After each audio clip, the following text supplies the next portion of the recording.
When Bai Yi woke up, the world in front of him was an apocalypse 200 years on.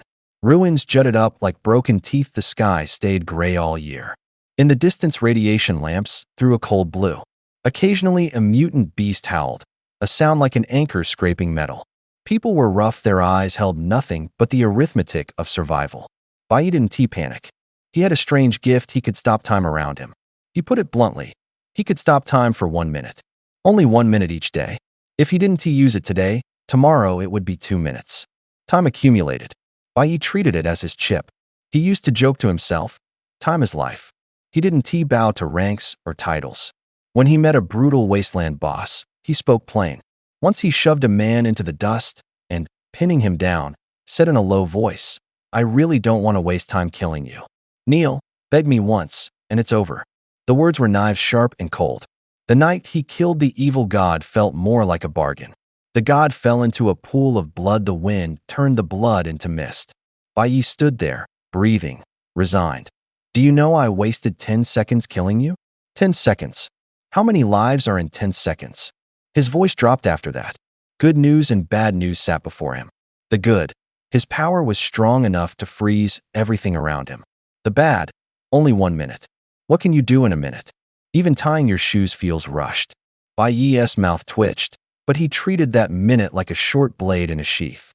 Don't use it today, and tomorrow it stacks. As he was thinking, bang, a few gunshots shattered his thoughts. Then a wild cheer rose from the square. Incandescent lights in the dark stretched people into long shadows, like moving sculptures. Someone was shoved up onto a makeshift wooden platform in the center. The crowd pressed in, shouting, cheering, the scrape and clank of metal everywhere. Under the streetlight, faces gleamed, excited and hungry. He stretched. He'd been stiff all night. His joints popped. The iron chain on his ankle clinked with the movement, bright and harsh. Wind brought the smell of blood and dust. Bai Yi planted his feet and stood steady, his eyes like a stopwatch, quietly waiting for the next opening. He was their slave. The words stuck in the air like a label.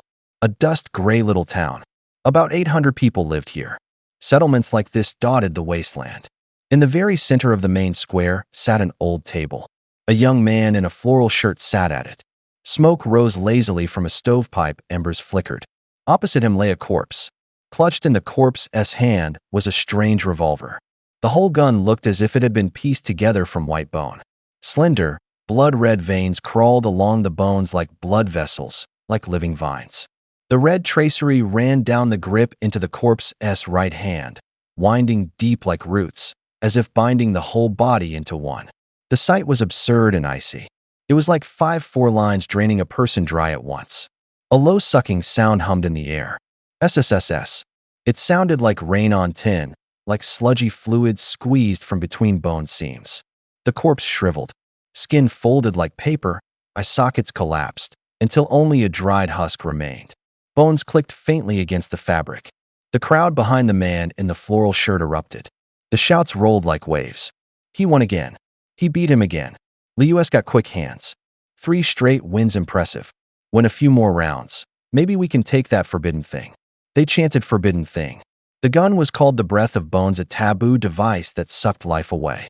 People from the West treated it like loot, a badge of honor. The East Side was as quiet as a grave. Spectators went pale, their lips turned white. No one laughed. Only the wind lifted dust that fell on every face. Who's going up?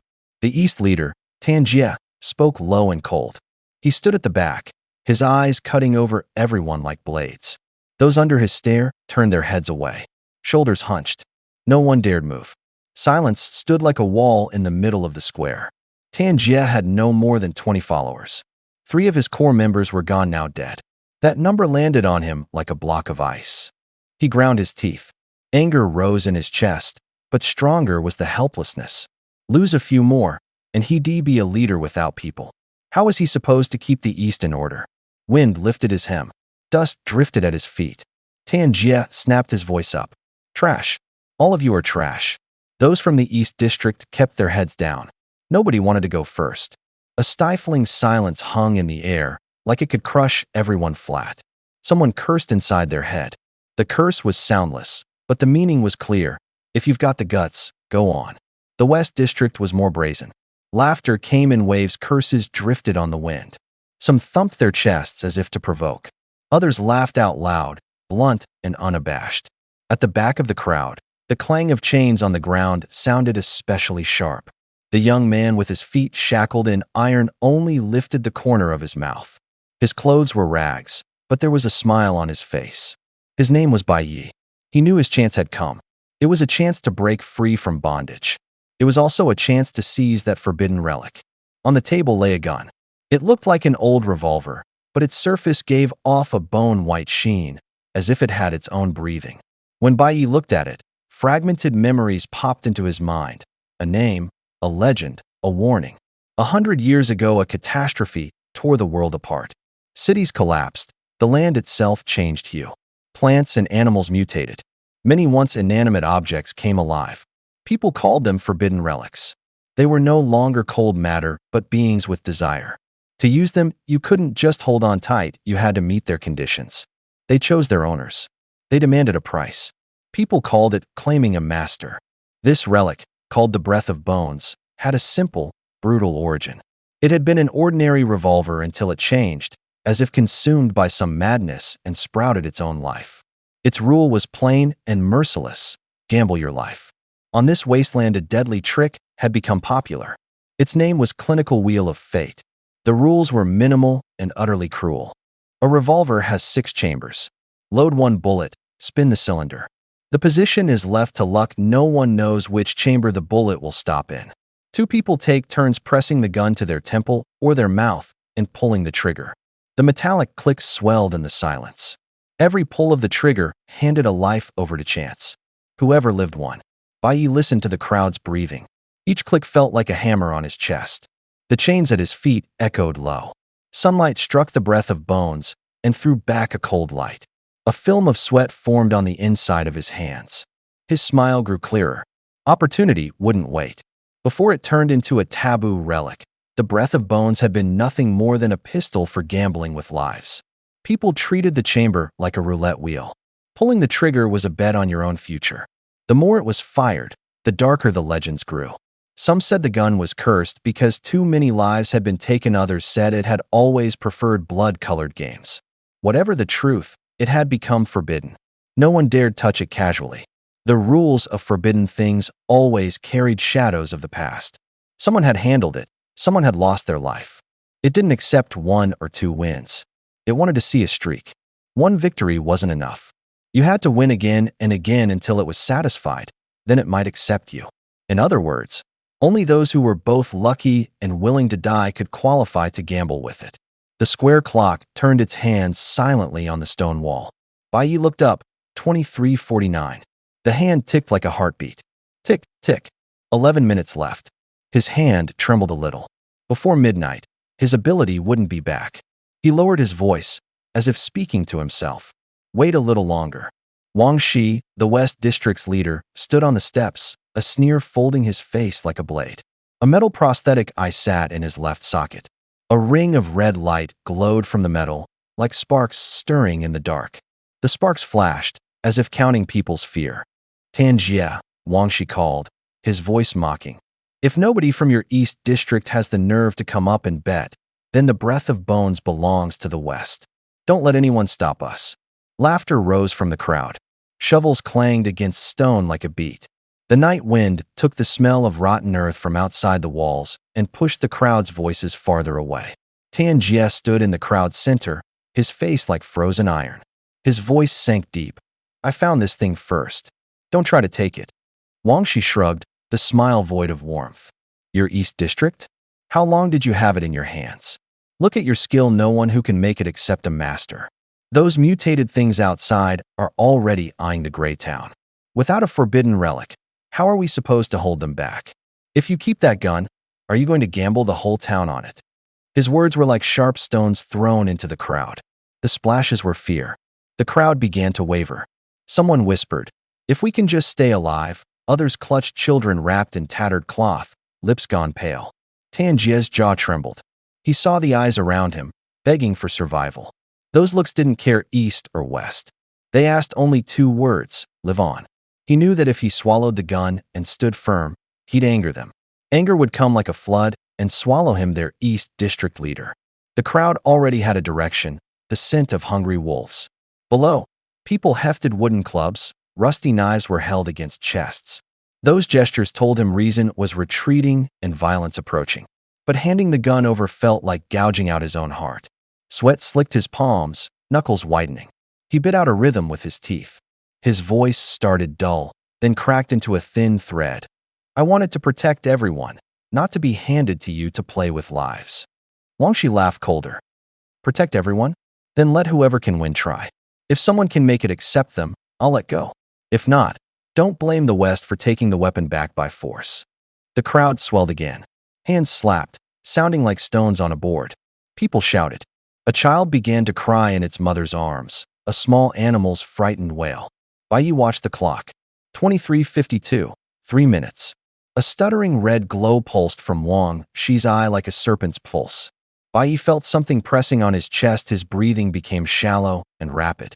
He wanted to step up to the stage, his fingers drifting toward his waist to touch the gun. The thought flickered like a flame. The closer he got, the hotter it burned. Tan Jie bent and scooped dirt from the ground, then couldn't bring himself to let it fall. Sand slid through his fingers, a tiny sound, truer than any words. He lifted his head, veins stood red in his eyes. His voice was low, as if rolling in despair. Give me some time. A few minutes. Voices hissed and jeered from below. Let it go? Don't be selfish, others yelled. Let someone gamble. See who wins. They no longer argued rules. Only the wager remained, survival. Bai Yi held his breath. The hand moved forward one notch. 23:59. The crowd swelled and fell like tide. Wang Shi's mouth barely moved, waiting for the crest. The bell struck. The first note of midnight, clear and cold. Bai Yi's ability returned like a beast unlocked from a door. He felt something wake in his blood, a hot iron flow surging with his pulse. His hand stopped shaking. Silence fell over the crowd. Two different fates collided at this moment. The air tasted of dust and human sweat. Bai Yi took a step and walked up the steps. Each footfall was sharp. The sound underfoot answered him. On the stage, the red in Wang Shi's eye flickered faster. Tan Jie handed the gun over, his hands trembling. Everyone held their breath. The wind died. The bell's tone cut off the air like a blade. This was not a thing decided by a single sentence. It was a gun, a town, and the voices of them all. The night magnified everything. The noise below turned into distant ripples, leaving only the gun's cold muzzle and a single beating heart. The East and West districts were amicable on the surface, but they often clashed behind closed doors. Tan Jie knew that. If the West got hold of the forbidden object first, once they cleaned up the mutated beast, their next move would be to come after the East. His name wouldn't be spared. He drew a breath, his voice low. I won't destroy gray dust for personal gain. That thing ought to be in the hands of the strong. But he turned, his gaze landing on Wang Shi like a blade. East hasn't lost yet. Wang Shi sneered, the laugh tasting of rust. You going to wait until all your people are dead before you quit? Keep gambling, then. I'll be damned if I don't want to see who in the East still dares to charge up. Tan Jie spun back around and swept his eyes over his men. They shrank back, terrified. His look didn't linger on them, though it passed over their heads and settled on the East residents watching. Dust swirled at their feet. The wind in the distance seemed to be listening. People of the East, his voice even calmer. If any of you can make that skeletal breath take a master that breath as cold as ash, coming from that forbidden object from now on, you're my brother. I'll appoint you deputy commander of the East District. When the words fell, an unusual silence followed. Some bit their lips. Some stared at the ground. No one answered. The awkwardness ebbed and flowed like a tide. How many brothers have you already burned to death? Someone thought, but only managed a bitter smile. Who'd take that bet? Then a clear clatter of iron chains shattered the quiet. The metal strikes rang out like drumbeats. A young man stepped forward from the crowd, swinging a long chain. It sliced the air, each slap echoing like a snap. Get out of the way. His voice was high and defiantly cocky. If you didn't know any better, you'd think nobody in the East ever dares to show up. The crowd shuddered. The East residents looked surprised. Nobody had expected someone to step forward. A few whispered, "There's a fool looking to get himself killed." This time the wheel of fate was different. Usually, Winning a single round was enough. But now you had to keep winning until that forbidden object gave its nod. Li Youlian, the West District's trickster, won 3 rounds in a row and fired 5 shots. The forbidden thing remained silent. The difficulty was plain to see. Who's crazy enough? Someone shouted. People turned. A ragged boy was walking toward them. Iron shackles hung from his ankles. With every step, the chains struck the flagstones with a crisp clink. Mud had plastered his face into a dark smear. His features were hard to make out. Only his eyes were clear, so bright they hurt, like the last ember in the night. They didn't match the pallor and greed around him. Bai Yi, someone blurted. Wasn't he already gone mad? Another agreed. If he wasn't, why would he be standing there? Someone sneered. Soft whispers carried through the crowd, familiar fragments stitched with laughter and scorn. He went out hunting in the wasteland and came back different. He keeps saying, I'm the god of the new era. From today, I'll stand in the heavens. He even spouts poetry. Stuff like, who crowns the peak at the end of the waste? At the sight of Bai Yi, all becomes empty. Drives you up a wall.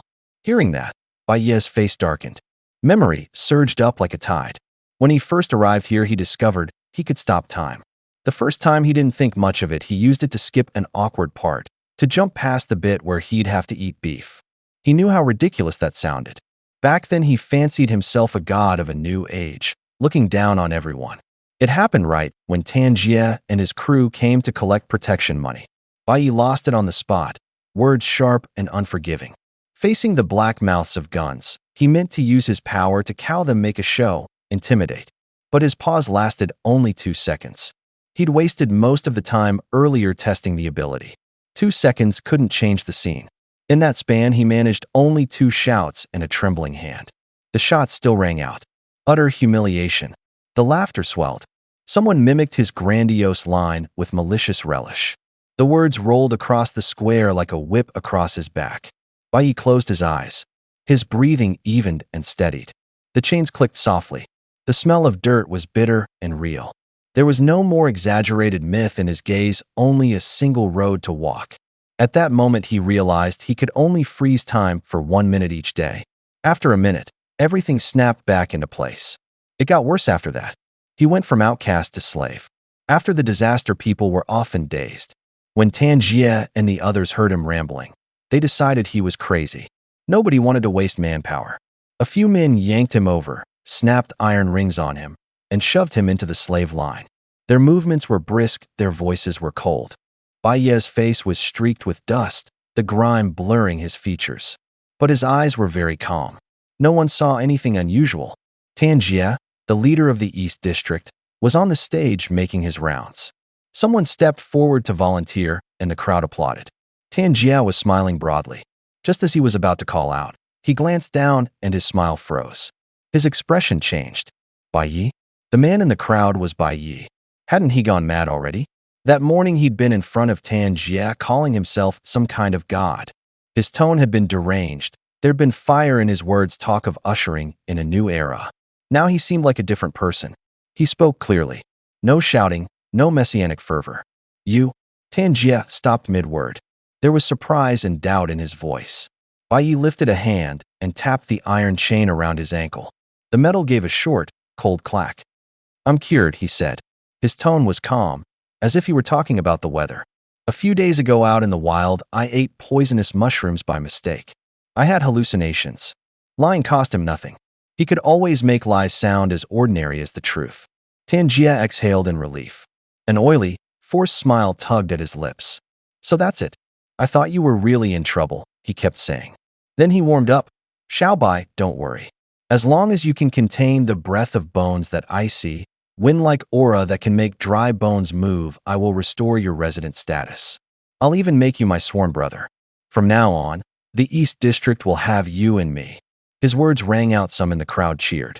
Light flashed in Tan Jie's eyes, but behind it sat calculation. Bai Yi let out a cold laugh, without warmth. He'd been fed too many empty dreams before he knew the weight of sweet words. Nothing. Unshackle me. He dropped the words like a stone, his voice low. The stone struck the air and left an echo. The chain rang again.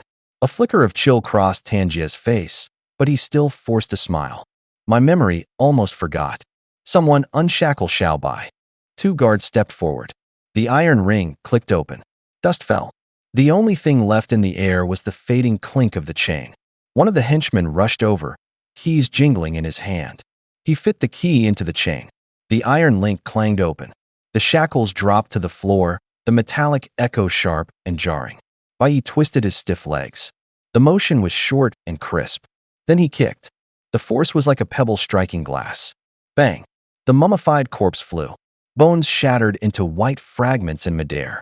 Dust fell like smoke. The body slammed onto the seat and bounced off, breaking apart again. Among the brittle snaps were one or two sounds almost metallic. People around turned their heads. Their gazes swept over him like searchlights. Bai Yi lifted his chin, a faint provocation on his face. Want to keep a low profile? He'd tried, but his power wouldn't let him. He had a gift that could stop time. For only a minute. That minute was enough to pull him out of the crowd and put him in front of someone. When others moved, the world felt paused. Sound fractured into fragments. Light hung motionless in the air. A person's breath turned to a mist suspended midstream. Across from him, the sleight of hand, artistly you squinted. The look in his eyes had shifted toward guardedness. Bai Yi walked to the table and sat, movements as steady as a predator returning from a hunt. Li Yu remembered the name. Some called him the lone wolf of the wasteland. Some said he lived by hunting. Some claimed he stood alone on the plains against wind and strange packs of beasts. The details filled the rumors into truth. Bai Yi's hands were rough, his knuckles calloused. His face bore thin, wind-cut scars. His gaze carried a hungry hardness, like a flame in a winter night. Li Yu half remembered, half doubted a stranger rumor.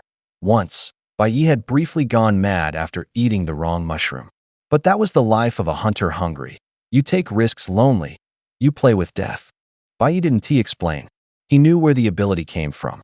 Like two clocks running at different frequencies, two eras of time overlapping but offset by a minute. The old world and the present wasteland moved at different paces. That sliver of difference gave him his window. It was 11:55 p.m. He could have waited. If he hadn't feared Tanjia would simply throw in the towel, he'd have waited for an easier moment. But the chance was right there. He raised his hand, his knuckles clicked, as if prying open a seam. Then he was already seated across from Li Yu.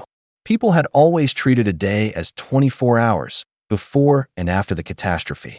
But the clocks in this world were 1 minute short. A full day here was only 23 hours and 59 minutes. Nobody could say why.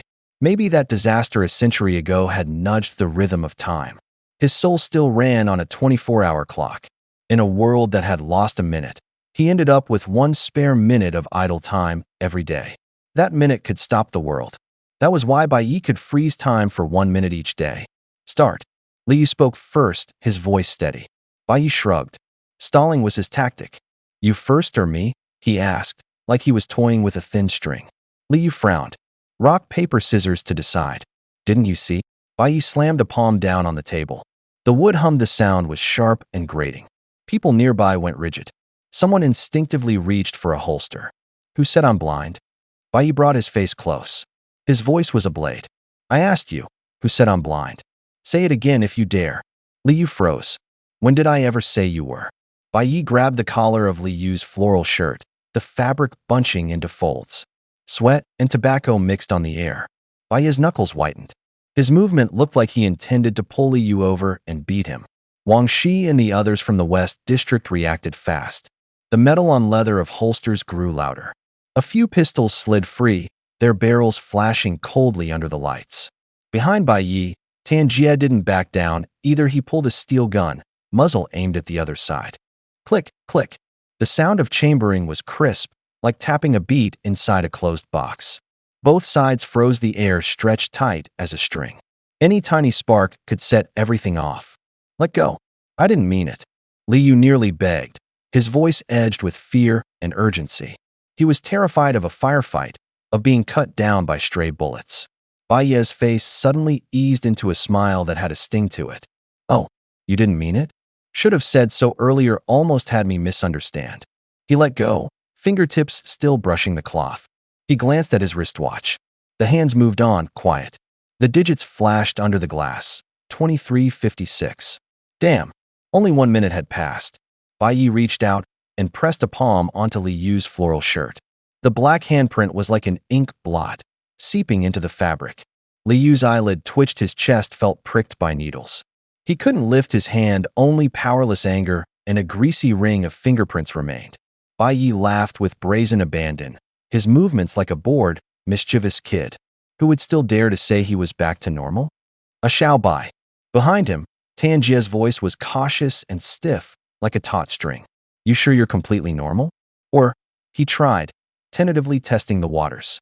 Bai Yi arched an eyebrow, his tone flipped sharp, as if throwing a spark back. Or what? You want to do it? You want to go up yourself? I hate people whispering and pointing behind others' backs. If you're so worried, then go. Tan Jie's face tightened instantly. As commander of the East District, being called out like that in public chilled him. He clenched his fist inside his sleeve until his knuckles whitened, wanting to kick Bai Yi out on the spot. But he swallowed his anger. Outside the dusty town, the mutated creatures gathered like shadows. If that forbidden artifact, the so-called Breath of Bones, spread, the whole town was finished. Wang Shi urged coldly from the side, the rifle stock making a low, heavy thud in his hand. Hurry up. Quit stalling. Secure that thing. The air went suddenly quiet, as if sliced by a knife. Li Yu drew a deep breath, the rhythm in his chest slowed. His eyes fixed on Bai Yi's face. Whether the lunacy was real no longer mattered. What mattered was the gamble, and he intended to control it. He lifted his hand. His fingers, like practiced piano strings, were terrifyingly steady. More than a decade of handwork showed in every minute motion. Others only saw a calm hand. He saw the opponent's faint breaths. He even, without a sound, rotated the revolver's cylinder, setting the bullet into the chamber he wanted. That meant the gunshot would be under his control. He narrowed his eyes and said, low and clear, I'll play scissors next. He laid out his strategy. His voice was calm, as if he were setting a knife down in front of Bai Yi. It was clearly psychological warfare, and yet he had just exposed his trump card in front of everyone. Bai Yi ignored the theatrics. His eyes stayed fixed on the countdown clock on the raised platform. 3 minutes left. 3 minutes stretched like a pulled rubber band. Like a breath trapped in your chest that you couldn't force out. Time slipped away bit by bit. Sweat on Li Yu's right hand made the gun's grip gleam. The crowd began to stir. Someone coughed. Someone pressed their lips together. The air felt chilled and stiff, like it could be split with your hands. Bai Yi suddenly let out a cold, crisp laugh. Did you know there's a surefire way to win at Russian roulette? Russian roulette, the game where you put a single bullet in a revolver, spin the cylinder, and whoever it lands on pulls the trigger. He paused for 2 seconds as if gauging everyone's faces. The words hung in the air. Everyone froze. Even Li Yu, a man who'd seen every trick in the book, blinked. Li Yu smiled, the smile full of contempt. That kind of game leaves your life to the chamber, it's all luck. What's this surefire method? Bai Yi raised an eyebrow, disdain clear in his voice. Just because you don't know it doesn't mean it doesn't exist. The boy sounded utterly confident. His confidence was enough to make even Li Yu wonder, what is it? A corner of Bai Yi's mouth tilted up. The surefire method is make the other guy take the first shot. The onlookers went baffled. Shoot first and you win? Where did that logic come from? You're kidding, right? Then what? Li Yu frowned, waiting for the punchline. Bai Yi shrugged, moving slowly like he was putting on a show. Then, when he hands me the gun, I'll fire 5 shots in a row. Silence fell like a graveyard. Every person held their breath. Someone lost it and laughed a short, strangled sound. Someone swore, cursing overlaid with the smell of sweat. What's this surefire plan? He might as well point it at himself and pull 6 times. Li Yu sneered twice, his tone hardening. This joke isn't funny. Let's decide with rock, paper, scissors. He held out his hand, palm up, like the curtain was about to rise on a bet. Bai Yi didn't move. 2 minutes remained. Time ran like sand through cupped fingers. Li Yu's raised arm began to ache. People nearby whispered, what's Bai Yi doing? Why hasn't he started? Is he planning some stunt? He is about to crack again, isn't? Someone murmurs. That S not cracking, he is plainly scared. Another voice says, louder. He got a rush earlier and jumped up on stage. The moment there S real blood and steel, this kid LL flinch. Tan Jie's face goes cold. Sweat beads where his hand grips the gun. He detolerated Bai Yi because Bai Yi had been willing to step forward and claim that forbidden object. Now by Yi 1T move, and Tanjia's limit is gone. If you're scared, get down. Don't make a fool of yourself here. Liu pulls his hand back, his knuckles whiten, the words sharp. The crowd's doubt presses in like flames. 2 minutes stretch as if they end any second, but they don't. The air thickens. Breathing amplifies. Heartbeats pound like drums. Bai Yi smiles. It's not loud, but it's clear. I'm not scared. I'm just bored. Bored? Liu's brow tightens. This is a game of life and death. How can you be bored? Bai Yi looks at the gun engraved with skull's breath. The metal gleams cold. Its cylinder has 6 chambers. Right now there's only 1 round. 1 round in 6 chambers. That's a 1 in 6 chance of dying. That's boring, he says calmly, like he's talking about the weather. Since we're playing, why not raise the stakes? He shrugs, the tone provocative. How do you propose raising them? Liu's voice starts to tremble. He draws a circle in the air with his finger. His eyes flicker with calculation and unease. Add more bullets. Bai Yi's answer is a blade short, simple, and order. The crowd goes from stunned to noisy. A 1 in 6 death rate was already chilling. Nobody expected Bai Yi to ask for more rounds. 1 more, 2 more, 3 more. The chance of death stretches like a shadow. Liu's face changes. He's a professional hustler, used to playing the wheel of fate. He normally bets on the 1 bullet odds. Add bullets, and his near certain advantage collapses into high risk. His hand trembles. He hesitates, eyes snapping between Bai Yi and the gun. Bai Yi doesn't give him time. His voice drops, sharp. Do you know why? Even if you win 3 times in a row, you still can't keep this gun? Why? Liu forces a laugh, tight as wire. Because you don't have the guts. Bai Yi tosses the words like stones, and they spark anger. Goddamn you, Liu snaps. He rips the skull's breath into his hand. The metal is ice cold. The gun shudders. He pushes 2 bright yellow rounds in, 1 by 1. Each round drops into the cylinder with a crisp metallic clink. The crowd falls so quiet the clicks sound like drumbeats. Liu lifts his head, eyes knives aimed at Bai Yi. The air smells of oil and sweat. The crowd holds its breath. That's how it should be, Bai Yi said with a smile. His voice was cold as a steel blade. Only those with both guts and luck deserve to contain the breath of bones. He looked at the thing on the stage. It hung like a wisp of cold mist, the color of dried bone dust. To touch it was to feel a cold wind drilling into your bones, dangerous enough to make you break out in a cold sweat. Still, Bai Yi's brow shifted and his voice dropped lower. Not enough. A ripple of astonished shouts came from the crowd. What? Not enough? 2 bullets, and it's still not enough? Bai Yi wants to play with 3? His 3 bullets, 50% chance of death. Liu's right eyelid twitched. 3 bullets. His odds wouldn't even reach 80%. It was almost suicide. The clock's face ticked in front of him. 1 minute left.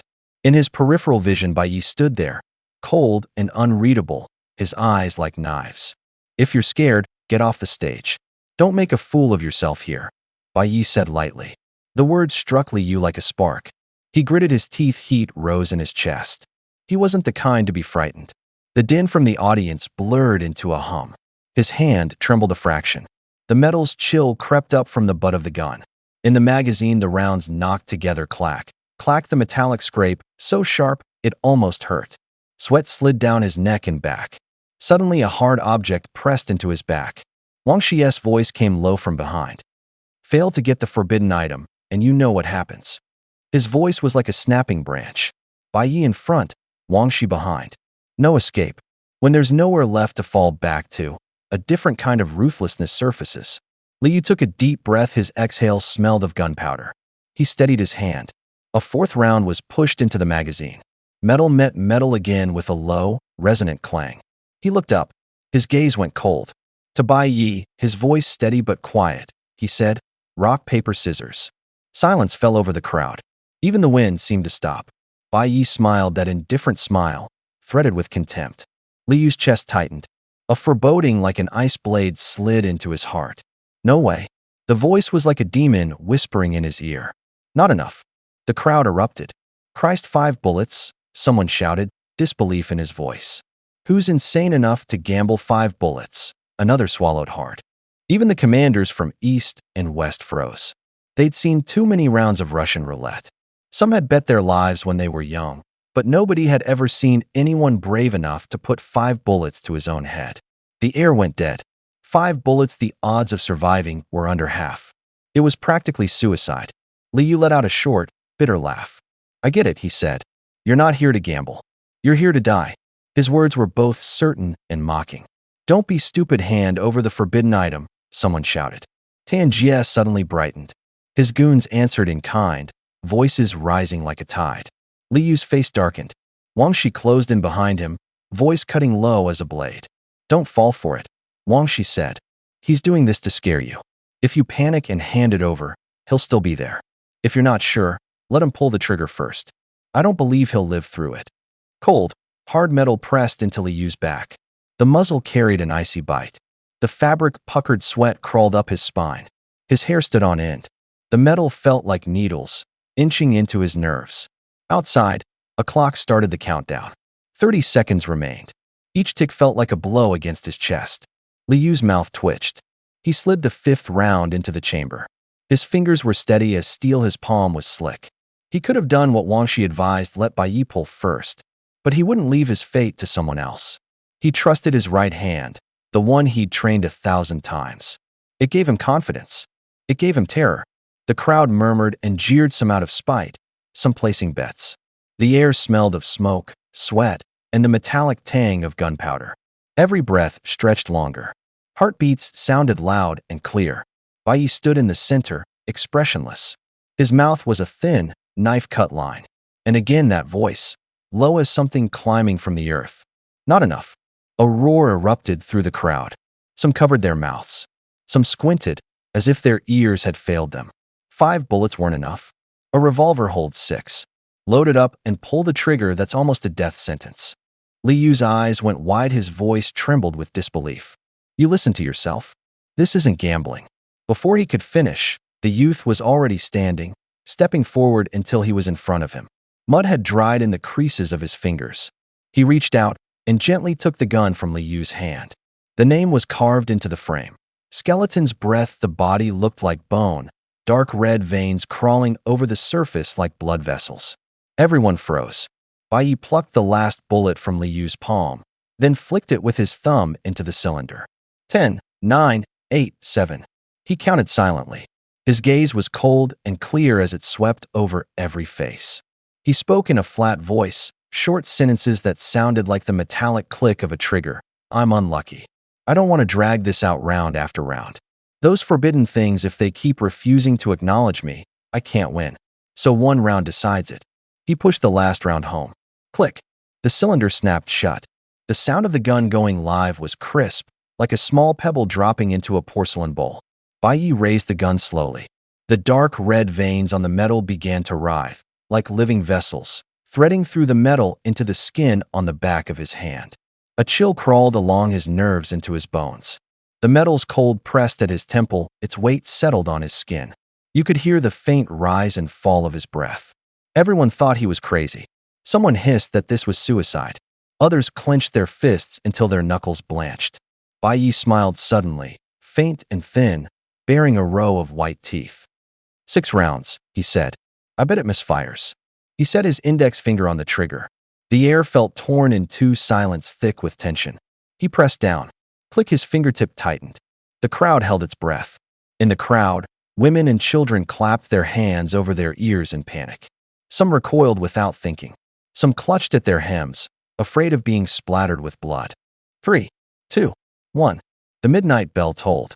Dawn. From the depths of darkness, a light surged like a tide. On a level the others couldn't see, a huge golden clock face rose from beneath Bai Yi's feet. It spread fast.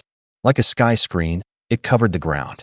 Bai Yi stood alone in the center of the dial, like a traveler abandoned by time. Everything around him vanished at once. The crowd disappeared. The trees vanished. The buildings dissolved. The sky seemed rubbed away by an invisible hand. Only countless golden clock faces remained, varying in size, suspended where they hung. It was as if the world's time had been torn into tangible pieces. All those clocks' hands pointed straight at 12. Only the one under Bai Yi stopped at 12:01. 1 minute more than everyone else's time, like an extra breath. He felt the power return. Something was throbbing in his blood. He activated his ability without hesitation. Time. Stop. A hum. A strange ripple spread through the air. The world felt like it had been pressed against a pause button. The once noisy square fell so utterly silent that you could hear no breath. People froze like statues. Liyu's eyes were locked wide with terror. A curl of secondhand smoke hung in the street corner, suspended like dust trapped in a glass orb. In that absolute stillness, the only thing that could move was Bai Yi. He darted to the backpack at his side like wind. His fingers were practiced and quick. The clash of metal sounded startlingly crisp in the hush. The magazine slid into the weapon with a click. He depressed the trigger. His knuckles made a faint popping sensation. Every motion he made was magnified into a deliberate rhythm. Hurry, hurry, don't waste time. He snarled, the words cut through the stillness like a blade. Time is life. Ever since he learned he had only 1 minute each day, he had become merciless about every second. He'd done the math. 1 minute per day, 365 minutes in a year. Every minute had to be spent on the blade. 6 hours and 5 minutes. Counting by 6 hours for every year lived. 10 years is only 60 hours. At 16 years old, given the short lifespans of the Great Catastrophe era, living to 50 would be lucky. Even if he was absurdly lucky and made it to 56, he'd only have 40 years left. 40 years at 6 hours a year equals 240 hours. 240 hours converted into days, that's only 10 days. His whole life, on a generous count, amounted to just 10 days. The thought hit him like ice water. Cold. Bone-deep cold. His hands were filthy, nails overgrown. He tried again and again, fingers straining with pain, but he couldn't grab the round. His skin stuck from grease-black grime lurked under his nails. He picked at it until his fingertips went numb. Don't lock up, pull the trigger. Someone shouted. The voice cut out of the crowd, short and urgent. Cold sweat trickled down his spine. His heart hammered against his ribs like a sledge. It wasn't the outside danger. He faced beast packs in the ruins.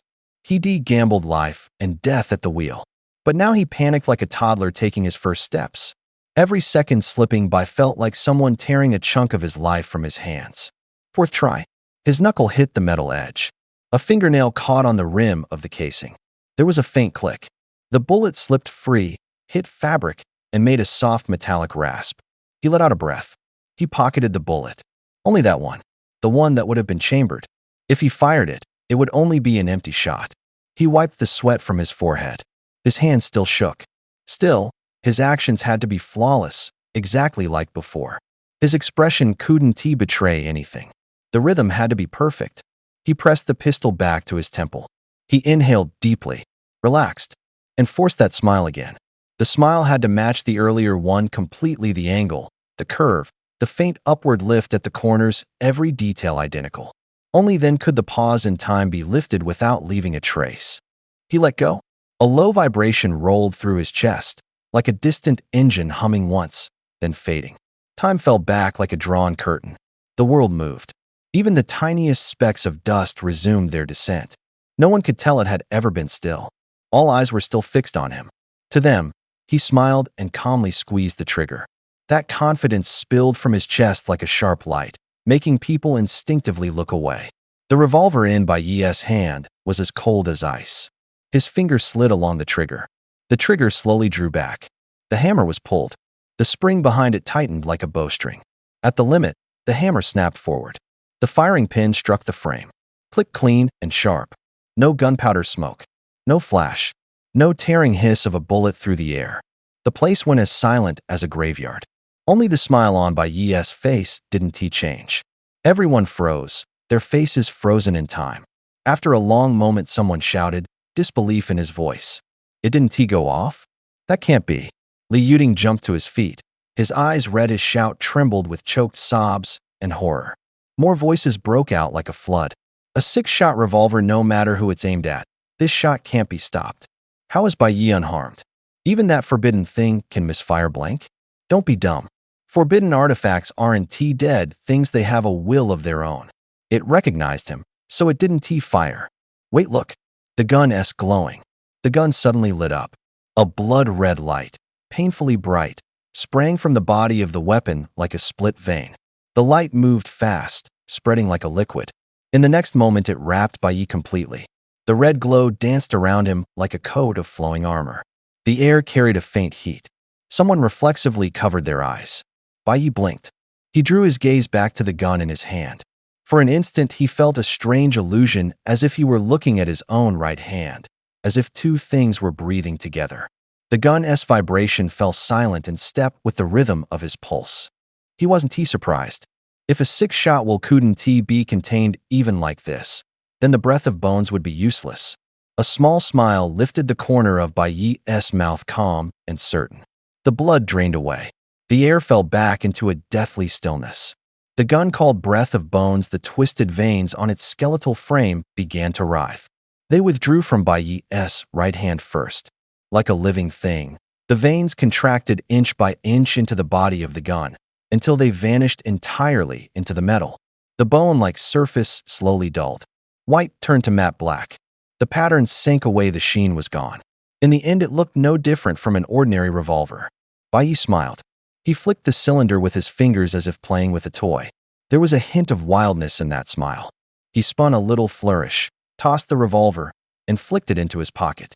The crowd was so quiet you could hear heartbeats. Some held their breath. Others reflexively went for the holsters at their hips. No one spoke up to oppose him. More than a few looked on with approval, as if only someone like him could be worthy of such a forbidden item. Before the silence broke, Tan Jie, the East District commander, swaggered forward, laughing brazenly. His laugh echoed across the square. Ha ha, the forbidden item returns to the East District. Wang Shi, you got anything to say? Wang Shi's face was cold as ice. He didn't make a sound. His gaze was a blade, slowly sweeping between Tan Jie and Bai Yi. The men at his side gripped their pistols so hard their knuckles went white, as if waiting for a signal to open fire. Tan Jie's smile vanished. He shot a sidelong look to his men. The air tightened to a razor edge. But Wang Shi spoke first. A cold smirk tightened his mouth. His voice was calm in a way that felt dangerous. Bai Yi, a young talent. Too bad you've been branded an East District slave. Interested in switching sides? Come see the West District. At those words, Tan Jie's expression flickered. In an instant, he stepped forward and slapped a hand onto Bai Yi's shoulder, rough, possessive, threatening all at once. Xiao Bai, this is just a misunderstanding, Tan Jie said, forcing a gentle tone.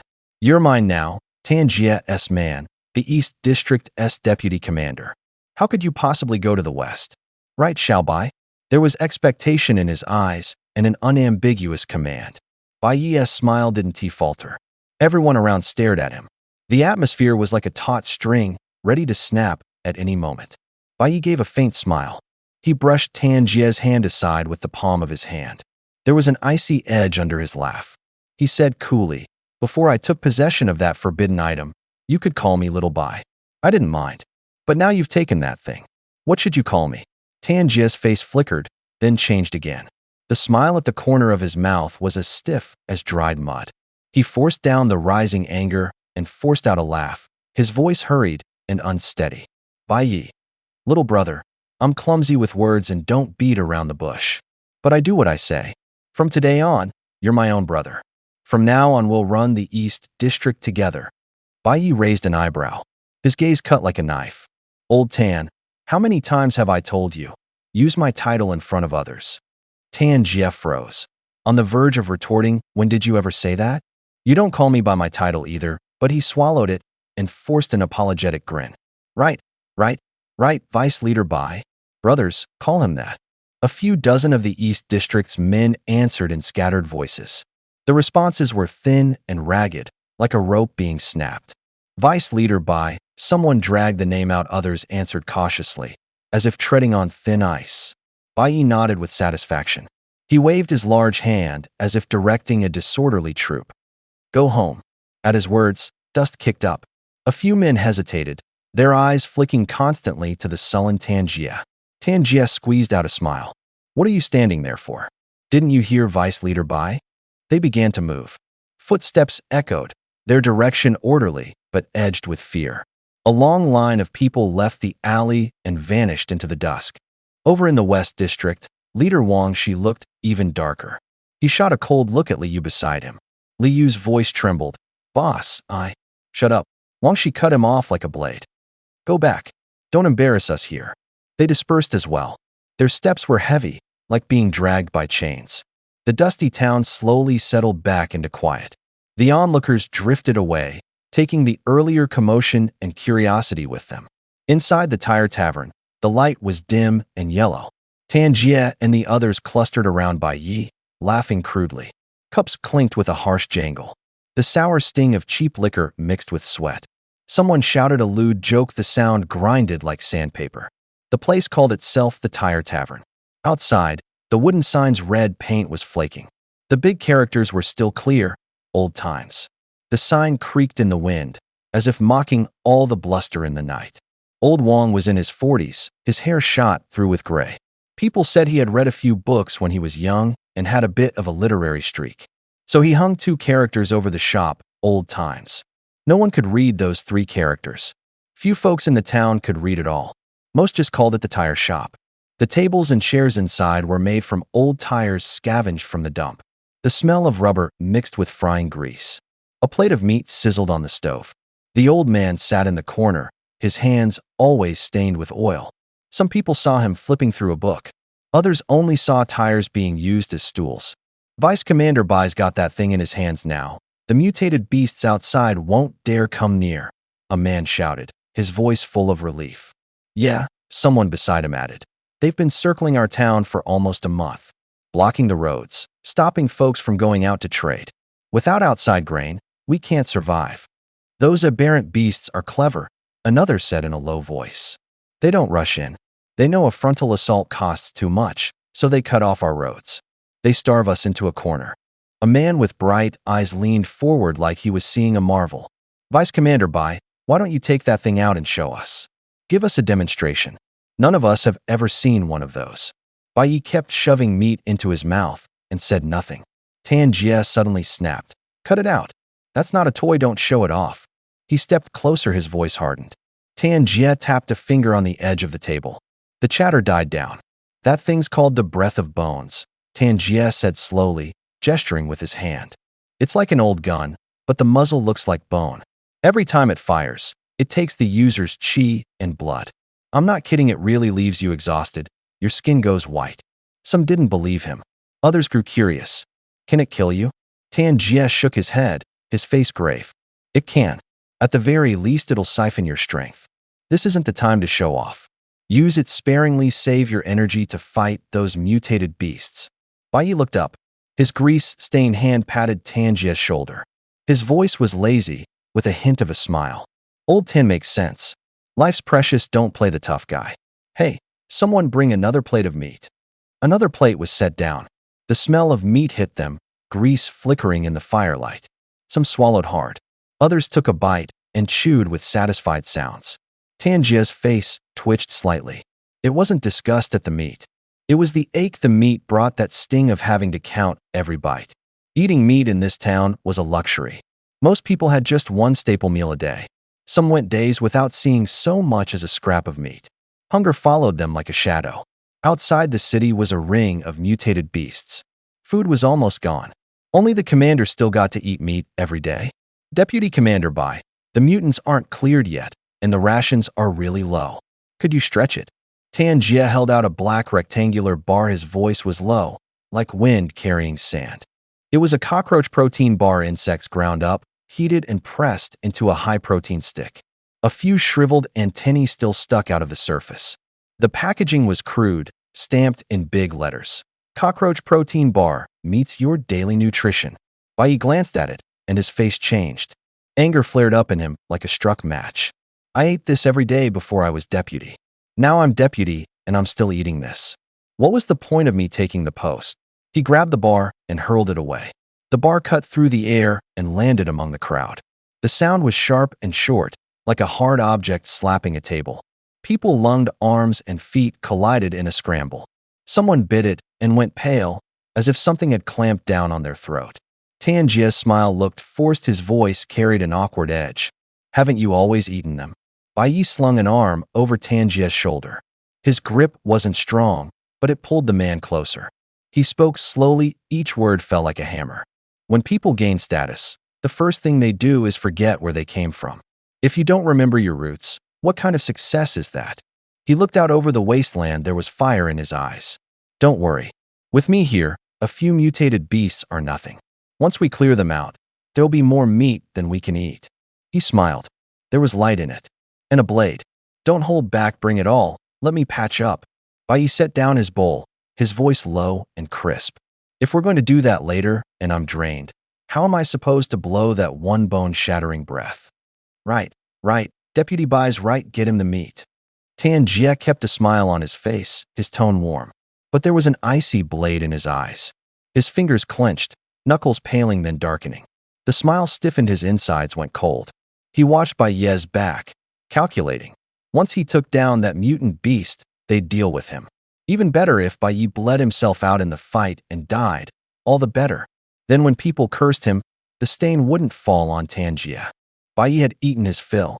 A satisfied flush colored his face, his belly taut and round. He stood and brushed the grease from his clothes. No one handed him the old cotton blanket, and he didn't go back. He treated that old nest like the past. Someone at the door had arranged a bigger room for him. He stepped out with a steady stride, like a predator departing at ease. After the door closed, the tavern fell quiet. The wood still held heat. The lamp's flame flickered twice and steadied. Tan Jie's face darkened. His chest rose and fell like a beast shifting before sleep. He picked up a cup of wine. The rim gave a low metallic ring in his hand. The men around him sensed trouble. No one dared speak first. One trusted man stepped forward, his voice low. Boss, I think Bai Ye's getting cocky because of that thing. He doesn't take you seriously. Bang! Tan Jie slammed his palm onto the table. The wood shuddered, bowls and plates rattled with a dull crash. He rose as if ready to stamp the floor. Fury bubbled in his eyes. He exhaled his breath, turned to mist in the cold air. Those nearby almost at once dropped to their knees, voices trembling. Boss, calm down. Calm down.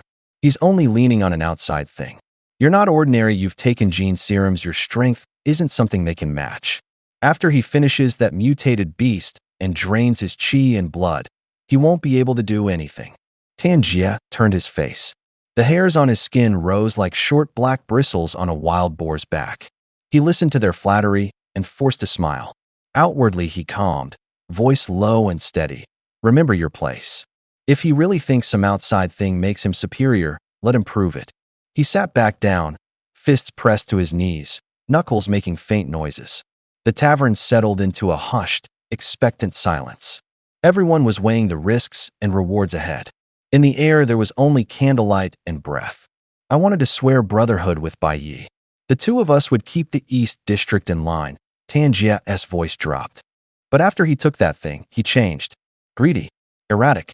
A man like that as an ally would be a disaster for the East District. He paused, his words were knives. For the brothers' future. For the people of the East District. I'd rather be branded a villain than keep that old promise. Big Brother's right. We follow Big Brother. The shouts exploded through the courtyard. When the wooden gate closed, the applause and the curses were swallowed together. Inside, steam clung to the stone floor. Water beads left clear rings on the slabs. Bai Yi stood naked in front of the mirror. The glass was half fogged. He wiped a strip away with his knuckles and finally saw his face. His hair was still wet, black strands hanging over his forehead and hiding those wolfish eyes. The gaze was sharp, a blade ready to tear. A shallow scrape ran across the bridge of his nose. The scab at the edge was black and dry. The wound hadn't ruined him, it made him wilder, more dangerous. He pressed a hand to his jaw, as if judging a suit. Not bad. Handsome enough, he said, a self-mocking note in his voice. The bathroom tiles clicked softly. Bai Yi went back to the bed and lay down. The blanket was thin as paper. Outside, shouts echoed in tears, near and far. He pulled an object from beneath his pillow, a tiny spine-like thing, cold as a winter stone. Its surface was ridged, a faint blue light flowed through the joints. He toyed with it, his fingertips felt a faint tremor. The numbers on the device's screen were small. He'd used 10 seconds to lock the forbidden object into the apparatus. Now the cold light was slowly reviving. 50 seconds. 50 seconds was the window in which he could do anything. He pressed the thing to his ear and heard a low grinding, like bones rubbing, like someone asleep shifting in a grave. Bai Yi smiled, his teeth flashed white. Perfect containment. He murmured, calm and scornful. His fingers cut through the air clean, practiced, as if they'd been trained to find an opponent's throat. Even with modifications, it was still flesh, throat, eyes, groin, all weak spots. Someone outside shouted Big Brother again. The wind stretched the voice and made it distant. Bai Yi drew the breath of bones back into the blanket like sheathing a dagger, a smile tugging at one corner of his mouth. He closed his eyes. The only sound left was water dropping onto stone. Short, regular, like a clock counting down. Ordinary people only know that taboo objects can be contained. They don't know that containment comes in two forms. One is ordinary containment. The other is perfect containment. Ordinary containment is like employment. You meet the conditions the taboo thing demands, and it works for you like a paid employee. It can act on your behalf, but its heart isn't entirely yours. It will have its own will, its own secrets. Perfect containment, on the other hand, is like total conquest. Not employment. Subjugation. Body and mind both taken. Its power becomes yours to use. Your life becomes tied to it. Bai Yi hunted on the wastes. He'd traveled north and south for years and seen many peers. They weren't all the strongest fighters, but they had seen a lot. From them, he learned these classifications, these terms. Bai Yi's 6 bullets had perfectly contained the breath of bones. The breath of bones was simple and cold in its function. It sucked the user's life force and blood. The stolen vitality attached itself to the bullet, turning the round into a killing instrument. Ordinary rounds couldn't pierce the thick hides of the mutated beasts. Even if they broke skin, they rarely killed. Bullets touched by the breath of bones tore that protection open like a blade ripping cloth. With a crack, flesh separated from bone. The enemy fell and didn't move again. That power had a price. Each shot, the bullet drew out the shooter's life. Fire too often and the user would be drained dry, even die. Power and life tugged at one another. But Bai Yi was different, because it was perfect containment. Every time the breath of bones killed an enemy, it returned the life and blood it had taken from that corpse to Bai Yi. Blood flowed back into him. Strength flowed back into him. The result, he got stronger the more he fought and grew less afraid of exhaustion. He kept at it for a long while. The bed was soft. Bai Yi fell asleep like a tireless child. His breathing slowed. He calmed. His opponent in the wager, the sleight of hand magician Li Yu, was in the exact opposite situation. In the West District, in a shabby 2-story villa, the light was cold and the wind made the tattered curtains flap. Li Yu knelt on the floor.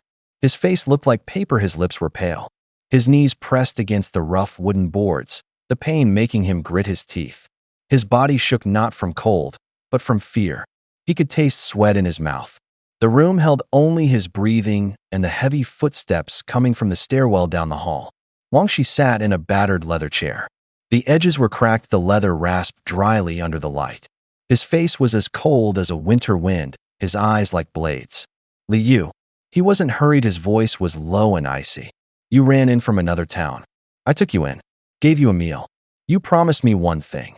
If you couldn't get that thing, you'd give me your head. Now it's time to pay that debt.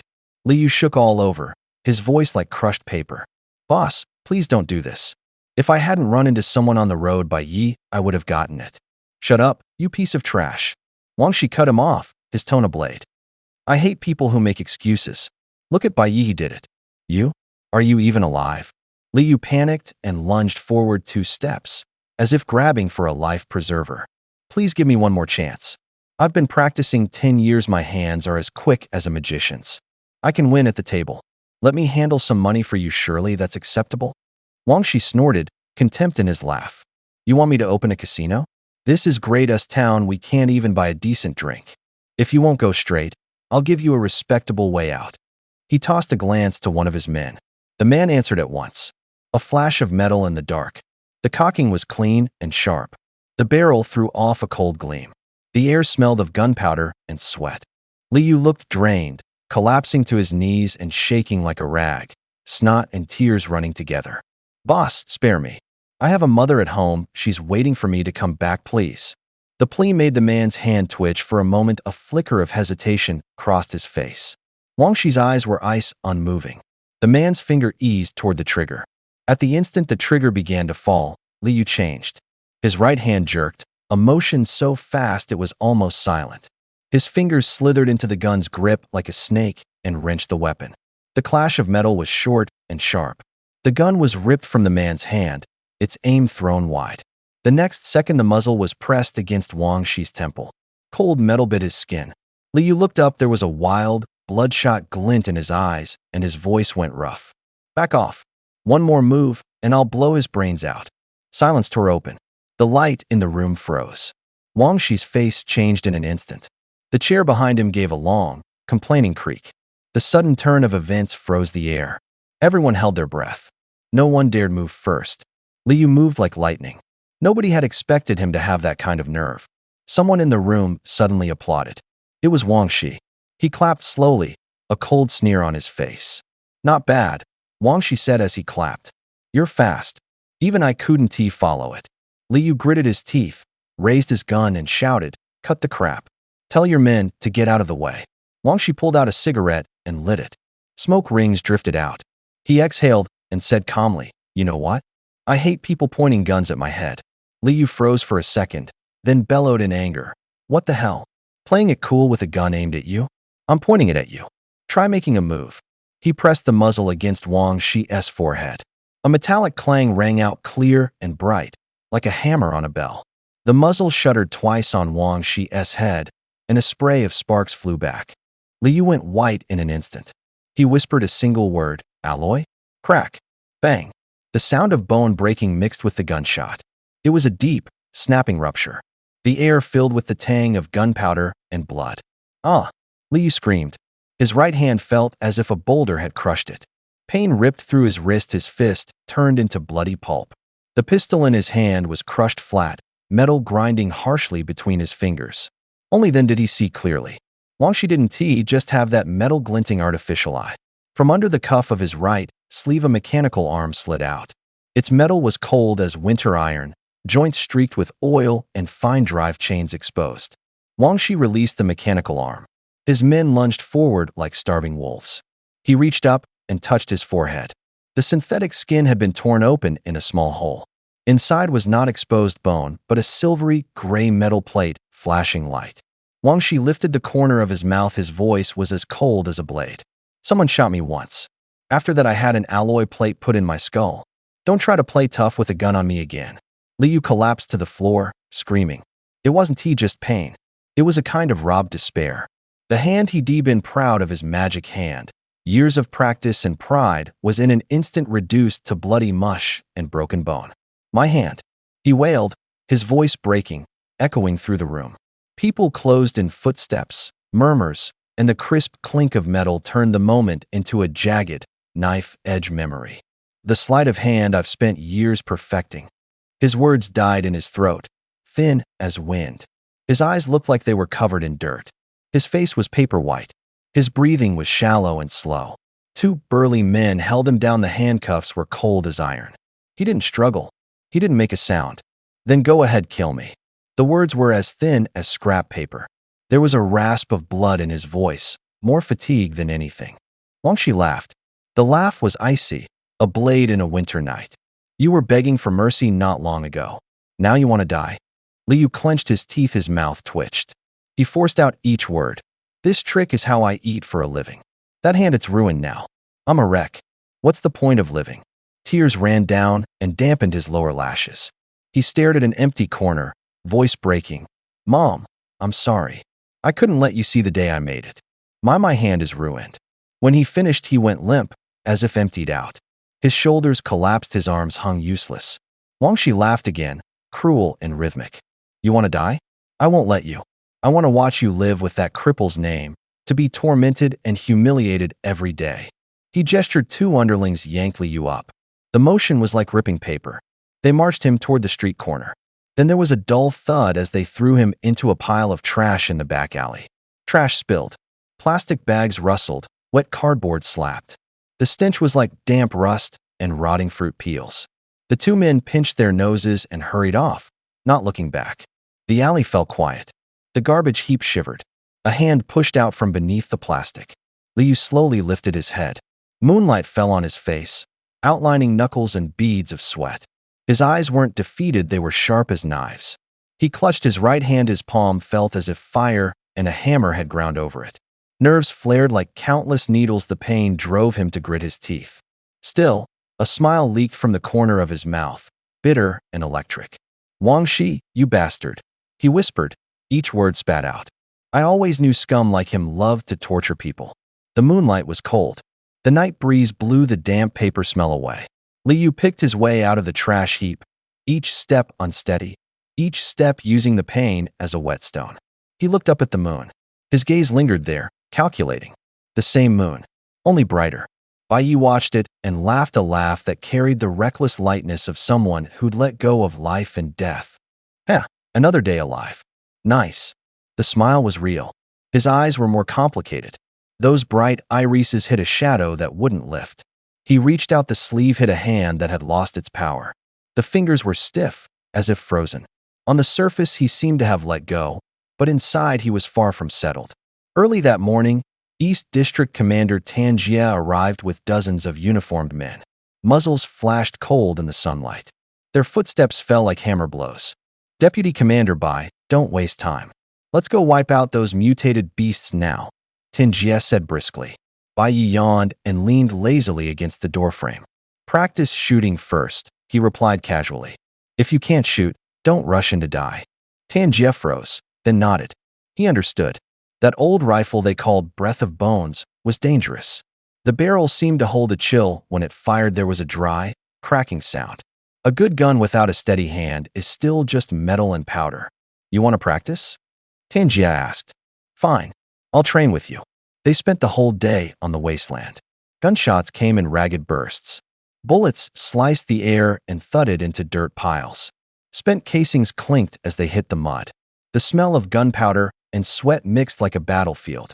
Every time Bai Yi pulled the trigger, he smiled a smile of abandon and a frantic hunger to retrieve something lost. He wasted a lot of rounds. The target paper was riddled with holes. A man stood nearby counting magazines, brow furrowed. Tan Jia pulled a supply pack out, handed over a few boxes of ammo. His fingers trembled, but he didn't refuse. Lunch was a scrap of roasted meat. Fat sizzled softly on the coals. Bai Yi wolfed it down, satisfaction on his face. Tan Jia watched and felt as if he'd been pricked by needles. He knew how precious those bullets and that meat were in the dust town. Every round he gave away was a bet on tomorrow. As evening fell, the last few rounds left smoke and scattered sparks. Bai Yi brushed his pants and stood up like someone newly sparked to life. The next morning, Tan Jia arrived even earlier, urgency in his step. The sunlight was cold and a thin mist rose from the ground. "Deputy Commander Bai, you're getting the hang of that gun," he said bluntly. "Those mutated beasts are big. We'll have to close the distance before we fire. If we hit them, it's fine. Do you want to leave now?" Bai Yi waved impatiently. His voice snapped like hands clapping against glass. "Old Tan, don't be so hot-headed. You know rushing won't help. Yesterday I practiced on static targets. Today, it's moving ones. Live targets move. You have to take it slow." Tan Jia ground his teeth and swallowed his anger. He nodded, a forced nod, like he was nailed to a plank. On the third morning, the wind carried grit. Someone in the line was breaking the last few pieces of dry bread. The rattle of rounds in the magazines grew thinner. "Deputy Commander Bai." Someone bumped Tan Jia on the shoulder. The voice was small but steady. "The moving targets are ready too. I just want to say it's time to move. I'm not rushing you, but our East District is almost out of food and we don't have enough ammo. If we wait any longer, forget handling those mutants. We might not hold on ourselves." Bai Yi smiled like wind through dead leaves. "Old Tan, calm down. Some folks say being anxious only makes things worse. Slow work makes for fine craft." He shrugged and threw the words to the wind. Tan felt a hot brand on his chest. A cold triangular light flashed in his eyes like a blade. His nostrils twitched before he could speak. Bai Yi flipped his tone, quick and sharp. "Then again, some say on the battlefield you have to be fast, precise, and ruthless. Move cleanly, no dawdling. Plainly put, there's no time to lose. We leave now. Move out." 2 seconds of silence. Dust scoured their ankles. Tan looked like he might jump out of his hat. His big hand clenched hard, his knuckles drum white. He wanted to rip Bai Yi's head open to see how much nonsense was inside. A fire of hatred churned in his chest. Bai had already started forward. A few steps away, he looked back and urged them on with exaggerated pity in his voice. Old Tan, don't stand there staring. Start jogging. Think of the people in gray dust. They're terrified and starving because of those mutants. It tears me up like a knife. He played it up, smiling at the corners of his mouth while his eyes held no sincerity. He moved with the lightness of an actor. Tan drew a deep breath. His chest felt ready to burst. His breathing was heavy, like a metal gate being hauled up. He didn't blow up then and there. He led a few men and fell in line silently. His steps were steady. The urge to kill moved under his skin like a slow undertow. He swore to himself, after Bai shot the mutants, he'd make Bai pay. Otherwise the rage would suffocate him. The sun climbed and dust flared from muzzles. Half an hour later the group clambered onto the wall of the gray dust town. The wall was in ruins. Dry grass grew in the mortar cracks. The wind smelled of scorch and rot. From the parapet the empty streets below echoed. Breaths rolled like war drums. Footfalls hit like heavy hammers. The wall looked more like a hastily built mound. Dirt, bricks, and barbed wire piled together. Crude, but it kept people out. On top of it, Wang Shi greeted them with a smile slick and oily, but his eyes never left Bai Yi. He didn't even spare Tan Jie a glance. Bai Yi had just washed his face. His youth looked clear as morning light. His clothes were shabby, but his presence hadn't diminished. If someone stepped close, they'd feel the lingering edge about him. He cast Wang Shi a quick look and said, cold and clipped, "Call me Deputy Leader Bai." His words were brief. The voice was clean. He gave no one any face. Tan Jie let out a quiet breath. Watching Bai Yi, he thought, so it's not personal, he's like this with everyone. A crack showed in Wang Shi's smile. He narrowed his eyes and tapped his hip twice, as if counting. The smile stayed, but his gaze was calculating. He'd heard about Bai Yi's attitude toward Tan Jie over the past few days. What he feared most was if the two were as close as brothers. If that happened, his turf in the West District would be in danger. People speculated, had that dangerous thing gone to his head? Or was he deliberately showing weakness to make others drop their guard? Bai Yi wasn't acting. He was as pale and spare as winter frost. 3 days earlier, he'd still been underestimated. 3 days later, his reserves were full. That energy was enough for a burst lasting 3 minutes and 50 seconds. 3 minutes and 50 seconds, what did that mean? Short, like a single breath. Yet enough for him to wipe out Wang Shi in an instant, to finish Tan Jie, even to end everyone standing beneath the wall. The air went suddenly quiet. Dust hung motionless in the sunlight. Everyone could hear their own heart beating. Bai Yi had never tried to cozy up to Wang Shi or Tan Jie. Wang Shi was the town's commander, holding the lives of 800 people in his hands. Most folks lowered their eyes around him. Bai Yi only sneered. He stood there, his gaze like a blade.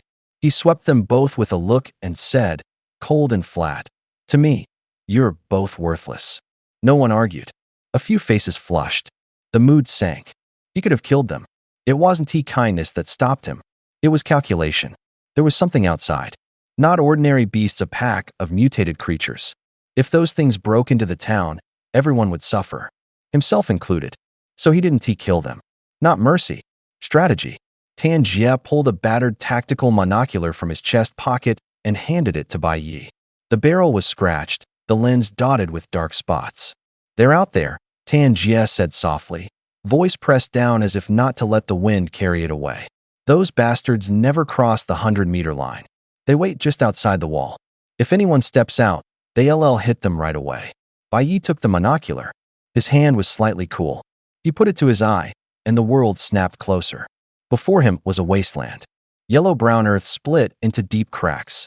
Wind like knives swept across, lifting dust and turning the ground into a blurred painting. There shouldn't have been life here, and yet a few scraggly weeds clung on. A couple of dead trees. Low bushes. The leaves were twisted, as if scorched. The plants were deformed, not fully dead, just malformed. Colors were deep and dull, edges knobby like swollen wounds. Bai Yi's gaze moved among the shrubs. 100 meters out, something shifted behind the brush. 2 red pinprick eyes, close enough to touch, yet half hidden by the wind. The wind rose. The shrubs bowed, revealing several faces. Hyenas. Mutated hyenas. They had once been tawny canines. Now huge patches of fur had fallen away, exposing gray-purple tumors. Those growths were laced with vein-like streaks. Their surfaces gleamed like wet stone. Teeth razor-sharp, claws that could tear through hard ground. They lowed, a sound like chain scraping. One stepped forward, its claw rasped the soil with a short, harsh scree. The air smelled of blood and rot. Their eyes were blood red and cold, fixed on the wall like soldiers waiting for orders. Bai Yi lowered the monocular. His face was blank. He said, in a very even voice, "Why are there only so few of them?" "They're just scouts sent by the Hyena King, watching us so we don't run," Tan Jie said coldly. Bai Yi glanced around and raised an eyebrow. "Those pups are pretty smart. What's the plan?" Wang Shi narrowed his eyes, staring at the dark shapes in the bushes. "We go out. You, me, and Tan Jie each take our best, hit them together. We'll engage up close to pin them. You finish from the rear with that breath of bones." Bai Yi nodded and probed. "Why do we have to leave the city? Can't we just lure them over and shoot from the high ground?" Wang Shi shook his head, calm but decisive. "We tried. Last time we sent bait and drew the hyenas within 100 meters, fired from the wall. We killed a few, but they're learning. They won't risk getting that close anymore. We have to go out and force them to reveal themselves." Tan Jie lowered his head, his voice very quiet. "Those who served as bait, none of them came back. In the wasteland, a human life was worthless. No need to say more, you could hear it in those words. Then what are we waiting for? Move." Bai Yi waved and strode for the gate, his voice laced with undisguised urgency and excitement. "Come out with me and meet them." He wanted to see the forbidden thing actually work. He wanted to know how far it could go. Wang Shi and Tan Jie exchanged a look and nodded. The men scrambled into formation. Over 30 of them circled, putting Bai Yi, Wang Shi, and Tan Jie in the middle, muzzles outward like a ring of spikes. They inched toward the gate. Fingers whitened on triggers. Eyes swept the bushes again and again. Every stir of wind made hearts jump. About 100 meters from the wall, the bushes suddenly erupted with low snarls. Then closer howls answered. The sound struck like iron hammers to the chest, unrelenting. Dust rolled in the distance. The horizon seemed torn open as black shapes rose, one after another. More and more, like a receding tide turned inward, they crept closer. The wind carried the metallic, furred stench of hot breath. The outlines of the dark shapes grew clearer. The hyenas were coming. Their noise thickened, like a living thing devouring the ground. 1, 2, 3, 50. Dark shapes rolled in the distance. They came like a tide, like a herd of cattle ramming a fence. The hyenas were grotesquely large, almost the size of bulls. The dust underfoot was trampled into a drumbeat. The ground shuddered. So did the human heart. "Open fire," Tan Jie roared. Muzzles spat flame first, like lit signal flares. In an instant the fight erupted. Over 30 people fired at once. Bullets spread forward like a woven net. The air was full of metallic cracks and the clink of spent casings. Nobody dared pinch their ammo. Nobody dared fall back. Everyone knew that if the packs couldn't be stopped, they'd be trapped and smothered in the dusty town. Rounds shredded hyena fur. Blood burst out like fountains, spectacular, but mostly superficial. The pack bled and pushed on. Ordinary bullets bit like whips, painful but not fatal. Unless a burst cleaved through a skull or happened to hit an eye, it was hard to kill them. Bai Yi didn't squeeze the trigger. The distance was too great. His aim wasn't steady. More important, he couldn't casually spend the little of that forbidden power inside him, the so-called breath of bones. Once released, it could rip flesh from bone, but it drained the user's life force. He had to wait until the beast closed. He stared straight ahead, feeling the rough heat of those altered animals. Each breath was like inhaling night damp and a metallic tang. Bullets emptied and people fumbled for fresh mags.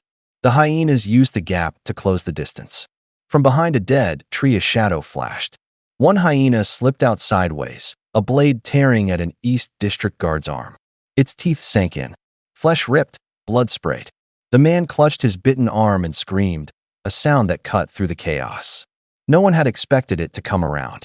The nearest muzzle swung on the new target. Bullets blew a ring of blood off its shoulder blades. The hyena wouldn't release, low and throaty, blood-flecked foam flying from its jaws. Panic rippled through the line like a flame. Breaths shortened. Footsteps scattered into chaos. Someone started firing at random. Gunshots blended into a roar. The bullets missed the hyenas. The man they had clamped onto was riddled like a sieve. Blood sprayed his neck, gaped like a torn red cloth. He collapsed, convulsed, then went still. Bai Yi, shoot! Tanjie shouted, furious and shaking. Bai Yi moved with cool precision. He loaded the gun with a quick, efficient motion. His eyes were knives, fixed on that hyena. "Call me Deputy Commander Bai," he said, low and clipped. Bang! A heavy boom, a low roar like bone snapping. It was the sound of the forbidden round. Everyone flinched. The bullet, glowing crimson, tore through the air, trailing a long streak of fire. It struck the hyena's skull like a meteor. The hyena's head exploded instantly. Flesh and blood spattered outward like a blooming flower. Fragments of bone hit the ground with dull cracks. The blood-red round didn't lose its force. It punched past the corpse and blew through a dead tree thick enough for two men to wrap their arms around, sending wood chips raining down. Is this the power of the forbidden round? Tanjie's pupils widened. As a genetically modified man, his body far exceeded normal limits, but he knew had that shot hit him, he wouldn't have survived. Rage rose in his mind again. Then he saw Bai Yi's face go deathly pale, his chest heaving. In that instant, his anger drained away. Bai Yi panted like he'd just run a long distance. When he pulled the trigger, he had felt hollowed out, dizzy as if drained of blood for 3 straight days. If he hadn't had a few solid meat meals recently, he would have blacked out. But as the hyena's body dropped, a warm current flowed back along the gun's recoil into some deep place in his bones. Vitality seemed to be re-injected. His hand stopped shaking. A solid weight settled in his chest, as if faintly reinforced. He raised the gun. The nearest hyena was his target. He moved decisively, without hesitation. Bang! Gunfire erupted again. Blood-tinged bullets tore the air and struck a charging hyena dead on. A round punched into its chest. A spray of blood burst outward. The hyena sank. It wasn't that Bai Yi's aim was superhuman. The beast had already been riddled, its movements slowed to the stiffness of a rubber toy. A warm rush swelled in his chest. Bai Yi's eyes glittered with a cold, searing light. Feral hunger burned in his pupils. He bit his lip, on the verge of laughing, but forced it down, letting only a cold, thin smile show. Bang! Bang! Bang! He fired again and again. Shells clinked on the ground. The smell of gunpowder mixed with blood into a hot haze. Bodies piled up, hyenas and his own men both. The battlefield looked like a piece of torn cloth. The two leaders stepped forward. The hyena's howls fell to a murmur. Wang Shi ripped off his shirt, revealing a silver-white mechanical arm. Hydraulic pistons, shrieked alloy plates unfolded like blades. The metal flashed a cold light in the sun. In less than a second, the arm had finished charging. He threw a punch. The blast of air squeezed the world, pushing everything into a translucent ripple. Bang! A hyena's skull caved in, brain and bone sprayed, a dull crack echoing. The creature's body flew back several meters. Even with its head shattered, the hyena dragged itself up.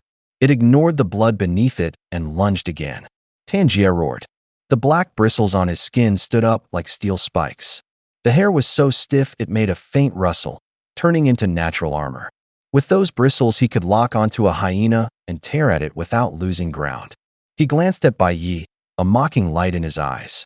Bai Yi didn't stop firing, muzzles spitting flame, bullets falling like rain. Bai Yi was using a power called the Breath of Bones.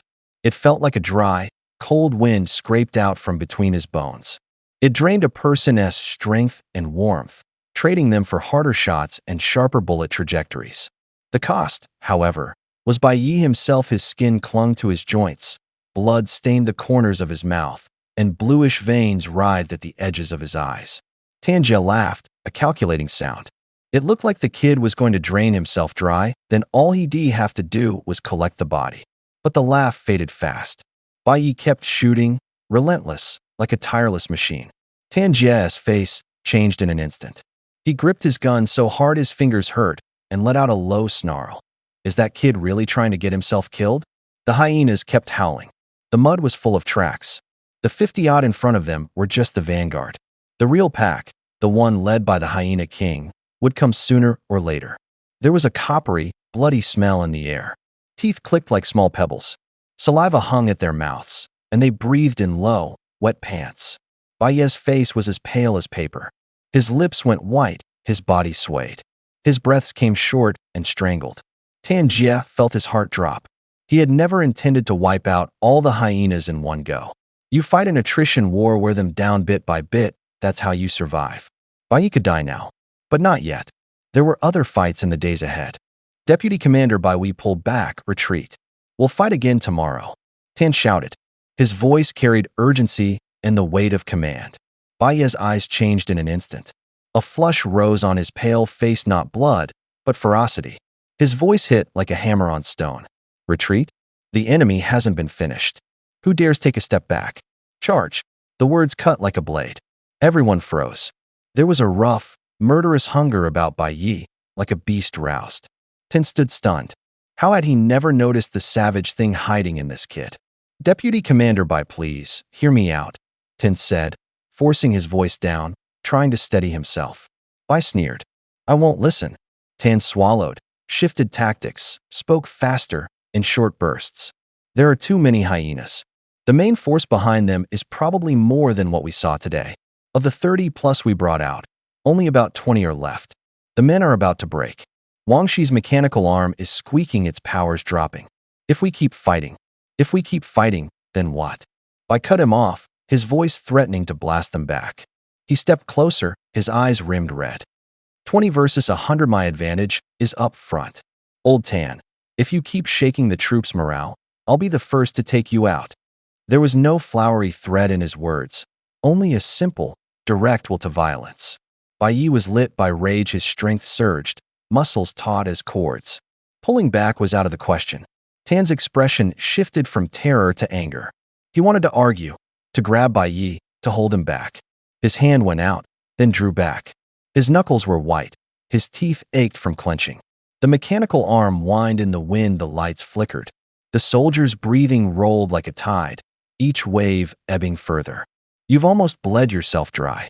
Tan finally lunged, grabbing Bai Yi by the shoulder, his voice raw with fury and despair. You pull out now. Don't drag everyone down with you. Bai seemed to be pulled, but his gaze stayed razor sharp. His mouth curled, half reply, half mockery. The hyena's howls drew nearer. The silence that followed cut into everyone's chests like a blade. Bai Yi could hardly stand, his body felt emptied of strength. Tanjia's eyes reddened, and he gritted his teeth. Don't take us with you. A few minutes ago he had wanted Bai to fire. Now all he wanted was to drag him away. Just as he reached out, Bai stumbled as if hollowed out and crashed to the ground. Hyena's fangs tore at the air, earth was trampled underfoot, and the metallic stink of blood filled their nostrils. Tan froze for a second, then forced himself into the snarling, dodging a few lunges to pull Bai up. His arm smarted where canine teeth had raked skin. Deputy Commander Bai, are you all right? He shouted. Bai grabbed his arm, face ashen. His lips trembled, but his voice was hard. Help, get me up. I can still fight. The words stung like needles. Then he yanked as if being hauled back to life, struggling to his feet, the cold gun clutched in his hand, the breath of bones. The muzzle spat sparks. Bang, bang, bang.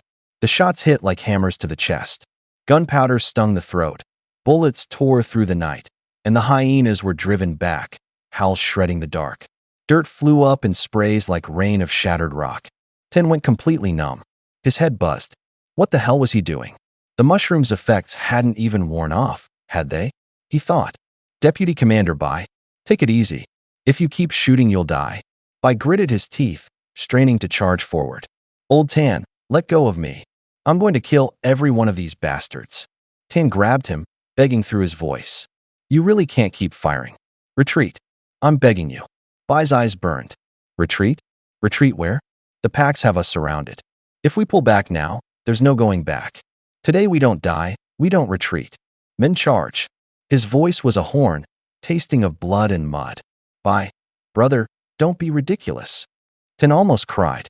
He didn't wait for permission, he hauled Bai, and they ran. Behind them, gunfire stuttered and the hyenas howled. Dust slapped their faces, blood and sweat glued to their skin. Their legs shook and their hearts pounded, but each step brought them closer to the dusty little town a few hundred meters, home under that dim lamp. Bai Yi roared, landing slap after slap across Tanjia's face. Smack, smack, his flesh trembled under each blow. Tangia's face was covered in bristly short stubble, the gust of each palm rasped against it. I've got 800 lives behind me. Bai Yi raised his voice, his hands never stopping. I'm the commander. I can't abandon them. Each sentence he spat out was like a nail driven into the air. Tanjia had taken several blows to the mouth, his eyes were burning, and he was about to strike back. Then a low rumble rolled in from afar. Boom, like 1,000 horses trampling the yellow sand. The wind carried grit, tugging at people's clothes. Dark silhouettes tore through the sand. They cut the dust like blades and charged straight for the village gate. Their shapes were grotesque, moving with the speed of a storm. The lead figure was absurdly tall, well over 6 feet, with a stiff mane along its shoulders and back, like a moving mountain. Hyena King! Tanjia screamed, his face going white. He lunged, grabbed Bai Yi, and ran. Sand sprayed underfoot, the clank of armor against the ground merged into a drumbeat. Bai Yi kept shouting, his voice dragged out and frantic. Let go of me. Let me up. I'll fight that Hyena King to the death, he bellowed, kicking wildly as if driven forward by flames. Behind me are lights, those are parents, children, cooking fires. I won't watch those lights go out. He threw punches, his voice tearing at the night. Tanjia said nothing, only ran harder. The sand-laden wind shredded their coats, salt and grit scraped a bitter taste across their mouths. The crowd behind them burst into motion, footsteps, wails, the rasp of metal, all collided into one sound. They call me Deputy Commander Bai. Bai Yi shouted again. It's not a title, it's a responsibility. Even if I die, I'll be a brick at the gate, keeping those beasts back. Tanjia gritted his teeth, finally pinning Bai Yi down and shoving him toward the city gate. Bai Yi kept yelling. Women along the lane looked up, the children cried harder. Someone gripped the door ring until their fingers went white. Enough shouting, we're here. Tanjia threw Bai Yi onto the stone steps outside the gate, gasping, his arms shaking in spasms. He spun and sprinted to the gate, shouting, close the gate. The iron bolt was ripped free. The doorboards groaned shut, the clang of iron sounded like a final heartbeat. Sand and shadows rolled against the outside of the gate, as if trying to swallow the whole night. The lamps behind the gate rocked in the wind, but they still burned. Wangshi was covered in blood, his voice hoarse as he shouted toward the city. The residents and his men moved with swift efficiency. The gate slammed shut. The heavy wooden door was studded with rough iron nails, like sharp teeth catching a cold gleam. It was the last line of defense against the hyenas. Don't shut the gate. Let us in, someone outside cried, the words torn by terror. Boss, we're still out here. Open the gate, please, came another pleading voice. A few injured men were trapped against the gate, legs shaking, unable to climb up. Those inside heard them and felt a knot tighten in their chests. Not long after came savage snarls from outside, then fractured screams. There were wet tearing sounds and the brutal crack of breaking bone. The noises were like knives, slicing at everyone's eardrums. Faces in the city went pale. Some turned away, eyes rimmed wet. They couldn't tell whether it was anger or helplessness. The people outside had once shared their meals, brothers. Just a few steps beyond the gate lay the boundary between life and death. Wangshi slammed the bolt home. Tanjia leaned against the door, his gaze cold and hard. They wouldn't risk it. No one protested aloud. Silence hung over them like a dark cloud. Open the gate. I'm going to save them. The young man's voice suddenly burst out, a blade cutting through the suffocating air. Everyone turned. Many eyes filled Bai Yi's face. He didn't wait for an answer. He drew the short sword breath of bones. The blade was thin and long, glowing with a cold blue light. Its tip trembled in the night wind. He walked toward the gate in small steps, but each step carried absolute resolve. Tanjia lunged forward and blocked him, voice urgent. Deputy Leader Bai, don't go out there, the Hyena King is right outside. Move, Tan. Bai Yi's voice was cold and clipped, carrying the finality of an order. Those people out there, no matter where they live, they're from that dusty little town. I'm the deputy leader, it's my job to protect them. If anyone else had said it, Tanjia would have written it off as bragging. But coming from Bai Yi's mouth, he couldn't help but believe him. He had just dragged Bai Yi back from outside the city. If he hadn't steadied him in time, Bai would still have been out there fighting, probably already drained dry by that thing.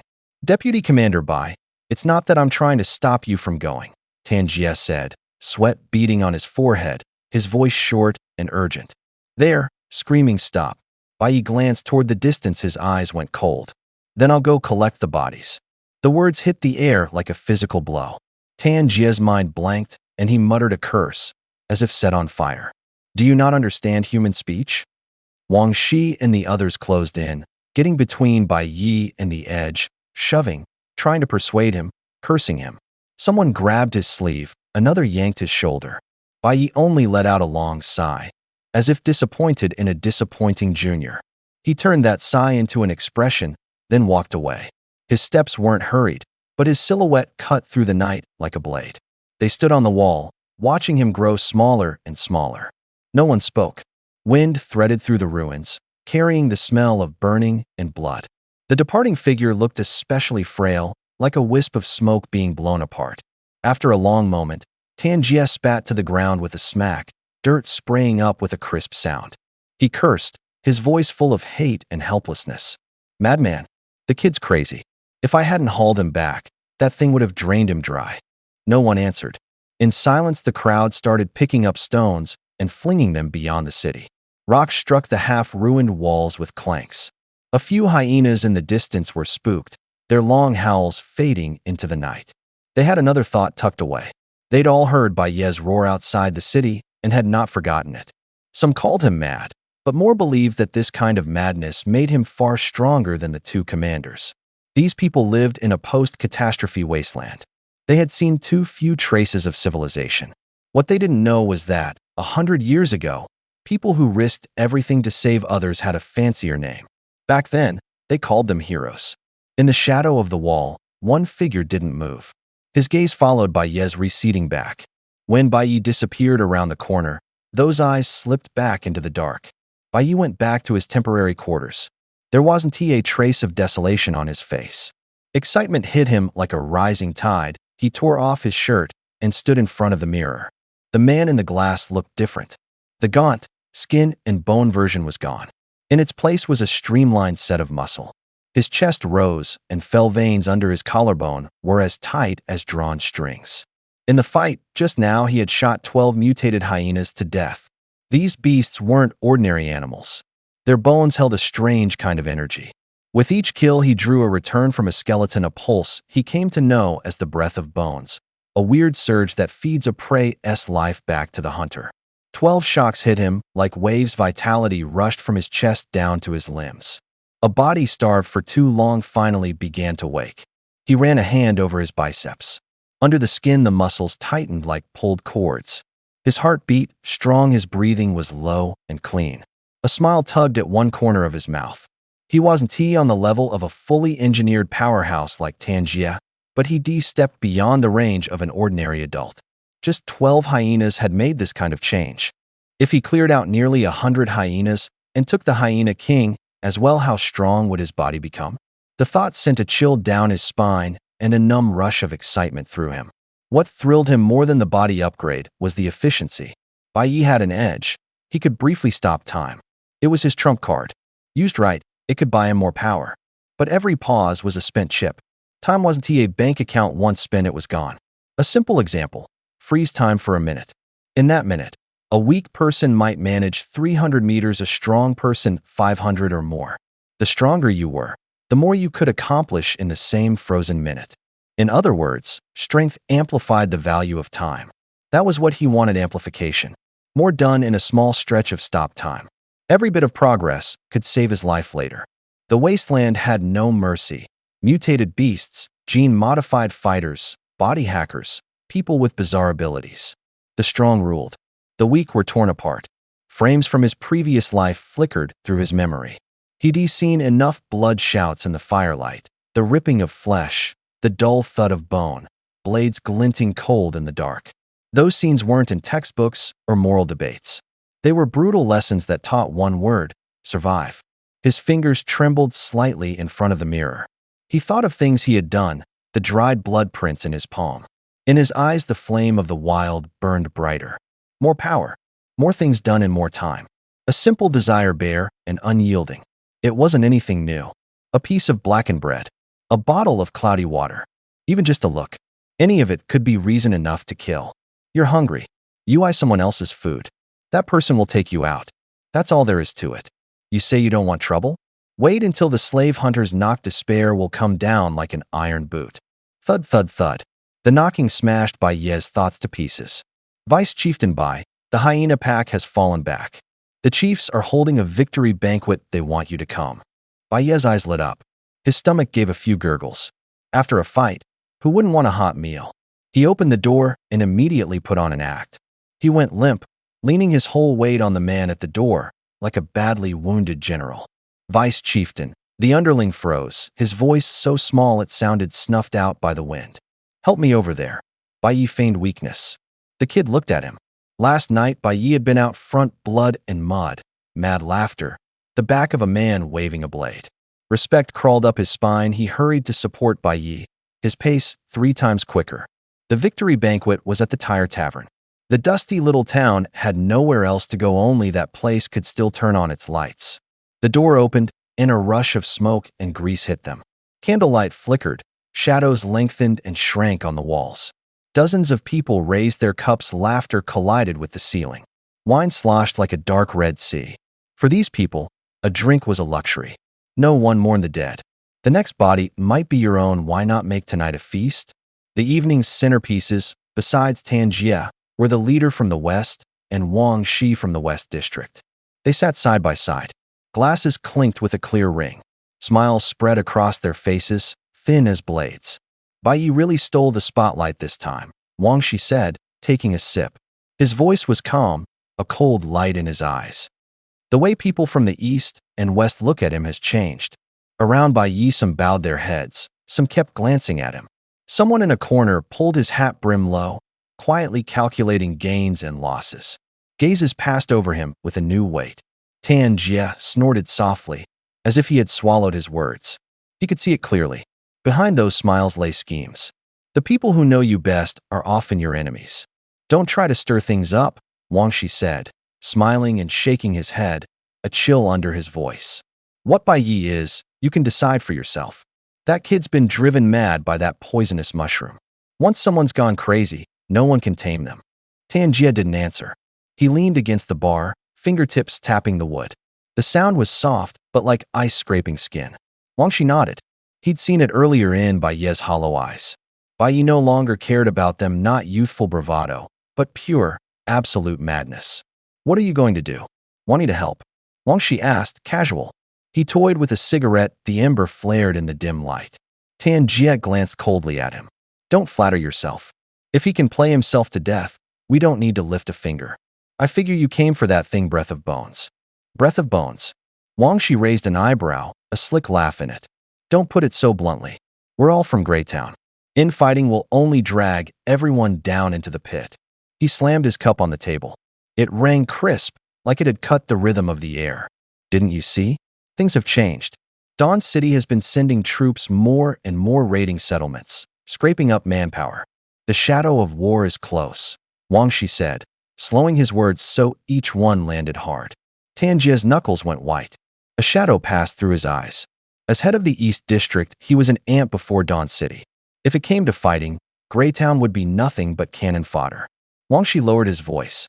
Or think about this, if a pack of hyenas suddenly sprang out, could they be tied to Dawn City? Oh, how do you figure? Tan Jie asked, voice taut like a stretched wire. From the doorway, a shout suddenly exploded. Deputy Leader Bai's here. The tire bar fell silent. Dozens of eyes turned to the door. At once the atmosphere tightened like a giant hand pulling a string. The curtain was thrown back and a man was forced inside by Yi. He staggered, eyes like a child lost in the night. Someone had an arm around him, the hand still smelled of fresh earth. He sagged forward, his nose filled with rot and medicine, dried blood at the corner of his mouth. His clothes were ripped in places, as if clawed and torn. Wang Shi took a drag, and the smoke drew a ring in the yellow light. Tan Jie straightened, his gaze sharpened in an instant.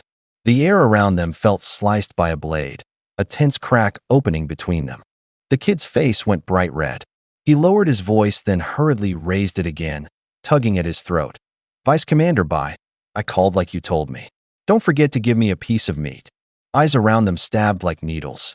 Bai patted the kid's shoulder with slow satisfaction, smiling. Don't worry, I haven't forgotten. The kid froze, letting out a small, Ah. A few people chuckled and whispered, Vice Commander Bai, you're finally here. You okay? Tan Jie came forward with a grin, supporting Bai as he helped him into a seat. Bai shot Tan a cold look. Do I look fine to you? He said, the words edged with venom. The corner of his eye carried the faded trace of an old wound. His movements were a bit unsteady. Tan shrugged, unconcerned. He'd long since accepted that Bai was a little crazy. Being yelled at before didn't bother him. Taking a dozen slaps had only earned him a wry smile. Now he treated Bai like a brother to be spoiled. Bai swung himself down between Tan and Wang Shi, acting like he owned the place. Sit and talk. Hurry up with the wine, bring the meat. At his shout, rough slabs of roasted meat were brought out. The chunks were charred on the outside. Tender inside, the blackened edges still glistened with oil, hissing. No delicate carving, just the raw smell of smoke and salt. Bai ate like he feared the food would disappear. Every bite felt like he was trying to swallow back something he'd lost, his gaze intense. His hands trembled just enough to show the desperate urgency of long-term hunger. Tan poured wine for him with a smile, equal parts indulgence and calculation. Take it slow, don't choke. Eat more. Put some meat back on your bones, get your strength and your vital energy back. Muffling a piece of meat, Bai stammered. What were you just saying? Were you bad-mouthing me behind my back? No way. Wang Shi replied earnestly. You're the big hero, can't praise you enough. We were talking about that pack of hyenas. Those beasts came out of nowhere. I suspect it's tied to the recent commotion in Dawn City. Bai's brow lifted, his expression shifting. Tell me everything. The words Dawn City set the room alight. In this dusty little town, almost everyone had heard of Dawn City. To them, it was like a lighthouse drawing in every hope and every fear. Rumor had it Dawn City was like another world. There were fixed produce stalls and schools on the streets. Springs ran with clean water, and the bathhouses always steamed. The women in the city had delicate, porcelain-white skin. Nothing like here. Out here, the wind and sun never let up skins rough and cracked. That's how it is. Wang Shi cleared his throat and spoke slowly. Lately, Dawn City has been drafting soldiers. They've got squads that grab people. They're rounding folks up, hauling them off in prison wagons. I suspect they're getting ready for war. Bai Yi nodded. There was more than one big city in the wastes. 100 years had passed since the cataclysm. People crawled out of the ruins. Cities rose, one after another. Powers fought over ground, each running its own show. And what does that have to do with the hyena pack? Bai Yi asked. Wang Shi dropped his gaze to the floor, like he was fitting pieces together. The hyena pack used to hang out at the foot of Black Mountain. They mutated into those vicious beasts, but they're still animals. They know their territory and normally don't leave Black Mountain. He made a circle with his hand and his voice dropped lower. But recently they've turned up in that gray dust town. If a wolf pack suddenly abandons its den, something's wrong with the den. Last time I went to Dawn City to trade, I heard people saying their army has been moving into Black Mountain, trying to take that dangerous ground. My feeling is Dawn City wants control of Black Mountain. They're grabbing land for a war. Tan Jie laughed, a sound like dry grass being crushed. Don't be so naive, Deputy Chief Bai. He shot Bai Yi a look, the words edged. You haven't been to Dawn City. The people there do the math coldly, colder than any strongman out in the wastes. They're not in the business of free charity. He put it bluntly. If the major factions really wanted to wipe out the mutants, they'd have done it already.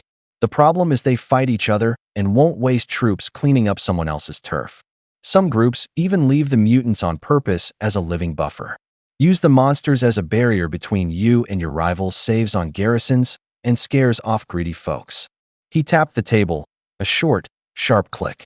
For 2 seconds the air went as quiet as if pricked by a needle. Then it filled with unspoken suspicion. Bai Yi's mouth curled into a small smile, a short laugh, cold as a blade. Cut the crap. Wang Shi picked up the thread, his voice low and crisp. We can't meddle in those big people's business. Right now what's important is taking care of that pack of hyenas.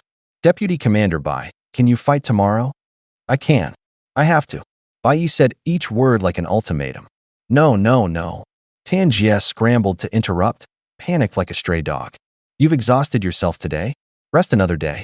The food in the dusty town will hold for a few days, there's no hurry. He was scared Bai Yi would collapse before he even reached the battlefield, scared there'd be no one to finish the Hyena King. Scared, Bai Yi could barely walk without being supported. Bai Yi slammed his hand down on the table. The force made cups and plates tremble. The noise instantly overwhelmed the tavern's clamor. The crisp clink of a rim rang twice, and then everything went dead quiet. Everyone stopped what they were doing, eyes fixed on the three of them. The laughter and shouts faded. The air was left with the smell of wine and a few low whispers. Old Tan. Bai Yi stared at Tan Jie. His gaze was sharp enough to cut. You'll regret this. He didn't wait for an answer. He lifted his bowl and walked out. His steps were steady, as if he were walking with anger held under pressure. Someone shouted. Someone steady the deputy commander. That night, Bai Yi lay back on the bed. The boards creaked. His body still trembled. Pain rolled through him like tidal waves from the wound. The bedding rubbed against his skin like sandpaper. He closed his eyes, but his mind played like a film. The battlefield flashed frame by frame. Gunfire came first, short and jarring. Bullets fell like rain, like metal needles tearing through air and flesh. Soldiers' throats made their last spasms. Shrapnel ripped the earth, flinging up blood and dust. Things underfoot cracked. The snapping of bones was as precise as a metronome. He could stop time. He just couldn't stop the force of everything happening at once. If a hail of bullets came at him all at once, would that instantaneous violence tear his power apart? He pictured a curtain of bullets dropped over the field, men collapsing one by one, rust-colored smoke swallowing the sun. Only the night wind and distant, intermittent dog calls filled the room. Bai Yi's hand clenched and relaxed beneath the blanket. Energy still smoldered in him like embers not yet extinguished. Time in his head was a thin sheet of paper. He knew he could fold it, crease a corner. But folding the whole sheet to trap every flying steel needle? That problem was colder than any flash of blade or gunfire. He turned over and buried his face in the pillow. The wind outside sounded like a low summons from beyond the battlefield. He heard his own breathing, the blood roaring in his ears. He said nothing more, folding that worry into his chest and gripping it like a fist. Bullets, shells, sniper rifles, tanks. The battlefield had everything. In the chaos, he couldn't keep his time stop running all the time. Not enough energy. Not realistic. The gray-dusted town was nominally under Dawn City's jurisdiction only in name. Once the fighting started, who would spare a small town? Who could guarantee they wouldn't wake up in the middle of the night to shells punching through the roof? Someone asleep wouldn't even have time to react. Even if he was alert and could sense attacks a few times in advance, using time stop to dodge them, how many times could he do that? He couldn't spend all his time avoiding bullets. No, this place was too dangerous. He needed somewhere safer to slowly accumulate time and grow stronger. Dawn City became his target. The walls, the garrison, the order inside. Even if the city fell, the people inside were usually the last to suffer. That meant there might be a chance to evacuate. Today it was mutated beasts, tomorrow gunfire. The day after he might not even get a full meal. He didn't want to live like that anymore. Shoo! A faint scraping cut through the room. Bai Yi's train of thought snapped. He narrowed his eyes and stared toward the sound. The window. The window had opened by itself. No wind. No one. The glass against the wooden frame made a thin, rasping sound, like an invisible hand slowly prying it open. He didn't panic. He stayed lying in bed, his eyes like two wells, calm and deep. By his pillow lay an amulet made from a bone fragment. He called it the Breath of Bones. It usually warned him before close danger arrived. But for this strange motion of the window, the amulet said nothing. He didn't bother to reach for it. If there was danger, the time stop would trigger instantly. He treated that as his last line. Half a minute passed. The air was so still it felt compressed. Then a yellowed sheet of paper, moving without wind, drifted straight in through the window. The edges made a soft rustle. It landed at the foot of the bed, as if waiting for him to pick it up. A sheet of paper hung in front of Bai Yi. It drifted to a stop. On it was a line of blood-red letters. Tonight at midnight. Come alone to the woods north of town. Don't tell anyone. This concerns your life. Fuck. What the hell are you playing at? Bai Yi muttered. The paper floated in the air. Blood-red writing. Eerily cinematic. But he wasn't scared at all. Anger flared up, like something trying to tear his chest open. He had an ability to steal a few seconds. A few seconds was enough for him. Even if a god showed up, he'd slap it in the face. Let alone now. Time stop, he mouthed. A hum. A huge golden clock face rose up from beneath him, like an order, like nailing passing time to the air. The sound was low, like a clock echoing in a deep well. He sprang up from the bed. In his hand was already that cold weapon, the breath of bones. The wood of the window frame creaked under his feet. A cold wind made the room's light flicker. In Baye's dark eyes, a fire was dancing. Showing up with a scrap of paper at midnight to scare me? Man or ghost, don't think about getting away tonight. He leapt toward the window like a gray wolf let loose. Outside, the night was heavy. Moonlight cut the ground like a blade. Baye raised his gun, his eyes sweeping every shadow like a predator. In a corner, a figure crouched. Its right hand was wrapped in bandages and held high thumb and forefinger pinched at something in the air. The motion looked like it was grasping an invisible sheet of paper. Good. It's you. Baye charged forward. His boots crushed dead leaves with sharp snaps. In the moonlight, he saw someone he knew. Liu, the magic hand. Liu crouched motionless. The bandages were wrapped in a mess. The knuckles on his right hand jutted out like rusted hinges. His fingertips pinched the air, faint light seeping between his fingers. The light was as thin as paper, unreal in its weightlessness. Baye heard a faint rustle, like wind running over old curtains in the distance. He'd heard Liu's name long ago. They said Wangshi had broken his right hand, smashed it to pieces. Nobody expected to run into him at night. Baye's feet slipped, and he stopped 2 paces away. He stared at the bandaged hand. The fingers trembled, as if tightening an invisible string. The air smelled of bandages, blood, and antiseptic mixed, bitter and acrid. This wasn't an ordinary trick. A word flashed through Baye's mind. People who can make objects obey. Those who bend reality. Few of them. Rare. Dangerous. Moonlight stretched their shadows long. The blood words on the paper still gave off a cold glow. Night wind lifted the paper's corner, but the surface didn't move, as if tied down by invisible threads. Baye's fingers twisted on the gun's grip, his eyes narrowed, his smile a blade. Baye stared at Liu's raised right hand. It hung there so oddly he looked like a statue. Wind stirred the curtains outside. The room was so quiet he could hear his own breathing. Silently, Baye moved closer and reached for that lifted wrist. When his hand touched it, it was ice cold, like iron. Not ordinary cold, like a steel plate pressed against skin. There was resistance under his palm, as if he'd run into a massive glove.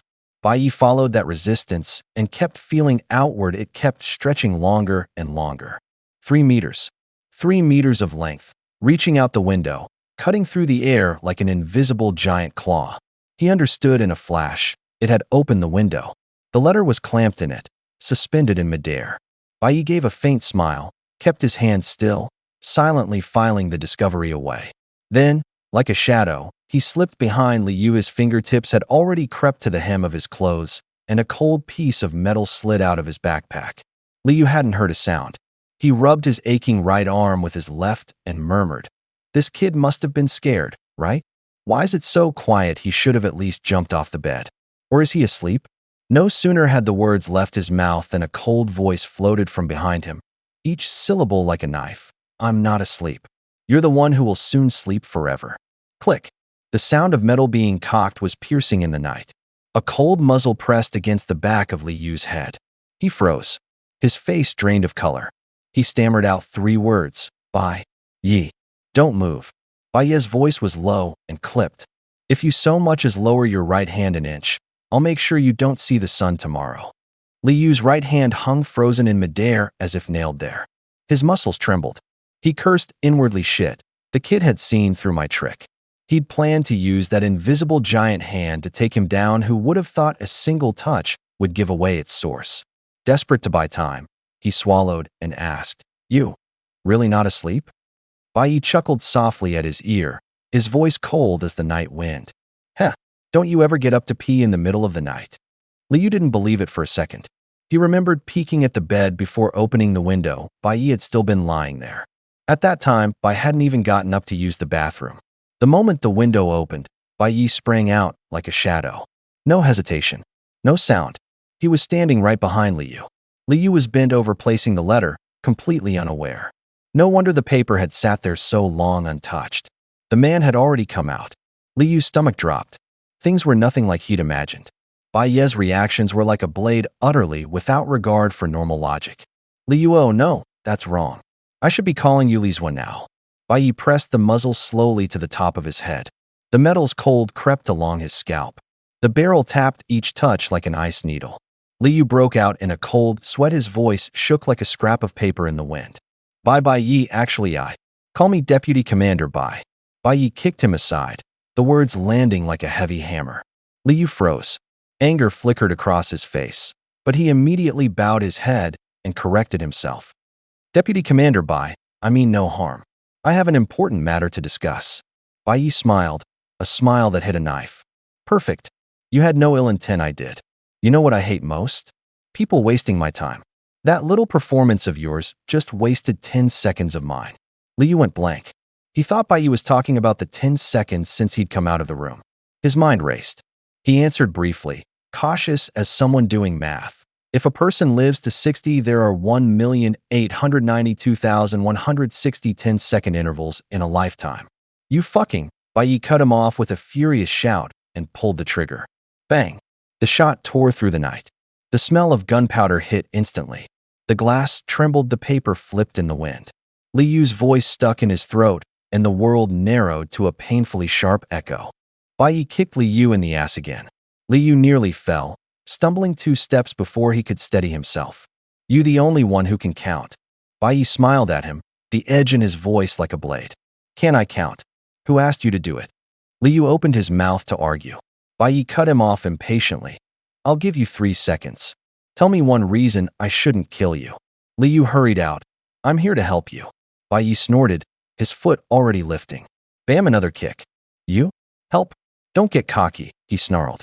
Li Yu gritted his teeth, forcing his voice out. I have a power. Bai Yi paused for half a beat, sneering. A power? Go on, tell me about it. Li Yu swallowed, his voice dropping. His breaths and pauses were short and sharp. That day I lost at the wheel, he said, the wheel of fate. Wangxi the guy, humiliated and furious, smashed my right hand into broken bone. Bones cracked, blood and bone dust scattered everywhere. Some people wanted to see me die. He clenched his left hand until the knuckles went white. The movement felt truer than his words. I make my living with sleight of hand. 10 some years. I lived off the delicate work of my right hand performing, conning, surviving.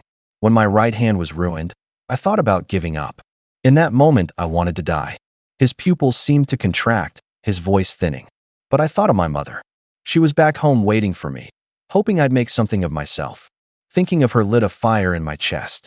That fire forced me to keep living, forced me not to fall. He closed his eyes and ran his palm over his right arm, as if replaying the pain. Then a sharp, twisting pain tore through my head, like something stirring inside, like being branded with a hot iron. The pain made my vision go black. When it eased, my right hand didn't feel shattered like before. Bit by bit, the bones stopped stabbing, the skin started to heal. Li Yu opened his eyes, wonder threading his voice. Stranger still, I felt an invisible arm growing out from my fingertips. It could touch things, could grab things, but you couldn't see it. The feeling was warm, it had weight, it tugged. It was like a stranger helping my hand. Bai Yi pretended to understand and nodded. I see. Step 1 to becoming someone with a power is to wreck your right hand. Silence, broken only by Li Yu's breathing. Bai Yi added with a little smile. And you gotta have a mom. Li Yu clamped his mouth shut. Only one thought remained in his head. Bai Yi had lost it. He remembered hearing people say Bai had been odd on the battlefield. Now he believed it all. Bai Yi's voice was calm. It wasn't the flesh, he said, nor losing arms or legs. The point isn't the wound, it's the spirit being torn. Like a seed buried in the heart. After a huge shock, the seed breaks the soil and something else grows. That thing will turn a person into what's called a superhuman. Bai Yi nodded, as if he were explaining an everyday fact. His earlier line, just a joke, just teasing, had been taken seriously by the others. Li Yu looked at him and felt a cold little laugh in his chest. Those people didn't get humor, and they didn't understand danger. Li Yu thought of the rumors the wasteland hunters used to tell. After the Great Cataclysm, a lot of things looked the same on the outside but were different inside. On the surface it was calm, but the seed was fermenting. In the civilized days, the shock at most produced mental illness. In the Cataclysm, The same cracks could spawn power. The mutated beasts seemed like errors of evolution. The ones among humans that got lit, maybe that was the real evolution. His chest tightened, both afraid and excited. Who was right or wrong? Who could say? He hissed, drawing in a cold breath. The sound held panic and a stubborn grasping at a last straw. The metal chill of the gun pressed in front of him. From the barrel came a faint, dangerous whisper, like a breath. Liyu's throat was dry. He forced his voice steady. Deputy Leader Bai, please put the gun down, okay? I'm scared. Bai shot him a glance. His tone snapped tight, like a tightened rope. You beg me, and you don't even say sir. Is that how you beg? Rage shot up. Liyu's fists clenched until his knuckles seemed ready to burst. He wanted to smash that calm face with a single punch. But the gun was still there, iron cold as ice. His teeth chattered together. He bowed his head again, voice lower. Please, sir. Put the gun down, will you? I can't. Bai's answer came like a door slamming shut, brisk, final, merciless. You goddamn. Bai didn't get to finish. He was cut off. Can you at least let me put my right hand down? Liyu's voice hurt. His arm was raised, knuckles white. It's not healed. I can't keep it up like this. No. The terse refusal from across the table sliced through the night. Liyu shot to his feet. The chair let out a sharp squeal on the floor. He glared at Bai Yi, eyes blazing. Bai Yi, I told you, we're not enemies. I'm here to propose a partnership. His breath steamed white in the cold night. His voice dropped, urgent and low. Can't you see your situation? Wang Shi and Tan Jie will never keep you around for real. They'll wait until you scatter the hyena pack, then team up to kill you. They'll sell that forbidden item on you and split the money. Bai Yi frowned. And then, so working with me is your only way out. Liyu lifted his hand, but quickly pulled it back. A jolt of pain shot through his palm. I have a power. You have that forbidden object. That thing draws envy and murderous intent. Together, we might be able to beat them. Besides, Wang Shi ruined my magic hand. I need revenge. Bai Yi cocked his chin. You came knocking on my door in the middle of the night just for this? Yes. Liyu nodded. His words came crisp and efficient, like cut cloth. I already have a plan. Next time you go out of town, I'll lie in wait outside the city. Wait until they're exhausted, until they let their guard down. We'll coordinate you inside. Me outside, hit them from the flank. Fast, ruthless, precise. Solve it in one strike. He paused, as if listening to the wind. Only a distant stray dog barked, and the tight creak of Liyu's clenched fist broke the silence. When it's done, he continued, the dust town is yours to run. I won't interfere. Bai Yi sounded skeptical. What's in it for you? Just revenge. Liyu shook his head. The smile had an edge. Revenge is part of it. More practical is money. I want money. After it's over, you keep the town, the money's mine. I get paid, I leave. He looked Bai Yi straight in the eye, uncompromising.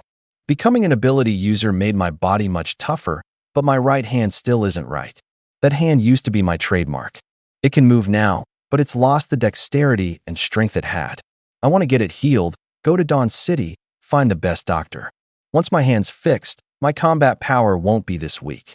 I want to restore my magic hand. When he finished, the air felt cut by a blade, so still you could hear the blood thudding in a wrist. Bai Yi stared at him and said nothing. Once I Liyu, the man with the magic hands, get a foothold in Dawn City, I'll bring my mom into town. She'll have a good place to live and good food, Liyu vowed. Bai Yi's expression softened. To be honest, Liyu wasn't the best sort of person, but he was filial, and they had no personal grudge. On the contrary, they shared a common enemy. Bai Yi drew the deathly chill from his hands back in. The cold, hollow wind that had felt like it seeped from his bones quietly dissipated. The air returned to normal temperature. The night held only moonlight and the distant chirping of insects. Liyu heard the movement, smiled, and asked eagerly, so you agree to work together? No. Bai Yi shook his head, short and decisive. Why? This would help you and hurt no one, Liyu said, puzzled, hope in his eyes. Bai Yi didn't answer right away. He looked up, his gaze tilted toward the moon. Moonlight cut across his face, sharp as a blade. He said softly, I can help you finish off Wang Shi and his crew. But have you thought about the hyena pack? What about the people of Grey Dust Town? Liyu froze. His expression flickered. He fell silent, as if weighing the question. After a moment he said, I can go deal with the hyenas. How many people will die then? Bai Yi asked coldly. You've got skill, but you know your strength probably doesn't match Wang Shi's. Otherwise you wouldn't have come to me. Even if you kill some of the hyenas, the rest will tear the town apart. I want 0 casualties, not a victory paid for with a few lives. Li Yu's face went tense. But if we kill Wang Shi, they'll come after you immediately. With the way you fight, you might not even have time to wait for them to make the first move. Enough. Bai Yi swept his sleeve once. His patched sleeve sent up dust, tiny motes floated in the moonlight like wisps of smoke. There was no fear in his voice, only anger. I, Bai Yi, am not someone who clings to life out of cowardice. Which matters more, my one life, or the 800 lives of Grey Dust Town? The words hit Li Yu like a hammer to the chest. His chest tightened. The silence around them seemed to fracture. He suddenly felt ridiculous, like a petty schemer. Standing beside Bai Yi, his face burned. He looked away, his hand clenched, and then loosened without meaning to. The night wind cooled his stubble. He said nothing. He stood there, listening to dogs barking in the distance, overcome by a shame he'd never felt before. I understand. Li Yu swallowed his emotion, his gaze steadied. He looked straight at Bai Yi, voice low and earnest. Go ahead and do it. I'm no saint, but I respect you. Do whatever you think best. Once you deal with those hyenas, we'll take on Wang Shi and the others together.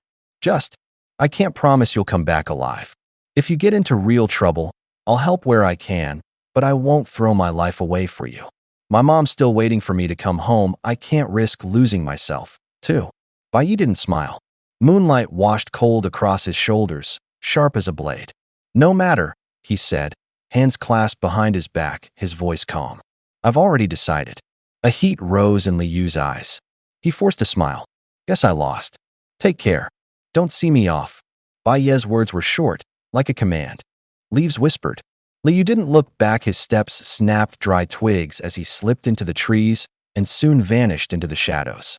Silence remained. Bai Yi reached up and touched his chin. Moonlight speckled his knuckles with a cold light. He muttered to himself, a trace of self-mockery in his tone. Is it really right to be deceiving a disabled man like this? He shook his head, then gave himself an excuse, his voice lighter. Actually, it's not a total lie. People judge by results, not motives. He remembered the battlefield scene.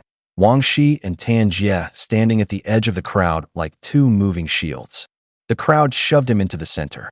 He raised his gun. A flash, enemies fell. That night, they had taken the storm for him. Bai Yi's fingers drew a circle in the air. Short, clear calculations formed in his mind. I can play my role in Li Yu's plan and take out Wang Shi and Tan Jie. But once they're dead, who will cover me when I go after the hyenas? Can Li Yu, this half-baked accomplice, hold the line? I might end up wasting more time setting things up before I can clean those guys out. He pulled his gaze back and gave a cold smile. Moonlight sliced across his cheek like a steel edge. Use them to raise myself first, then harvest. It's more efficient, he said softly, as if setting down an unfeeling rule. Wind from the tree-line brought the scent of dust and pine needles. Bai Yi turned, footsteps light and steady, and disappeared into the night. Li Yu's appearance was an unexpected surprise. When the situation showed its teeth, he alone would have to hold off Wang Shi and the others. The blade he called the breath of bones wasn't enough. He had to stop time, press the pause button on a clock, and make the air freeze.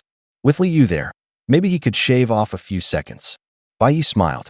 I'm really a master of time management, he said, self-mocking, his laugh short. Bai Yi didn't wake up until noon the next day. They were supposed to go hunt hyenas today. Old Tan, worried about his injury, forcibly pushed the plan back a day. There wasn't much to do in the dusty little town. Bored, he went back to sleep. After lunch, the sun rode higher. He yawned and walked along the dirt road that passed for a path. Low houses lined both sides. Some people were sleeping on sacks right by the road. The summer heat and the smell of dust blended into a bitter tang. The occasional cicada stretched the afternoon into a lazy, humming drag. Deputy Leader Bai. A grubby passerby saluted him, his voice laced with reverence. News of last night's deeds had spread through the town. People began to glance his way. Bai Yi took long strides, enjoying the looks. The stubbornness on the boy's face, among these numb people, was like color pasted into a black and white photo. He'd just bought himself another minute, and that made his smile even shallower.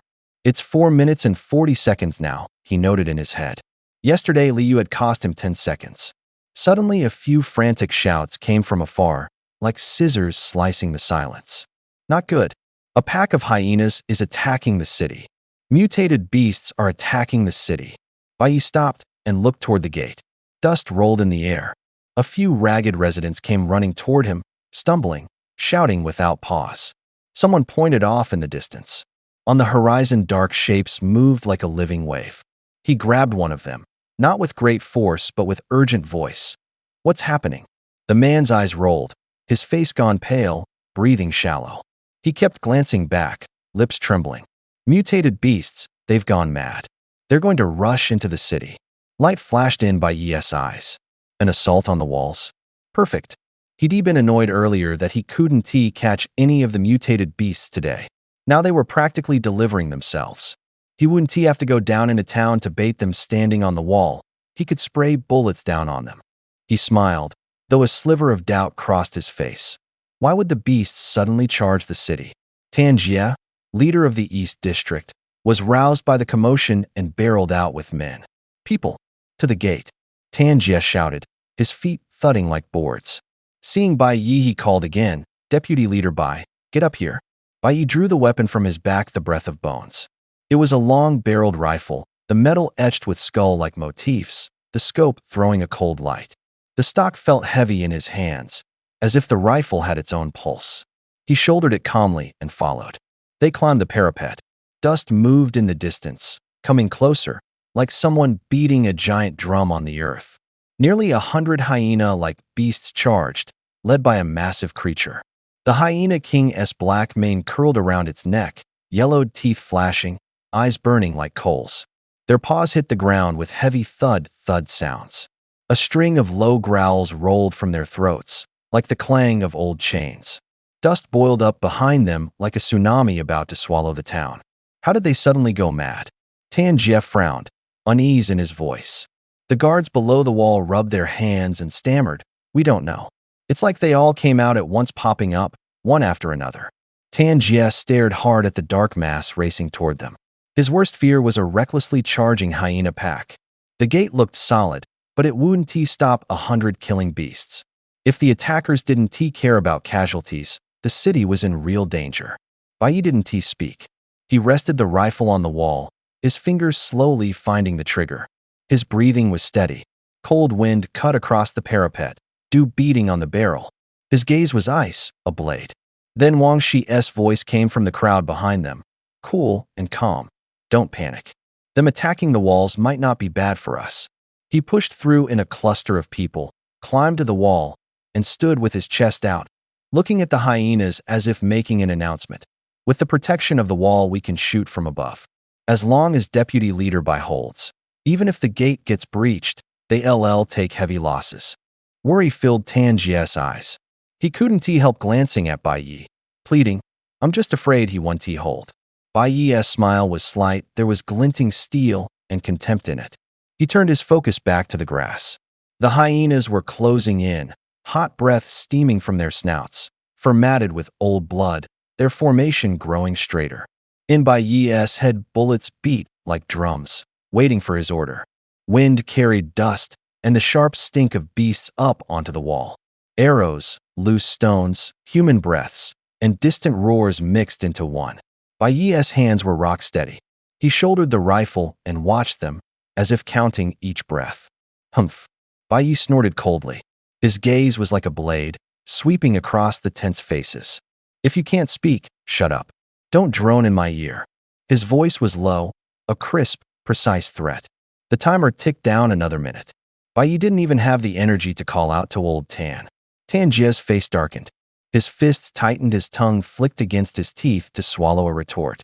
He looked at Bai Yi, then at the men behind him. Without Bai Yi, no one could stop that thing.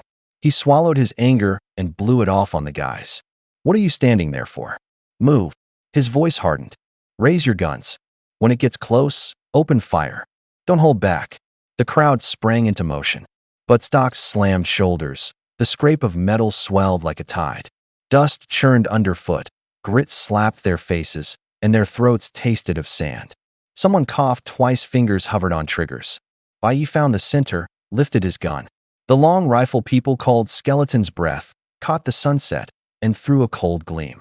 The stock looked carved from bone, slender, the muzzle scarred with old soot. The grip was cold, as if he were holding a chunk of ice. He held his breath. From the wind came a low, clacking sound, the footsteps of the distant beast. It was closer, much closer than last time. The sand no longer hid its shape. It looked like a living boulder. Its dark purple skin was almost translucent, crimson veins pulsing beneath like red vines. A fist-sized swelling crowned its head, all folds and a sickly sheen. Each step hammered the ground like a sledge. Its breath smelled of scorched metal and a metallic, bloody tang. Bai Yi didn't fire first. He turned the rifle in his hands, feeling the weight of rounds in the chamber. A normal handgun's effective range was only 50 meters. His Skeleton's Breath boasted 200, but its accuracy was awful. At this distance, each shot would only trace the outline. He needed others to slow it down first, wound its legs or flank, so its charge would falter, then he could finish it. Ready. Tan Jie raised his left hand, about to give the order. Wait. Bai Yi cut in, his voice carrying an order and a calm that brooked no argument. Tan Jie's face grew redder and redder. He thought Bai Yi was about to seize command and stepped forward, eyes blazing. Bai Yi didn't look at him. Bai Yi frowned, staring at the pack of hyenas ahead. Suddenly, Bai Yi pulled his hand back. The wisp of white fog like breath in the air was sucked back into his palm and then dissipated. Don't shoot. Put your guns down. His voice was low, like issuing a final order. Muzzles slowly lowered. The air froze for a few seconds. Everyone stood stunned, fingers still on triggers. Tan Jie demanded angrily. Vice Commander Bai, what exactly are you trying to do? Before he finished, one of the men at his side suddenly shouted. The hyenas turned. Tan Jie swung his head. The pack had instantly changed direction. They ran like a frightened tide of beasts, tails tucked, letting out sharp howls. Claws scraped the ground, kicking up a plume of yellow dust. Their footfalls were like rapid drum beats as they tore off toward the distance, skirting the dusty town. Some people exhaled, quietly relieved. Maybe we scared them off last time. More men hunched their rifles across their chests, trying to avoid the fight. But Tan Jie and Wang Shi's expressions shifted. They exchanged a look, both felt something was wrong. Wang Shi spoke first, his voice low. Vice Commander Bai, what's going on? Bai Yi did not turn. His gaze swept past the hyenas and landed on a farther stretch of yellow sand. That sand was rolling in the wind like a moving wall. The wind carried a low vibration, like distant drums. He said calmly, the hyenas aren't attacking. They're running. Someone is chasing them. The moment he said it, the atmosphere turned heavy. The soldiers' mouths fell open, hands gripping gun stocks until their knuckles went white. No one laughed, no one moved. Every eye went to their commanders, looking for an answer. But the two leaders standing before them also looked unsettled. Tan Jie breathed hard. Wang Shi's hand trembled slightly. They looked at each other, neither able to say what to do next. Tan Jie gave a strained laugh and said in a low voice, maybe it was the Dawn City troops passing through and they scared off the hyenas? Wang Shi frowned, his voice cold. Troops? Don't be ridiculous. More like mutated beasts. Bai Yi ignored them. He suddenly looked up and cut his voice another notch. Quiet. Listen. A hum-hum-hum. The sound was close, like countless needles vibrating at your ear. His chest tightened in waves. What is that? Someone shouted. The buzzing grew more piercing. Someone swallowed hard. Sounds like electricity. No, birds. Look, another person pointed at the sky. Everyone looked up. Far on the horizon, a dark smudge appeared, like frost scattered across the clouds. It drew nearer, thickening, multiplying. The slap of wings rolled like thunder. Their cries were shrill, like metal scraping glass. Gray sparrows, someone blurted, the two words laced with bone-deep terror. They were no ordinary sparrows. They were swollen to the size of eagles. Feathers all gray. Eyes milky as frosted glass. Claws thin and sharp as knives. Thousands of birds pressed down. Their shadows swallowed the sunlight. In the heat, the wings sliced the air with rending whistles. Run! The town can't hold, someone screamed and fled. Footsteps, shouts, and cries braided into chaos. People tumbled. Parents snatched up children and bolted. Weapons hit the ground with bright, metallic clinks. Bai Yi's eyes went cold. He stared at that cloud-like flock and clenched his fingers. One gray sparrow alone might not be the deadliest foe, but their numbers were horrific. They were a black wind ready to tear the town apart. "Fall back to cover. Now," he hissed to the people beside him. Before he finished, the first wave of gray sparrows dove. Desperate screams were swallowed by the wind, dust whipped up by their wings rolled like a tide. He could stop time, but he couldn't fly. Gray sparrows wheeled in the air. The wind lifted their feathers, blade bright and cold. He reached out and came up short. He thought about shooting. He'd never been good at aiming. One careful sight, one pull of the trigger, and the frozen seconds slipped away. Even if he hit, it would be impossible to kill all those mutated birds in that brief stillness. Retreat was the only option. Get inside first, then see what to do. Bai Yi dropped from the wall. The moment his boots hit the ground, it felt like he'd been ignited. His breath came hard. His heart hammered at his ribs like a sledgehammer. He sped up. The boosted strength in his body shoved him forward, carrying him farther than a normal man. His saw struck the flagstones in a fast rhythm, thud, thud, thud. He quickly overtook the first wave of runners. Two silhouettes were ahead, Wang Shi, Tanjia. They'd bolted early. They knew the wall wouldn't stop an attack from the air. A scream tore open. A gray sparrow dove. Its beak flashed like a spear. It drove through a man's skull brain, and blood were sucked out with a wet, sucking sound. The spray of blood gleamed horribly in the sunlight. More gray sparrows plunged down. They were like insect-hunting raptors, swift, brutal, without mercy. Beaks shredded flesh, feathers slapped at eardrums with a rasp. Bones cracked with brittle snaps in the crowd. Bang, bang, bang. Gunfire erupted in a chaotic staccato. Some fought desperately, muzzles coughed white smoke and fire. But there were too many birds. People screamed and lunged for houses. Get inside. Into the house. Wooden huts creaked under the assault. Windows were no barrier. The sparrows would peck at a pane, slip through cracks. Glass exploded into a shower of shards. A man pressed against a windowsill to hide, and a beak punched straight through the glass and dragged him out. Blood stained the frame red. These birds were not just physically terrifying. They'd gotten smarter. They knew how to hunt a crowd. They picked out exposed necks, zeroed in on cries for help at windows. They were like trained hounds, single-minded and efficient. The town unraveled. Cries, gunfire, the crunch of breaking bone braided together. The dusty little town looked torn open, fear spilling out like a beast. Bai Yi pushed faster through the crowd. He didn't dive into a house like Tanjia and Wang Shi. As people fell back like a tide, he slipped through and headed straight for the Tire Tavern. That was Tanjia's base, where they'd stashed water, food, guns, and ammo. He stared at the tavern's stout door. Behind it might be a chance to survive. His palms sweated, the smell of blood and dust hit him. He gritted his teeth, shoved the door, and rushed inside. The rounds in the magazine were meant for Bai Yi. The breath of bones wasn't an ordinary firearm. It drained the user's life force.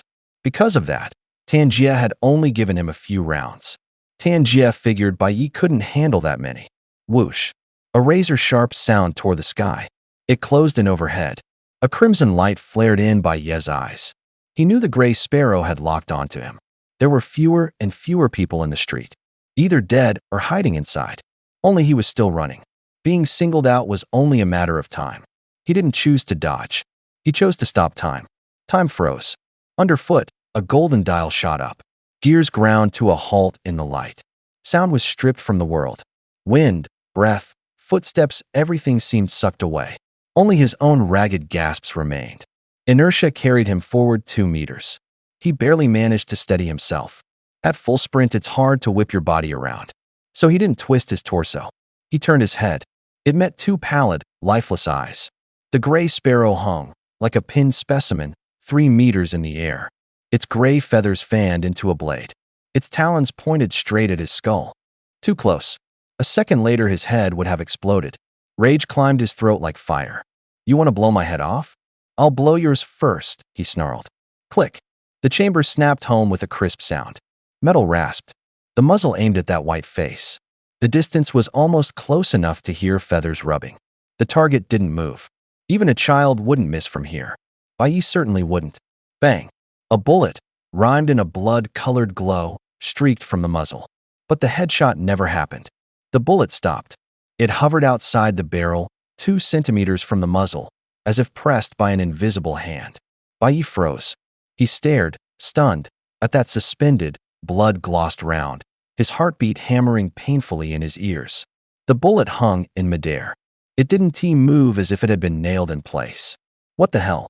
Bai Yi whispered. Then, as if answering himself, could it be? A terrible possibility flashed through his mind. He could stop time. In a stopped world, only he could move and whatever he had touched. Once the bullet left his hand, it became an outside object. Outside objects didn't move. The bullet froze. He stepped back fast, putting distance between himself and the gray sparrows. Then he let time go. The instant time returned, it was like a drawn string released. Whiz. The once motionless, blood-red bullet suddenly lunged. It plunged into the sparrow's skull. The skull shattered. Red burst like fireworks. Flesh tore with a wet rip. Feathers scattered, spattered with droplets of blood. The headless bird flapped twice and fell straight to the ground. Heat rushed into Bai Yi's chest. Blood churned through him. He panted low. The gun still worked. Only the rhythm had been broken. Things like reloading became awkward. He didn't look back. His boots struck the paving stones like iron hammers. He ran. Faster. Wind slapped dust into his face, a dry, metallic tang of blood on the air. The street was empty. Apart from him, there were almost no living people. 1,000 gray sparrows ravaged the gray, dusted town. In minutes, they had torn hundreds apart. The rest had fled indoors, bolted doors and windows, kneeling and crying. Some sparrows perched on corpses, pecking and tearing. The sound was the dry crack of flesh being ripped. Others smashed through window glass and burst into rooms. Short, heart-wrenching screams came from inside. A flock had fixed on the only living person on the street. Bai Yi stood out.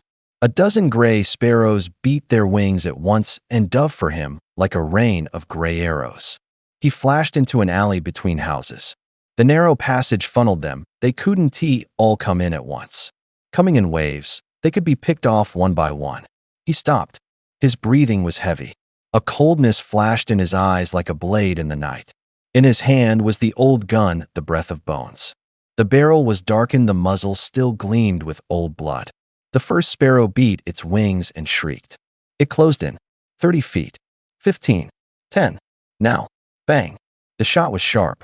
The bullet tore through the air and smashed into the bird's head. A mist of blood erupted. Bone fragments flew. The sparrow, as if its string had been cut, folded with broken wings and tumbled to the street. The rest hesitated in midair, then dove again. Blood and fire exploded at the same time. Headless gray sparrows fell like crashed little planes, tearing through the air. Their broken bodies gouged long streaks into the ground, kicking up a cloud of dust. The dust drifted until it settled at Bai Yi's feet. This time he didn't freeze time. He used the terrain. The alley was narrow, the approach a straight shot. The sparrows could only come straight on. The chance of missing was much smaller. A skeletal breath leapt from the corpses. A blood-tinged wind sank into his wounds. His muscles felt as if they were on fire. Strength surged inside him, like a tide about to drown him. Bai Yi's eyes went dark and bright. A savage smile pulled at his mouth. Turn into strength. He whispered, a dry rapture in his voice. The pistol began to hammer. Muzzle flashes flickered in the dim alley. Each flash lit his blood-streaked face. One gray sparrow after another went down. The smell of blood soaked his soles. His feet felt sticky. But more kept rushing in. They weren't afraid to die. They only knew how to dive into peck and tear. Halftime. He said it like a referee calling a play. All the sparrows froze. A sharp claw hovered about 1.5 feet from his face, feathers trembling in the air. He could clearly count every feather on that bird. The alley was as dark as a cave. Corpses were piled into small hills.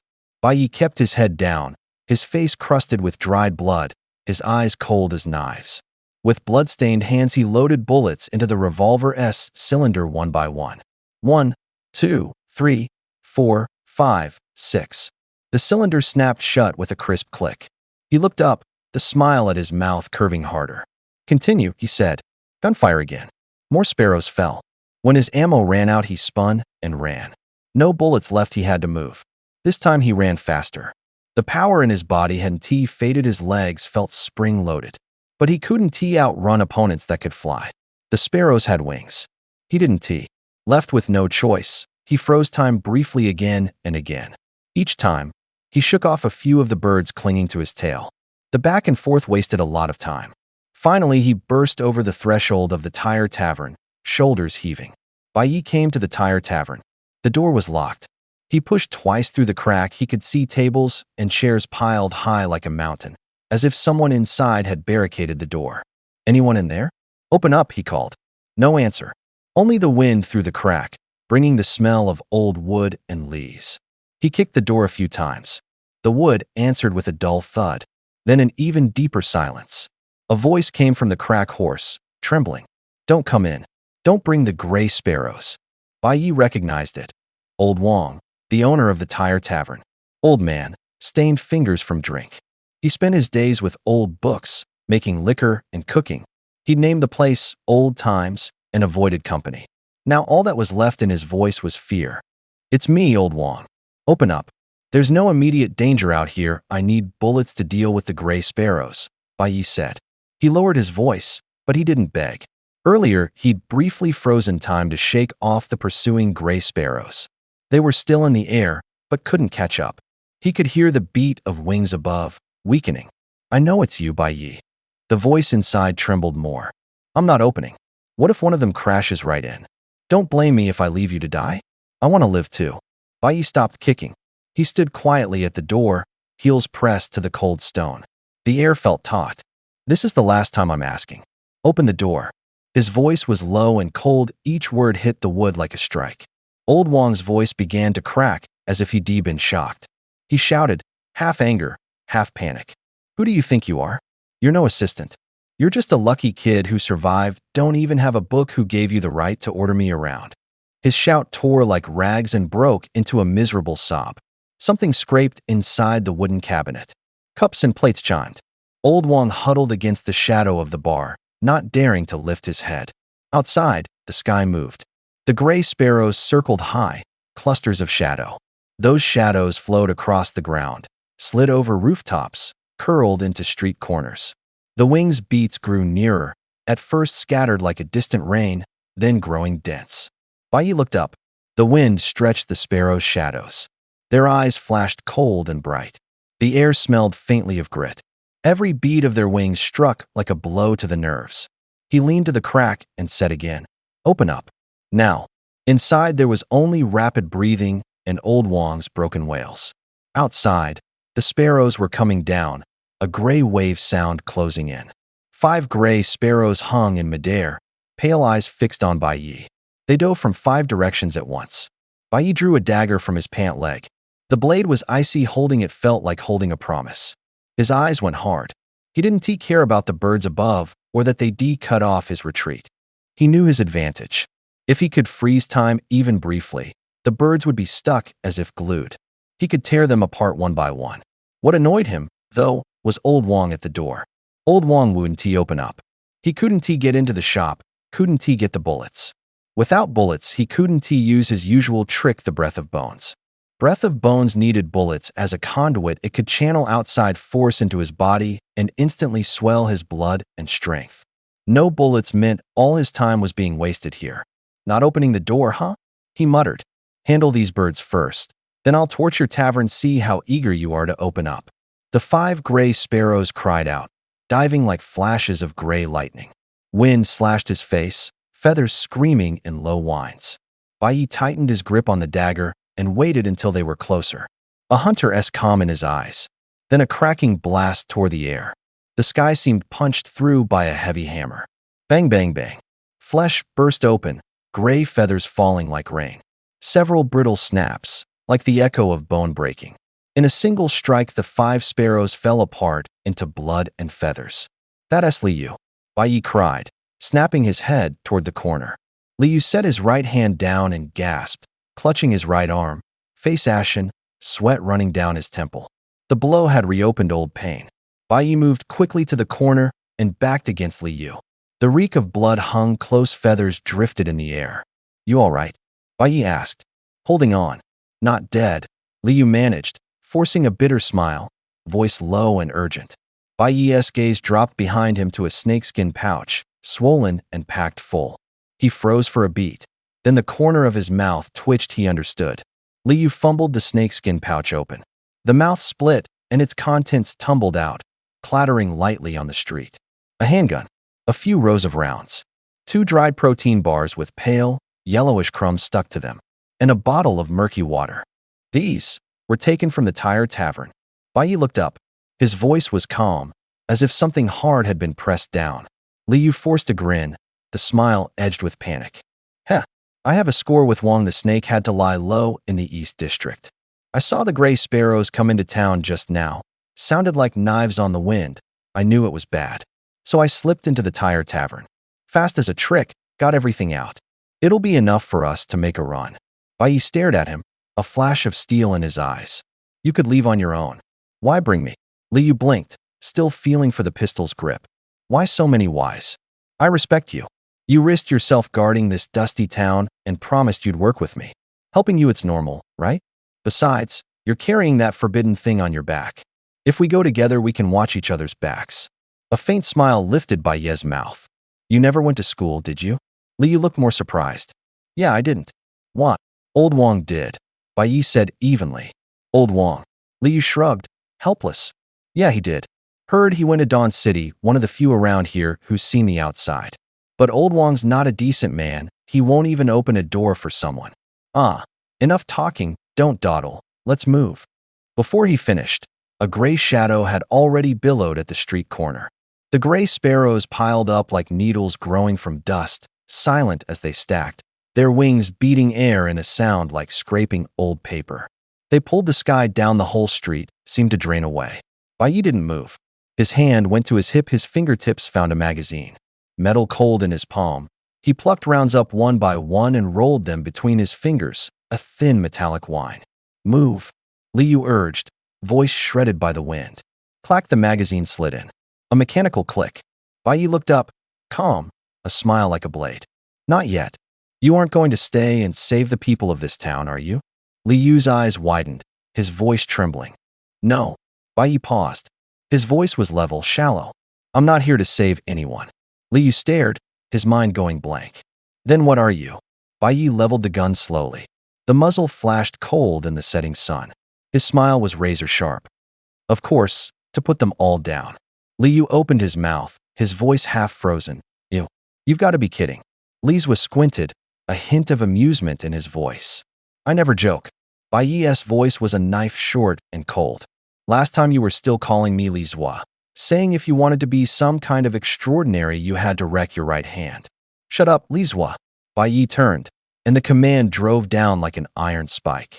They stepped into the narrow alley beside the Tire Tavern. The rubbery smell of tires mixed with damp earth, the sky hung low and leaden. You cover me. I'll take the gray sparrows, Bai Yi said. Liu's hand hung in midair, hesitation trembling at his fingertips. Before he could speak, a gray flurry of wings surged at them. Bang, bang, bang. The gunshots sounded like gravel against the walls. The sparrows dropped one after another, feathers flying up like dandelion seeds ripped apart by wind. The sky above the alley was blotted with feathers. Gray fell like rain, thick and endless. A few sparrows tried to sneak up from behind. Liu swung his hand hard. The air around him twisted. An invisible giant hand reached down from the sky, snatching and crushing the flock. Feathers were ground to dust. The metallic smell of blood was drowned by gunpowder. The sparrows struck by that unseen force had no room to struggle. Inside the Tire Tavern, Old Wang hunched behind the liquor cabinet, hands clamped over his ears, knuckles white. The gunfire made the cabinet hum with a low resonance. He shrank smaller still, body pressed to the planks as if trying to melt into the shadows. I'm not wrong, he murmured, voice speeding up, like he was reciting a defense. He clutched the cloth pouch at his chest, his fingertips worked into a sweat. His eyes flashed in the dark like struck sparks. I just want to survive as long as I have forbidden things. I can beat the hyenas. I can be a hero. His hands trembled as he spoke, his words rattled like loose coins, growing more frantic. Suddenly, he heard a different sound. Not guns. Not the hush of falling feathers. It came from outside the window like someone approaching, like something crawling against the glass. Old Wang jerked his head up. The room light through a long, narrow shadow. Outside the window, two eyes stared in, pale and dull. They were as still as a winter river. Old Wang's heart sank. He could almost hear it stop. Thud, thud, thud. Knocking sounded at the door. Each blow landed like a hammer on his chest. The gray sparrow slammed into the glass again and again. Each thud felt like a hammer blow to Old Wang's chest. The thin pane spiderwebbed with cracks. The piles of stuff propping the window gave way, scattering dust and wood shavings across the floor. Don't hit it anymore. Go get Bai Yi, he's right outside. Old Wang cried, his voice thin as a wind-blown leaf. Fear pinned him to the spot. He didn't even dare move. Prayer was useless. Bang! The glass exploded into a rain of blade shards.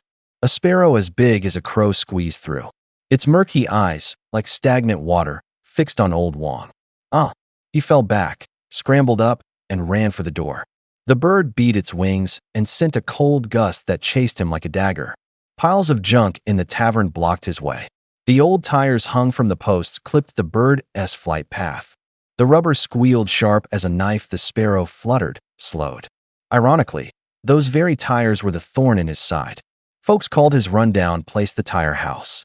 He'd sworn he'd tear them out once he had money. Now they had tied his fate to them. Old Wang ran a circuit of the bar and realized he had sealed every exit himself. Panic made him grab a wooden chair and, like a madman, shove it at the door. The furniture scraped aside just enough. From outside came stuttering gunshots. Gunfire. Bai Yi's not dead. He has got something. He can save me. He shouted, a threat of desperate faith in his voice. The sparrow dove. Its talons came down like knives. Scratched, 3 deep gouges ripped open Old Wang's back, flesh torn, hot blood running down his spine. The pain burned like a branding iron. His scream was shredded. He howled and slammed tables and chairs at the bird. A few feathers fluttered free from the struck sparrow, but it kept coming. The table's edge cut his hand. Blood dripped between his fingers. He didn't bother to wipe it. Fear turned the pain into background noise. Finally, he shoved away the last obstacle. The slit at the door widened and a cold wind, streaked with the smell of gunpowder, blew in. The door creaked in his hands. The door was thrown open. A tall figure burst in, the dying sun behind him flattening him into a black silhouette. Then a furious shout ripped through the tavern, slicing clean through the panic. The door slammed open. Old Wang scrambled out, tumbling and crawling. He crashed to the ground, half covered in dust, as if someone had shoved and dragged him. His eyes were wide as saucers. He swept his gaze around, searching for Bai Yi. The gunfire stopped abruptly. The echoes vanished in an instant. The air felt like it might collapse. Old Wang froze. A broken cry scraped from his throat. Bai Yi? The room was unbearably quiet. Then the gray sparrow burst out of the doorway. Its wings beat, its feathers were dusted with ash. Cold, glinting talons like little knives slammed into Old Wang's arm. Flesh was torn, and blood immediately welled out. A blinding, searing pain shot through him, and he let out a wrenching howl. Help! Help! He tore at it, fingers clawing at the iron talon, fingertips quickly stained red. The gray sparrow let out a shrill scream. Flakes of ashen feathers drifted down. Fear in Old Wang's eyes seemed ready to swallow him whole. Footsteps suddenly sounded in the alley. Steady, measured steps on the bloodstains, the soles making a faint squeak. Old Wang's gaze stiffened. He looked toward the sound. A young man strolled out. Blood clung to his soles, leaving a string of footprints. He held a revolver, its metal still gleaming. There was no panic on his face, only a faint, thin smile. Seeing him, Old Wang seized on him like a last straw and screamed even louder. Bai. The youth lazily cut him off. Well, if it isn't Old Wang. Old Wang clutched his arm with everything he had. Blood seeped between his fingers. His voice was pleading. Bai Yi, save me. Please save me. Unhurried, the boy opened the revolver's cylinder. He pulled the cylinder, turned slowly in the sun. 6 brass rounds clinked as they dropped to the ground. The sound was crisp, like a few strikes of a bell. Call me Deputy Commander Bai. He said it as he picked up the remaining rounds and slipped them into the chambers one by one. His movements were clean and efficient. The metallic clicks were close and cold. Old Wang forced out the last of his strength, voice hoarse. By Deputy Commander Bai, save me please. Bai Yi closed the cylinder. He flicked the revolver as if straightening a crafted object. He did not raise it at the Gray Sparrow. He did not point it at Old Wang. The hope that had flared in Old Wang's eyes was snuffed out like a candle in the wind. The boy slowly twirled the revolver in a flourish, fingers light, then casually slid it back into the holster at his waist. The motion was precise, like fastening a button. The Gray Sparrow's blood trickled down its jaw. Droplets ran along its throat and skin, hitting the ground with small, wet sounds. Bai Yi tilted his head slightly. A cold smile curved his lips, no warmth in it, only a razor edge. Old Wang's face went rigid, the smile vanished from him. Bai Yi shrugged, smiling faintly. Old Wang, don't blame me. Saving you isn't my duty, he said. The youth laughed louder, baring a row of stark white teeth. Old Wang's mouth began to tremble. No, you can't do this, save me. I'm begging you. I know I was wrong. I know I was wrong. His voice was like a string pulled to the breaking point, climbing higher and higher. A gray sparrow landed on Old Wang's shoulder. Its talons raked flesh like blades. The tearing was crisp, with the crack of bone giving it a sick punctuation. The smell of blood filled the mouth of the alley in an instant. The bird's beak leaned in and pecked out warm innards, mechanical and brutal, like a hungry bird pecking at grain. After a while, footsteps came from the alley mouth. Liu clutched his right hand, his face gone pale, and stepped out slowly, exhaustion written in his eyes. You're seriously not going to save him? He asked, voice low and urgent.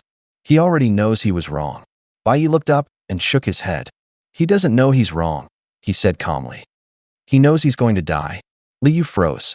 The idea of mercy hovered on his tongue, but Bai Yi's words shoved it back down before he could speak. I always thought he was one of the few decent people in this town, Liu said, a trace of nostalgia in his voice. After all, he read books, knew right from wrong, longed for civilization shame. Bai Yi cut him off. Being educated isn't the same as having a conscience. Some who can read are upright. Others are better at betraying. Longing for civilization doesn't make you civilized. The smile on Liu's face went stiff. He didn't fully understand, but he felt Bai Yi's words as a jab at him. What do you mean better at betraying? Aren't you the one who's killed more hyenas? Liu snapped. Bai Yi didn't answer. He drew a compact pistol.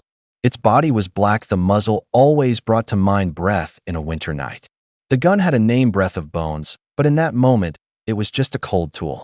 He aimed at the motionless gray sparrow on Old Wang. His fingertip hesitated for a beat. Then he squeezed the trigger. Bang!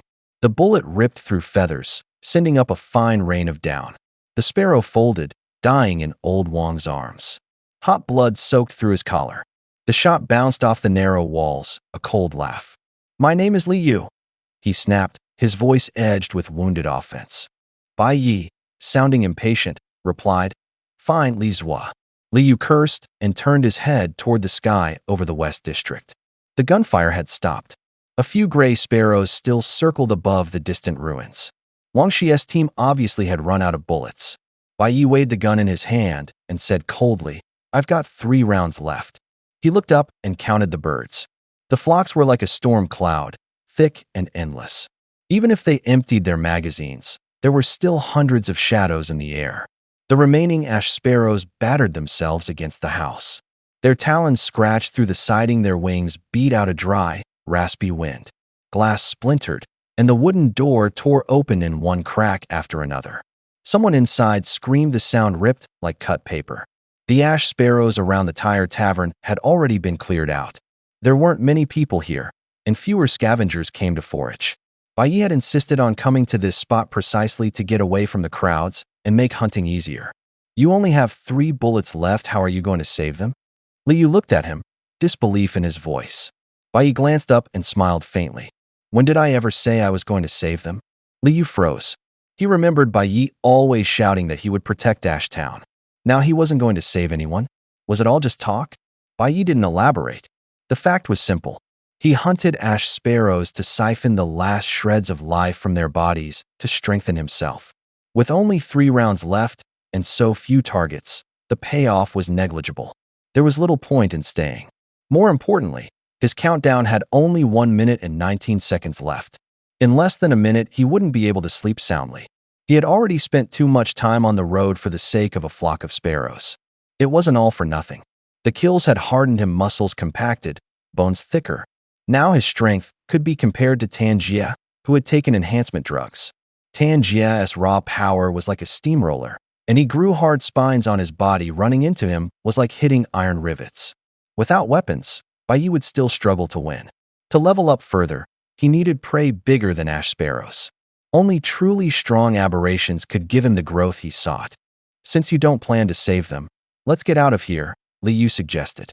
The prolonged fighting had left him gasping, his legs felt filled with lead. Fleeing was his instinct. Bai Yi shook his head, cold and calm. Running is the dumbest idea. We can't outrun the ash sparrows. In open ground, we'd be live targets.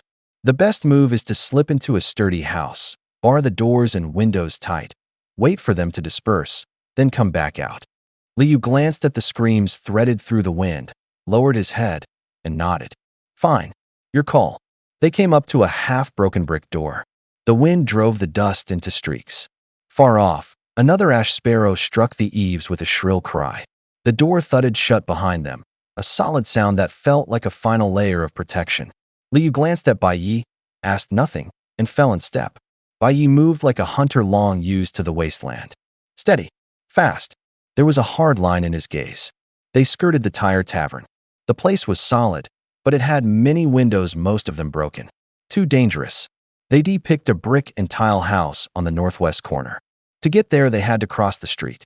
Without hesitation, they started to sprint. A few gray sparrows noticed the movement. They beat their wings and turned, coming in. Their wings sliced the air, making a harsh, grating whistle. Li Yu hauled his right hand up with difficulty. An invisible palm halted whatever lay ahead. The sparrows hit it like a glass wall, stalled, lost their balance and pitched down, flapping to right themselves. They hit the ground with dull thuds, kicking up dust. Bai Yi raised his pistol and squeezed the trigger. Bang, bang, bang. 3 short reports, and 3 sparrows lay dead on the pavement. The bullets seemed pulled along an unseen line until they were spent. They moved in sync. Bai Yi snapped the empty magazine closed and drew a dagger. 2 sparrows still hovered. He didn't want them thrashing around outside and smashing the door. Shit, this hurts like hell. Li Yu suddenly cried out. His right hand fell limp, like a broken branch. His left hand clamped over his head. Veins throbbed at his forehead, sweat ran down his hairline. Bai Yi frowned. What's wrong? Gritting his teeth, Li Yu answered in ragged breaths. That move depends on mental energy. I pushed it too hard, I've overdrawn it. I can't hold on. Bai Yi nodded, his expression darkening. You go inside first. I'll handle these 2. He said it while flipping his dagger into a reverse grip, eyes unblinking on the sparrows finding their feet. The birds shook their heads, planted their talons, and in the next instant stretched into 2 gray arrows, streaking straight for him. The wind screamed a sharp, blade-like cut through the air. Bai Yi didn't use that time-freezing trick. His body, for now, was enough for 2 lone sparrows. He was about to move when rapid footsteps struck the rooftops in the distance, each step like a stone against tile, urgent and heavy. Then a clear, resonant sword cry ripped through the street, a sound that echoed like a dragon's low roar and like a blade scraping glass. Jet black armor trimmed in bright silver. A woman dropped from the sky and cut into Bai Yi's sight line, accompanied by a sword flash sharp as lightning. Clang. The blade traced through the air. 2 gray sparrows split in half mid-flight. Blood-sprayed bird and rider hit the ground almost together. Bai Yi's pupils tightened, terrifyingly fast. He only caught a residue of an afterimage before the 2 birds were shredded. With his enhanced body, he could normally make out a handgun bullet's path. This strike made a bullet look sluggish. Who was she? A master? A genetically engineered operative? She carried an oppressive stillness that seemed to coagulate the air. Bai Yi couldn't see her face. A silvery white mask without features, only 2 holes, and in them a pair of light brown eyes, cold and mirror clear. She said nothing, simply watched the blood slicked Bai Yi. The summer wind lifted yellow dust and tumbled her black hair. A mischievous lock arced out at her slender waist like a probing snake. Her fingers tightened on a crossguard. The thin sterling blade rose a fraction. Bai Yi narrowed his eyes, her intent unreadable. He knew that if she meant to strike, he would have to tighten his focus to the breaking point and freeze a sliver of time before the blade fell. His gaze fixed on the sword. It was long and lean, the spine slightly raised, silver veins rippling along the steel like streaming clouds. The blade moved, but not toward him. A gray sparrow hidden in the dark darted in from behind her. She didn't T-turn, she simply lifted the sword, and the tip skimmed over her right shoulder. Feathers exploded outward. A wet, hot spray of blood hit by Yi's face.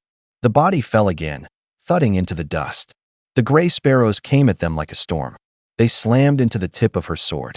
The blade instantly punched out bloody holes. Dead birds hung in the air as if threaded on a thin iron skewer. The gleaming silver cross sword rested on the woman's shoulder. Her movements were clean, no wasted motion, carried like a sharp knife slung on the shoulder. She gave it a light flick. Droplets of blood and feathers slid down the blade and struck the tiles with a soft, wet pat. Her hazel eyes skimmed over Bai Yi. There was no smile in them. Then she turned and walked away. Bai Yi's eyelid twitched. He almost shouted, "Are you trying to get yourself killed?" The words caught in his throat and dissolved into a short, hollow laugh. She tapped her toes and sprang onto the roof ridge like a swallow. The black skirt billowed beneath her armor. She bounded across the rooftops toward the western quarter. The flock had packed the sky into a black curtain. 1,000 bird calls shrieked, sharp and grating. She leapt into that sea of feathers. The bright silver sword sang in her hand, a clear, high whistle like a metal string pulled taut through the sky. The sound overrode the birds. She twisted at the waist midair and snapped her wrist. The blade cut the air, leaving bright arcs. Each arc ripped through wings like a knife. Feathers burst outward, the sparrows fell like a pouring rain. The silver-white mask reflected the setting sun. Her armor flashed cold light. Black hair and skirt rose together like two black banners. The flock shattered, blood and feathers fell together, striking the tiles and slamming onto the street with dull, muffled thuds. Inside, people were knocked off their feet. Tan Jie, Wang Shi, and the others looked up. Their magazines were empty, muzzles streaked with dried blood. Shock painted their faces. Several people had already gone down, blood still seeping across the ground. Those who had been near despair felt as if they'd been thrown into a deep well with no sky. For a moment, it was like someone propped open the mouth of that well. The woman descended from the sky, toes finding purchase on the tiles. Her sword still threw off a cold gleam. The wind carried the smell of blood and an odd, indescribable calm. Everyone stood frozen. She said nothing, only glanced around, then turned and headed off in another direction. Her movements were terrifyingly fast. Her swordplay was like the wind. Every strike was clean and precise. The gray sparrows were cleaved into gaps by her blade none could close in. The motions carried no bloodlust, they looked like a dance. Gray wings fluttered at her sides like a symphony being conducted. In an instant, the gray mass that had hung over the dust town scattered into feathers. They fell like snow, drifting everywhere. People were thrown onto thresholds, fingers clawing at the dirt. Some sat frozen.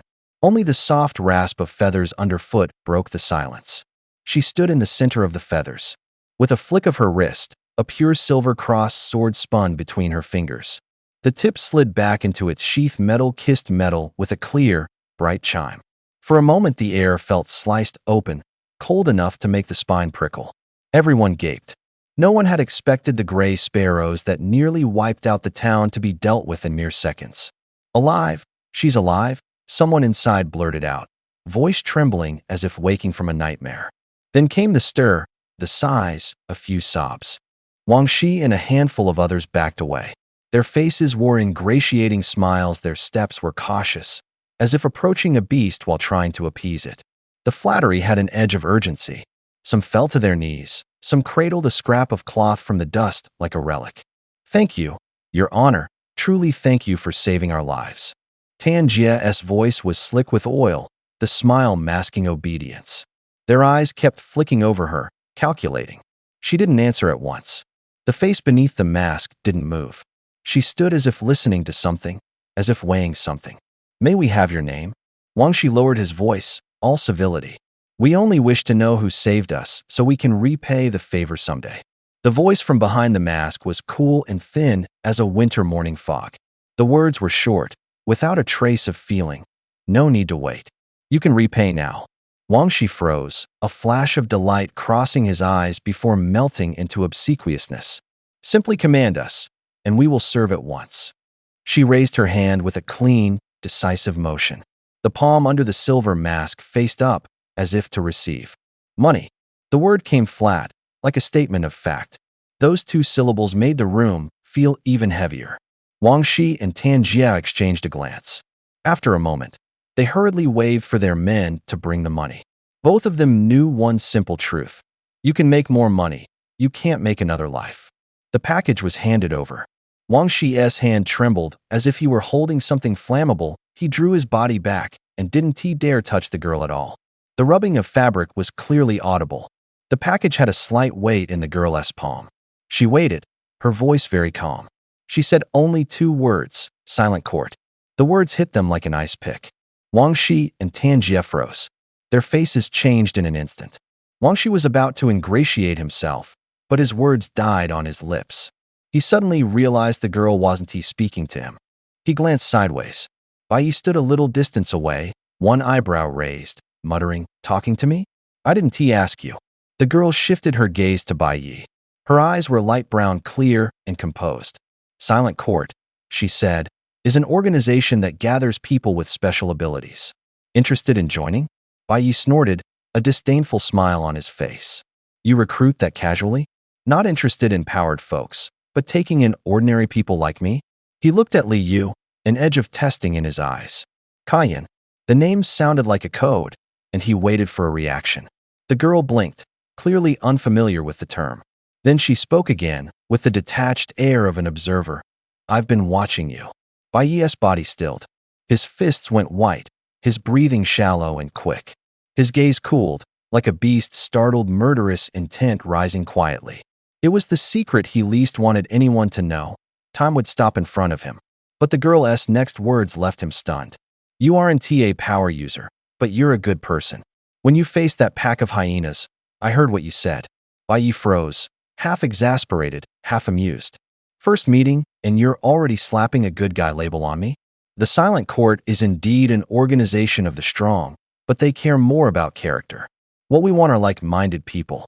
Bai Yi frowned slightly. Thinking of the girl leaping in to save someone, he automatically put the Silent Court on the right side. Does being on the right side mean doing righteous deeds? He shook his head, voice crisp. I'm not joining. He wasn't going to be a saint. Time was already tight. Volunteering as a foot soldier would just waste energy. After he spoke, Bai Yi leaned against the wall, his gaze drifting as if calculating the easiest way to survive the next step. The girl didn't look offended. She nodded faintly. Her eyes seemed to sink like water, unreadable. Her voice was calm but carried an uncompromising seriousness. The mutated beasts from Black Mountain are rampaging outside. Those 2 groups, just now the hyenas and the gray sparrows, were only the first wave. This place is too dangerous. If you want to live, you need to leave now. With that, she turned and walked away. The metallic clink of armor was short and crisp. Her plates caught the sunset. Then she walked farther down the dusty road until only silence remained. Those left standing were stunned. The air smelled of rust and blood. Bodies lay scattered, clothes smeared with dirt and dark red. Grey Dust Town had 800 residents after the beast attack. Only about 300 were left. Some stared blankly, others curled into themselves. Grief hadn't had time to fall. Fear swallowed people first. What? What happened over at Black Mountain? Mutated beasts can get out now? Don't scare us, okay? Tan Jia's voice trembled. He was the leader of the East District. For the first time, he truly felt how fragile his life was, his limbs like they'd gone numb with cold. Wang Shi pressed down the panic in his throat and replied in a low voice. That woman is strong. She doesn't seem like the sort to lie to us. We can't stay in Grey Dust. Evacuate tonight. They looked at each other, both of them calculating. Wang Shi kept his voice low. Tan Jia, we've had our clashes over the years, but it's never come to both of us being ruined.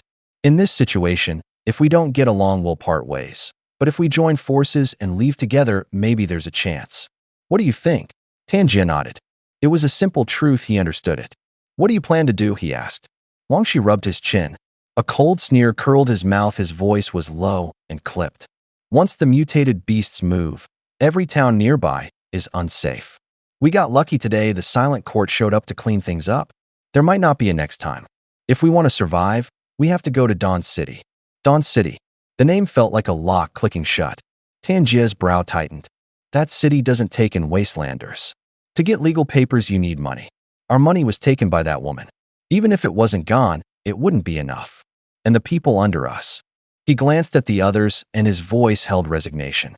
Wang Shi snorted, a hint of contempt at the corner of his mouth. What are you still fantasizing about? Thinking people will flock to us in Dawn City? These people are baggage they'll have to stay behind. Money isn't the point. You forgot we still have the forbidden artifact. The forbidden artifact. The word darkened Tan Jie's eyes for a moment. His hand clenched without him meaning to, knuckles whitening. Bai Yi is suspicious. After that fight, he still looked energetic, nothing like someone drained of life force. He fooled us. Wang Shi nodded, cold confirmation in his gaze. You just noticed? It's worse than that. Li Yu's been lying to us too. I saw signs during the fight. Li Yu is probably a different kind of person, now power far beyond normal. Those two have been in cahoots for a long time. What do we do then? Tan Jie's voice dropped, nearly a shout. How can we still go after the artifact? Wang Shi shrugged, as if dismissing the concern. A newly awakened powerhouse, how much can he grow in a few days? If he was truly that strong, he'd have come after me already. Besides, I just looked at him, his face was deathly pale. Like a battery run flat, his spirit squeezed dry. He's unstable right now. He paused, and his gaze turned colder. As for Bai Yi, I think he performed a perfect containment. Perfect containment? Tan Jie blinked. The phrase felt oddly familiar, like an ad slogan said too many times, both vague and resonant. He rubbed his temple, his fingertips tingled. After the gene injections, his memory was unreliable. He often couldn't hold on to newly heard words. Wang Shi continued, half mocking, half warning. Perfect containment locks a person's power tight inside their body. Like putting a flame in a glass jar, it can't spread, and it can't be stolen. Sounds like legend, but it can turn someone into a living energy reservoir. If Bai Yi did that, he may look fine now, but he's already become something else. Wind whisked dust through the ruins. Breaths sounded loud in the ruined warehouse. Tan Jie looked up, his mouth twitching as he forced the fragments in his head into a sentence. We were played. Both of them were putting on a show. Wang Shi smiled thinly, a blade in the curve of it. Then don't rush to their door. Get proof first. Find out who actually has the artifact. Stabilize the crew.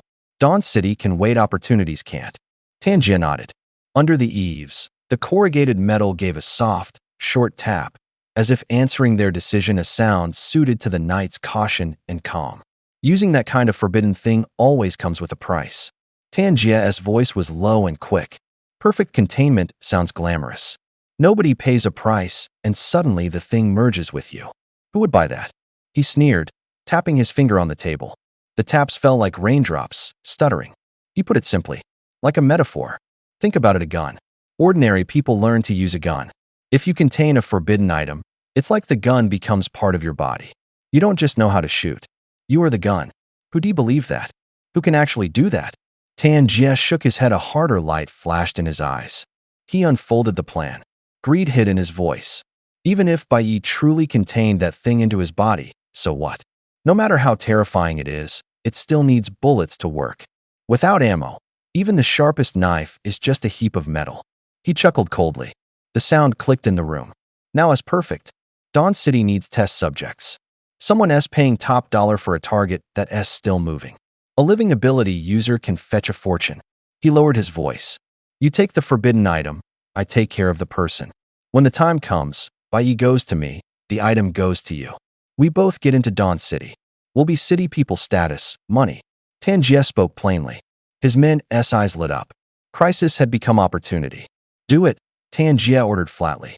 Outside, Wang Shi and his men were about to set out. Suddenly they froze. Where are Bai Yi and Li Yu? Someone shouted. The two figures from the East District who'd been there moments ago had vanished. Damn it, they're running. Wang Shi barked. Footsteps hit the wooden floor like a rapid drum. Which way? Someone panicked, breath sharp with sweat. Split into two. Flank them front and back. Don't let them separate. Tan Jie's voice was like a blade. The men burst forward, their shouts tearing into the night. In the alleys, the wind blew scraps of paper like leaves. Li Yu pressed his right hand, His steps dragging, he panted like a busted flute. Hurry, if we don't go now, it'll be too late. He pushed as they ran, his voice threaded with pain and anxiety. Sweat slid down his fingers, leaving dark tracks. Bai Yi followed slowly behind, his pace unhurried. The night cut him into a cold line. You can't get away, he said flatly. His voice fell like ink on paper, clean, cold, and deep. Liu stared at him, eyes full of terror. You have a car. He couldn't believe it. A flash of hope ignited like a spark. Bai Yi nodded. A few beat-up SUVs were parked around the corner. The engines were still warm, exhaust rose in black puffs. Wheels would be faster than feet. Bai Yi leaned his back against the vehicle and ran his fingers over the cold metal of the door. Don't waste your breath chasing, Bai Yi said. The car can run. It's faster than legs. He glanced at Liu. His gaze was very calm. Liu shook his head, voice trembling. But my psychic energy is drained. I can't use my ability. You're out of ammo too. What are we supposed to fight with? His hands clenched into fists, knuckles white. The night wind hissed in their ears. Rumble wheels thundered up from behind, close enough to knock the breath out of him. Liu's face went pale, then paler. He looked back. An SUV barreled toward them like a runaway beast. Thick tires chewed the dry dirt, sending clods of yellow earth flying like an explosion. We're done. We're done, he murmured, his voice trembling. Mom, I'm not being a good son. Screeched. The metal at the rear scraped as the SUV fishtailed on its momentum. Dust exploded outward. The ground was gouged with black tire marks, like slash wounds. Bai Yi squinted. A door slammed open and Tan Jie climbed out with 5 men. Each gripped a machete. Their faces were cold as iron. Their rifles were empty out of bullets. They'd simply tossed them aside and taken up blades. The blades were mottled with rust, flashing in the sun. They weren't ordinary edges. Poison had been smeared along the steel. Even a nick would fester on this medicineless wasteland. Infection was a death sentence. As the knives drew near, the air smelled of metal and dried grass. Pebbles skittered underfoot, clinking sharply. Tan Jie and his men didn't smile. There were only their approaching steps and the faint rasp of steel against fabric. Bai Yi knew there was no talking this out. He turned to Liu, voice short. Liu, they're coming for me. You go. Liu's face twisted. After 2 seconds of silence, he sprinted, kicking up a tail of dust behind him. A shout floated back from a distance. Bai Yi, I'll avenge you. Bai Yi watched him vanish into the haze. There was no anger, only a brief blankness. He remembered how, when they'd stood shoulder to shoulder before, Liu had said, I'll help, but if it costs my life, I can't take that risk. My mother is still waiting for me. That line had lodged in his head like a needle. People try to save themselves, especially out on this wasteland. But Liu ran too fast. Before Bai Yi could finish, Liu had already rushed back. He snapped back like a spring that had been yanked and released. Why are you back? Bai Yi asked, surprise in his voice.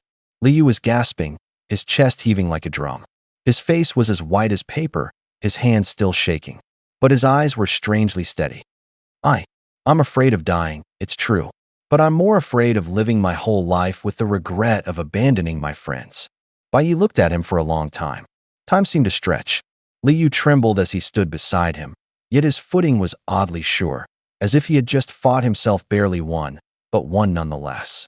Bai Yi smiled, a little helpless. He reached out and patted Liu's shaking shoulder. His palm was firm, like a hot stone. Don't worry. I'm here. Don't even think about dying. He had run away and then come back. Fear and courage tugged at each other in his chest. That back and forth was even more moving than a bold charge. A hero's rush is stirring, but a timid man who turns back in the face of fear is just as precious.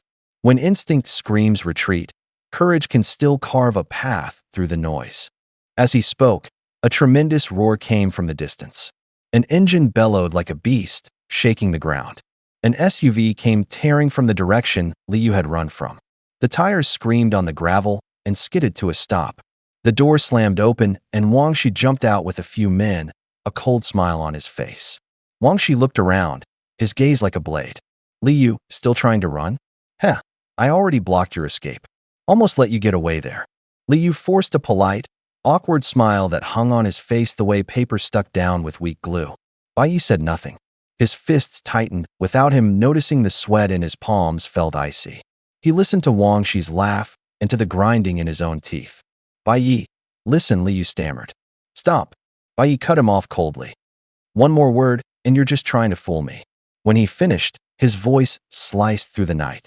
The air fell quiet, even a dog barking in the distance seemed to be silenced. I was afraid of dying, but I was more afraid of the rest of my life being eaten away by regret. The thought of leaving a friend behind and lying awake at night, hating myself forever worse than death. It was Wang Shi who had driven me back just now. I couldn't let them see through me, so I put on the act of throwing my life away to save a friend. Clean, precise like a martyr determined to die. Vice Commander Bai Yi dropped that thing. Tan Jie held a cleaver aloft, the blade through a cold flash in the sunset. His voice was like sandpaper, rough and threatening. Hand over the forbidden item, and I might let you live. Wang Shi stood behind them like a wall, sealing off any escape. His presence made the air thick, even breathing felt heavier. He sneered without mercy. Blame yourself for being stupid. You had a chance to join the Silent Court, and you turned it down. If you had joined, no one would dare mess with you. Too bad you cut off your own retreat. They flanked me. The path was blocked, like two knives pressed to my throat. I feigned calm, lowering my voice. You guys are afraid of the Silent Court? Tan Jie laughed with smug delight. He didn't rush in for the kill, he spoke slowly, savoring the chill of victory. Afraid? Of course. What do you think the Silent Court is? If some poor sap gets lucky and a forbidden relic picks them, it's only natural they'd know to lie low. If they weren't afraid, they'd be afraid of nothing. His tone was light, but the image was clear. Some call the Silent Court a tribunal, others say it's just a name for vigilante executions. Nobody sees them by day, they come at night. They find the people on their list, and the next morning someone is dead in an alley. No public verdicts, just darkness and the dull sound of a body hitting the ground. They call it judgment, but really it's a massacre across the wasteland. By their standards, the whole place ought to be cleansed. His words hit me like cold water. Pieces started to click into place. The Silent Court wasn't an ordinary court. The silent, in its name, meant judgment that never needed a shout, no crowd, no gavel. If someone dared pin a crime on you, the night itself would take you. The wind stirred, and the blade sang a thin metallic note. My hand tightened, then loosened, my heart pounded like a small drum. I met their gazes. There was excitement in Tan Jie's smile. Wang Shi's eyes were calculating. The night stretched their silhouettes long, like two blades that would never be sheathed. Enough. Cut the crap. Move. Wang Shi couldn't hold back. There was fire in his tone, but his face showed no intention of getting his hands dirty. He didn't want to stir up trouble. He only waved, signaling the men below to go first. A dozen or so held rusted machetes. The handles rasped dryly in their grips. The blades carried faint streaks of blood and the metallic tang of rust. The crowd pressed forward and back like two closing jaws of a vice, slowly coming together. Saul skidded harshly over gravel. The air thickened, every step felt like walking on a taut wire. They couldn't be sure if Bai Yi's gun had any bullets left, or whether Liu could summon that strange strength again. No one wanted to take that chance. So their steps grew smaller, their gazes colder. A long sigh cut the tension. Low and even, it sounded like wind drifting in from far away. Bai Yi stood as still as if he hadn't moved. He spoke slowly. His voice was flat, but each word landed solidly. We used to get along. There's no need to make this kill or be killed. I don't want to waste time killing. How about this? You kneel and beg me. Consider it over. How's that? Before the words finished, there was a short, stunned silence. Then someone laughed, a laugh threaded with mockery and anger. What are you talking about? Tan Jie's laugh had knives in it, his voice sharp. You want us to kneel and beg you? Bai Yi, are you faking crazy? Or are you actually crazy? First, see who's in control here. He spat the words at Bai Yi like a mouthful of spit. The underlings joined in, their laughter punctuated by the rhythm of knife handles thudding against leather pants. Their eyes were blades as they swept over Bai Yi and Liu. Bai Yi didn't flinch. A smile tugged at the corner of his mouth, but his gaze was like cold water. Really? Kneel and beg me. I hate wasting time. Some were angry, others angrier. Tan Jie waved his hand and barked cleanly. Get him. He's mine, kill him first. The order cracked like a gunshot. A dozen rusted blades swung up at once, slicing the silence and unleashing a rasping chorus. Back to back, the two men tensed. Li Yu's muscles coiled like they might burst. Short and quick. I'll handle Wang Shi. Tan Jie's side is on you. Whether we live, that's up to fate. Words flipped, the switch movements snapped like broken strings. First came the thud of wood on metal, then the tearing as iron cut through fabric. Every sound was a reminder. There was no turning back. Wang Shi, he bellowed. The sound cracked through the air like a whip. A figure lunged forward. His steps were unsteady, breath ragged. His right hand trembled. The mechanical prosthetic, like a gadget contraption, suddenly swung out. A few henchmen stepped in front. The prosthetic carried a force like a sledgehammer. Someone spit blood, body and blood were hurled through the air, slammed into the ground, and tumbled to a stop. Wang Shi died. Li Yu gritted his teeth, sweat streaming down his forehead. His right hand felt as if 1,000 pounds were pressing it down, and he slowly lifted it. Every inch of the movement hurt, like being sliced by a knife. Then a fine sound of bone cracking. Crack. His right hand suddenly went limp, as if the bones had been pulled out and only flesh remained, wobbling. The wind hit his hand, and it made a low flapping sound. Damn it, he spat. Anger and fear ran together. An old injury finally gave way. The healed fissures split open again, the pain making him see white at the edges of his vision. He fixed his gaze on Wang Shi 3 meters away. Biting his lower lip, he was so close to felling that man. A few of the thugs had already been tossed by his prosthetic. A flicker of triumph rose in him. Wang Shi's face changed. The man who was usually as cold as a snake now looked like he'd seen a ghost. His eyes bulged as if they might pop out. His face drained of color as if he'd fallen into an ice pit. Sweat ran down his cheekbones. Li Yu almost laughed aloud. He thought, he scared. That hit broke him. He forced himself upright, straining to keep his right hand from collapsing, his voice dripping contempt. Wang Shi, standing in my way is the dumbest thing you've ever done.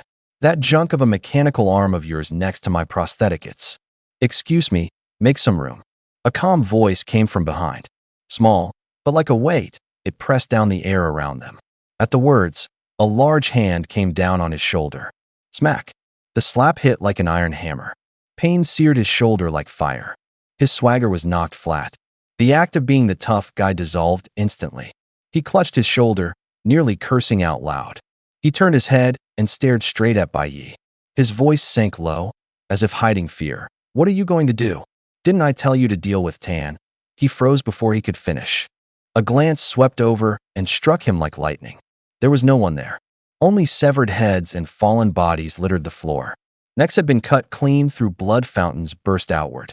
The corpses still held the pose of a charge, arms flailing, like puppets yanked on their strings.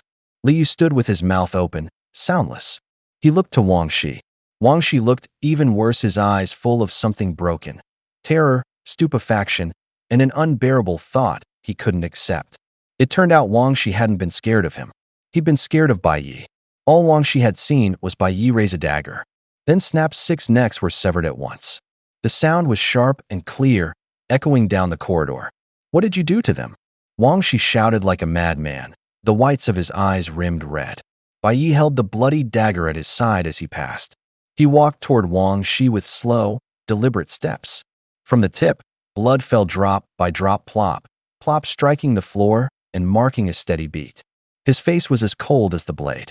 I already told you to kneel and beg, he said. Why didn't you kneel? Why did you force me? The air smelled of iron and blood. Every drip was a countdown. In Bai Yi's eyes there was nothing but time, just one last minute. Who was forcing whom no longer needed to be said. Li Yu felt a prickling run across his scalp. He wanted to laugh, wanted to crack a joke, but the scene forbade it, so he swallowed it down. Wang Shi's pupils snapped tight, his voice breaking. You're that kind of person too? He couldn't bring himself to say superhuman, but the meaning was clear, the kind who could make 6 people drop silently, who could cut the air as if with a blade. The bodies collapsed like marionettes with severed strings, thudding to the ground as short sprays of blood burst out. There had been no swinging blade, no visible strike. Only sudden silence and the sound of breaths that had just stopped. Bai Yi stopped in front of Wang Shi. The wind held its breath. Bai Yi's silhouette was like a stone pressing down on the world. Say what you have to say. Bai Yi's voice was cold, short, sharp as a blade. Wang Shi stared at the ragged boy before him. Fear crawled up from his gut. Any thought of resistance felt like a smothered spark, powerless. Plop. Wang Shi fell to his knees, hands shaking, his voice hollowed out. Spare me. Please let me go, I promise I'll get as far away as possible. Bai Yi's foot swept. The heel landed on the back of Wang Shi's head. An alloy shell gave a dull metallic ring. White exploded in Wang Shi's vision. His teeth chattered, dizziness rolling over him in waves. The force wasn't human. The thought that flickered through Wang Shi's mind was clear. Bai Yi was the same kind of person. Not one who relied on knives or guns, but on something that stiffened the body, on instinct like air tightening before a storm. Bai Yi sneered, mockery in his tone. Begging now? Where were you earlier? Wang Shi hurriedly kowtowed again, stammering, I have money. I'll buy my life. Bai Yi glanced at him, lifting an eyebrow. Didn't the silent court already take all your money? I still have some, hidden in my mechanical arm. Only I know how to open it. Let me go, and I'll give you everything. Wang Shi swallowed hard. His eyes were slick with greedy, desperate light. Bai Yi's smile went colder. A blade of intent flashed across his face. If I kill you, the money is mine anyway. You'd use my money to buy your life? Are you out of your mind? His voice snapped like ice. Bai Yi's hand moved fast as a blade. Swish. A cold flash ripped the air. The dagger came down like an ice blade. Wang Shi's throat was sliced open. His head flew off and crashed onto the stone with a dull thud. A spray of blood spewed, staining the flagstones red. Wang Shi's face never had time to contort. Terror froze his features, as if embalmed by cold. No one expected Bai Yi to be so absolute. There wasn't even a chance to make him pay. Bai Yi didn't give Wang Shi a chance to fight back. He bent over and sliced the throat a few more times, as if to be certain. Then he straightened and stared at the mechanical arm. Oil and blood smeared its metal surface. Dark red fluid still dripped from the gear teeth. He knew Wang Shi wasn't a good man. Not clumsy like Tan Jie, but far craftier. What if this was a trap, someone pretending to let you pull the mechanism so they could trigger something? What if the time freeze failed and time resumed? He'd fall straight into a pit. So he killed first. Now he bent again and began cutting at the mechanical arm. His dagger struck metal with a grating clang. Sparks flew. The blade dulled quickly.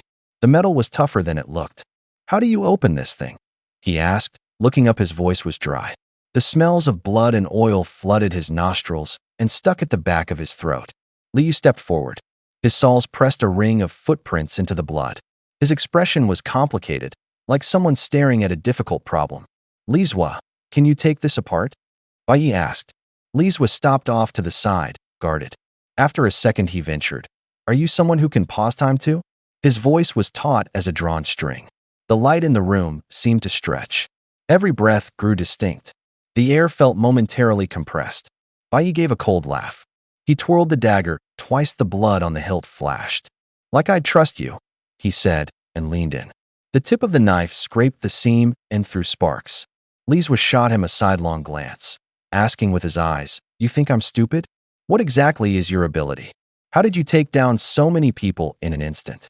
Liu pressed, his voice threaded with resentment and confusion. Don't expect me to explain, Bai Yi replied curtly. His eyes flicked away, hiding something.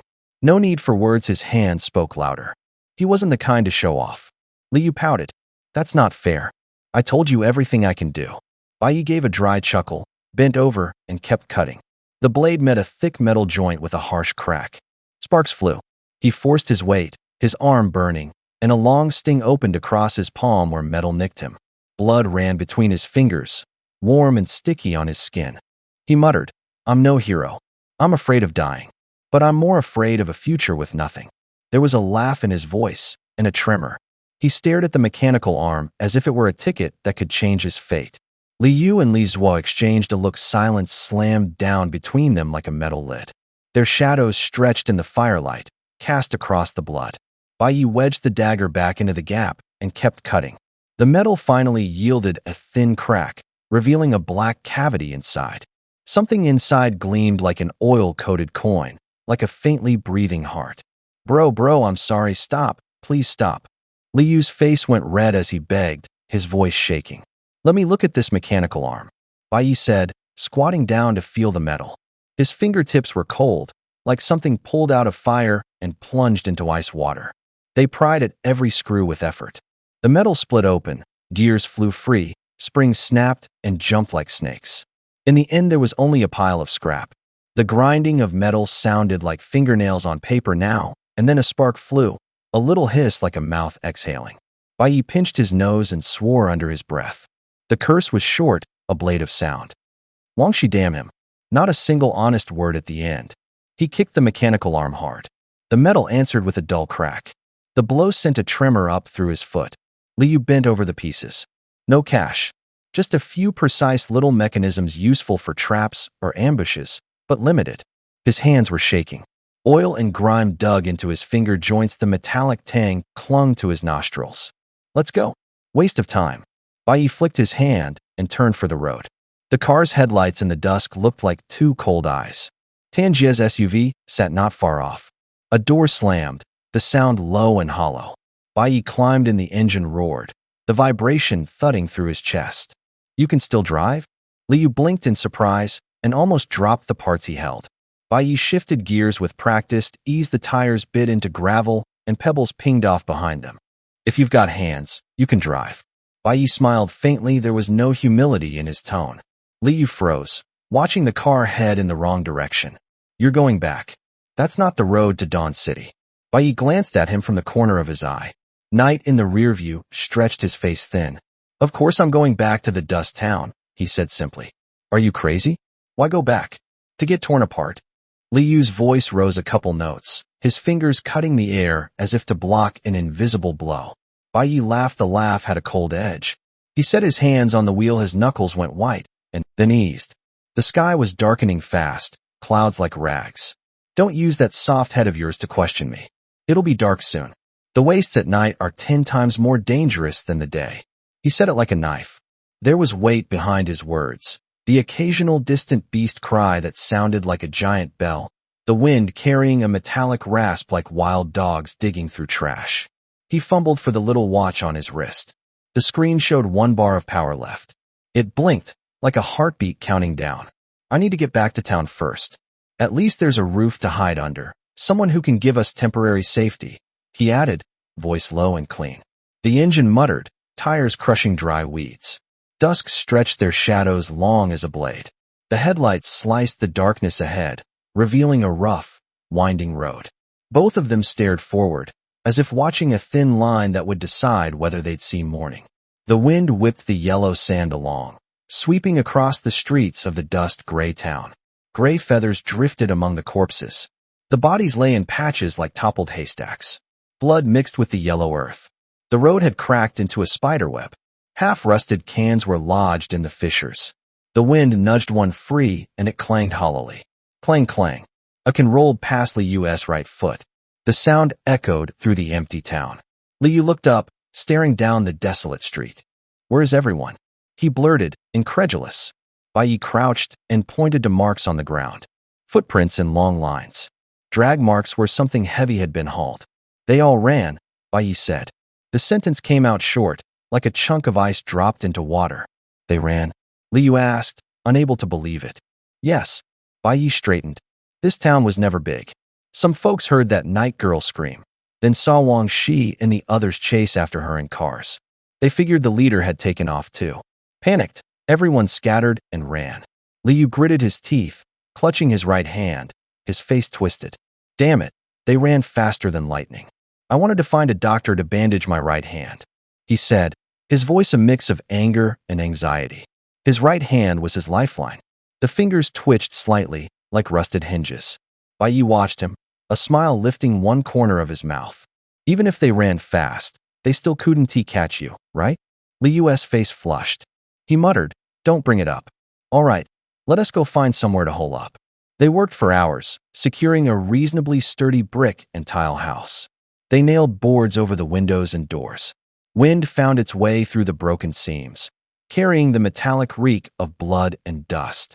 In the dim light, Liu wrapped a bandage around his right hand, careful but hurried. Bai Yi sat in a corner, staring at the protein bar in his hand, paper thin like a cicada's wing. The wrapper had been softened by the wind.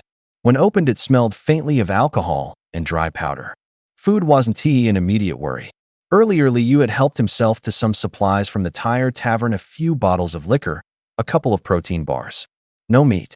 Inside the house, there were only cardboard boxes, dry rations, and the dark. Outside, the wind kept blowing feathers down the deserted street. Liu didn't take the meat.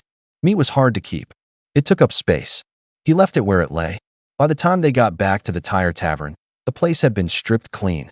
Empty bowls and shattered jugs lay scattered everywhere. Outside, the ground was thick with gray sparrows.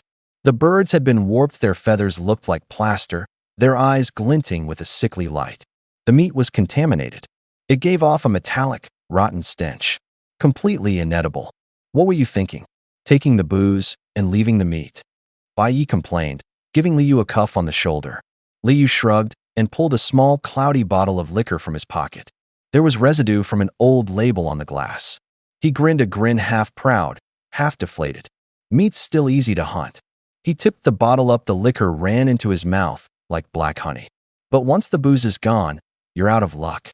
Out here on the wasteland, a lot can keep you alive. Alcohol isn't one of them you can do without.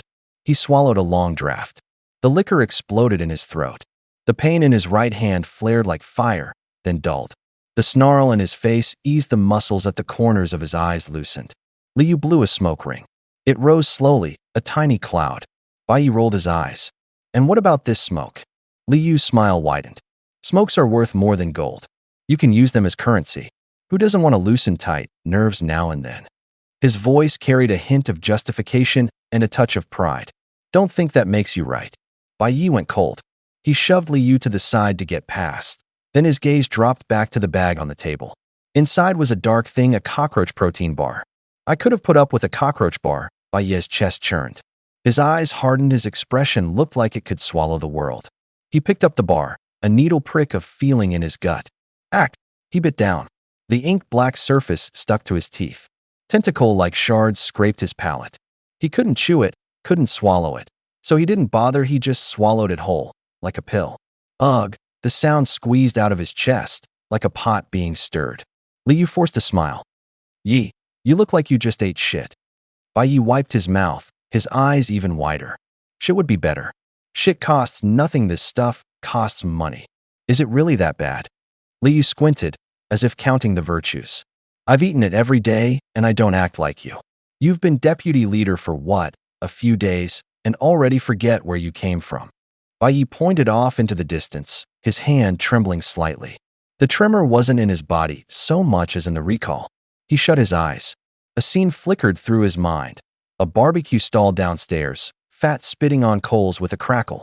Beer foaming white in a glass, frost beating on the rim like tiny glass crystals. Someone laughing loudly, warm, steady. That sound slipping farther and farther away, like a scrap of paper blown away by the wind. You've never had the good stuff, Bai Yi said softly, his voice a mix of bitterness and stubbornness. He pushed the remaining protein bar back into the bag, tucking it away like a discarded treasure. You mean I haven't eaten good food? Liu shot back, flaring his nostrils as if to blow away his past. Back when I was at the casino, the money I won in one day is the kind you won't see in your whole life. Ever had curly noodles? Bet you haven't even seen them. He described it with relish. The noodles curled and twisted, pressed first into a hard brick. The surface wore a complicated pattern, like a knitted sweater. Boil it till it's golden and steaming, not the limp mush of ordinary noodles. Bite down and it's springy, got real chew. Then crack an egg on top. The yolk bursts and the smell hits you. Liu swallowed, his eyes lighting up. That tasted something only city folk get to eat. Curly noodles? Bai Yi's brow twitched. The more he heard, the more familiar it sounded. Not just similar, this was instant noodles. Bai Yi stared at the savoring expression on Liu's face and felt the whole thing was absurd and dissonant. He'd only been in this time a short while his head was still stuck in the old civilization. What he'd once called junk food, instant noodles, had become a luxury most people in this wasteland never even saw. He fell silent, pulled between two worlds. Liu grinned, pleased he'd hit the soft spot of this kid who'd never seen the world. Jealous. Liu raised an eyebrow. Don't get worked up. You saved me once when we get into Dawn City. I'll treat you to one bowl. Put 2 eggs in, okay? Thanks a lot, Bai Yi said, not pleased. We're brothers. Liu slapped his chest, all bravado, then stuck his hand into his empty pocket and felt nothing. He suddenly changed the subject. Why didn't you join the silent tribunal? From the way Tanjia and the others act, that group is no joke. And that masked woman, she's clearly strong. How could you turn that down? Bai Yi thought of the night-like girl, tall, striking, black hair falling to her waist. In the light, her silhouette was like a blade. He shook his head. How are you supposed to tell if someone's pretty with a mask on? Maybe she's wearing it because she's ugly. Who in their right mind wears a mask? You just don't get it. Liu laughed and waved his hand like a slick old fox. Back in my dating days, I ran the show, seen plenty of beautiful women. She had a mask on, but you can't fake that kind of presence. She was clearly into you. Otherwise, why would she skip asking me, the obvious strong one, and come to you? I feel bad for you.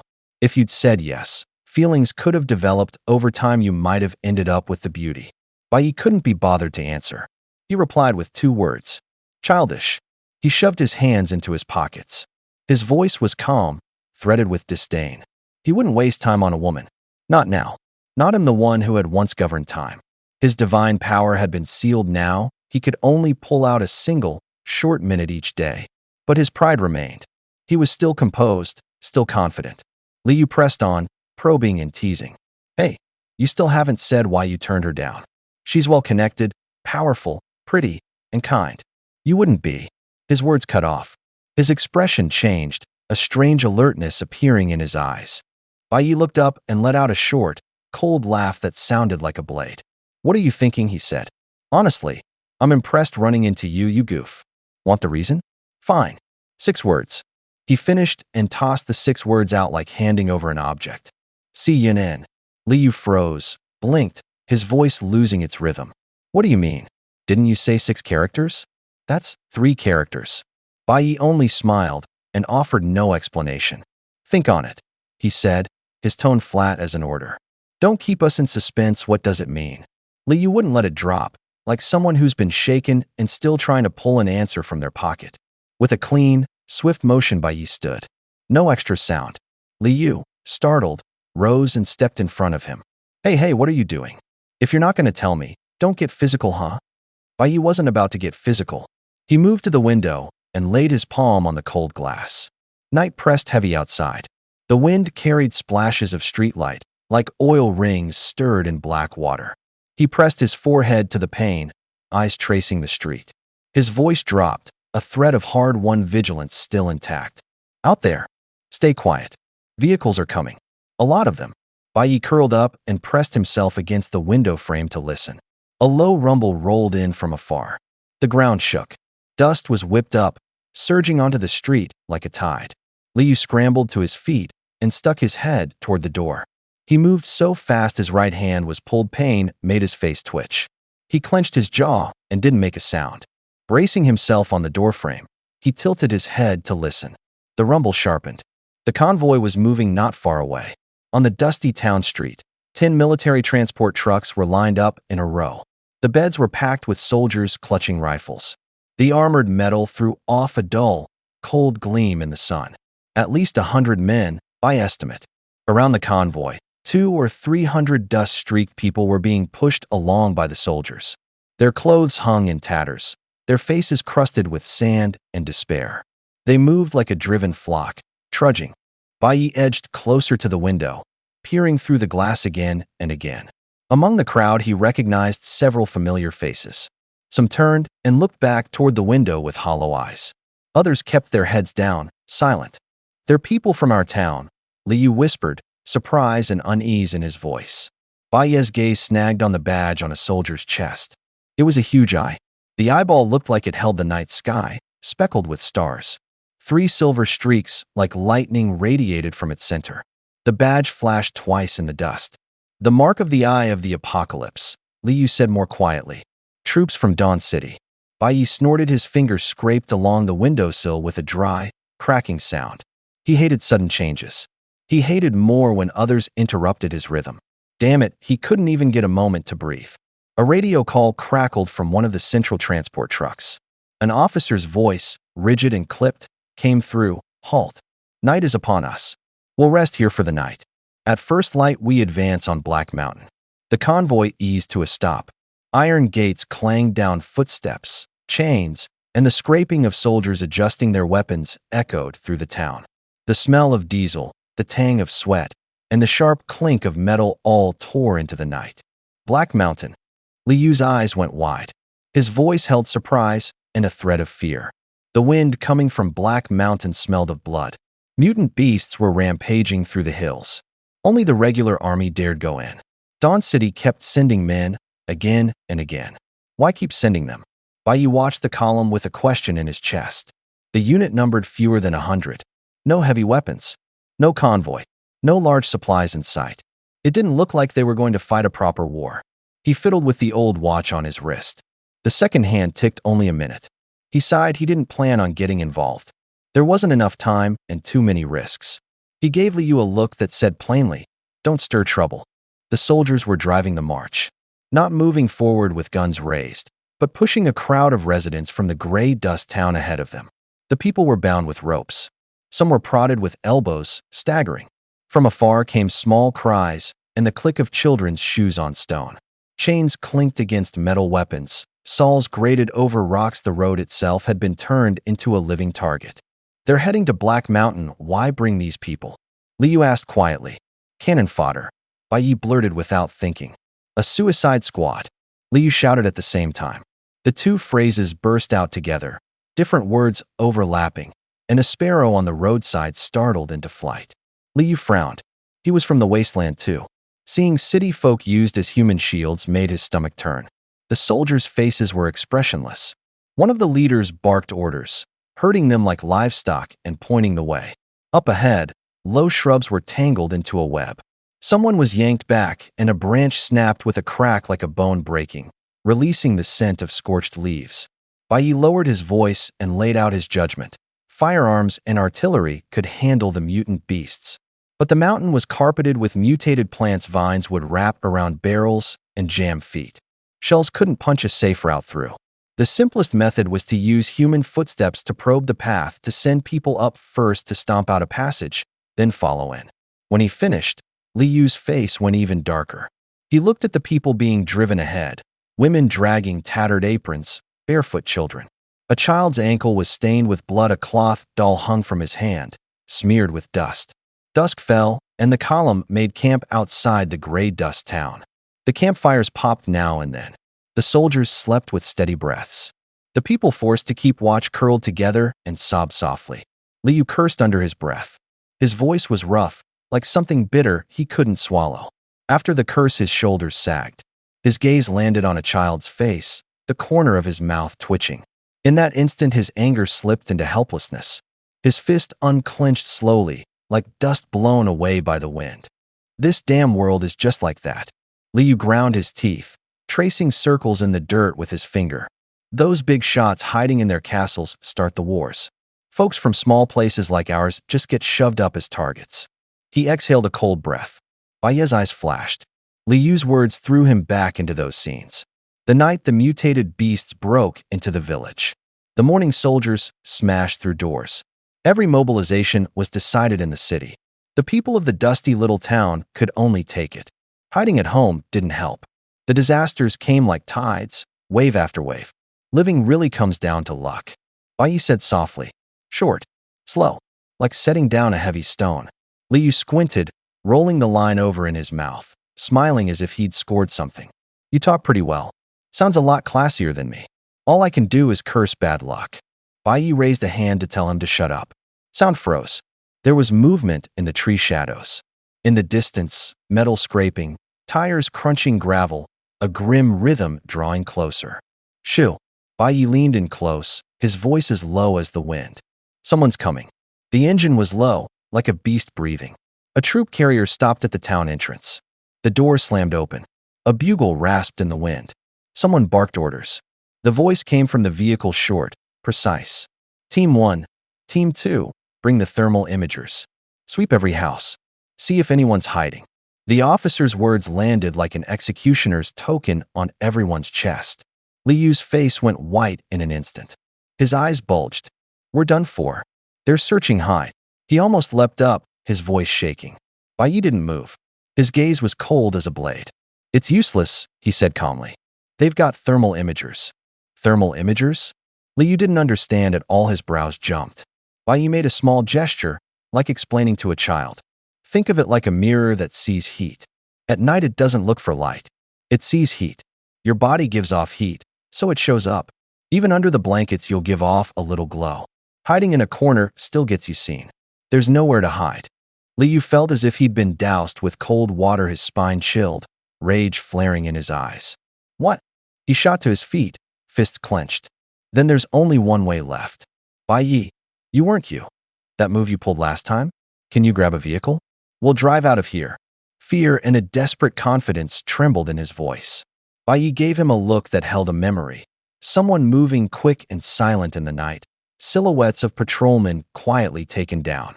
That calm was enough for Li Yu to believe. Bai Yi shot him a glance and sneered. Only know to call brother when you're in danger? Li Yu scratched his head and gave an awkward laugh. Brother Yi, come on. Am I the kind of guy who just goes with the wind? Bai Yi said nothing. Outside, footsteps fell in a line like a drumbeat. Iron boots clacked against the flagstones with a dull metallic sound. There were voices too hoarse, getting closer. Li Yu straightened, his eyes falling on the bandaged right hand. He frowned in pain.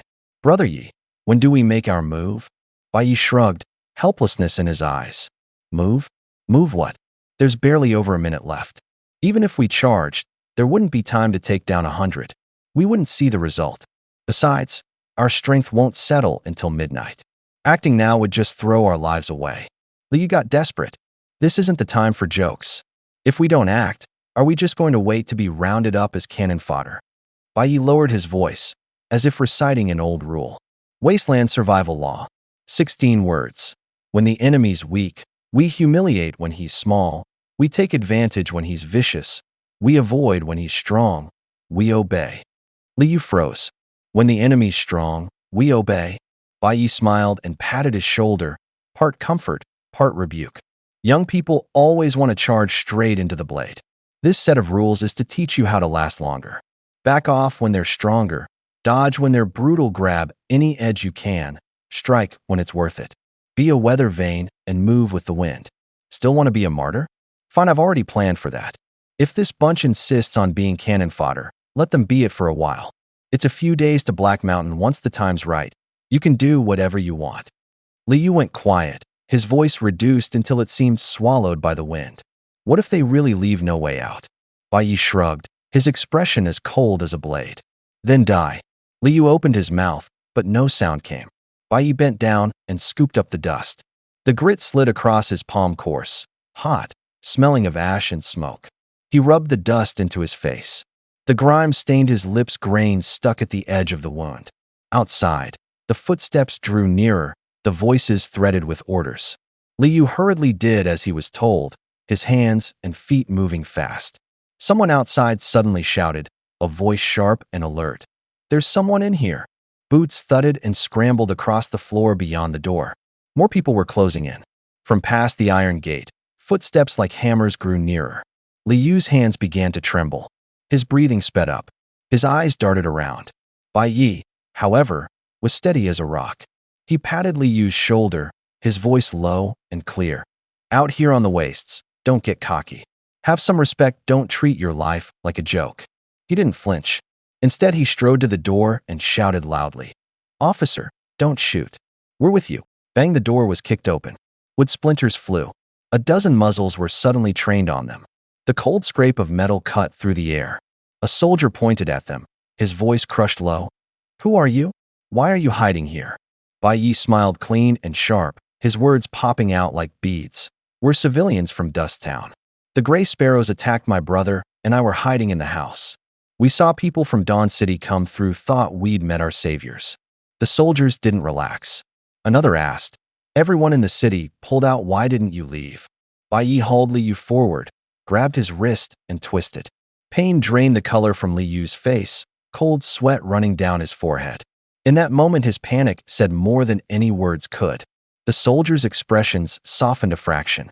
One pulled out a radio, pressed the button, his voice like iron. Report to command. Found 2 wastelanders. Requesting instructions. The reply on the radio was cold as winter night. Search them. See if they're armed. If no issues, fold them into the unit. Yes, sir. Two soldiers stepped forward to search them, palms on shoulders, fingertips probing seams. Metal buttons clicked softly. Liu kept staring at Bai Yi, his gaze pleading. Bai Yi was carrying forbidden things. Time felt cut by a knife, so tight he could hardly breathe. The soldier's hand moved like a comb that had been practiced for years. He started at the collar of the jacket, his knuckles flipping with a steady rhythm.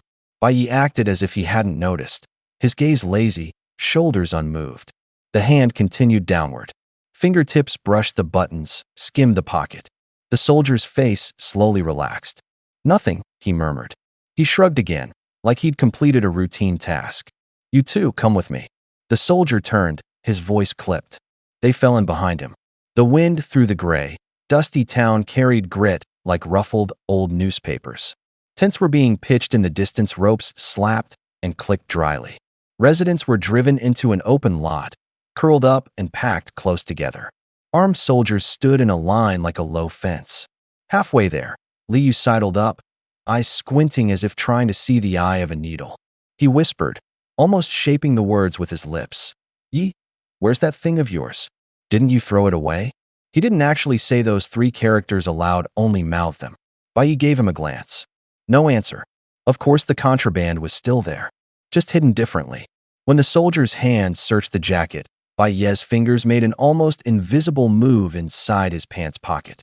He could feel the small object's warmth in his palm, like a grain of warm sand. While the soldier's hand was still in his trousers, Bai Yi's had already gone up. He didn't step away, he stretched the moment a little, as if pulling time taut. The item slid between trousers and jacket. It moved quietly, like a mouse that knew the way. All the soldier found was cloth and skin. His eyes and hands were looking elsewhere. If they'd been able to find it, that would have been a miracle. Soon they reached the main camp. Busy shadows moved everywhere. Tent poles were being straightened, canvas rasping, roughly metal tools clinked. The air smelled of cooking smoke and motor oil. Two figures stood out among the mass of men.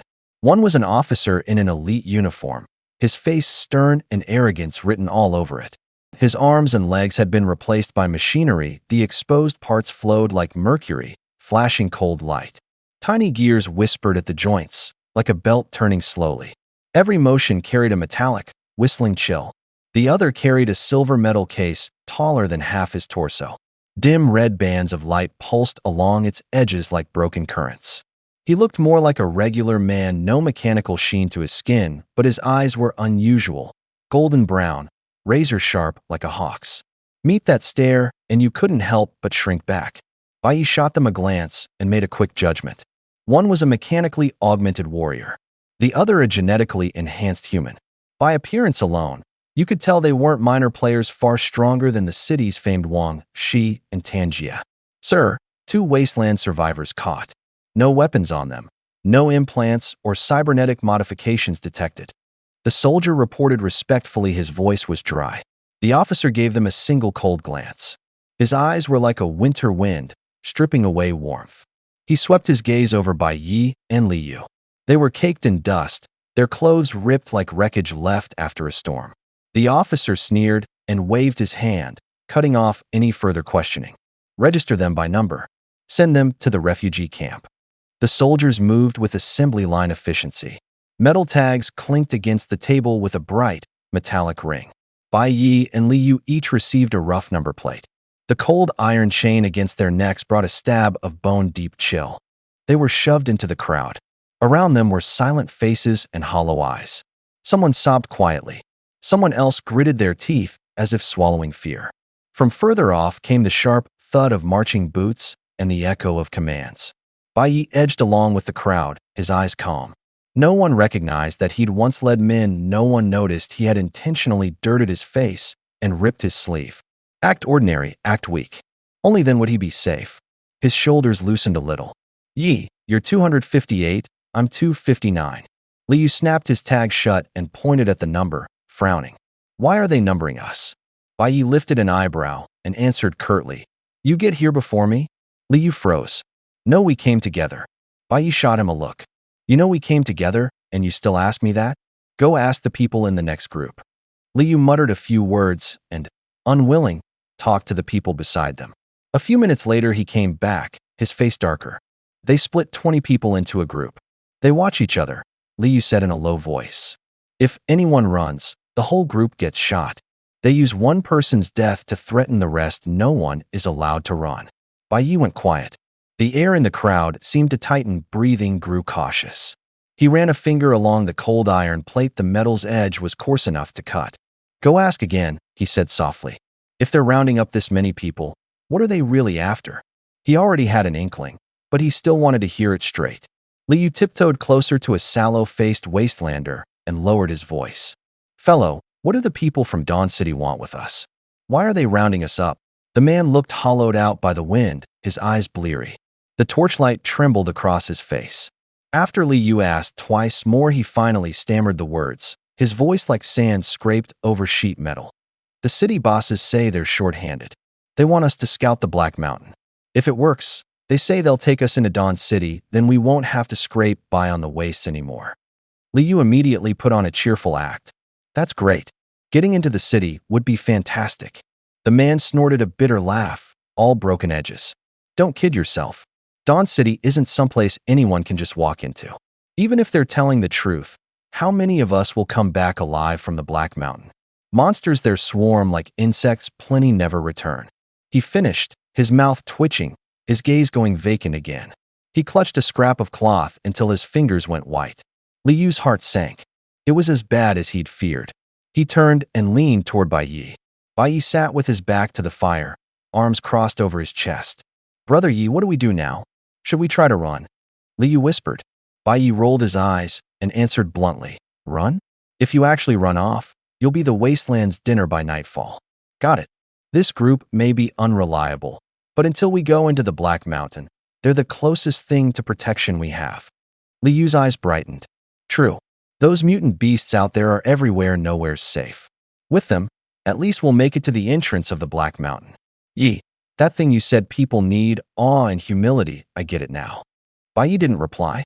He leaned back against the ground and closed his eyes. His breathing slowed. The cold sand at ground level pressed against his face like needles.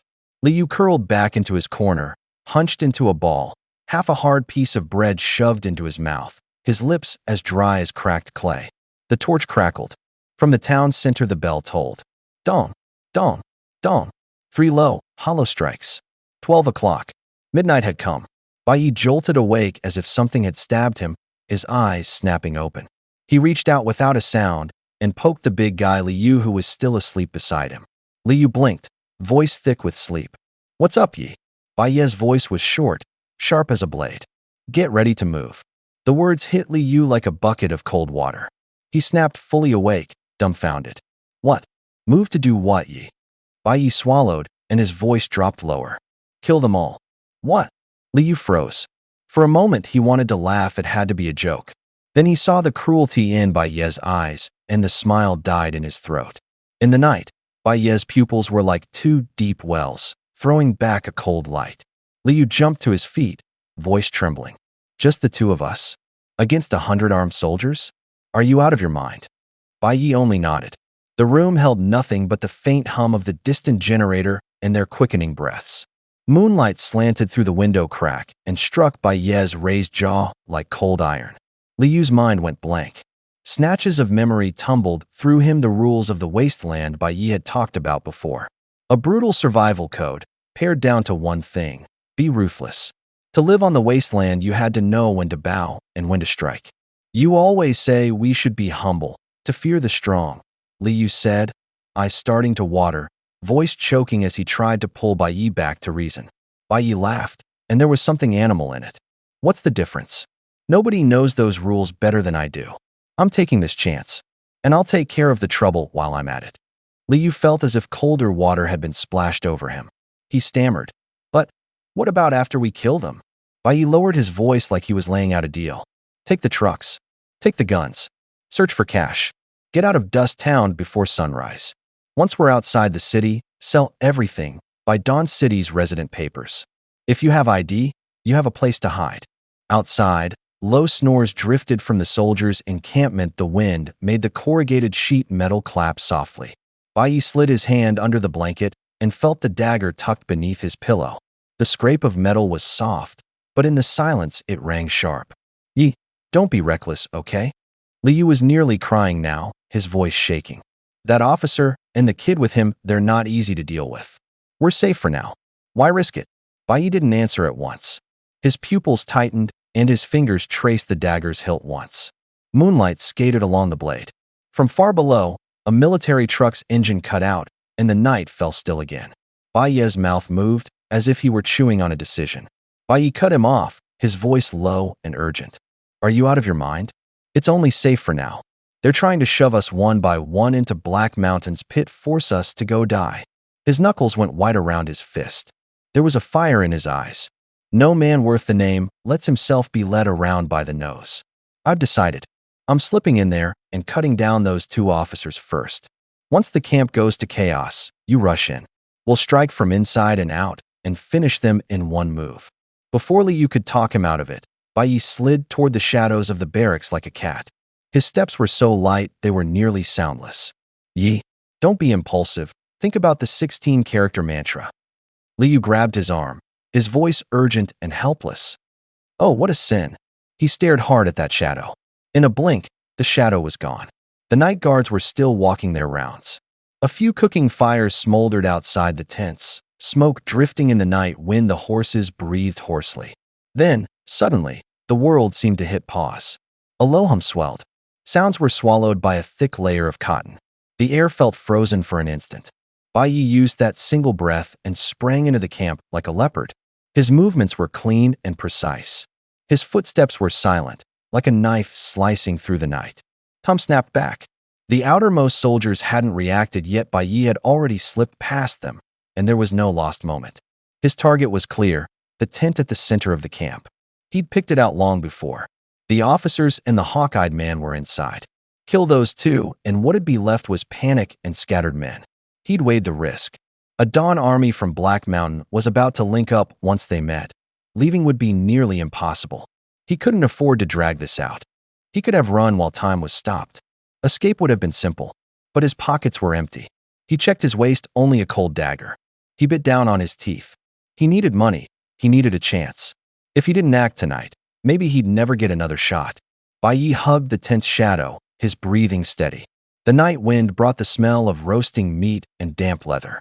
The canvas at his feet trembled like a heartbeat. He raised his hand, the dagger flashed in the moonlight. His gaze turned cold. He didn't say another word. Dawn City was brutal about hunting down stowaways.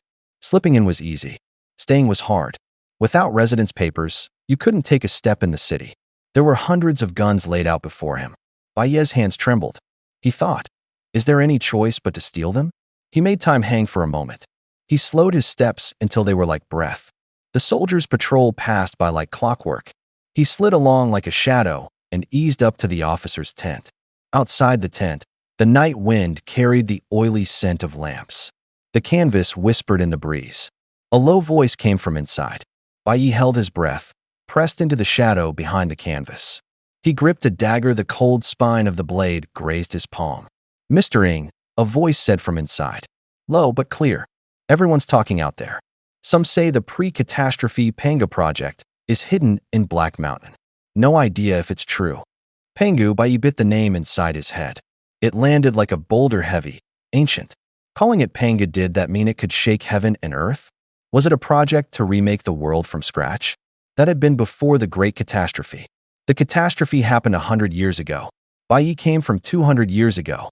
The number flashed through his mind. From 2 centuries ago to now, there was a full 200 years of history. What had happened in those years? Why had civilization fallen apart? The questions prickled at him like a map full of unanswered pins. He tamped down his heartbeat. Don't act yet. Listen first. Don't say more. The young man called Mr. Ng replied coldly, with the crisp authority of an order. Bai Yi tightened his grip on the knife. He had thought about finishing them both with one stroke to grab the weapons from the tent, but curiosity outweighed greed. The secret of 200 years was an irresistible lure. He quietly withdrew the blade and melted back into the darkness like a cat, listening. The wind fell silent for a moment. Someone in the tent laughed softly. The officer's laugh had a slickness to it, and something anxious beneath. Word travels fast these days. Even around Beimang they're hearing it. Why hide it from our own people? The officer taunted. Mr. Ng was silent, as if weighing scales. Finally, he said, there are pre-catastrophe shelters in Black Mountain. Number 189. The Panga project was carried out in shelter number 189. So it is, the officer said evenly, as if he'd expected that. The firelight behind the canvas stretched his face into shadows. Bai could hear the echo of his own heart. In the distance, a dog barked once, as if answering the name. There's a legend that the Panga project can rebuild the world after the Great Cataclysm. Is that true? The voice was flat, as if squeezed from a dry throat. It's true, Mr. Ng answered shortly. He braced his hands on the table. His knuckles were white. Wind outside slapped tattered cloth against the window frame in a monotonous rhythm. During the cataclysm, people built a lot of shelters, Mr. Ng said evenly. His sentences were short, like he's reading off a list. Space was limited. Resources were limited. Only the very best were allowed in. Those people sealed themselves in steel, waiting for the disaster to pass. The plan was to come out and rebuild civilization. The Panga project was their blueprint. The key was Shelter 189. The listener squinted and asked again, so did they succeed? Mr. Ng was silent. Half a second later, a faint, bitter smile twitched at the corner of his mouth. No. The doors opened, and not a single team of heroes walked out. The shelters were dead quiet. The surveillance feeds either froze or showed nothing but empty chairs and dust. Nobody knows why. All anyone knew was that those elites who thought they could control the future were gone. He let the sentence drop like a weight. The warmth left the air. It was the ordinary people they'd abandoned who survived. He went on, his voice softer now, but cutting like paper. Most people had nowhere to hide. Pollution took 95%. The rest, a fifth, or rather 5%, clung on. They learned to live on the wasteland and slowly rebuilt their homes. Some dug up buried shelters in the ruins and found old-era tech parts. With those parts, a few groups rose up and built big cities, like Dawn City. When he mentioned Dawn City, a trace of barely concealed sarcasm crept into his tone. Behind Dawn City is Apocalypse Technologies. They pulled circuits and generators out of a half-buried shelter and pieced the old-world scraps into a machine of power. From scrap metal, they turned out electricity and influence. The man across the table frowned and asked directly, what exactly is the Panga project? You've been circling the subject. Mr. Ng looked up, his eyes flashed in the candlelight. I don't know all the details, but there's one thing I do know: the Panga USB drive. The Panga USB drive? The man lifted his chin, as if weighing the idea. Yeah, not some mythical relic. It's a storage device. Mr. Ng tapped the table with his finger, a crisp sound. It contains nearly all the knowledge from the old civilization that could be saved. Maps, energy formulas, agricultural genetic data, construction blueprints, city management software, even some military tech. Some people call it the key to revival. Whoever holds it holds the ability to rewrite the rules. A cup clicked against its coaster. The room's light flickered as if to warn the listeners. Something was waiting to be found or to be taken. The pinnacle of human civilization. The officer blurted it out. His voice snapped like a broken string. The tense lamplight flickered. Everyone froze. Outside, Bai clapped a hand over his mouth. His knuckles were white. He nearly sucked in a cold breath. That's not something you say lightly. The officer lowered his voice, eyes like a brewing storm. Apocalypse Tech got its start on that kind of stuff. He reached into the air as if to grab some invisible horror and show it to them. His fingers trembled. They found a sanctuary and got hold of some gene editing techniques. Just a little, just enough to turn everything upside down. Imagine rewrite DNA, and human reflexes can be as fast as lightning. Powered exoskeletons turn ordinary soldiers into walking tanks. Intelligent systems learn your tactics and know you better than you know yourself. Biomedical engineering can pull people back from the brink. Worse, there are methods that can make people awaken, not the random abilities that pop up after disasters, but awakenings that can be replicated and controlled. The air in the tent grew heavy. The firelight stretched every face into shadow. Even the soft scrape of canvas sounded like an echo from far away. All of it in one thing. Bai's voice shook. That disk, the Panga drive? Yeah, the Panga drive. The officer nodded as if he had swallowed the whole night. Gene modification, powered armor, artificial intelligence, life sciences. There's research in there that turns awakening into an actionable procedure. Whatever you can think of, and what you can, it might all be on that thing." He stopped. His breathing was rough, like a distant machine panting. "Don't underestimate this." His voice was colder now. "If someone masters all of those technologies, the whole package, the world becomes child's play to them. Cities could collapse overnight under coordinated drones and AI. Resistance would be crushed by gene-modified troops and exoskeletons. Rule wouldn't come from winning wars anymore. It would be monopoly over resources and technology." Outside the tent, Baye's hand pressed harder to his lips. The wind carried the scent of cold metal. "Weren't the awakened only a thing after the cataclysm?" someone asked, full of doubt. "They were at first." There was a chill in the officer's eyes. That great catastrophe tore civilization apart in less than 3 years. In those 3 years, a number of people spontaneously awakened. Time was short, but scientists grabbed those 3 years. They studied the awakened, cracked the principles behind it, then engineered it, turned becoming awakened into a repeatable technical process. What they accomplished in just a few years still sounds like a myth. Another short silence fell over the tent. The lamp gave a low hum. Someone involuntarily inhaled, a sharp hiss escaping their lips. The officer sucked in another sharp breath, his voice low and as if forced from his throat. "You mean to say they did in 3 years what we couldn't do in 100? Mr. Ng smiled faintly and shook his head. "Not 3 years, 2.5. The tent fell silent. Outside the flap, the night wind slapped the canvas like a quickened breath. Baye's eyes lit up. 2.5 years. Could something be done in 2.5 years? He pictured that speed like lightning, like ripping open time. He fixed his gaze on Li Yu's magic hand, a technique that required no surgery or mechanical augmentation, only mental force to trigger. Others needed years and years of training. He could set it off by concentrating his will. Baye felt as if he'd caught a scent, exhilarating and bloodthirsty. He licked his lips. His hands rubbed together without thinking. A heat rose in his palms. In his imagination, time could be economized, a life compressed into a few breaths. He couldn't see the appeal of prosthetic arms or gene editing. Those flesh-altering methods seemed clumsy and dangerous. Power at the level of the mind was the true shortcut. And there was life engineering too, a way to extend lifespan. Longer life meant more time, more chances, the ability to hold the entire future in your hands. His pupils narrowed until his eyes fixed on one thing: the Pangu USB drive. It was the crystallization of civilization, an ancient storage device that might contain paths to awakening, secrets of longevity, and technologies to unleash mental power. The thought changed his plan. What he'd planned before had been simple. Now he set aside killing and decided to go to Black Mountain to get the Pangu drive. He stood up, the fabric scraped crisply. His breathing was steady. A corner of his mouth lifted. The greater the danger, the greater the reward. He reached and touched the dagger at his waist, but didn't draw it.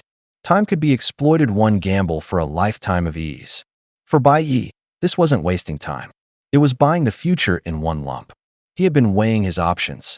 Rather than risk going up Black Mountain alone, it made more sense to move with the army. The troops would provide an escort, and Wastelanders would scout ahead. In short, until they reached Black Mountain, the Wastelanders would be covered by the army. That made the whole thing far less risky. Wind rattled the tent fabric. The two men drifted to other topics. Their voices were low, squeezed out through the seams of the canvas. "As a member of the 12 Zodiacs, Mr. Ng, you really do get around." The officer lowered his voice, bafflement undercutting his tone. "But there's one thing I don't get. After word leaked about Black Mountain, a lot more people showed up. Everyone wants a piece of it. The Pangu USB drive is that important with your sniping skills. Why not link up with the main force and help the company grab the drive? Why go to the cliff face at Black Mountain? Isn't Shelter 189 down at the foot of the mountain? Why not make your move there?" There was genuine puzzlement in the officer's eyes. He'd taken the escort assignment and still couldn't make sense of it. The shelter was right there. Why head for the dangerous precipice? Mr. Ng didn't answer at once. His fingers rubbed back and forth against the metal case. Firelight danced in his eyes. Around them, it was quiet. Only the soft whisper of canvas. "That's the company's arrangement over at the shelter," he said calmly, like a drawn bowstring. "I'm not here to steal the USB. I'm here to kill." The officer froze. Reverence spilled into his voice reflexively. There can't be many people in the world who would make you get your hands dirty personally. It was flattery. Mr. Ng heard it. His face shifted minutely, a chill easing into something like relaxation. Everyone likes to be stroked in the right place. Mr. Ng gave a short snort. You're not wrong. There are few who merit my personal attention. But this target qualifies. He paused. Only breathing and the faint firelight filled the tent. Then he gave a name, his voice like an ice knife against glass. Yang Jie. The officer jumped as if shocked. What? You mean Tyrant Yang Jie? Mr. Ying's hand pressed on the metal case, as if checking its weight. Inside lay the cold metal of the black Jiao M300. The moment he spoke the gun's name, a light came into his eyes. Of course it's him. Only he deserves that I take out the black Jiao M300. He spoke as though touching a long mist blade. The air seemed cut by its edge. Outside the tent, the wind tightened. Mr. Ng was brimming with confidence. The officer, however, furrowed his brow, unease threaded his words. Tyrant Yang Jie is one of the 10 kings, he lowered his voice. A man like him, his psychic power is long past ordinary. His consciousness is like a net, he can smell killing intent in advance. Any assassination attempt sets off an alarm. I'm afraid. Indeed. Mr. Ng smiled faintly and cut him off. If he were that easy to kill, someone among the 10 kings would have taken him out already. The officer's mouth twitched, he was clearly unconvinced. So you mean? Mr. Ng snorted, his voice cold as a blade. Not long ago, he single-handedly wiped out a satellite city. The company's losses were catastrophic. But that battle left data. We reconstructed the battlefield afterimages, the surveillance footage, the debris, we pieced it all together and finally saw his rhythm. Simply put, his early warning reaches 3 kilometers. What does that mean? The officer grew urgent, his fingers drumming a fast beat on the table. Mr. Ng spread his hands, as if tracing a shape. Within 3 kilometers, any sudden murderous intent makes the air tremble. He can catch that fluctuation in an instant. Beyond 3 kilometers? The wave is too weak to form a pre-warning. He can't foresee a bullet coming from long range. The officer's eyes widened. He'd handled firearms long enough to know what that meant. You know what 3 kilometers is? He murmured. That's the limit. A sniper who can reliably hit a target at that distance is rarer than a tree in the desert. Bullets aren't lasers. They fall under gravity, drift in the wind, get affected by temperature and humidity. Behind every shot is a pile of math and a gamble. Push it farther, and the error multiplies into disaster. Mr. Ng didn't answer right away. He stared out the window, his gaze was ice. After a moment, he looked back and gave a short laugh. That's exactly why there's an opening. The officer's skepticism flipped to admiration, he nodded repeatedly. I see. Only you could pull something like that off. That line was like a key that eased a curve onto Mr. Ying's face. His smile was brief and clean, carrying an air of unquestionable confidence. That's a given. The officer leaned forward, his voice slick. Once you take care of the tyrant and the company gets the Panga USB drive, it'll be over in no time. Bai Yi raised an eyebrow. What exactly can a Panga USB drive do for the company? You've never heard of it. The officer feigned surprise, tapping the armrest with his finger. It's not just a storage device. Rumor has it can rewrite a shelter's access permissions, open the doors, whoever has it can walk in, and take whatever secrets are inside. Then why hasn't anyone gotten it yet? Bai Yi asked. The officer laughed louder. Because Shelter 189's defenses are more advanced than anything else. That protection is like an invisible steel wall, nobody can break it. Only someone with the tyrant's kind of power could tear a gap. He's almost at Black Mountain now. Once he cracks it, you lay in wait and take the shot. He goes down, and the company's people can go in. So you want me to wait until the tyrant pries the door open, then finish him off, and they'll go in to grab the Panga drive? Bai Yi's tone was flat, as if tallying accounts. Exactly. If you take down one of the 10 kings, your reputation will shoot through the roof. Word is you're standing among those shadow factions will jump up. The officer's words were pure flattery, his eyes narrowed into slits. Bai Yi looked at him with no smile. He turned toward the night outside the tent. Wind cut with a chill, the canvas whispered low. The officer kept flattering, his words skimming the night like stiff paper and dying away. He crouched and ran his fingers over the ground.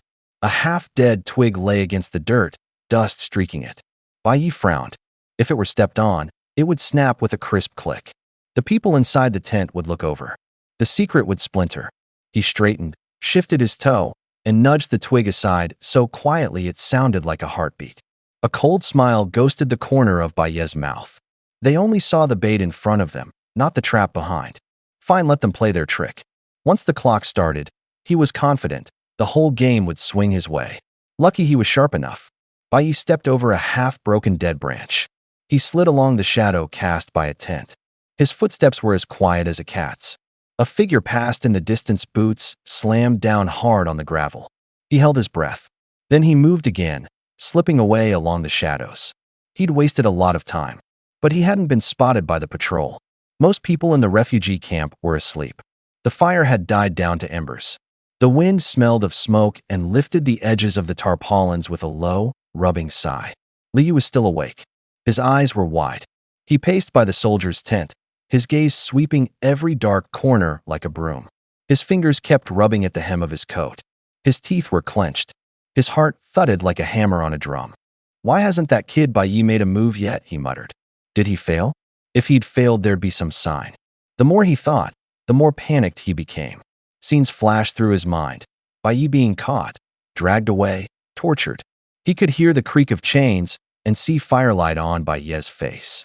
He wanted to run out right then. What are you muttering about, huh? A voice came from behind.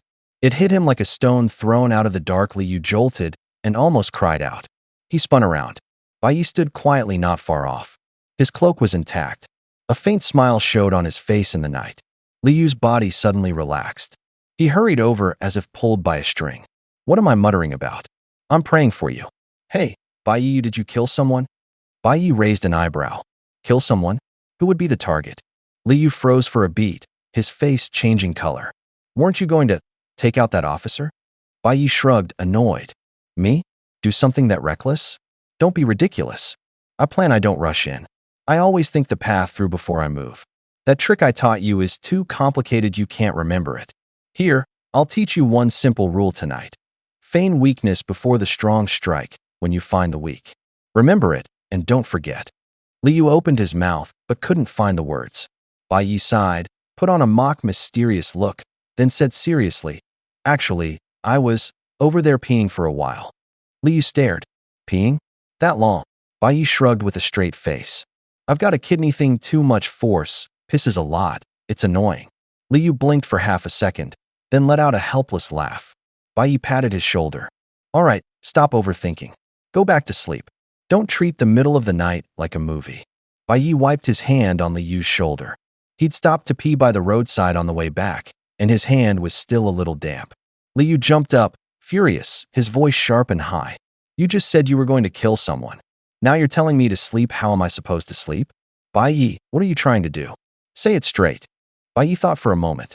The road to Black Mountain was long, and Liu's hands might still come in handy. He said, I'm going to Black Mountain. What? You're going to die? Liu froze. Baye gave him a kick. I said I'm going to Black Mountain. How did that turn into suicide? Is there a difference? Liu shot back. Shut up. I'm sleeping. Baye rolled over and shut his eyes. Liu stood there dumbfounded for a long beat, like he was putting together a jigsaw. Finally, he squeezed out a conclusion. I know how you woke up. You must have eaten those mushrooms, fried your nerves. And that's why you turned into that kind of person.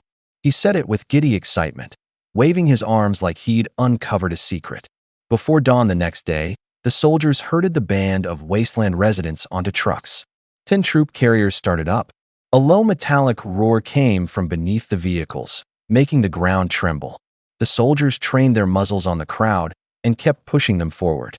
Move. Keep up. Don't fall behind. Those who fall behind are finished. The order cracked like a whip. The crowd clustered like sheep, unable to scatter. Baye yawned among them, sleep still at the corners of his eyes. He was angry. The 30 seconds they'd lost yesterday kept flashing through his mind, and the rage rose again. The whole morning was jolting and marching. By noon the trucks stopped, and the soldiers built fires to cook. Fat in the pan hit hot metal with a sizzle. The smell of meat spread, cutting through the cold air like a knife under everyone's noses. The wasteland people slumped to the ground. Their bodies felt hollowed out. Their legs were too weak to support them. Some buried their heads in their knees, gasping, chests heaving like a storm. Their eyes were locked onto the soldiers' pots and the meat. They licked their lips, the corners of their mouths twitched. Something in their bellies gnawed at them, the pain making them grit their teeth. A few of the hungriest reached out, fingers trembling in the air, almost snatching at the gleaming plate of meat. The soldiers only glared and raised their muzzles again. The crowd drew back and swallowed. They'd already run out of the gray dust town because there wasn't enough food.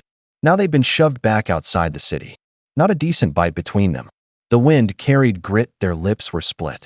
City soldiers sat on the roadside, popping open canned food. Metal on metal rang sharp across the clearing. The smell of meat and grease mixed with sweat. The soldiers laughed and chewed with big, greedy bites.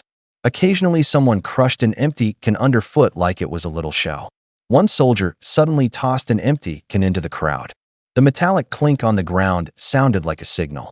The crowd exploded. People lunged forward, fingers clawing the cold can walls. There was pushing. Tongues and nails scraped the sauce, clinging to the inside.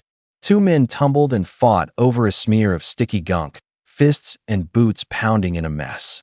"Look at them," the soldier roared, his voice rough. Like dogs fighting over scraps in the wild. The laughter drifted like smoke. The city's confidence pressed everyone lower. Anger pooled behind Liu's right eye and wouldn't be contained. He bit into the protein bar in his hand, the street corner kind pressed from insect powder, dry and hard, dusty and sweet, with an artificial tang. His teeth made a thin, sharp click. "Hey, brother, give me a bite." A middle-aged man leaned in, his tongue flicking in his mouth, eyes wide, fixated on Liu's hands. Liu said nothing and tossed him a bar. The man caught it like a lifeline. His hands shook as he wolfed it down, shoving half the bar into his mouth. He chewed fast, the veins in his nostrils pulsed. Bai Yi shook his head at the side and murmured, low and steady, "You're too young, Liu." The man finished without saying thanks. His gaze slid to the torn burlap sack on Liu's back and went greedy. "Any more? I'm still hungry." At that, several others moved in like locusts drawn to sweetness. Mud caked their nails, their palms were rough, and their hands reached out quick and rude. "Please, just a bite. We haven't eaten in days," someone pleaded. Another lowered his voice, almost begging. Liu hesitated a beat, then dug out a few more protein bars and handed them over. The crowd lit up like someone had thrown a match. The people who'd eaten now showed even sharper hunger in their eyes. They weren't satisfied. Voices rose, the demands became urgent. More and more people pressed toward them. Footsteps came like a tide, voices growing louder. "He has food," someone shouted. "Give me a bite. I can't hold on much longer," another cried. "Move. Don't block the way," someone shoved. Liu's brow tightened into a hard line. He had a fair amount of food, but not that much. If he split it among everyone, even he wouldn't have any left. A stab of pain came from his right hand inside his sleeve, an old injury acting up again. "There's nothing left, everyone back off," he raised his voice. But the crowd smelled prey. Their eyes were thin and hungry as wolves, fixed on the shadow in the burlap sack. The sack lay on the ground, the coarse fabric whispering low. "I see it. His sack's full of food. Give it up. We haven't eaten in days. Are you going to starve us?" Someone lost control and moved first. Two people lunged, fingers catching the seam of the sack. The burlap was ripped. Grit and pebbles fell out, like rain. Liu's face changed, anger hit him. Though wounded, his presence was not weak. He shoved casually. The two tumblers flipped, bodies hitting the dirt, gravel skittering and clacking. "How could I stand to let you starve?" he snapped through grit and fatigue. "Those soldiers have rations, why don't you go to them?" A lanky man stepped forward, chest thrust out like a board. "Cut the crap. Soldiers? They wouldn't give us a thing. If it weren't for you, what would we do? Hand over the food. Or don't blame us if we get rough." Liu went paler. His right hand throbbed again, sweat beading on his forehead. The crowd closed in, the air was like a tightly strung wire. At that moment, Bai Yi slowly stood. Crumbs of a protein bar clung to the corner of his mouth, the cheap kind that tastes like stale bread but fills a belly. His eyes were cool, a hint of contempt in the smile. "You're stingy," he said lightly. "They're only trying to eat, why make a fuss?" Liu froze. Bai Yi walked to the sack and lifted it with one hand. It was heavy, the burlap rasped under his grip. He stood before the crowd, smiling faintly. "If anyone wants to eat, come get it," Bai Yi offered, holding out the sack as if he were telling a joke. I'm not like him. The crowd surged like a tide, pressing up against Bai Yi. Arms and fists reached out, carrying the raw, hungry restlessness. Every face was twisted, as if they wanted to tear him apart. A big man shoved his way to the front, muscles bulging, like a door about to be smashed in. He leaned in and growled, low. Kid, don't be polite with me, hand over the food. Bai Yi smiled and held out a cockroach protein bar. His voice was calm, as if discussing something ordinary. Take it easy. We're all from Grey Dust Town. When you're out in the world, you help one another. You're hungry. I happen to have something. We can all share, that's fair. The man reached for it, praising him as he moved. Yeah. You talk good, kid. Just one stick, give it here. What's the matter? Hand it over. His hand had barely brushed the bar. In the sudden, machine-like hush, Bai Yi's hand did not move. The man froze, surprise flashing in his eyes. What do you mean? Bai Yi looked even more astonished, as if he'd seen something unbelievable. No way, you actually gonna eat it? The next second a scream cut the air like a blade. A sharp, brutal snap sounded like a dry branch breaking crack. Warm, sticky stuff sprayed into the air. The man screamed and crumpled, his right hand twisted at an unnatural angle, his wrist hanging like torn cloth. Those around him flinched and staggered back a few steps. Some of them gasped. Bai Yi casually relaxed his grip, gave a kick and pressed the severed hand under his boot. The man rolled on the ground, his cries shattering like glass. What the hell are you doing? He bellowed, spitting blood. My hand, I'll cut you to pieces. Bai Yi put more weight on his boot, a cold sneer on his face, his voice calm as ice. Still want to eat? The man's face drained of color, sweat washing mud into streaks. His voice trembled. No, I won't eat it. Please spare me, spare me. Someone at the back shouted, panic and anger in his voice. He just wanted a bite. Was that really necessary? Don't do this, don't lay a hand on him. From the crowd, a short ruins dweller suddenly bolted forward, his voice dry and angry. What are you doing? Bai Yi lunged. The movement was short and brutal. Like picking up a dead dog, he hauled the man out. The man flew 2 steps and crashed into the dust. Ah, the cry snapped out like struck sheet metal. Bai Yi didn't stop. He bent, settled his heel, and the whole force came down like a falling stone. He planted his foot on the man's mouth, wrenching the scream into something strangled and hollow, like something being crushed in a gut. A hard gleam flashed in Bai Yi's eyes. Don't shout behind my back. One more peep, and I'll tear your voice out. Then came the kicks, one after another, each like a sledgehammer. Teeth and bits of bloody flesh were knocked loose with brittle, wet snaps. The crack and the metallic tang of blood stabbed the air. Dust sprayed up over half the man's body, speckled with red. He was just trying to eat. Bai Yi barked. If you won't give it, you deserve a beating. I beat him to teach every one of you who thinks to cheat. The brutality sucked the sound out of the crowd. People froze in fear. Some stepped back, some clapped hands over their mouths. No one moved forward. They all stared at Bai Yi like at a beast waiting to explode. He looked around, voice low and rough. What are you gawking at? Keep it up, and I'll gouge your eyeballs out. Get lost. His words blew through them like a wild wind, scattering the gathered people. In a few steps, there were only crushed footprints and blood-spattered marks. No one dared ask for food again. Not far off, on the troop transport, Mr. Ng and an officer poked their heads out the window. The wheels still hummed. They watched with cool detachment, as if observing an experiment. The officer sneered. These are the savages from the ruins. What's the point of keeping them? I'd clear them out and speed the rebuilding of civilization. Mr. Ng replied evenly. Don't underestimate the ruins dwellers. Even refuse has value. The company's plans aren't for you to understand. Yes, Mr. Ng, you're right. The officer hurriedly agreed, his smile flattered. A soldier came running to the window, out of breath. Sir, a ruins dweller just arrived, says he has important information to report. The officer inside the vehicle narrowed his eyes. He waved a hand, his voice was cold as iron. Enough talk. Dump him out. A wastelander, he actually claims to have big news. The soldier swallowed and replied softly. Sir, the man said, it's about a forbidden item. Those 3 words hit the compartment like a stone. The officer's face stiffened. He didn't answer at once, only glanced toward Mr. Ng. Mr. Ying's face was very cold. After a moment, he gave a slight nod. Interest flickered in his eyes. "Bring him up," he said. His voice was calm, but carried a chill that cut through the air. The soldier dragged the man to the window. The wastelander was as skinny as if the wind could blow him away. His legs went out from under him, and he collapsed to his knees. He was gasping, his voice rough as sand. "Officer, my name is Wang," he stammered. The officer, impatient, pulled a white handkerchief from his breast and clapped it over the man's mouth and nose. The cloth smelled of sweat and tobacco. "Don't tell me your name." He glanced at him. The butt of his rifle made a soft sound against his knee. "Say it about the forbidden item. If you lie, one bullet will send you back to the earth." Wang's body shook. Gravel ground white under his knuckles. Everything I'm saying is true. In our Graysoil town, there's a forbidden item. Its name is the Breath of Bones." Silence filled the vehicle. The name crawled into the room like a cold wind finding cracks in bone. The Breath of Bones. The officer's brow twitched. Surprise slipped into his voice. "You mean someone in the refugee camp brought it?" He grew colder, calculating. "But we searched people.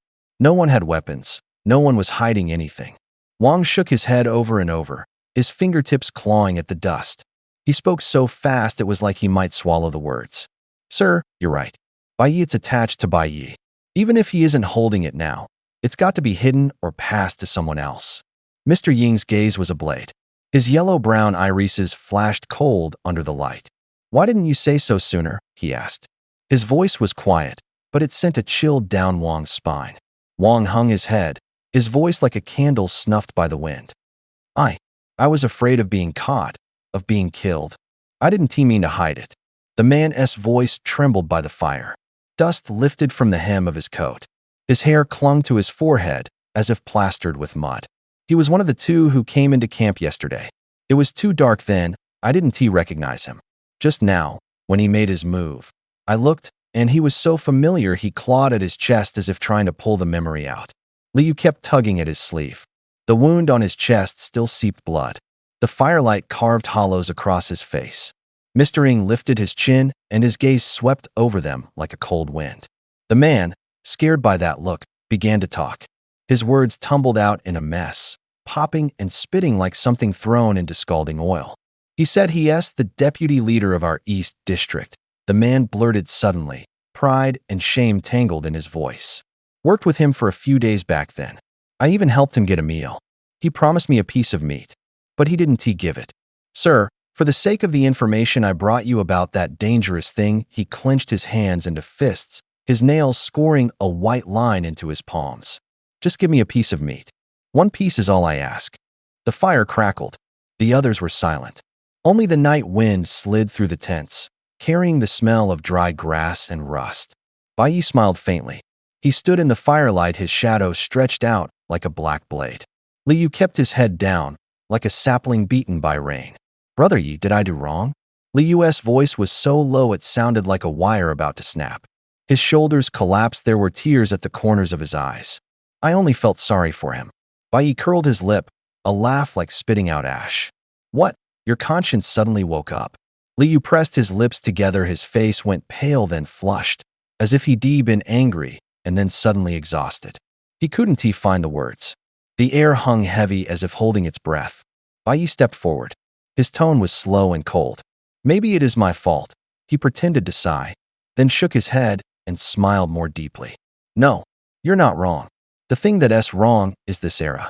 The line hit Liu like a needle through the chest. He shot his head up, a light flashed in his eyes. He froze, picking up hope like a rag. Toward Bai Yi he felt something like gratitude, something like dependence. "You're right, Brother Yi." His voice choked with relief.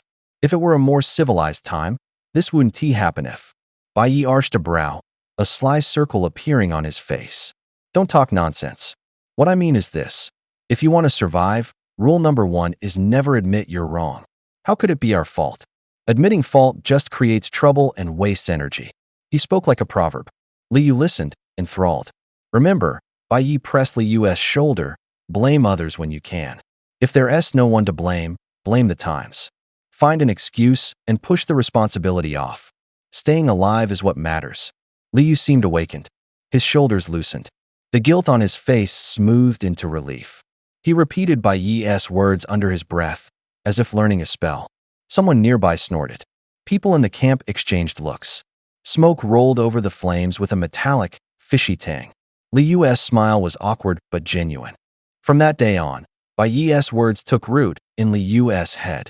One absurd slogan, reason, an excuse after another rained in. In a few short days, Li Yu's world became boxed in by those twisted rationales. Before he could tell truth from lie, he was broken down and convinced. Now there's one more. It's not my fault. Blame the times. He knew he wasn't a good man. But compared to Bai Yi, he suddenly felt almost like a gentleman. Yi, I'm really jealous of that getup you have. By the way, do you still have that poisonous mushroom you ate before? Li Yu asked with a teasing smile. I'll poison you, Bai Yi rose. His tone sounded like a joke, but his hand was already moving. Hey, my bad. Don't hit my right hand. Li Yu stepped back, arm lifted to shield his right hand. He'd rather be hurt anywhere else than that hand. Bai Yi didn't stop. He swept a cold kick that caught Li Yu's healthy leg. The sound was sharp, like a stick on a plank. Li Yu took a few steps back, his face full of helplessness. They were horsing around when something changed out by the road. The crunch of wheels over gravel, the low whine of a gearbox. A military vehicle pulled up outside the camp. An officer and Mr. Ng climbed out. With them was another survivor huddled to the side, eyes flicking around. Bai Yi saw the survivor and let out a soft, resigned sigh. What's up, Yi? Li Yu asked, curious. Bai Yi said nothing more. He straightened, took steady steps toward the officer and Mr. Ng. Each step hit the ground like a hammer, kicking up a small puff of dust. The sound pulled everyone's attention. People put down bowls and chopsticks. The clatter of spatulas against pots stopped. The camp went quiet. The officer's boots kept a rhythm. The sun flashed off his epaulets. The accompanying survivor pointed at Bai Yi nervously, voice trembling. Sir, that's him. That's Bai Yi. A hint of amusement tugged at the officer's mouth. Mr. Ng stood to the side, his gaze cold as a blade. His eyes were hazel, like a raptor locking onto prey. Mr. Ng spoke, flat. Are you carrying contraband? Bai Yi looked him dead on, voice steady. Yes. He drew something from his coat. A white tube. Like bone. Cold white smoke curled from inside, exhaled slowly. The breath was like a dead man's, carrying the scent of something sealed and forbidden. The soldiers went taut as if pricked by needles. The crisp clash of metal rang out.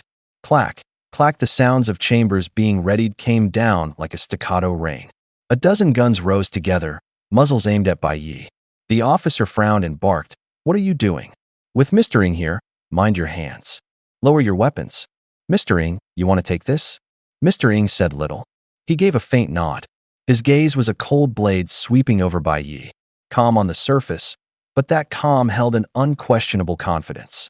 The forbidden thing in Bai Yi's hand was, to him, just a clever trick, hardly a threat. You traded 6 rounds for that, Mr. Ng said evenly, with a hint of appreciation.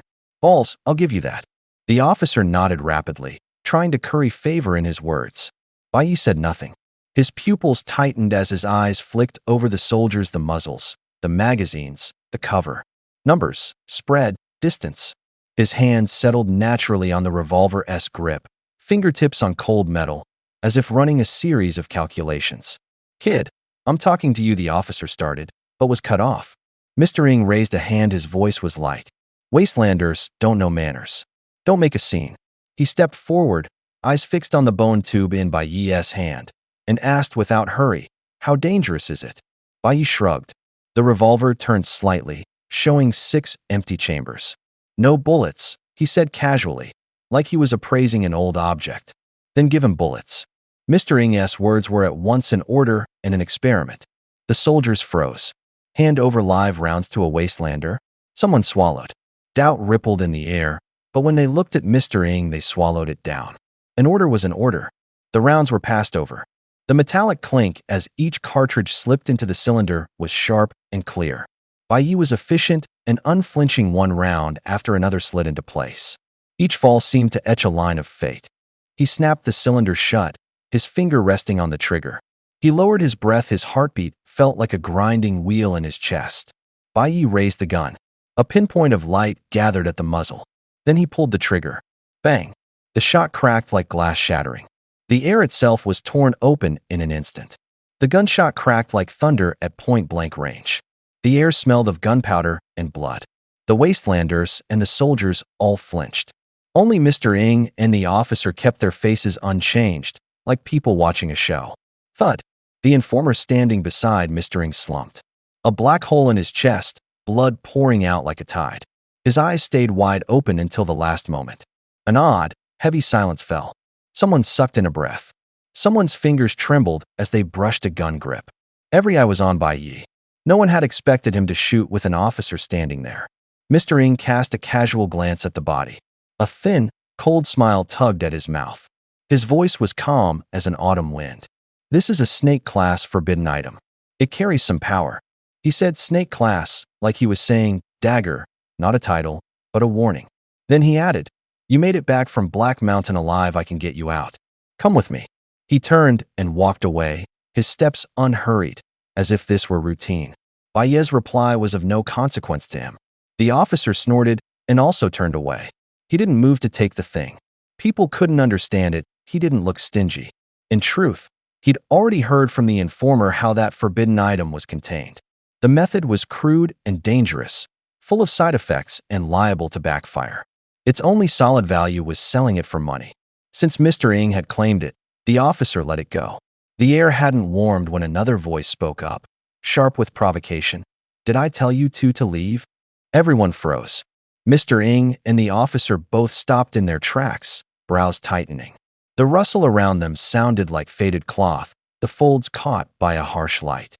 Bai Yi stood holding the thing that looked half made of bone. Dust clung to it. The child's knuckles had gone a little white, but there was not an ounce of retreat in his gaze. His eyes were iron and fire. He pointed at the two of them without ceremony. His voice was low but unmistakable. "You politely didn't take my thing. Fine, but I'm going to take yours."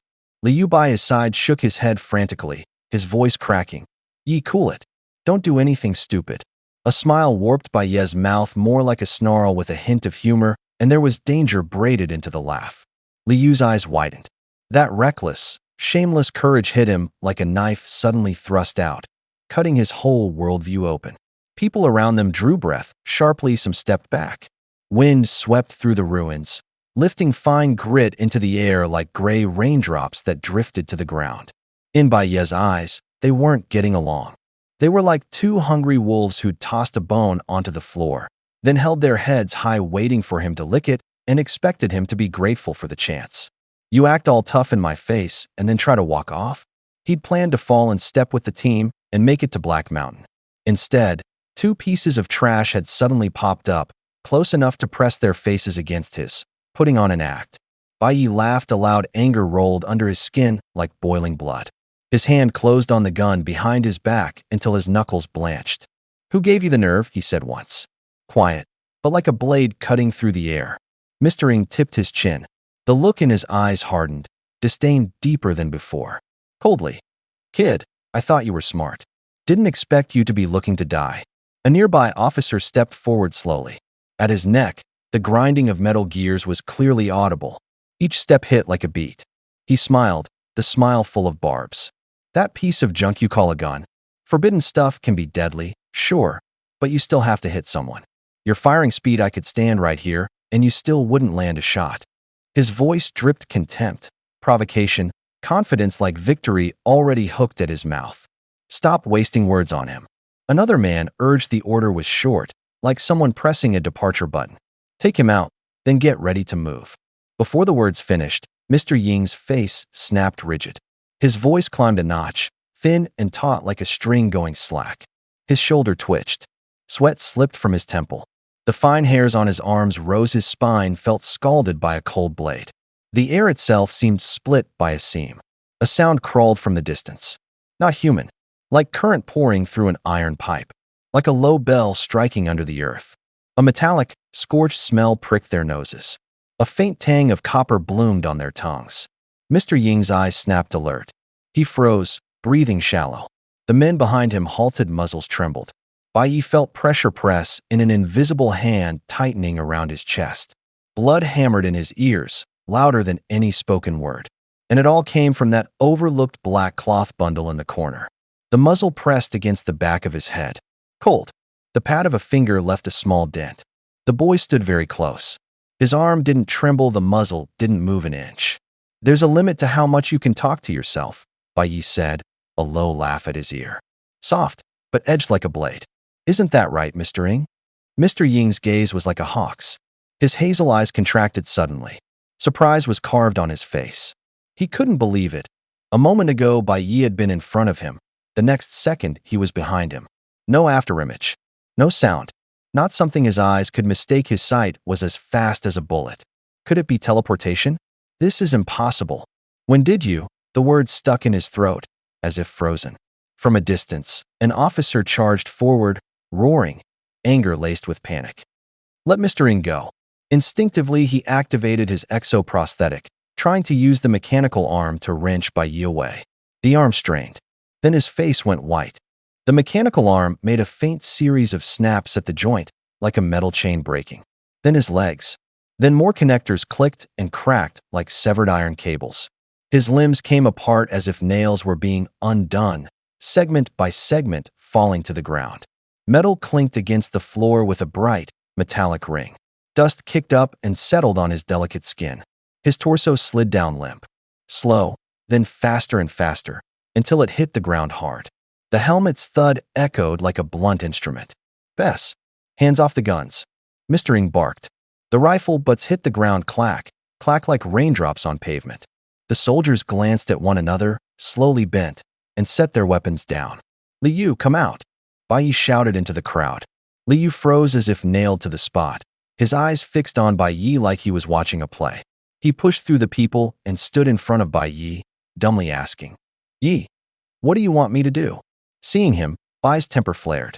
He kicked him and snapped, "Pick up the guns." Oh, Li Yu bent down at once. The metal clinked coldly as he gathered the rifles.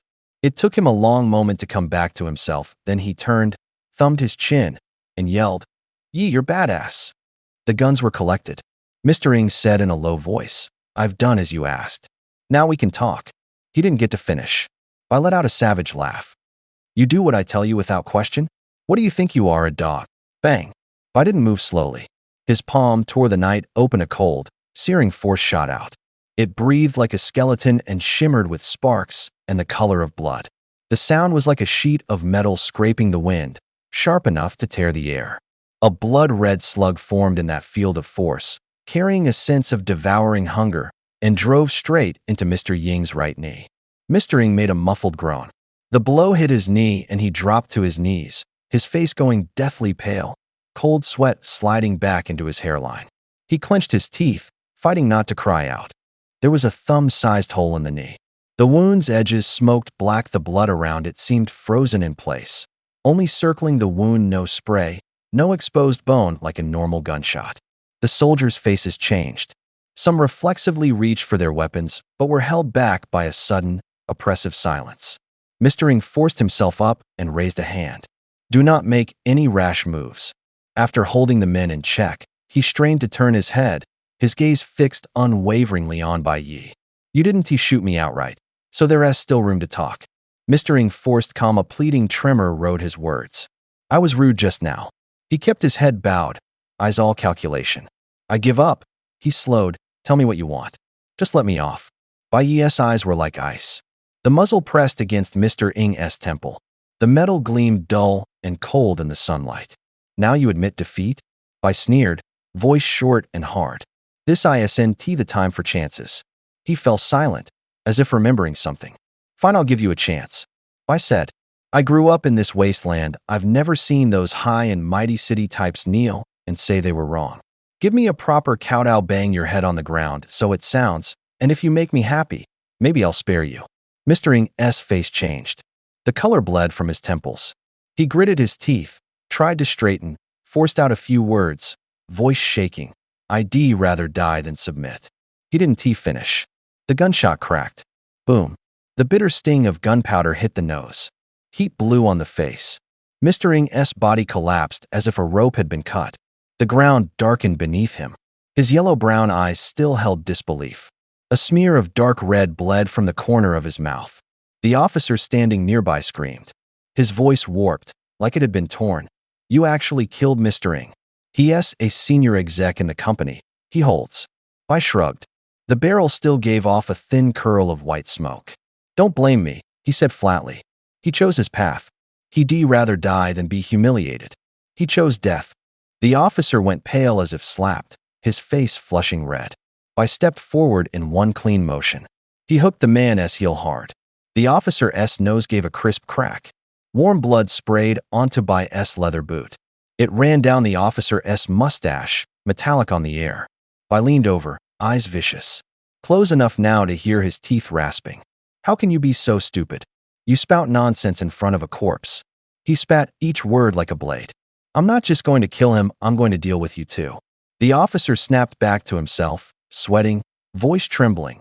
No, you can't kill me. If I die, the company will they come after you. I looked up. The sunlight danced on the gun. To hell with the company, he said, his voice utterly cold. Bai's fury hit like a storm. Another kick. Another kick. Another kick. The officer's front teeth were kicked free. They struck the ground with a crisp crack. Blood stained the mud, the metallic tang of rust hanging in the air. Anything else to say? No. Then die, Bai said coldly.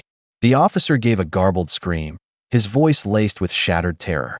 Though he had no arms or legs, he used his abs and neck to bash his head against the ground again and again. Head met earth, bang, the dull thud echoed. The scrape of scalp on dirt came mixed with the crunch of broken teeth. Bai laughed out loud. The laugh was coarse, rolling over the stunned crowd. See that? The big shots from the city you worship will bow down to us wastelanders. The crowd fell eerily silent. Hundreds of faces froze like stone. Only Bai's laughter spread through the wind, over and over. Liu watched the officer still smashing his head into the dirt. Then he looked at the body that had been knocked down earlier. His eyes were dry, he swallowed. As if ripped awake from a dream, he understood in an instant. His face went pale, his voice trembled. Ye brother ye, he that big shot, is he dead? Bai let out a sigh, as if it were nothing. Who would be thought he was alive just a moment ago? Liu opened his mouth, like he wanted to speak, but no words came. A corner of Bai's mouth lifted, a cold edge to his smile. Don't worry yourself. He didn't die for nothing. He put a hand to his chest and closed his eyes. A warm current rose in his chest, the life force drawn from a person. Hot and viscous, like ignited blood being poured into him. To him, the energy was valuable, the equivalent of 10 ordinary wild bird strength.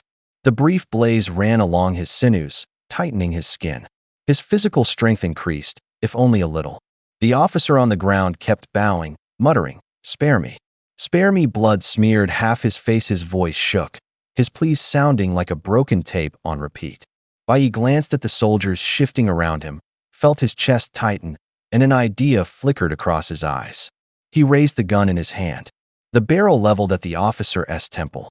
The movement was slow, quiet, like cutting off someone's breath. Listen, he said in a low voice, I'm going to Black Mountain. Escort me there, and you all live. The officer froze. Then his eyes lit up as if he'd found a lifeline. Why, you're going to Black Mountain? Bai turned his head, cold. What, you don't want to? The officer stiffened, his voice trembling. And no, we want to. Quick, get the vehicle. Escort this gentleman. Move. The soldiers looked at one another. No one dared move. What had just happened was still fresh in their heads. The image of Mr. Ng's head blown open kept rolling in blood. Their own commander had just been ripped apart. The message was simple. Even with guns, they couldn't beat people like that. And now the gun wasn't even in their hands. As they were forced into motion, a sudden scream ripped through the rubble-strewn crowd. Ah, snakes. A tattered man sprang up like he'd been electrocuted. A sleek black snake was coiled around his left arm. It wrapped tight, like a steel cable with fangs. The man flailed his arm. The snake bit into flesh and wouldn't let go. In less than 2 seconds, his arm went from pale to dark bluish. The discoloration crawled up his veins toward his face. His cry broke into fragments. Foam bubbled at his mouth. His eyes bulged. His body went rigid, and he collapsed with a thud. Screams exploded. People scattered. They'd only taken a few steps when the ground under their feet started to move. Little bumps swelled and popped up across the earth, as if countless things were turning over beneath it. With muffled sounds of dirt breaking, Fine clods were flung into the air. Hiss! One black snake pushed its head out. Then another. Then dozens. Hundreds. They poured out like a black stream, spilling over the terrain. Triangular heads rose high. Blood-red fangs flashed. Forked tongues flicked constantly, testing the temperature of the air. The wind carried the damp smell of earth and a raw, metallic tang. The snake mass hissed low, like a curtain being pulled back. People stepped back, soles tearing at the mud. Some fell, others scrambled over shoulders to get up. Far off, a military truck's engine died in the middle of the road. Its doors open, chaos everywhere. Bai Yi stayed where he was, the gun aimed coldly. He heard the wet sound of snakes burrowing through the earth. He heard the rhythm of their tongues. His hand didn't tremble. His gaze, sharp as a blade, swept over the rushing black flood. Scales scraping. The sound was like 1,000 blades slashing through the air, so dense it made eardrums ache. Scalp prickled. Some people could barely utter a sound. Mutants, black snakes. The officer on the ground cried out. Bai Yi narrowed his eyes. He hadn't expected to run into mutated creatures again so soon. First the hyenas, then the gray sparrows, and now a black tide of snakes. How many monsters had been unleashed in Black Mountain? Liu, grab the rifles. Get ready to fire. Bai Yi ordered sharply. Liu barked at the men. Guns were yanked from the ground, from the vehicles. There was no time for infighting. Survive first, then there would be time to fight. Bai Yi hauled the officer up, his voice cold as a knife. Call your men. Have them clear these snakes out. Why, yes.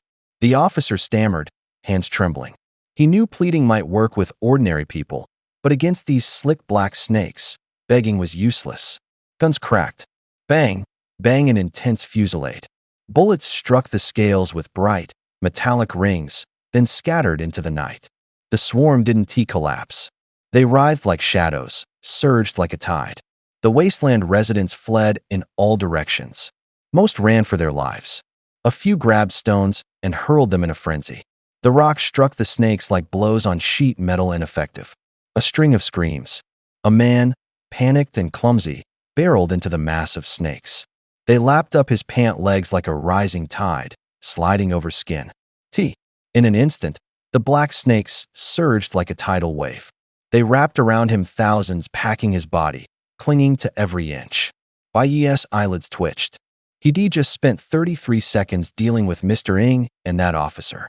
Now there were only 57 seconds left. 57 seconds. Not enough time to clear the snakes, barely enough to run. By anyone's reckoning, there were thousands. They looked like a moving black carpet, their skins oily, a fine rasping sound coming off them as they slithered. He didn't wait to die. Gunfire erupted. The bone rifle imbued with Bone's breath writhed like a living thing. Crimson veins split the gun's surface and coiled around his hand like blood vessels. A stinging shot into his knuckles burned like needles. His strength was siphoned away, his arm went numb, his breathing grew heavy. Bang, bang, bang. Bullets hit the black mass like red meteors. The shots ripped the air, the snakes were blown apart. Wet impacts and the tearing of scales mixed into a single sound. Each round took out 2 or 3 snakes, with luck, 5. But when the snakes numbered in the thousands, that was just a drop in the ocean. Damn it, Bai Yi muttered. While he reloaded, he scanned the nearby wasteland crowd. No weapons. Panic-stricken, they clawed at their clothes, their eyes unfocused. Most were already down. Only 3 or 4 still crawled desperately, frantically lurching toward the soldiers. The soldiers were on the ropes too. Targets on the ground were hard to hit, rifles were unwieldy. Some threw their guns away, drew knives, and dove in for close combat. The screech of metal and the ripping of flesh blended together. Dust kicked up, carrying the metallic tang of blood. Of everyone there, the fastest was Liu. His right hand was wrapped in thick bandages. His jaw was white with grit, his arm whipped crazily. His power flared. The air seemed to tear open an invisible palm, a 3-meter-long, unseen giant hand slammed down from above. When the palm hit, dozens of black snakes were mashed into a pulpy mess. The ground caved in, a shallow dent about a finger's width and just over a centimeter deep, dirt and snake blood flying. Nice, Bai Yi said, eyes lighting up. He hadn't expected Liu to have that move. Liu, how long can you hold? He shouted. Liu gasped, his voice broken. 3 minutes can hold 3 minutes. Bai Yi smiled. a hard edge in his voice. 3 minutes is enough. At Li Yu's pace, he could cut down 2/3 of the black snakes in 3 minutes. The few left would be easy to handle. No sooner had he spoken than he began counting down again. 2. Bai Yi froze. Snake shadows writhed around them like a tide. The wind carried a damp, fishy tang. 1. With a soft click, Li Yu's right hand fell. Dark red blood slowly seeped through the white bandage. The warm drops hissed lightly as they hit the ground. Li Zua, you fucking... Bai Yi straightened, anger and panic in his voice. What the hell are you doing now? Do you think this is funny? Li Zua forced a smile that hurt. Isn't this what you taught me, Yi? Can't you learn something useful? Bai Yi snapped, not looking at Li Zua anymore. He turned his gaze to the officer. If the officer and Mr. Ng had the guts to bring people up Black Mountain, they should have a way to deal with the mutated beasts. Bai Yi reached out as if to grab the officer and toss him into the snakes. Want me to throw you in right now? The officer snorted, a laugh edged with despair. No, there's another way. Bai Yi narrowed his eyes and let go. Then say it. Now. The officer drew a ragged breath. His voice sounded squeezed through an iron pipe. My mechanical arm has a self-destruct. It's to stop enemies from dismantling or stealing the tech. Normally I have to press a button, but if the arm's interface is severely damaged, the self-destruct will trigger. If that joint is completely destroyed, the whole arm will explode. He pointed at the break, the metal exposed, tiny sparks still dancing from the fracture. The air smelled of burnt paint and scorched circuitry. You mean destroy the connector? Bai Yi stared at the joint as the snakes hummed low behind him. With a forbidden round, the officer said quietly. A special ammo that can pierce ordinary alloy and wreck internal circuits. One hit on the junction and the self-destruct will fire. Why didn't you say that sooner? Bai Yi jumped up and kicked the officer to the ground. The officer rolled, whimpering, his chest rising and falling slowly. Eyes shut, the officer's voice was full of hatred and helplessness. I didn't want to say. That thing was my life's investment. One mechanical arm costs hundreds of thousands, put the limbs together, and it's over 10 million. I put every last cent into it. If I trigger self-destruct, I'll have nothing. He touched the jagged stump. Fingertips brushing cold metal. Black grease stained his nails. His voice fell to the sound of wind through dead leaves. But right now, life is worth more than all of that. Without a mechanical limb, he had no chance of turning things around. He'd assumed a hard man like Bai Yi could handle the black snakes easily, so he kept his mouth shut. Now, watching Bai Yi threaten to throw him in as snake food, he dared not lie. Bai Yi bent and picked up the silver mechanical arm. The metal was cold and heavy in his hand. He flung it toward the thickest patch of snakes. The arm traced a silver arc through the air, slicing like a blade. The moment it hit the ground, he raised his gun and squeezed the trigger at the joint. Bang! Nothing exploded. No flash. The arm lay intact, metal glinting coldly. Bai Yi's face went dark. He kicked the officer hard. You actually lied to me, he barked. The officer sucked in a breath in pain, pale, shaking his head. Impossible, I didn't lie. There's a self-destruct inside, I swear. Li Yu murmured from the side. Brother Yi, I think you missed. Bai Yi snorted. If you're going to talk, say more of it. He pulled the trigger again. Another shot. Another. A third time. Finally the bullet struck the connector. The metal rang with a clear, sharp ping. Then, like 10 grenades going off at once. Boom. A fireball roared up. A massive shockwave tore the air apart.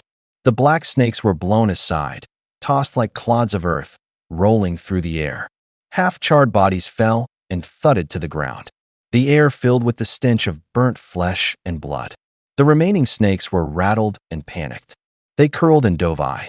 Drop your guns, the officer barked, frantic as if he were on fire.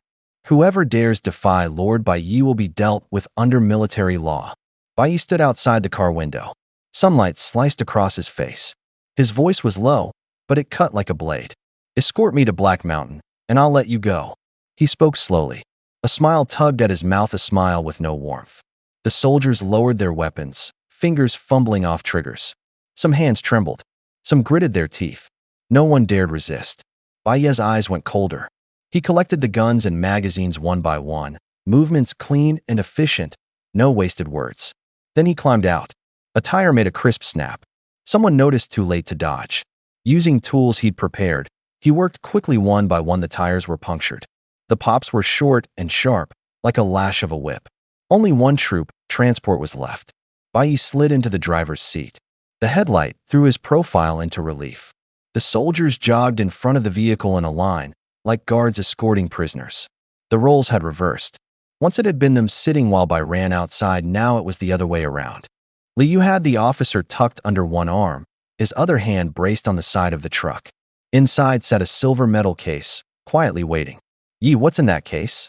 Li Yu leaned in, curiosity bright in his voice, childlike excitement in his tone. "You'll know when you open it." Bai Yi replied without interest. His words were thin as wind. He already knew what was inside.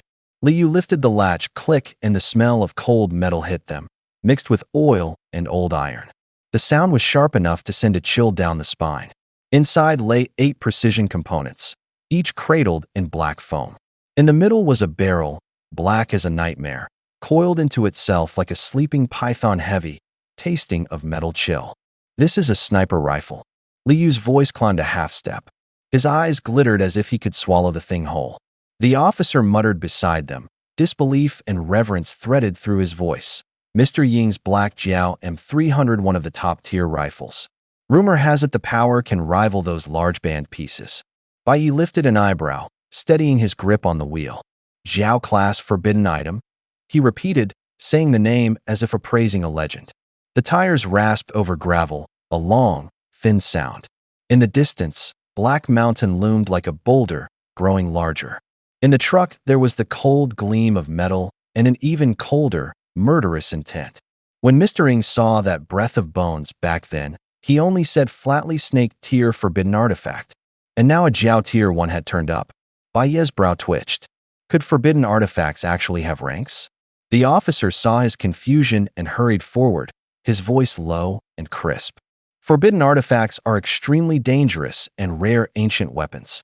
He spread his palm as if dividing 3 cakes. 3 tiers: snake, Jiao, and dragon. Snake tier is small and vicious, like a venomous snake bite. Jiao tier is bigger, like a giant beast of the waters. Dragon tier, it's like something out of myth. Its presence makes the air itself feel heavy. Bai Yi nodded. Li Yu leaned in, his eyes glittering. "So my revolver is snake tier?" Bai Yi asked. His voice was calm, but his eyes burned. The officer glanced at the black Jiao M300 in Mr. Ying's hands, his expression mixed. "The black Jiao M300 isn't a genuine forbidden artifact," he said, "but its power and rarity are almost on par with a Jiao tier. That's why people call it the Black Jiao." Li Yu snapped to life. "How much is it worth?" he asked like a wolf smelling blood. The officer shrugged and adopted a more official tone. "You can't measure it with ordinary money. It wasn't made in the present era, it's a remnant from the civilization era. It can't be mass-produced, it's nearly out of circulation. It went through several restoration processes to get to its current state." His voice carried a touch of awe. Bai Yi ran his hand along the barrel. The metal felt cold where his fingers touched. "Modern sniper rifles only have an effective range of 800 to 1,000 meters, the officer went on. This Black Jiao can reach 4,000 meters. 4,000. It fires custom supersonic rounds that can punch through most armor. It's so far that shooting feels like firing into another world."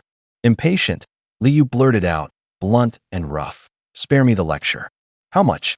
Speak plain." The officer closed his eyes and sighed. "On the black market, at least 10 million, he said. "How much?" Li Yu's voice shot up, sharp enough to tear the air. It was a needle that stabbed Bai Yi's eardrum. Bai Yi instinctively covered his ear, displeasure crossing his face. Li Yu's face flushed crimson, as if about to burst. "Yi, that's 10 million. Sell it, and we'll never have to worry again." He nearly jumped. Clutching Bai Yi's sleeve, his voice trembled like a reed in the wind.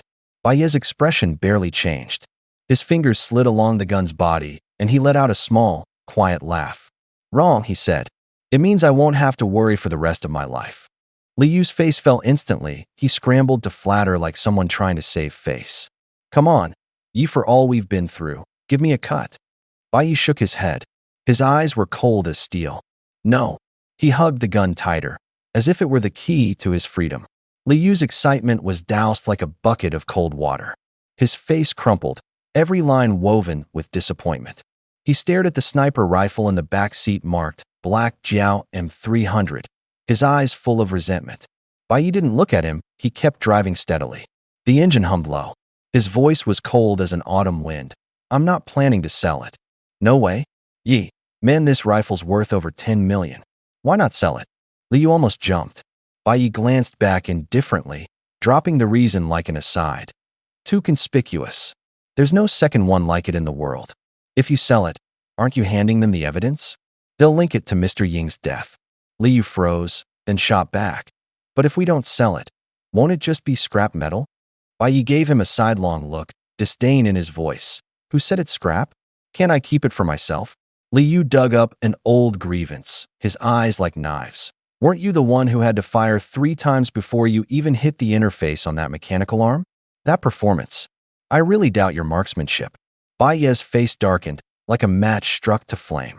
I had food poisoning that day and was out of it. Don't make a thing of it. Liu grinned slyly. Spare me. You can fool others, but don't start fooling yourself. Bai Yi snapped his head around and pointed ahead.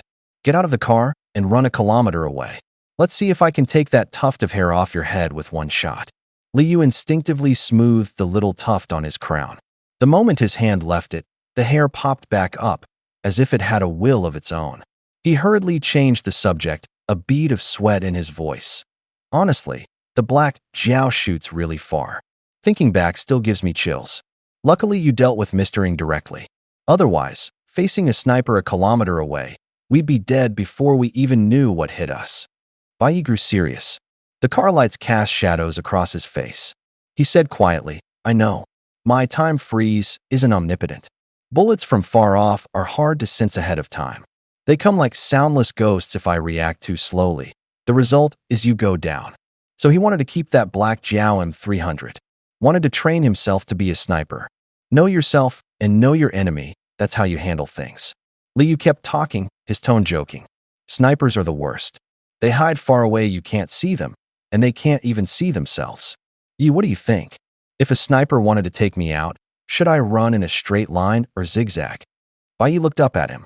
There was no smile in his eyes. A straight line won't help. Zigzagging won't help either. Huh. My advice, stand still and don't move. Wait for him to have a conscience. Liu froze, his mouth forming a big O. The night was very dark. The sky was like a sheet of ink. The stars looked wiped away. Only the full moon hung above, its cold light spilling down. In the camp, a few fires spat orange-red flames. The soldiers sat around them on the ground. The wind made the flames hiss. Each man held a numbered tag in his hand. Their faces were sullen. Their eyes stared at those tags as if they were watching a snake that might bite.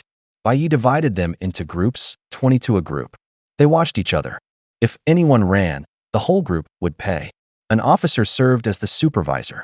Bai Yi said coldly, if one person runs, cut a piece of flesh from him and hang it up for everyone to see. The officer didn't dare blink, frozen in place as if nailed there. Bai Yi sat on the troop carrier with a gold pocket watch in his lap. It was the officer's kind gift. He held the watch, staring. The face threw back a silver light. The hands were stuck at 10:28. He muttered, why isn't it 12 yet? Since he learned how to stop time, he'd been wishing every day that time would hurry up and pass. His energy was nearly gone. The time he could stop was less than a minute. He tapped the watch cover with his fingertip. Click, click. His fingertip felt cold. The area around the camp was eerily quiet. The closer they were to Black Mountain, the fewer people there were. No towns, no lights, only the dark in them. Liu reached out and felt a rock, then looked up into that blackness. His voice trembled a little. Yi, don't run into those mutated beasts again tonight, okay? He had already seen too much blood. In a few days, 3 waves of beast packs had pushed at them. In the firelight, he saw people torn apart, heard bones snap, smelled charred flesh. At night when he slept, even with his eyes closed, he saw those teeth. Bai Yi shrugged. His answer was neither confirmation nor a lie. Probably not, right? Black Mountain isn't a zoo. Where would so many mutated beasts even come from? There was a hint of weariness in his words. The firelight danced across his face, throwing long shadows. Sir Bei. The officer swallowed, the words snagging in his throat. The files say that back in the civilized era there used to be a wildlife park in the Black Mountain. Bei didn't answer. The night wind made his coat slap and snap. And to preserve species, the shelters would often take animals away and release them. The officer's voice died as a long, thin howl cut through the distance. A woo-woo. In the dark, the wolves' howls sliced the silence like knives. You jinx. Bay scowled, kicked the officer aside, and jumped down from the vehicle. His boots bit into the gravel with a harsh crunch. Everyone, take up arms. Prepare to fight. The command hit the men like a thrown spark. Soldiers scrambled to their feet, fumbling for magazines and rifles. Something moved in the dark. Two cones of flashlight picked out pairs of eerie green eyes. The light was cold as ice. Bang! The first shot cracked. Dirt flew, the beam of light jittered. The green eyes closed in. The beams were chopped apart by rows of fangs. They came running. These wolves were far larger than any normal wolf, shoulder height nearly 2 meters, legs thick, muscles bunched like drawn bowstrings.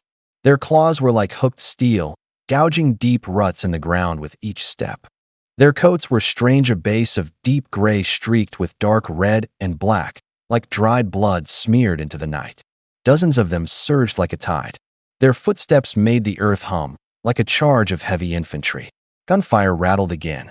Bullets threw short sparks into the black. In the dark, shooting at moving shapes was almost futile. Many rounds only hit the nearby dirt and rock, spraying clods and dust. The soldiers' formation fell apart. Some froze, fingers trembling on bolts, others turned and ran. Footsteps became a chaotic pounding. The wolves closed. Nostrils flared, the stench of blood and wet fur slammed into them. Breaths came, heavy chests vibrating with each exhale. A soldier was ripped down. A wolf latched onto his collar, its weight driving him into the earth. There was a sickening snap of bone and a wet, tearing sound. Help! The shout was short and hopeless. Another man raised his rifle, but before he could squeeze the trigger, a wolf leapt across him like a knife from the dark. Bay ran forward, drawing a long blade.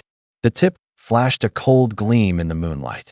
His breathing was steady, his eyes flicked between the sputtering firelight and the green pupils closing in. Night was torn open in an instant. The wolf howl still echoed. Bai kept pulling the trigger. When the magazines ran dry, they'd only taken one gray wolf. In the dark, the dead animal hadn't even cooled before someone was knocked down. The gunshots sounded like knocking on the black. Each time a shot rang out, the next wolf slid into position and lunged. They weren't stupid. They knew a muzzle meant death. Once a wolf bit its target, it didn't hang on, it darted straight for the next person. Fast, highly maneuverable. The mutated gray wolves, even more so. They streaked through the trees, leaving afterimages. Shadows tore across the trunks. The cold wind smelled like fur brushed past. Biting his teeth, he swapped magazines and pulled a single round from his pocket like a punishment. "My aim's awful," he muttered. He lifted the gun steadier, his knuckles went white. He swore he'd drill his shooting, but there was no time for practice now. Rounds scattered into the dark. Even trained soldiers were flustered. Bullets thumped tree bark, pinged off rock. Gray's shoulders, only harsh echoes answered. "Damn, I've got to throw another mech arm," Bai said, fishing out a segment of linked metal. Quick as a grenade toss, he lobbed the piece into the pack. Metal hit earth with a clang, sparks flying. He fired. Bang, bang. The second round struck the arm's joint. The night ripped open in a fireball. The blast hit like a sledgehammer. Heat slammed them, eardrums buzzed. Gray wolves were blown back, fur catching, torn like rags as they fell. Several soldiers were thrown by the shockwave, landing on their backs in blood-matted mud. Silence followed the boom. The beasts' cries were driven off by the noise. Wolves feared fire and loud sounds. The ones left retreated into the woods, their shapes sinking into the tree line. Bai finally exhaled. His chest heaved, white powder smoke drifted from the barrel. From out there came a dry cough, a groan. He counted heads, the soldiers reduced to just over 50. More than half of them were wounded. Thick blood soaked into the earth. Some wrapped arms in rags, some knelt to wipe mud and blood from their brows. The night wind carried fragmented whispers and the occasional sound of teeth snapping at prey. "Bai, let's pull back," Liu said, voice shaking. His right hand was bandaged. Blood seeping through the fingers were limp, barely obeying. He hunched his shoulder to his chest, eyes fixed on the dark rim of trees. "Black Mountain's too dangerous. There isn't only one shelter. Let my hand get better, and we'll try another, all right?" Bai Yi glanced at the darker ridge. The mountain sat like a boulder, its shadow cutting the horizon. Things moved in the woods like blinking eyes. Danger seemed to flow in the air. His voice went colder. Where would retreat get us? The mutated wolves have come out. They're prowling nearby. If we move now, who's to say we won't run into a pack? Black Mountain's actually easier to hold. He swallowed the rest and pulled a crumpled map from his pocket. A point was circled, Shelter 189. He pressed his finger on the red ring. I'm not just talking, he said. 189's got supplies. Few people, tidy defenses.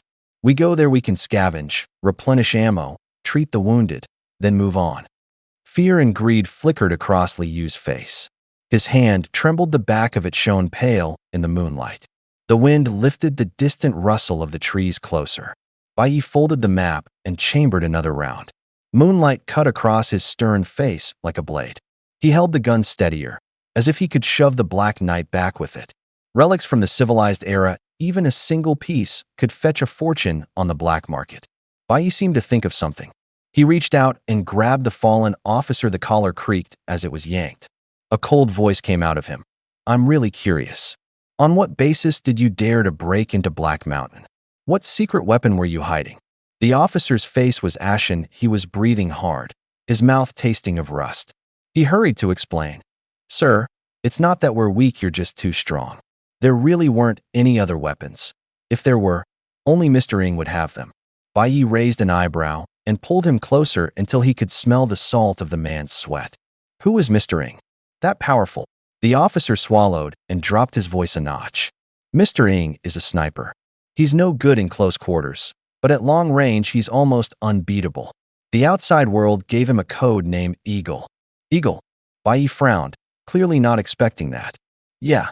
The officer nodded, eyes full of awe. His shooting is like craftsmanship. Give him distance and he treats the enemy like a target, leaves no tail. Up close is his weak point. If you get on him, anyone can take him out. That's the classic spear and shield trade-off. Bai Yi pushed down another question. But you just said he could take out those gray wolves? Yes. The officer's voice grew urgent. Don't be fooled by how fast the gray wolves are to him. They're in slow motion. Give him a submachine gun, and he can blind every gray wolf within 3 seconds. The bullets tear the air, thud, and eye sockets collapse. He doesn't chase them, he pins them at a distance and watches them die. Bai Yi went still. Wait, where does an eagle come from in the 12 Zodiac? The officer blinked, as if he hadn't expected that question. He explained cautiously, 12 Zodiac isn't the old Zodiac signs. It's a squad under Apocalypse Tech, 12 people, all genetically modified soldiers. The code names aren't chosen by ox, rat, pig, and so on. They're based on how they were modified and their combat roles. Someone altered for long range gets called Eagle, someone built for close combat might be Tiger or Bear. The names are just labels for division of labor. Bai Yi stared at him, a new interest in his eyes. So, what's this gun-fighting technique? I couldn't really make it out either. He shrugged, voice low and quick, like some advanced shooting technique. The moment he fired, the muzzle whipped in a wide arc. The bullet seemed tugged by invisible strings and curved its path. A bullet can curve. Bai Yi raised an eyebrow, suspicion written on his face. He'd seen that stunt before, mostly in films.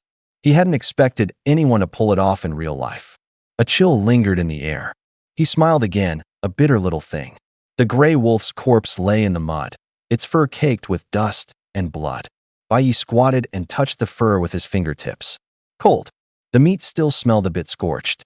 That shot left a faint metallic stench in the air where the bullet had cut through.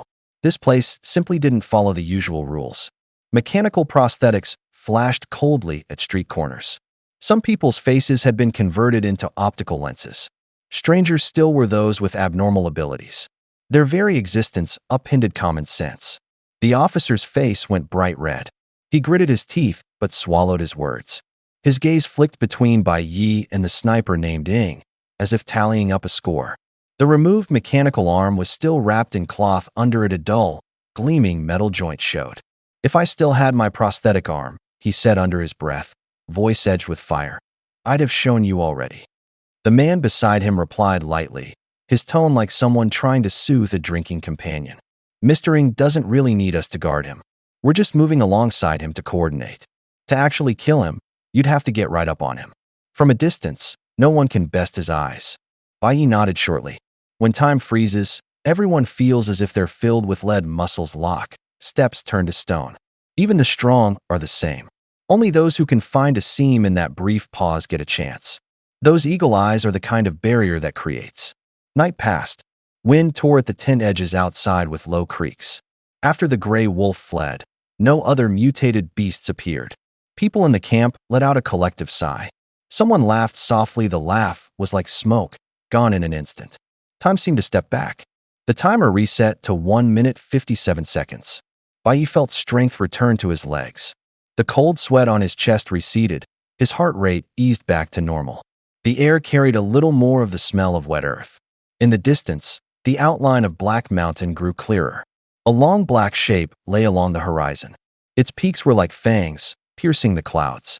The mountain's surface gleamed bluish black, as if soaked in some poison. Wind rolled out from it, carrying a sharp, metallic tang. Liu looked up, eyes bright. "We're finally at Black Mountain," he shouted. His voice bounced in the night. Bai Yi glanced at the dark shape on the horizon. His mouth twitched, but he didn't laugh. "Don't celebrate yet," he said shortly. "It's too early. The real road hasn't even started." "Brother Yi, we're both wastelanders. How are you coming out with so many grand truths?" Liu forced a bitter smile. His voice carried stubbornness and a thread of grievance.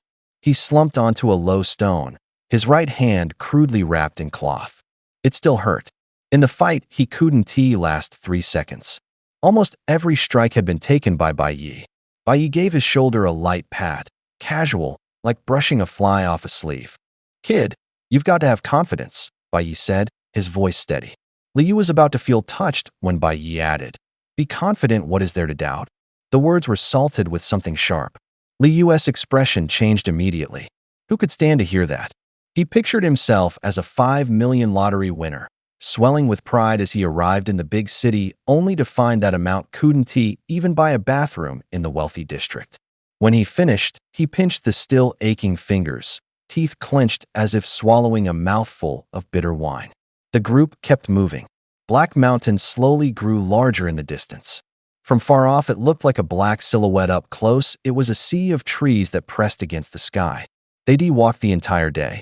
The sun moved from east to west, but the mountain's edge hung like an endless curtain, always ahead. How big was it? Impossible to imagine. They didn't run into those disaster-mutated beasts. The air lacked the sharp tang of screams and scuffles.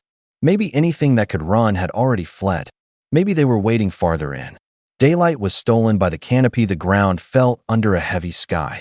Light came in thin, scattered patches, like the grain of an old film. Wind threaded through the trees, carrying resin and damp earth. When Bai Yi's timer clicked over to 2 minutes and 57 seconds, they stepped into the true heart of Black Mountain. Up close, the trees were pillars stabbing the clouds. Each one was absurdly tall, the smallest near 100 meters. Even the narrow trunks would take 5 people holding hands to circle. Roots curled and rolled like giant snakes across the soil. Bark split with dry clicks, like old wood sighing. Leaves were so thick they blotted out the sky. The light was torn into slashes and slanted down. Bai Yi stopped and tilted his head to listen. The sounds in the wood were layered. A distant crack as a branch snapped, nearby rustling from small creatures. Every noise seemed to warn them this was not the world they knew. Liu drew in the cold, damp air and felt his chest tighten. The shadows the trees cast were like high walls. Once you stepped in, you became a smaller silhouette. No one spoke. Footsteps grew lighter. The tree shadows rolled like waves, nudging them forward. There was a light in Bai Yi's eyes. He was searching for something or calculating something. Liu stayed close, feeling like a kid trailing a hunter. Every step was taken on the edge of the unknown. Black Mountain Forest. "Get out. The car won't make the mountain road," Bai Yi said, jumped down, his saws crushing dry leaves with a crisp crack. He handed the rifles out one by one to the 50-odd soldiers in front. The butts thumped into palms. Magazines flashed metal in their hands. The soldiers took their guns and pushed into the brush to clear the way. The wood seemed alive. Branches rubbed together.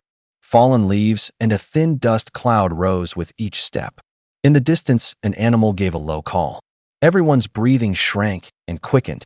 muzzles pointed instinctively at the tree shadows.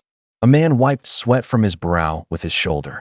Others gripped triggers so hard their knuckles went white. More unnerving, though, was Bai behind them. His clothes were in tatters, thin as a blade. In his hand he held a thing as black as night the skeleton's breath. It was like a cold finger, always pointing at them, its tip casting a faint, icy gleam. 50 some soldiers led the column. Bai Yi, Liu, and the officer walked in the rear. The officer's right leg had been crudely fitted with a metal prosthesis.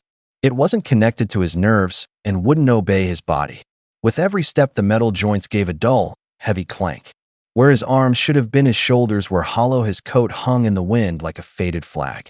"Sir, we've reached Black Mountain. Could you please let me go?" The officer's voice was low, pressed down. Each word was a plea.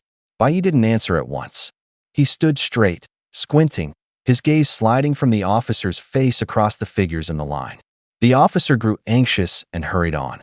"I've got over $1 million in the bank. Let me go and it's all yours. I won't turn on Tianqi Company. Mr. Ng is dead, the company won't spare me. I swear I'll leave right now, to another city.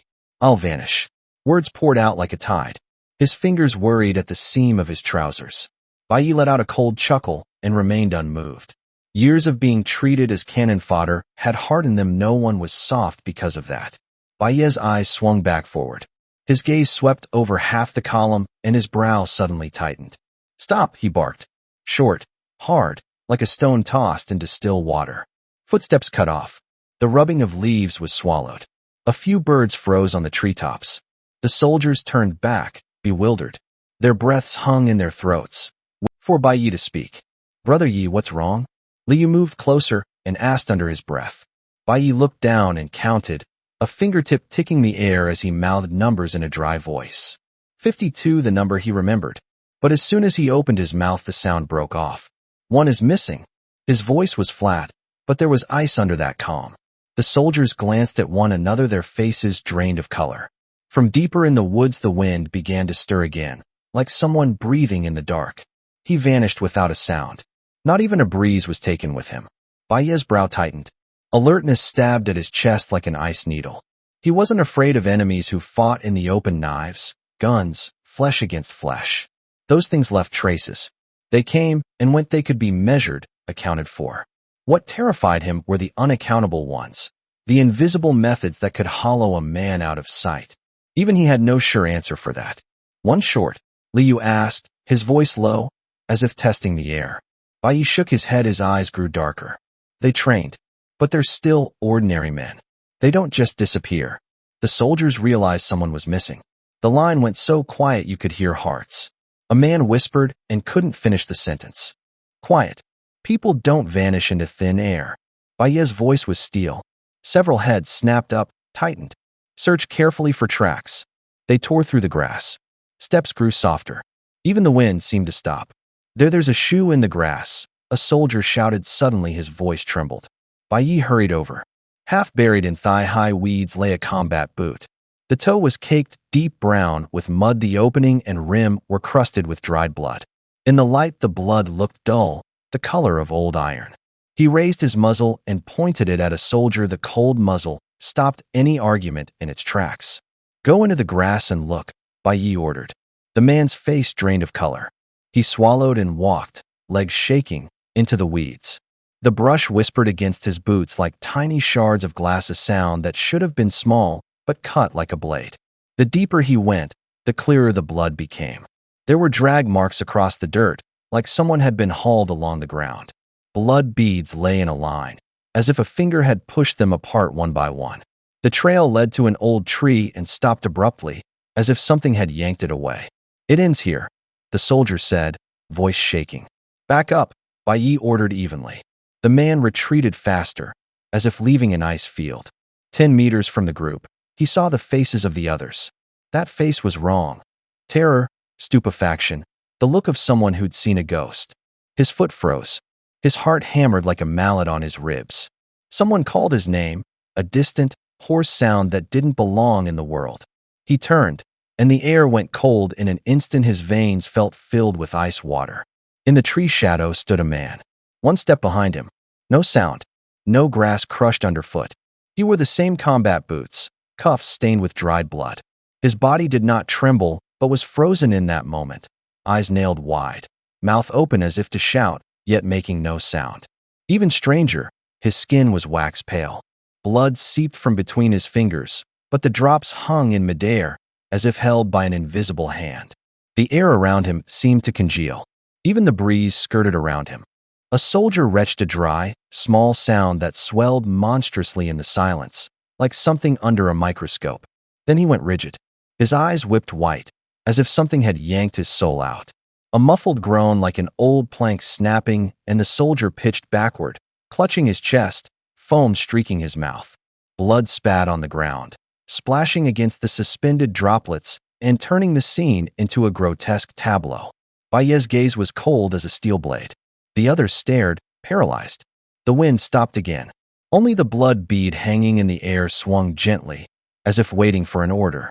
A thick, green vine like a python hung down from the tree. A huge bud dangled at its tip. The bud split down the middle. Serrated sepals peeled open like a bloody maw, barbs bristling. The ripping sound was short and wet. Ah! Someone screamed, stumbling toward the group. The vine shot out like a living thing, as fast as lightning. "That's a man eating flower," an officer exclaimed, eyes wide, unable to finish the sentence. "Open fire," Bayi ordered tersely. The soldiers fumbled their rifles up in panic. Bullets cracked into empty air.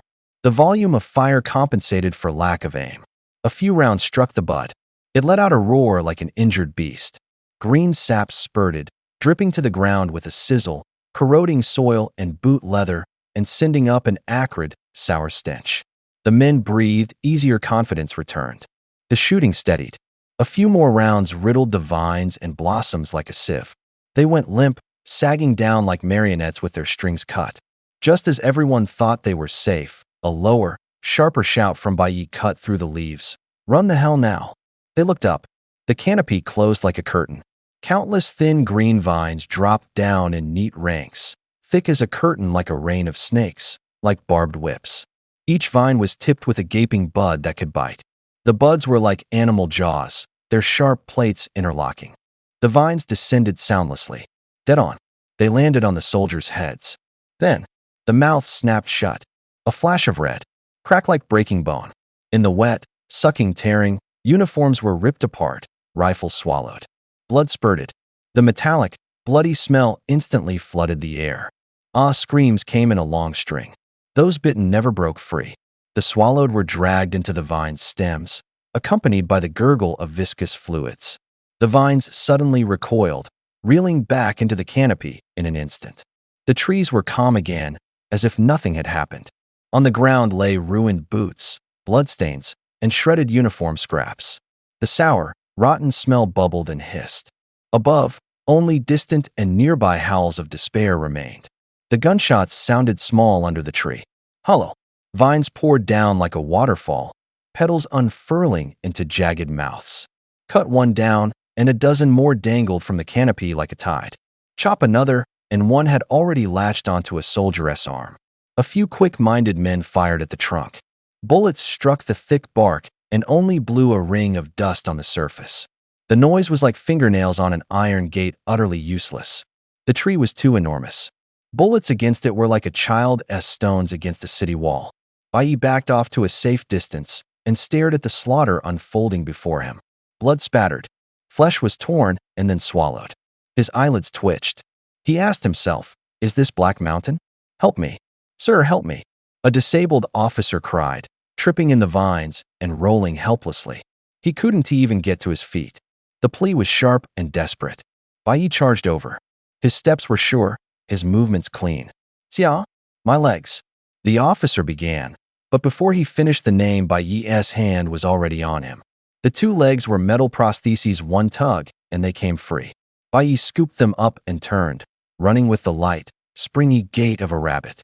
"Bayi, you bastard, give me back my legs." The officer screamed, eyes rolling, blood at his mouth, his voice torn raw. Rage and despair pushed him toward madness. Then the canopy split open as if the sky itself had been ripped. A huge, blood-red flower disc plunged down from the branches, opening a wet, gaping maw. The suction puckered the air, accompanied by the squelch of flesh and slime. The officer didn't finish his cry before the mouth swallowed him.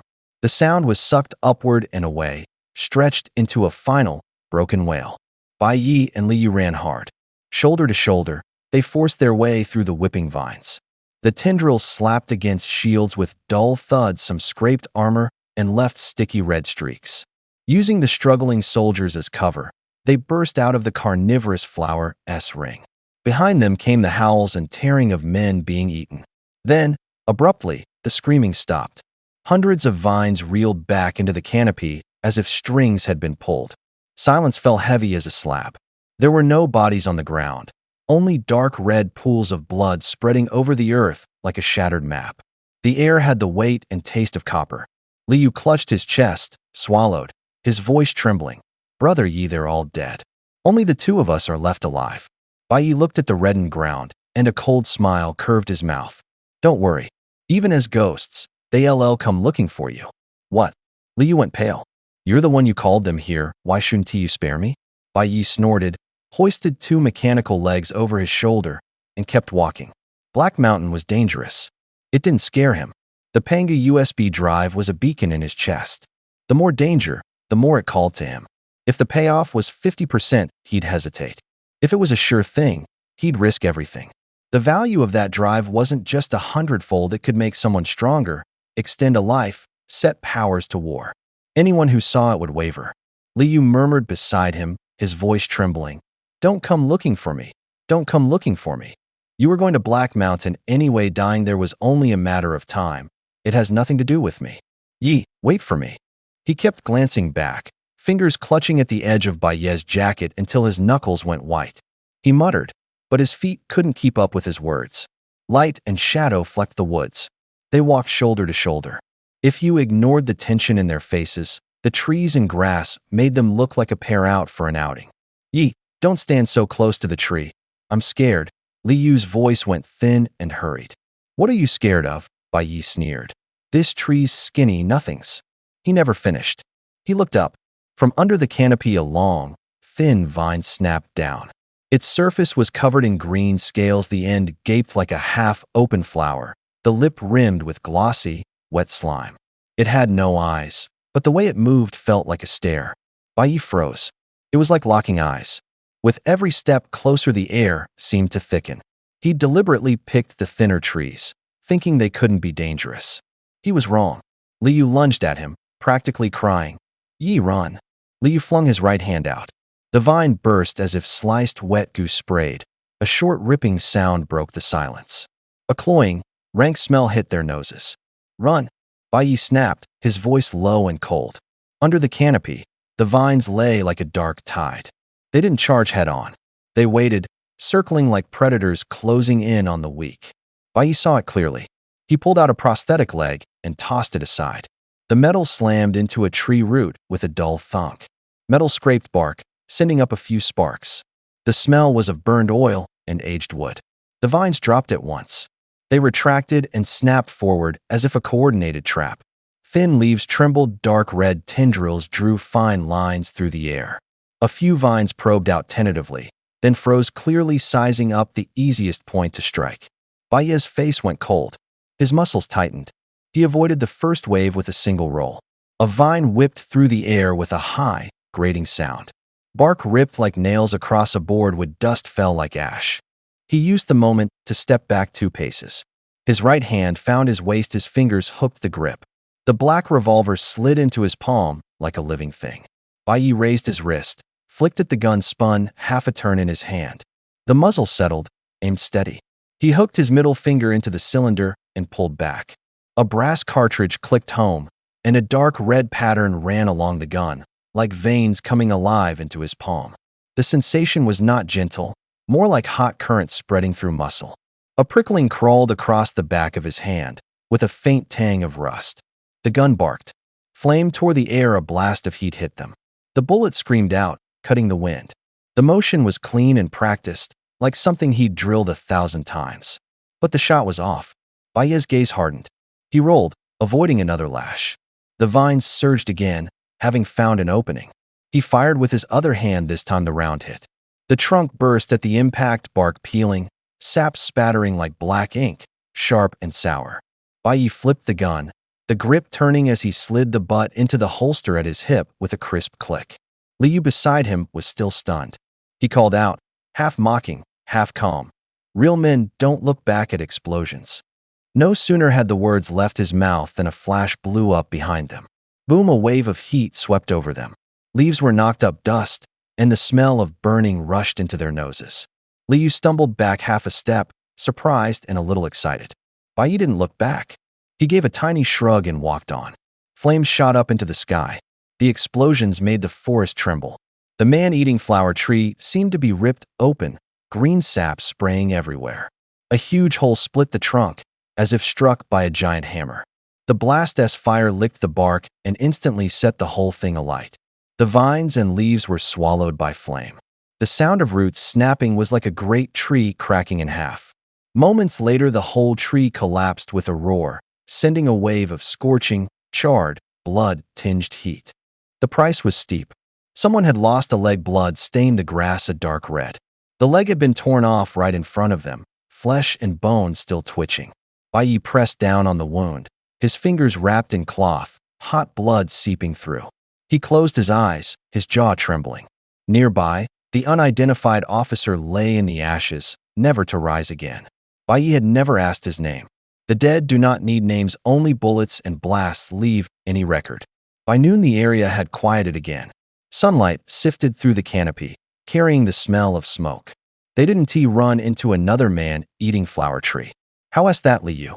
Bai Yi wiped blood from the corner of his mouth and smiled, a little smug. "Told you. We hurt them, and they learned humans aren't just snacks." Li Yu frowned, his voice lower. Maybe we've moved outside their growth ring. If we're farther away, they won't follow." "No way." Bai Yi's voice cut like a knife, short and cold. His eyes narrowed as if he could split the other man in two. Li Yu's mouth twitched. He forced out, right, you're right." Danger glittered in Bai Yi's eyes. He stepped closer, his voice dropping. "Don't go making decisions on your own.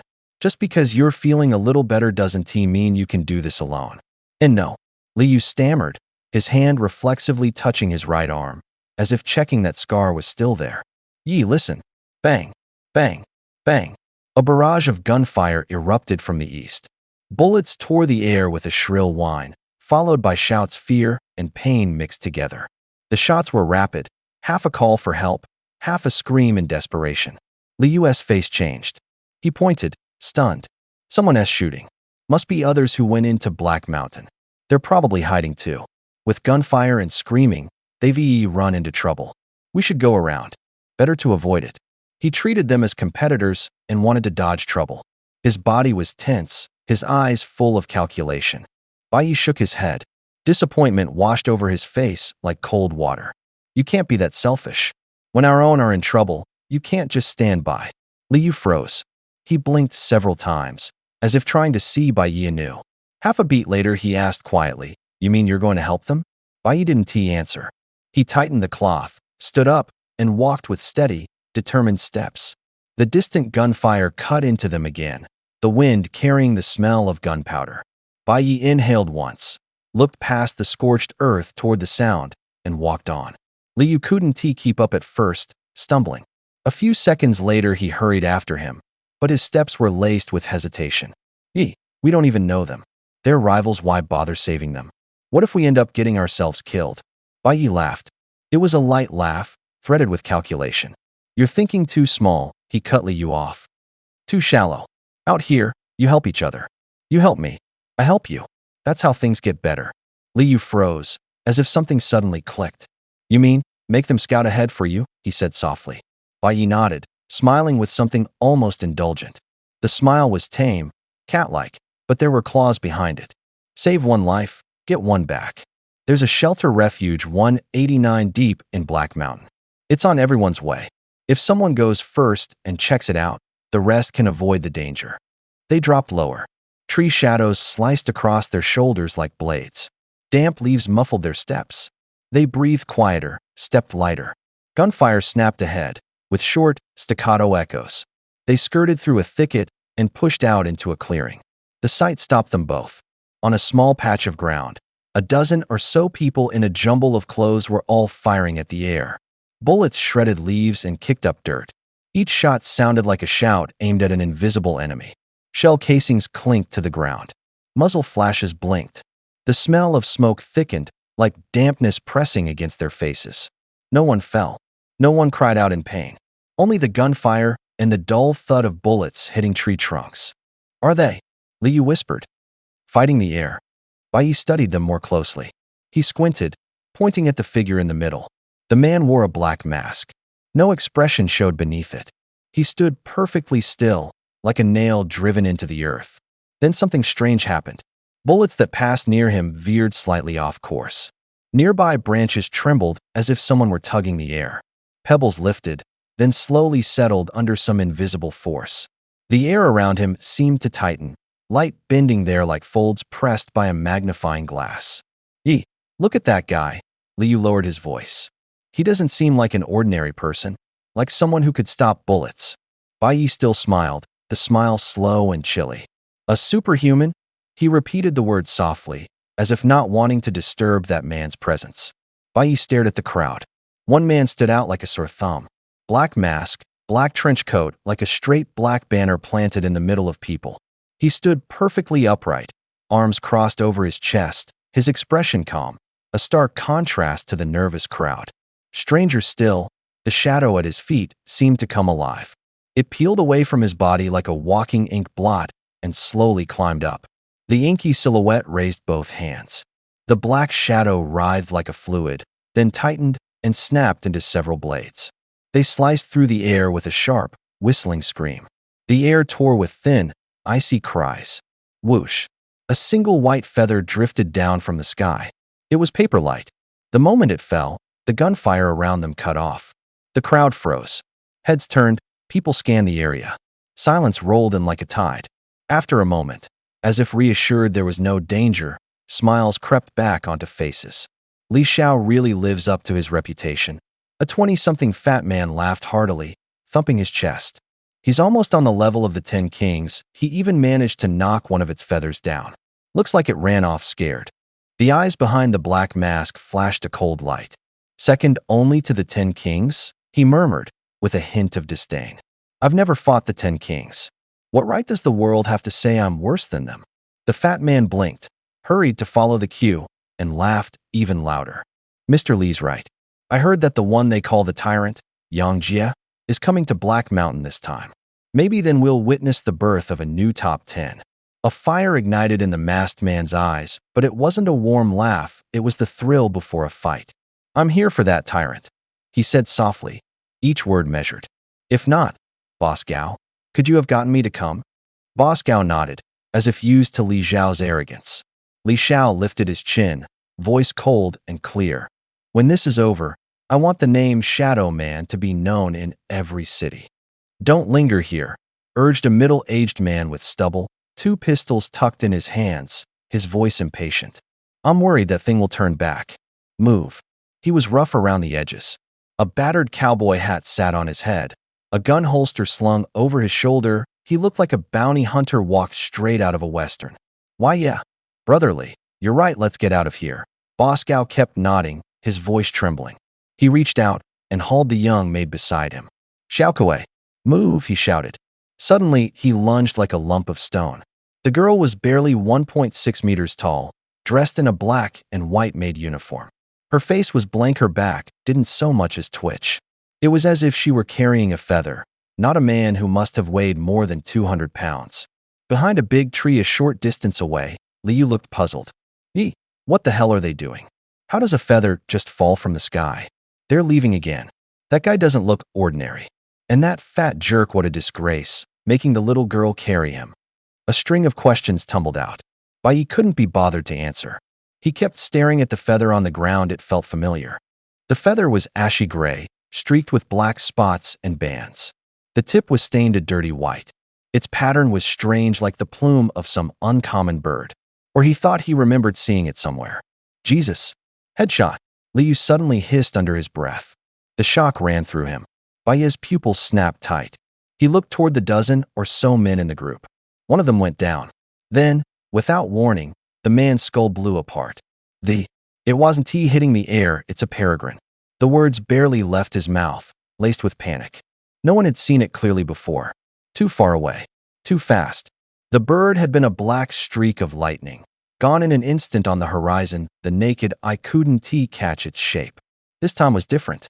The shadow dart Li Xiao hurled forced it to alter course. It slowed just enough for its outline to be seen. A peregrine. Bai Yi breathed the 3 words, as if he swallowed a mouthful of ice. Li Yu froze, looked up for a long moment, then asked before he could stop himself, "What is a peregrine?" Bai Yi didn't launch into a lecture. He pointed at the shadow in the sky and said simply, "A hunting raptor. When it dives, it's like a living missile. One strike from its talons can tear flesh. If it locks onto you, you usually don't even have time to react." Li Yu blinked, then laughed. "If that's South only second place for worst, who's first?" Bai Yi shot him a look, a cold smile tugging at his mouth. "First SU, old friend. You've only got 3 seconds." The words were a needle. Li Yu's face flushed. After a moment he grasped it, and a small flare of anger rose. The air grew tenser. Bai Yi's eyes went back to the sky. This peregrine wasn't an ordinary bird of prey. Its wings were too sharp, cutting the air as it moved. It flew faster than anyone could follow a bullet's path. The eye couldn't record a full image, leaving only a trailing heat and rent air. Someone else in the crowd. The muzzle spat flame. Bullets tore through the air with a faint metallic whine. The middle-aged man stood rock steady, his twin pistols an extension of his body. Every shot struck the line he'd aimed for. His gaze was calm, like a machine that had calculated each move. A few others in the group were unusual. Their shoulder lines were hard, dark veins pulsing beneath the skin. Their movements were like finely tuned hunting dogs. You could see with the naked eye that their strength and speed were beyond normal. They were a whole level above Tan Jia's brute, wild boar style. The fat guy stayed at the back, sweat trickling down his chin. He couldn't even hold his weapon steady. He needed someone else to take the lead for him. His chest heaved, breathing like a bellows. It wasn't him protecting himself, it was the people around him protecting him. They were unquestionably strong. Against hyenas or small flying beasts, they'd crush them in minutes. But today's opponent wasn't that kind. It was a peregrine, but no ordinary raptor. Compact body, feathers like blades. When it moved, the air seemed cut open. Its eyes held nothing but a shadow of speed. It didn't rely on force, only instantaneous displacement. So fast you wondered if it was tearing time itself. Bai Yi watched the bird, a curl of disdain at his brow. His voice was calm, almost teasing. "Li Yu, your move." "Huh? Me?" Li Yu froze, his mouth forming an O, utterly lost, pointing at himself. His voice sounded like a rabbit caught in a snare. Bai Yi didn't say more. He leaned in, lips against Li Yu's ear, and whispered a few words. A bright light flashed in Li Yu's eyes. He clenched his hands like he was ready to crush something. From farther off, Boss Gao's voice buzzed like ants on a hot griddle, panicked and angry. "Li Xiao, can you do your job? I paid good money to have you protect me." His face had gone white, sweat soaking his collar. He almost died a moment ago. Xiao Kuei had stood in front of him, blood on her shoulder. If not for her, one careless second, and he might not have gone home. Li Xiao's expression soured. His eyes rolled, tracking every afterimage, catching a few flashes of the peregrine's silhouette, but they felt like chasing wind. Proud men didn't like to admit they'd just been lucky. "Shut up. No more noise," Li Xiao hissed, voice low, cold sweat trickling from his temple. His jaw was tight, his fingers trembled twice. 2 thoughts crossed his mind. Keep fighting, or drop these people and run. The second was a strong temptation. Who wanted to risk everything for a single bird? At that moment the grass moved. The scrape of shoe soles against weeds sliced through the taut air. Close. Very close. Everyone drew in their breath. Stalks pressed into shoulders. Every gaze snapped like a magnet to the rippling patch of grass. Someone was coming. Or the peregrine had come back. The bushes stirred, dry leaves whispering. Li Xiao and the others held their breath. At this hour, anyone bold enough to show up around Black Mountain was rarely an ordinary passerby. Expectation flared in their eyes. The grass parted. 2 people stepped out slowly. Their clothes were ragged, like shadows crawling out of rubble. One slung a mechanical thigh over his shoulder, the prosthetic rasped with a low metallic scrape. The other's right hand was wrapped in filthy bandages, his left carrying a heavy burlap sack. Something inside struck the sack, producing a crisp clinking like square boxes and bits of metal knocking against one another. Faces in the crowd changed. Someone murmured, "Wastelanders? Who would send them to scout here?" They'd seen people drag Wastelanders to Black Mountain to test the dangers. The wind smelled of damp and dust. Night stretched every outline and magnified every doubt. Gao Banqing couldn't wait. He rushed forward, voice trembling though he forced calm. "Friends in the back, I'm Gao Banqing. My father is Gao Shanha, chairman of the Jinfu Merchants Guild. If you can get us out of this tonight, I swear there will be a generous reward." Silence fell over the crowd like a cloth. Expectation curdled into embarrassment. Only those two in tatters stood like living corpses, unmoving. Gao glanced over his shoulder. No one stood behind him. His face twitched. He muttered a curse under his breath. The man with the bandaged right hand looked up. His gaze was steady. His voice was cold and clipped. "How much?" Gao froze. A ripple ran through the crowd. In an instant, everyone's assumptions flipped. Even the roughest survivors wouldn't dress themselves like this unless they were trying to look like Wastelanders. No disguise, however convincing, was without a flaw. Gao swallowed his panic and stepped forward, almost pleading, "Friend, if you can save all of us, I'll pay 5 million." He threw the number into the night, the shout sounding particularly harsh. A glint of cold slid through Bai Ye's eyes. He studied the two men again and again. The bodies under the rags weren't frail. The metal edges of the prosthetic leg were smeared with grease. The metal clinking in the sack kept a rhythm, like a trained heartbeat. Bai Ye's fingers tightened slightly, as if grasping the hilt of a blade about to be drawn. The fat man claimed to be Gao Shan He's son. Nobody in Beimang didn't know the name, not because he was some kind of killer, but because he was rich. The acknowledged richest man around. Even the town's scavengers who lived off trash could say his name. Gao Shan, he owned a factory that churned out cheap protein bars. The ingredients even included cockroach powder. 5 million households could afford them year-round. The money was just there, piled up for everyone to see. Li Yu said coolly, "Deal." He finished the sentence and moved with deliberate calm. His fingers found the dirty bandage on his right hand. The cloth rasped like rough paper as he unwound it loop by loop. The place fell quiet. Each strip of fabric dropping sounded like a drumbeat. Li Yu's face was steady, his gaze focused, as if he were doing something that had to be done with absolute precision. Gao Banqing's expression changed. He stepped forward half a pace, panic in his voice. This wasn't he had already settled? "Hurry, get on with it, help now." Li Yu didn't even raise an eyelid. The final loop slid away and revealed what was beneath. Not a wound, but a metal glove stained with old blood. Thin cracks ran across the knuckles, and a dim blue light leaked through the seams. The metal threw off a cold, low gleam. When it met the air, it seemed to drink in the light. He said lightly, "Don't rush. This magic hand of mine can pull enemies out of the shadows. If you can't see them, I'll make you see them." Bai Yi froze to one side. "Dude, you're not even a brother your way too into this," he thought, irritation flashing across his eyes. The plan had been clear. Let Li Yu play the visible expert and draw the fire. Bai Yi would work from the dark, freeze time to help Li Yu quietly take down that peregrine. That way they could hide the after effects of time stasis and keep Bai Yi's presence to a minimum. He knew his ace was powerful but fragile. Time stasis in a direct fight was like a blade. Bullets and fists would be nailed in midair. The atmosphere itself felt split open. But a shot from behind, a knife, one clean strike, and it was over.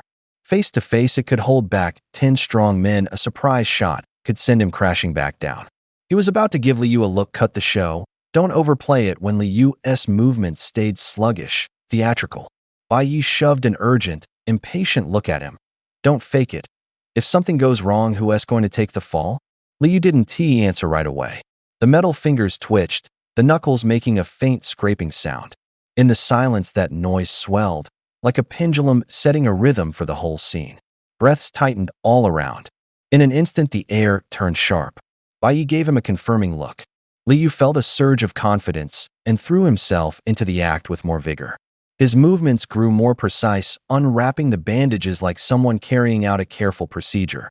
From a distance, Gao Banqing and the others couldn't make out that split-second exchange of glances. All they saw was Liu methodically undoing the wrappings. Nobody expected him to make a move. Half the crowd felt their hope drain away. Li Xiao snorted coldly. At this point, you're still counting on those two wasteland guys? I've got this beast under control for now, but my shadow won't hold it much longer. In a bit, I'll have your maid carry you out. I'll get you away. With me around, you'll live, but it'll cost you extra afterward. Gao Banqing grit his teeth. What about the others? Li Xiao said flatly. I'm only responsible for protecting you. The others are none of my concern. There was no sympathy in his voice, only the hard clarity of business. Gao wavered. Then, out of the corner of his eye, he caught a movement. The man Liu, the one unwrapping the bandages, was walking straight toward them. The strips of gauze slipped away in circles. Blood-stained cloth lay scattered like snakes on the ground. At last, a pale right hand emerged from the wrappings, so white it hurt to look at, like knuckles reaching up from a deep well. Liu drew in a cold breath. The smell of blood and rust rushed into his nostrils. He relaxed his fingers. The rusty joints made a faint grinding noise. His footsteps were steady, like a veteran taking the field. Step by step, he walked into the Falcon's firing range. Gunfire detonated. Shadow darts screamed through the air, tearing the silence. The blast waves hit his back like surf, somehow only emphasizing his composure. Sir, watch out, Gao Banqing shouted, fear in his voice. That thing moves insanely fast. Liu didn't bother to look at him. Expressionless, he raised his right hand. In the palm, it was as if a cluster of cold flame had been lit. Time suddenly froze, as if pressed down. The air stopped moving. The muzzle flashes in the distance congealed into motionless stars. The screaming of the darts cut off mid-howl. The whole world around him stilled. He couldn't watch. His eyelid twitched. When will he ever drop that habit of cringing for other people? A huge golden clock face slowly opened at Bai Ye's feet. A tap of the toe. Gears clicked. Golden ripples spread out like water. A low hum, deep and breathing, like an old clock. Ripples of time radiated outward. The wind froze in the trees. Fallen leaves hung suspended. Whistling bullets halted mid-flight, their smoke trails congealed into solid lines. The crowd became like film trapped in a camera. Every motion stuck on that single frame. Faces were frozen. Breaths felt like strings held down. Above them, an altered peregrine falcon hung motionless. About 1.5 feet long, its black and gray wings were folded tight to its sides. It looked like an upside-down artillery shell. Its beak flashed a metallic cold. Dust on its feathers still carried the illusion of motion, but it did not fall. In that absolute stillness, a ragged boy slipped into the gap like a shadow. His steps made no sound. Each footfall sounded as if it crushed a pane of glass. The shattered mirror then closed up behind him without a whisper, as if nothing had happened. Bai Yi moved toward the falcon. A short run, a clean leap. His hands closed as if removing a heavy specimen. The feathers rasped papery in his palm. He used force. A crisp snap traveled through the joints. The wing broke. The blood had no vivid heat, only a metallic chill. Bai Yi shoved the severed wing into the metal prosthetic Liu had extended. Done. His voice was low, as if he had just put something down. Bai Yi stepped back. Hum time returned. The vibration spread and dissolved. The world snapped back into the film. The wine tore through the air again. Leaves plunged, rustling as they fell. The bullets resumed their unfinished arcs. But everyone's attention was still fixed on what Liu had just said. Their gazes were locked. The whites of their eyes held a momentary blankness, as if yanked back to the instant the words had been spoken. Oh, how fast! The next instant, the shadow was abruptly frozen midair again. Gunfire cut off. The air congealed. Pupils pinched tight, bodies went rigid, as if jabbed by needles. They looked up. In the middle distance, a peregrine falcon was being gripped by an invisible giant hand. Its head whipped wildly. Its beak snapped at the air with a shrill hiss. Feathers were twisted, blood ran down its neck and dripped into the still solidified air like an inverted rose. Sound itself was flattened by time, a hum like glass under strain. The gray-black feathers fanned out on the ground like torn pieces of night. Li Xiao's eyes narrowed. Anyone who'd faced that mutated peregrine knew just how fast it was, fast enough that even his thrown shadow darts couldn't keep up. Those darts had no weight and were almost unaffected by air resistance. If even they couldn't catch it, there was no need to spell out what that meant. He silently revised his assessment, putting Li Yu on the same level as himself. The others were even more stunned. No one had expected this ragged wastelander to pin the raptor in an instant. A heavy silence fell over the crowd. Someone made a low, startled sound, but couldn't say why. Li Yu was frozen too. He held his right hand up, blinking at the half-paralyzed peregrine in his palm. No way did it just crash into my hand because I raised it? A joke flickered through his head. Yi told me to act cool. Who knew he'd mean act this brutal? To everyone else, Li Yu seemed to have grown taller. The raptor that should have sent them running was trapped in his grip, unable to move. Murmurs rippled through the crowd. Is he some kind of superhuman? Is that telekinetic grabbing? Li Yu quelled some of his panic and put on a show. He tipped his chin up and said, cold and sarcastic, "Is that all you've got?" Before the words had finished, he loosened his right hand.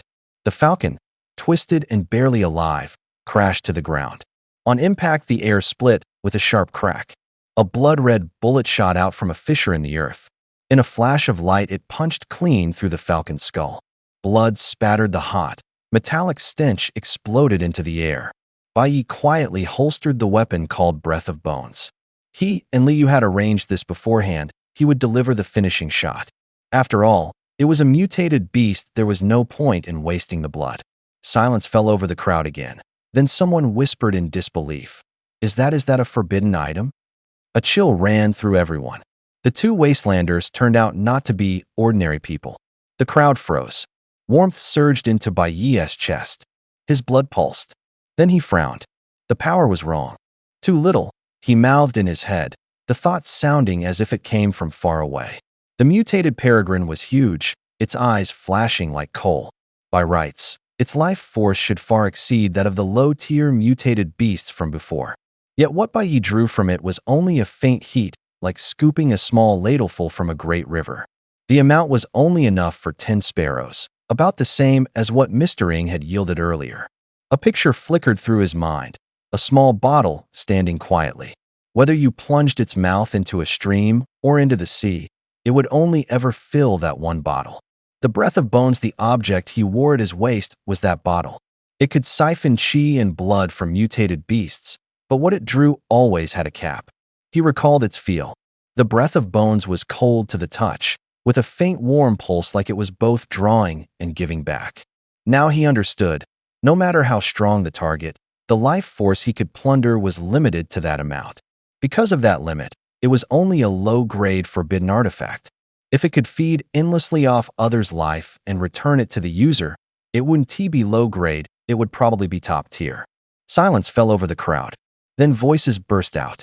Gao Bansheng was the first to come to himself. He stepped forward, cupped his hands in salute, his voice urgent and polite. "Thank you both for coming to our aid. May I ask your names?" Li Yu gave him a cool glance, his fingers twining like he was playing with a knot, and said flatly, "Magic Hand." Li Yu. Magic Hand. Heads turned, minds racing to place the nickname. No one could immediately match it to anyone. A person of this caliber shouldn't be unknown. Could he really be a local nobody? Gao turned to Bai Yi. "Young man, thanks for helping as well. May I ask your name?" Bai Yi offered a calm reply. "Bai Yi." Gao reached out to shake his hand, smiling a little awkwardly. "I'm Gao Bansheng.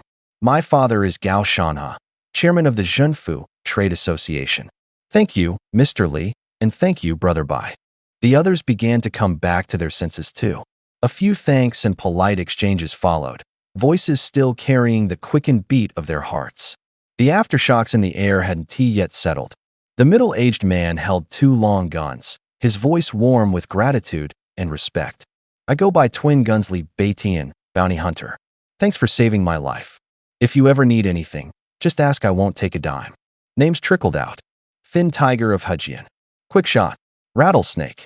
The words scattered on the wind. The thanks went with them. Li Xiao stood with his hands behind his back. A black mask hid half his face. His eyes were cold as knives. He looked at Li Yu. His voice was clear, carrying a proud approval. "You've got skill. Your aura is so focused it makes the air itself tense. By rights you should hold a place among that legendary 10. Seems this trip to Black Mountain won't be dull." Everyone's eyes fell on Li Yu. Bai Yi didn't notice. Bai Yi kept his eyes closed, a wisp of cold mist rising from his chest. It was his ability quietly restoring his strength. The mist clung to his skin like ice, siphoning away fatigue. Liu froze for a moment. He glanced at Bai Yi, looking for a signal. Bai Yi didn't react. It was the first time he'd been called transcendent. A numbness ran through him. How was he supposed to talk to a real powerhouse? He forced down his fluster and lowered his voice. Who are you? Li Xiao's mouth twitched into a smile. He said coldly, Shadow. Li Xiao. Liu's mind went blank. He didn't recognize the name. He only knew two familiar legends. The silent court behind the night girl, and that legendary 10. Everything else felt like an unfamiliar back alley. The moment Bai Yi spoke, even the shadowed figure Li Xiao picked up the words, the 10 kings. In Li Xiao's tone, there was an implication as if he assumed Li Yu could make it into that circle. Li Yu felt a jolt of realization. He straightened, his voice flattening a little. So you meant saying the 10 kings to their faces? Li Xiao wore a black mask. Beneath it, his eyes fixed on Li Yu, like someone idly toying with something. Silence stretched out, sharp as a blade being whetted. After a long pause, he replied in a low voice, I'm not. The air seemed to split open. People around them glanced about, restless. The room felt as if someone had clamped a hand around its throat. Li Yu's smile froze, drawn back. He forced a cold expression and let out a short, flat, oh. Short, neutral, no feeling. Li Xiao heard that. Oh, and his gaze narrowed. Behind the mask, a movement flashed, an almost unconscious sneer. His fingers tightened slightly. No one said anything, but the message was plain. This was a provocation, a mockery. Li Yu couldn't read Li Xiao's thoughts. He only felt the awkwardness deepen. His chest tightened, his Adam's apple bobbed. Just as the tension threatened to snap, Gao Banqing laughed and produced a check. The paper rasped crisply. Gao held it up to the group and said casually, Mr. Li, here, 5 million. 5 million. The 3 words hit like a hammer. Li Yu's composure nearly broke. The fake chill on his face cracked. His eyes went wide. His fingers trembled. He'd never seen that kind of money. His mouth twitched. He was almost laughing. He reached for the check, but Bai Yi's hand shot out faster. Bai Yi clenched the paper and, smiling, said, Don't be polite, give it to me. Mr. Li doesn't like this kind of vulgar thing. There was an offhand, taunting curl at his lips. The check bowed between his fingers. The figure on it glinted under the light. Low snickers rippled through the room, and the taut atmosphere loosened just a hair. Li Yu's mouth twitched. He pressed a handful of cold, hard copper coins into his palm. It felt as if they were pinching at his chest. He muttered under his breath, voice like a snuffed-out flame. Who says I don't like them? I like tacky stuff. He knew the truth. Once those coins reached Yi, he shouldn't expect to see even 100 of them. He'd put on a show for nothing.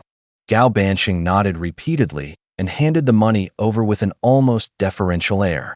His wrist trembled slightly. His cuff made a faint rubbing sound. The coins slid between their fingers with a soft, metallic clink. Once the money was taken, Gao's shoulders relaxed. His smile opened up like a well-oiled wooden door. He said, blithe and generous, You folks heading to Shelter 189? Perfect, so are we. Want to go together? Bai Yi lifted an eyebrow. Li Yu only gave a small, cool nod. A flash of cold light skimmed his eyes. Gao kept talking, his tone brightening. This team of ours was put together on the fly. Besides Li Xiao and my maid Xiao Kuei, the rest were people we met on the road. Bounty hunters, each one knows their trade. Since we're going the same way, better to travel together than be alone. If there's anything good, we can bring it out for you. Saves you the trouble of hunting for buyers. You don't need to find buyers? Bai Yi asked, a note of skepticism in his voice. Gao's grin widened, chest puffing a little with pride. Because I'm the buyer. Little by not to brag, but I pay well. Bai Yi shot him a sidelong look, testing him. So your name, Banqing, doesn't mean you always do things halfway, does it? Like half-finished work. Gao blinked, then feigned embarrassment, squinting with an almost gleeful expression. You're thinking it wrong, brother Bai. Not half as an incomplete half a city. My family's from Wangwenjing. That place is famous for its wealth. My father gave me half the city. Ever since I was a kid, they've called me Gao Banqing. He laughed, clean and brisk, a sound of metal striking, like coins dropping into an iron can. The ease of his wealth was audible to everyone nearby. Li Yu stood off to the side, his mouth twitching even more. A cold smile lingered deep in his eyes, but he stayed silent. Only the outline of the coins in his palm remained, cold and real. When Bai Yi heard that laugh, he understood immediately. Gao Banqing hadn't been bluffing. The laugh was steady, like someone inside counting stack after stack of bills. It wasn't the kind of laugh an ordinary man could muster. "Mr. Li, what do you think?"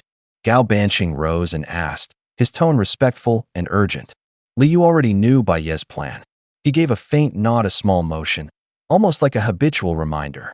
The assent was enough. Faces around them brightened. Some clapped, laughter easing into relief. Who wouldn't want two heavy hitters watching their backs? Who wouldn't want to brag later in the tavern that they'd stood shoulder to shoulder with the strong? The group moved at once. Dust kicked up under boots, wind carrying dry grit across faces. Bai Yi and the magic hand, Li Yu joined in, and the mood shifted. Tight shoulders relaxed a little. Someone stepped forward to talk, voice a mix of eagerness and flattery. Double Gun Li Baitian came up and patted Bai Yi on the back. The holster at his wrist gave a metallic chink. Other bounty hunters closed in too, asking this and that, as if picking the next round of stories. Knowing powerful men, being able to say a few words, that's currency for future tavern boasts. Bounty hunters were the traveling merchants of the wasteland, taking jobs, hunting, acting as mercenaries. By day they traded bullets for food, by night they numbed the pain with alcohol in taverns. Li Yu kept up his strongman act, silent, cool-eyed. He traded only a few low words with Bai Yi, the wind scattering their voices as if afraid of being overheard. When someone asked about his origins, he simply shrugged and didn't answer. Men like that only drew people closer. The crowd grew livelier. Everyone had grown used to the strong being taciturn, even treating silence as proof of strength.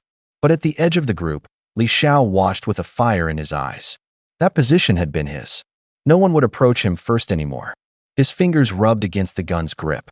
He clenched his jaw, as if biting down on something he refused to swallow. He didn't pick a fight then, not from fear, but for a simple reason. Li Yu wasn't one of the 10 kings. Winning wouldn't change anything. Besides, Li Yu had helped him earlier, not at his own asking, but still. He couldn't afford to lose face. Inside he was boiling. "Brother Yi, about that money." Someone cut in, the words breaking off in the wind.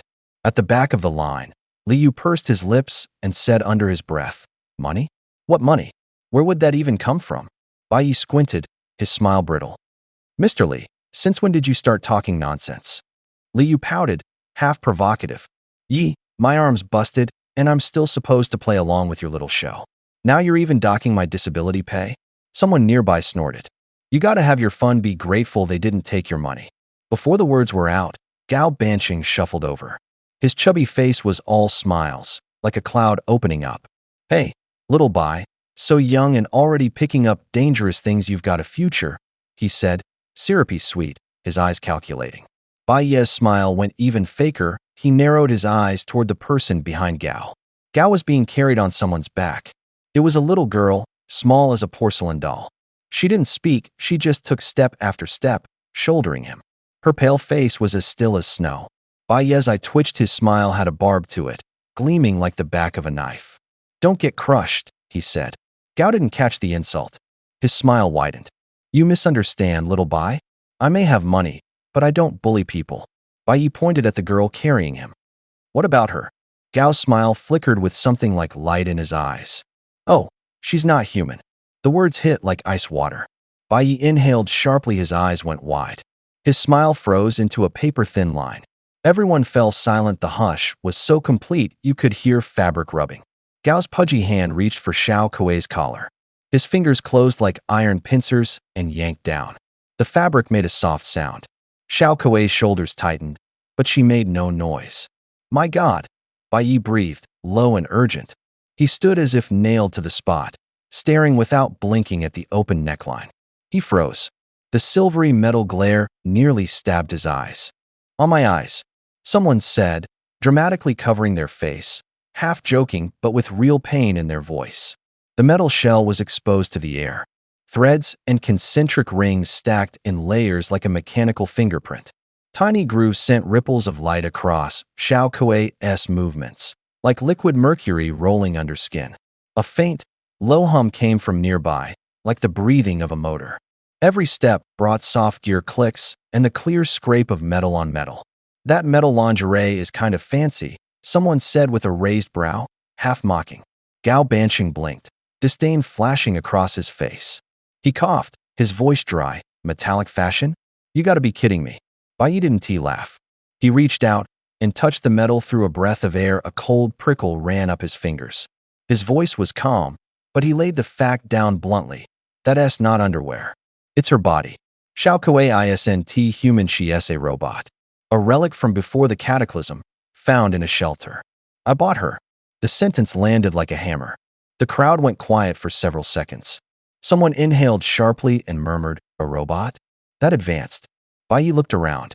His gaze passed through the people and settled on the ruined granary and the line of people waiting for rations.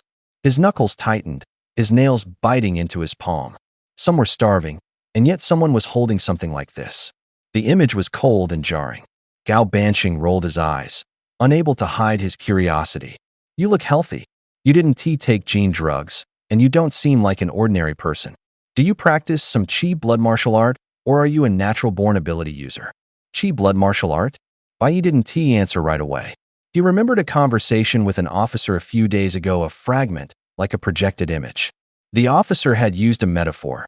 Treat the body like a battery. Get the energy inside flowing through breathing and training. Short, vivid, and direct. He answered plainly. I've practiced some breathing techniques and physical training.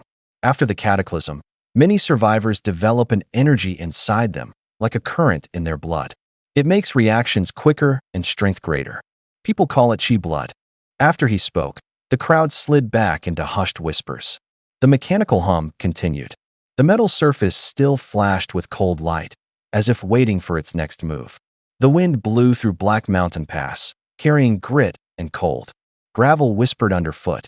The crowd moved slowly, like a line of unhurried shadows. Someone suddenly asked, "What style do you train?" Bai Yi didn't think much of it. He looked up and answered in 2 short words, Qi blood martial art.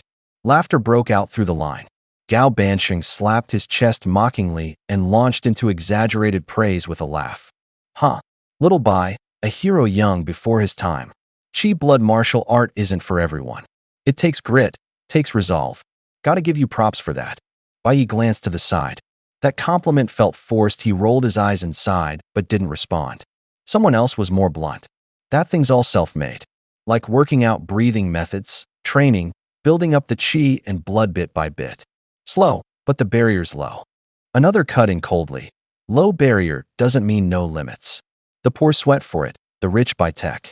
Gene mods, mechanical implants, one shot, and you're stronger than 10 years of training. Some are born to fly, someone added, the voice dry as clacking wood. Transcendents don't care if you're poor or rich. Bai Yi listened. The wind scattered the conversation. He thought a moment, then summed up his identity in one sentence. I'm not a transcendent, and I didn't take injections. I ran into a forbidden object and stole a bit of qi and blood. Strictly speaking, it's a branch of the qi blood martial path. Between the lines, it was the truth. He could feel an unstable heat inside him, like a flame split apart, sometimes burning, sometimes cold. He pressed his palm under his ribs. A faint vibration answered, like the distant echo of rails. The march went on. Someone told an old saying with a bitter laugh. In this wasteland, most people either rely on tech or on sweat. 2 roads, neither giving ground. Stones kicked up. The wind lifted a sheet of black dust into the air like a thin curtain. With more people talking, the laughter died down. Black Mountain was unforgiving, but for a moment the group walking through it felt almost like out for a spring hike. Sunlight stole through a break in the clouds and dappled their shoulders. Bai Yi looked back at the faces with him. Some were gaunt, some wore fatigue like a mask. More than a few habitually steered the talk away from itself. He felt a quiet satisfaction, steady pace, moving fast. By tomorrow they should be near Shelter 189. Halfway through the stretch, his steps grew firmer. The air tasted bitter, but it carried a faint warmth of hope. They were able to move fast. 2 things made it possible. The Black Mountain map Gao Bansheng had produced bought at great cost saved them from a lot of wrong turns. And Li Xiao was impossible to ignore. He acted like a madman, always trying to show off in front of Li Yu. When mutated beasts or vines appeared, he was always the first to charge. Blade flashes tore the air. Beast roars were cut off by steel. Blood sprayed on the bark. After he drew back, He would always glance back at Li Yu, as if waiting for applause. At night, Black Mountain seemed to be holding its breath. The wind stopped. Only the flames popped and danced. The smoke from the kindling mixed with the smell of roasting meat. Bai Yi sat by the fire, flipping a piece of roasted rabbit, his face a little more relaxed than before. He took out the gold pocket watch. The numbers on its dial were ticking. 2 minutes 49 seconds. Since joining the group, he hadn't used that time-stopping ability. He'd let others take the risks. In 3 hours, the watch will gain a minute, he murmured. His fingertips felt a little cold. Don't cause trouble. Don't make me waste time again. Let me get through the night in peace. He bit into the meat. It was crispy, the juices burned his mouth. He closed his eyes and listened to the tiny crackle of the flames. Sure enough, the night passed without a sound. There was no disturbance until dawn. When they set out at first light, Bai Yi still felt shaky. Was there really nothing at all last night? This stretch of woods used to be a danger hotspot. He even wondered if he'd been poisoned, that the calm had been a hallucination. He ended up chatting with Gao Banqing and finally got an answer. After Dawn City's army found Shelter 189, they sent teams in several times to clear things out, Gao Banqing said, brushing his sleeves, his voice steady. The mutant groups were scattered. Some were killed, some driven off. The threat's much smaller now. If not for that, I wouldn't have dared bring people in. Bai Yi nodded. So it was a city matter. Behind the mutated beasts that attacked Greysoil Town, there was, it turned out, a larger force doing the cleanup. The picture was slowly coming into focus. Then why haven't we seen Dawn City's troops along the way? Gao Banqing laughed and blew a smoke ring. It dissolved in the cold wind. They withdrew. Withdrew. Gao shrugged. There was cold calculation in his voice. Moving an army isn't just about bringing bodies. Food is a huge issue. Look at Black Mountain. On the surface, it's full of mutated beasts, but the real dangers are worse. Bites fester. At night, there are poisonous burrowers that work under the skin, and the valleys are choked with acrid toxic mist year-round. It's the things you can't see that kill you. He lowered his voice, as if ticking off a list. No matter how strong Dawn City is, they can't inject every soldier with enhancement serum. Training won't change the fact they're flesh and blood. Guns can drive off beasts, but they can't survive here for long. Gao's eyes swept the distant wasteland, as if seeing burned-out campfires and scattered food crates. People say the gate to Refuge 189 can't be opened. Then the rumor blew up. As soon as word leaked, all kinds of forces showed up. Local warlords, bounty hunters, and some so-called superhumans. Everyone wants a piece of the refuge. His smile turned colder. Dawn City leans on Tianqi tech. They've got powerful backing. But Tianqi can't afford to piss off everyone. They won't lock down Black Mountain completely, just leave a small elite to hold it. When the time comes, they'll make their move. Gao spoke like he was looking at a chessboard. I think Tianqi already knows the gate won't open. They're letting the mess stir, letting others be the ones to open it. Once the door's opened, that's when they'll bare their teeth. Black Mountain sits in their sphere of influence unless everyone rips each other apart and starts all-out war. Who can beat them? Bai Yi squinted. Gao's words brought back Mr. Ying's briefing. Only the tyrant Yang Jia could open Refuge 189. Once the gate opens, people would be easy prey. If you know Apocalypse Corporation's game, why come stir up this mess? Bai Yi stared at him, voice short and cold. Gao Banqing bounced on Xiao Kuei's back, chuckling. The fat on his cheeks trembled in waves, like strips of cloth blown by the wind. He rubbed his chin, oily confidence in his voice. What Apocalypse really wants is the Panga Project. They're not interested in the odds and ends and the shelters. There are too many factions in Black Mountain. They wouldn't slaughter everyone for a few trinkets. There's no need for that. Bai Yi narrowed his eyes. So what you're saying is, as long as we don't touch the Panga Project, we won't have a head-on clash with Apocalypse. Right? Stay off that red line, and you're safe. Gao shrugged, as if it were somebody else's problem. You're pretty relaxed. Can you really resist the temptation of the Panga Project? Gao snorted and laughed louder. The Panga Project? Huh, give me a break. It's a rumor. Xiaobai, do you know how many times someone's waved Pangu in front of people? How many? Bai Yi asked, disbelief creeping into his voice. Gao spread 5 chubby fingers and slapped his knee with a thud. 5 times. A full 5 times. The thud hit Bai Yi like a hammer to the chest. Blood rushed down his vision, went blank for a moment. If there was no Panga flash drive in Black Mountain, all his preparations would be for nothing. Gao went on, pity in his tone. Shelter 112, Shelter 134, Shelter 181. I can't remember the other two numbers. Every time a shelter appears, people start the same song. It hides the Panga project. And they're always empty. If there really were something that could overturn everything, civilization wouldn't have collapsed so easily. Bai Yi felt his heart sink. He could picture the decision-makers back, then inventing stories to keep a spark alive, lies that served as hope. Still, he wasn't ready to give up.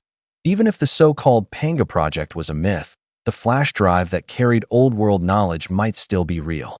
When a civilization is facing annihilation, people often tuck important things into a few small boxes and take them along. He drew a slow breath, fingers clenched tight on the edge of his cloak. There was still a sliver of a chance. Still a thread of hope.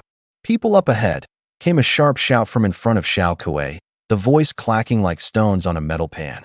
Li Beitian, walking in front, suddenly crouched. He pressed his palm to his lips to signal silence. The gravel underfoot made a fine, brittle noise.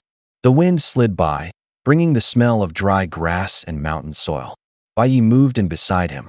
It wasn't unusual to meet people on Black Mountain. They were getting closer to the shelter, and there should be more travelers' shadows.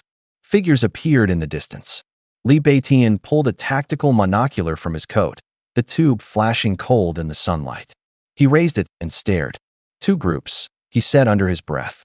His voice was held low, as if afraid it might spill out and turn into arrows. Bai Yi took the monocular. The lens magnified the scene. 1 man with 4 long swords slanted across his back, the sheaths lined up like 4 black tree trunks. He pinched a ginseng root between his fingers. Mud still clinging to it, the earthiness seemed almost to come through the glass. Opposite him, 8 men in simple protective gear held long spears. The spear tips flashed coldly in the sun. They were talking, mouths moving, words unreadable. Bai Yi mouthed along and caught a few syllables. It looked like they were arguing over the ginseng. Short, rough, like a quarrel over an object. Let me see, Gao Banqing said, impatience bubbling up like a kid who loves the excitement. Bai Yi handed him the monocular. Gao's eyes brightened when he saw the sword-backed youth. He shouted the name. I know him. That's the sword wielder, Xiao Yi. The name dropped like a pebble in water. Ripples spread. Li Xiao heard it, and his brow tightened. His eyes slit, cold as a blade. The air seemed to harden. Everyone felt that the name sank into their chests and made it hard to breathe. The sword wielder Xiao Yi, someone whispered, part shock, part disbelief. Gao passed the monocular to Li Xiao. Sweat beaded on his forehead. Li Xiao didn't take it at once. He glanced once toward the distance, then clenched his fingers. His gaze was like a length of iron wire fixed on the group. 85 million. It was an enormous bounty. The number rolled through the valley like thunder. Throats tightened. Some people stepped back on instinct, gravel whispering under their boots. Fingers went white around weapon hilts. Bai Yi's heart quickened too. He hung the monocular back at his waist. The wind brought broken fragments of the argument. Xiao Yi stood alone, for swords resting silently on his back. The 8 men had formed a crescent around him, spear tips aimed like cold steel accusations. No one spoke. Each of them was doing the same 2 sums in their heads. How much is that ginseng worth? And what will Xiao Yi do? Li Yu always acted like he was some kind of ace. When that string of bounty numbers dropped, it hit like an abrupt thunderclap. He almost couldn't hold it together. A weight settled in his chest. His fingers tightened on his sleeve without him realizing it. Luckily, Bai Yi cleared his throat nearby. Li Yu forced his expression down and pulled a smile out of himself, like carefully taping back together a pane of glass about to shatter. Bai Yi listened with an unruffled look. Dongzhou Federation, he said lightly. Who hasn't heard of them? The whole continent knows that name. This continent was called Dongzhou. Federation was the name hung up top, like an archway. On the surface it looked unified, but in truth every region ran itself. Each faction had its own turf. The Federation issued orders, but it didn't enforce them tightly. More important, the Federation had its own game. It used bounties to cut up the strong. Those labeled transcendents or gene-modified had powers beyond ordinary people. The Federation feared them banding together. So it set rules. Don't profit from your abilities. Don't use them casually in public. Check in every month for inspections. Break the rules, and you're slapped with a wanted notice like portraits of prey nailed to street corners, ready for anyone to rip down and claim the reward. People under bounty fared badly. They had to watch for the Federation's hunters and for everyone else. Bounties smelled like blood to scavengers, everyone fixed on the face and the money. Want an ally? Too hard. Suspicion and betrayal tore alliances apart in the end. All that was left was scattered dust. There were ways to slip the net. Attach yourself to a major power. Wear its emblem. Serve as its guard or lackey. You buy an exemption. Someone else gives you an identity and the danger lessens.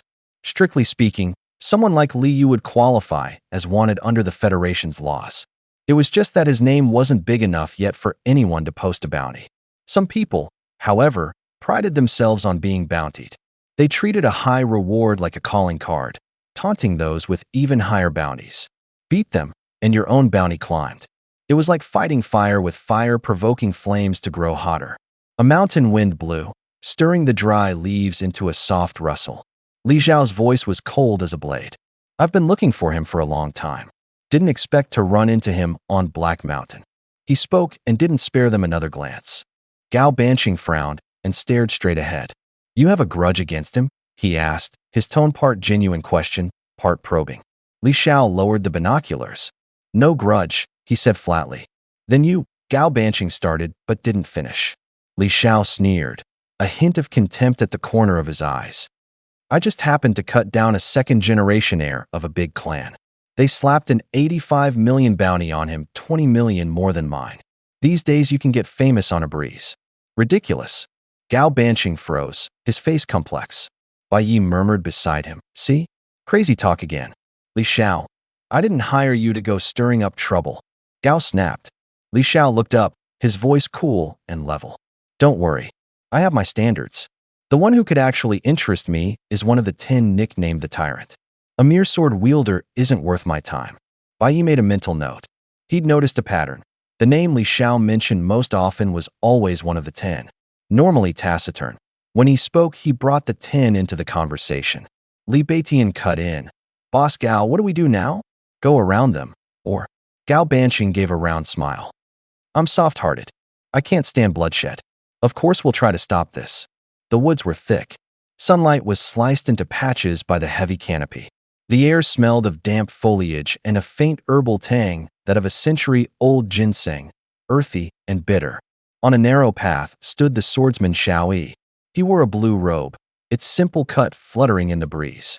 His face held no excess expression, his eyes were as calm as a deep pool. The sword at his waist sat steady and silent, as if waiting for an order. Opposite him, 8 gunmen crouched in the shadows. The metal of rifles and shotguns flashed cold under the leaves. Their leader was a burly man, shoulders as broad as a door. One eye had been replaced by a metal prosthetic that glowed a cold red. This century-old ginseng is mine, I found it first. Xiao Yi's voice was clean, like a severed hemp rope. Please spare it. The burly man grinned, as if smelling blood. You say you found it first? I'm Black Panther. Missing an eye doesn't matter, this metal one's more useful than flesh. I saw it first, but you stole the lead. He tapped the gunstock twice. The metallic clicks rang through the trees. The others slowly showed their grips. Twigs snapped softly underfoot, like the closing of a wager. Hand over the ginseng and we won't shoot, Black Panther said low, as if squeezing the air. Xiao Yi lowered his gaze, fingers never leaving the hilt. He neither yelled nor stepped back. The wind past the ginseng's leaves trembled at his feet with a crisp rustle. Black Panther didn't fire. It wasn't hesitation he was watching. A man who could walk alone into the depths of Black Mountain, clutching a century-old ginseng, wasn't an ordinary hunter. He couldn't read him and wouldn't act rashly. Between the shadows, the red prosthetic eye turned slightly. The click of gun chambers and the rasp of leaves wove into a taut cadence. Everyone waited, waiting for the other to show a crack first. He would never pick a fight with people like that under normal circumstances. But the temptation in front of him was too strong. The century-old ginseng was no ordinary root, twisted, emitting a faint, cold glow. Someone murmured that eating it would restore your strength, make you feel like a different person. On the black market, it would fetch a small fortune. The crowd grew restless.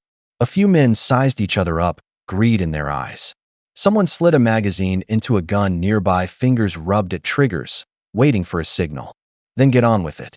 Xiao Yi rubbed his brow, a helpless smile on his face. His voice was low, but it carried like an order. Black Panther sneered, a hard light flickering in his eyes.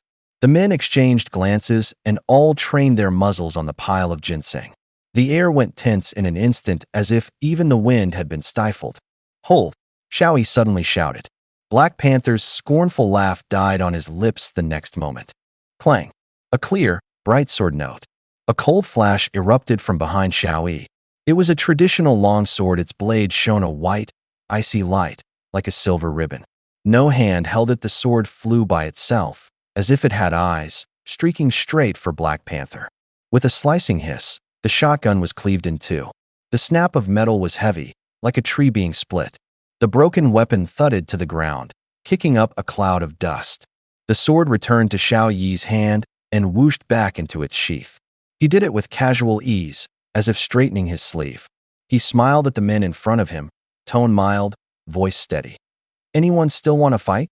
Black Panther's face twisted several times. He spat. "Coward. You shout hold, and then you ambush. You're shameless."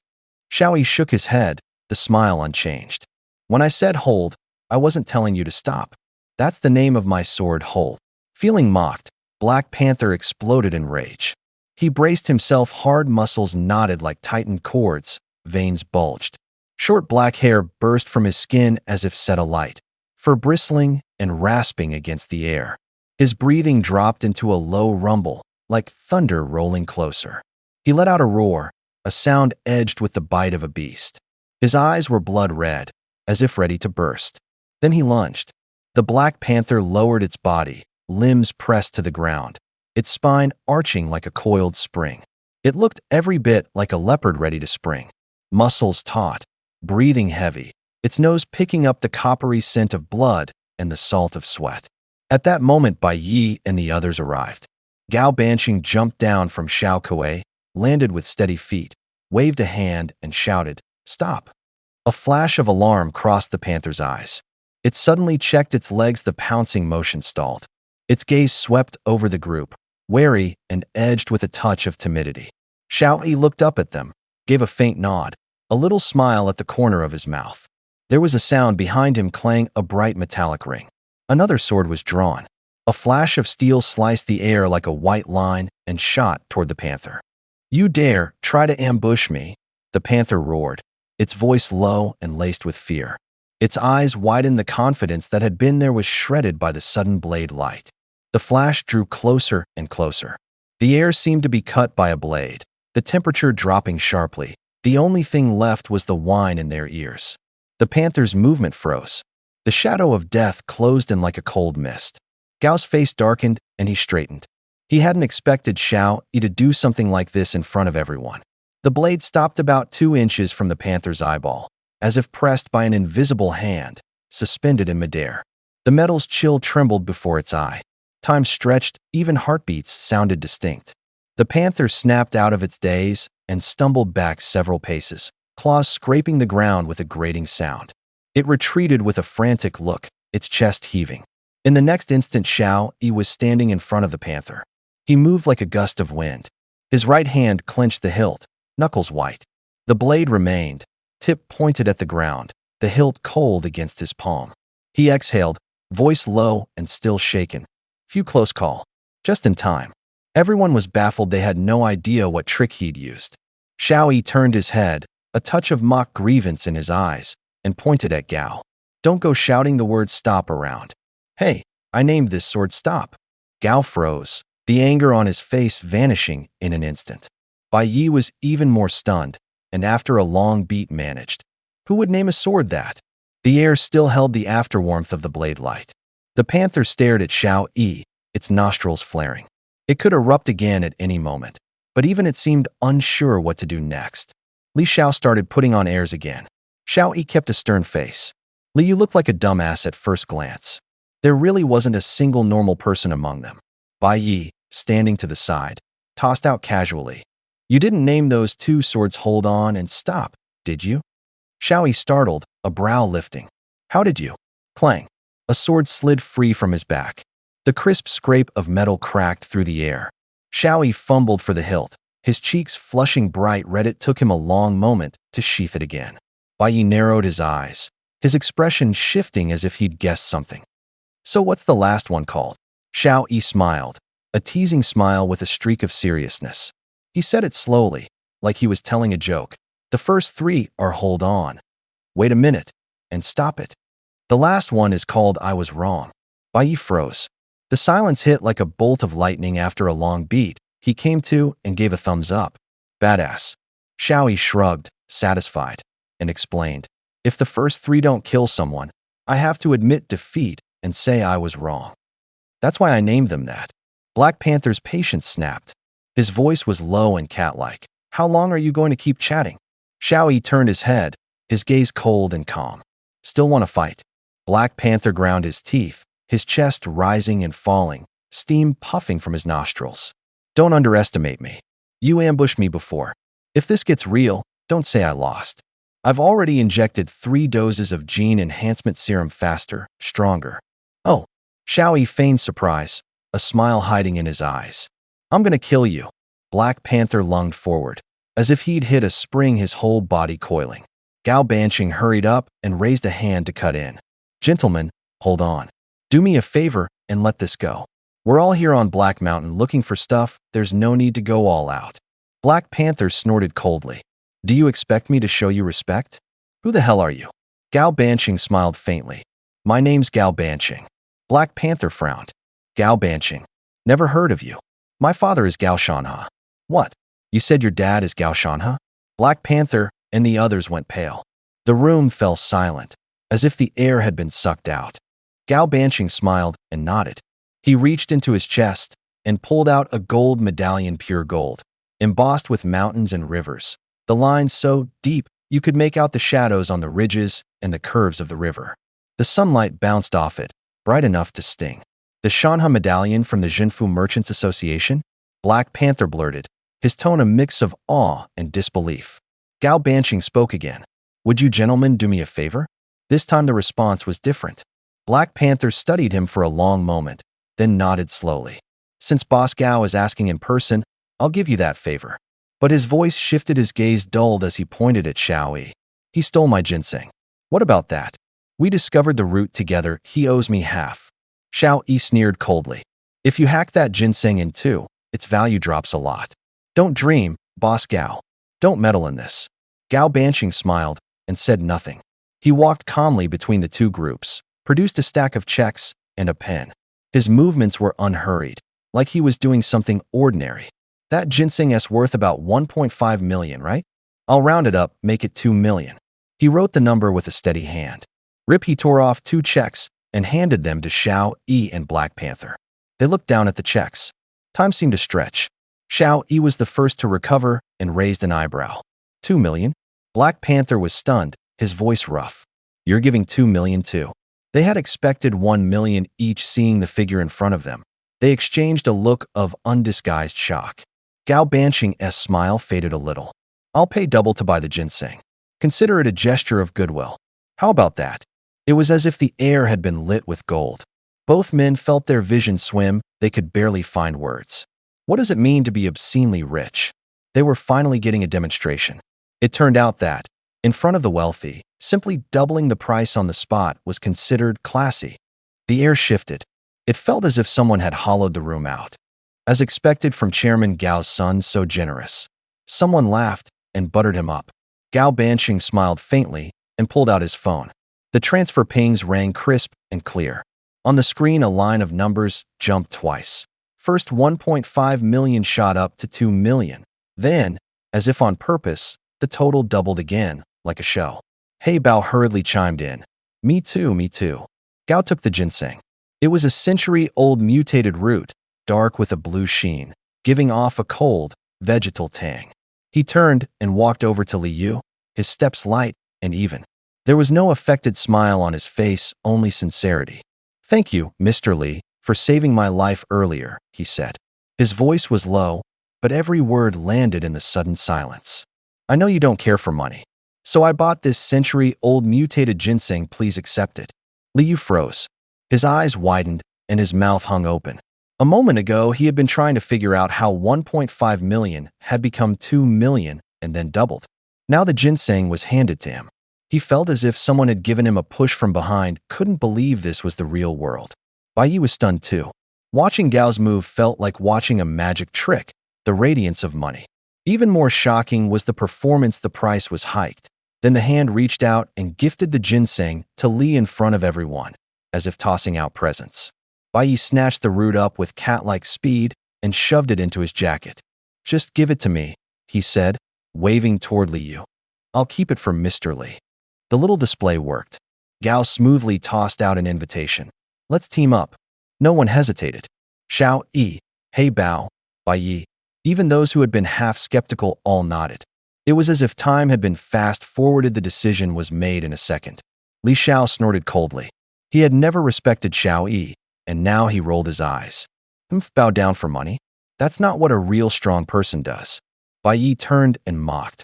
"Weren't you the one who took Fat Gao's money? Don't pretend to be squeaky clean." Li Xiao shot him a sideways look, his tone icy as a blade through paper. "I'm different from them. They're here for money. I'm here for Yang Jie, the tyrant, one of the 10 kings. I'm just earning a little travel money on the side. Got a problem with that?" Bai Yi answered with a single word, 6. Everyone sucked in a breath. Li Xiao started muttering his old line, "My father, Gao Shanhe." Gao Banqing chimed in with the 10 kings. The two of them volleyed back and forth like old partners pulling each other's strings. Bai Yi smiled to himself, shook his head, and didn't play along. After Xiao Yi and the others fell in, Bai Yi relaxed noticeably. Whenever someone in the group got hurt, he stepped forward. He reached out and exhaled a white, cold breath like air sucked from dry bones. The breath crawled along the wounds. Bloodlines tightened, faces warmed, strength flowed back. Everyone's breathing steadied. He was always the first to jump in to treat people, and even the scraps of reward from taking down mutated beasts often ended up with him. Gao Banqing loved to meddle. He clapped shoulders, dished out compliments and food as if he were recruiting. Bai Yi watched, amused and annoyed. He suspected the fat man's purpose might not be just to seek shelter. By noon, the group arrived safely near the entrance to Refuge 189. The trees thinned. The wind smelled of cold stone. Birds fell quiet. The air felt heavy with silence. Li Beitian fished an old map from his chest. The corners were worn. A red circle marked a point on the paper. He pressed a finger on the circle and said, "Through this stand of trees just ahead is the entrance." Bai Yi leaned over, pointed at the map, and asked, "Why is there a mountain drawn inside that red circle?" Li Beitian shrugged. "The refuge is under the mountain.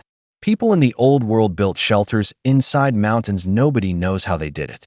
It's like they set houses into the rock and hid the doorway."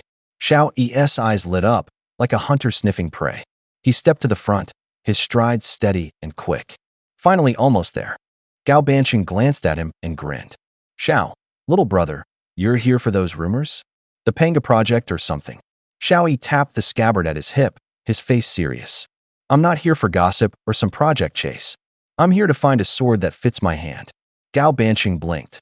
Old Aratech was all about firearms. Shelters are full of guns and spare parts. A sword? I'm afraid. Xiao Yi shook his head and smiled with a hint of mystery. "You don't get it. There's an old legend about a divine sword sharp as lightning, yet formless, bladeless. The moment it touches something, it's like hot snow hitting broth. It melts instantly. Metal and armor just burn away." Gao Banqing frowned, thought it over, but couldn't find the sword in his memory. "Is there really something like that? I don't remember." Bai Yi blinked, then murmured, "Isn't that a light blade?" Xiao Yi laughed and slapped him on the shoulder. "You know your stuff? Who would have thought you'd recognize this light blade?" Bai Yi's face darkened. He muttered, "Don't bring my background into this." Xiao Yi waved him off, laughing harder. "I'm not being serious. I just meant you've got a good eye. Young and driven like you. You'll be someone one day."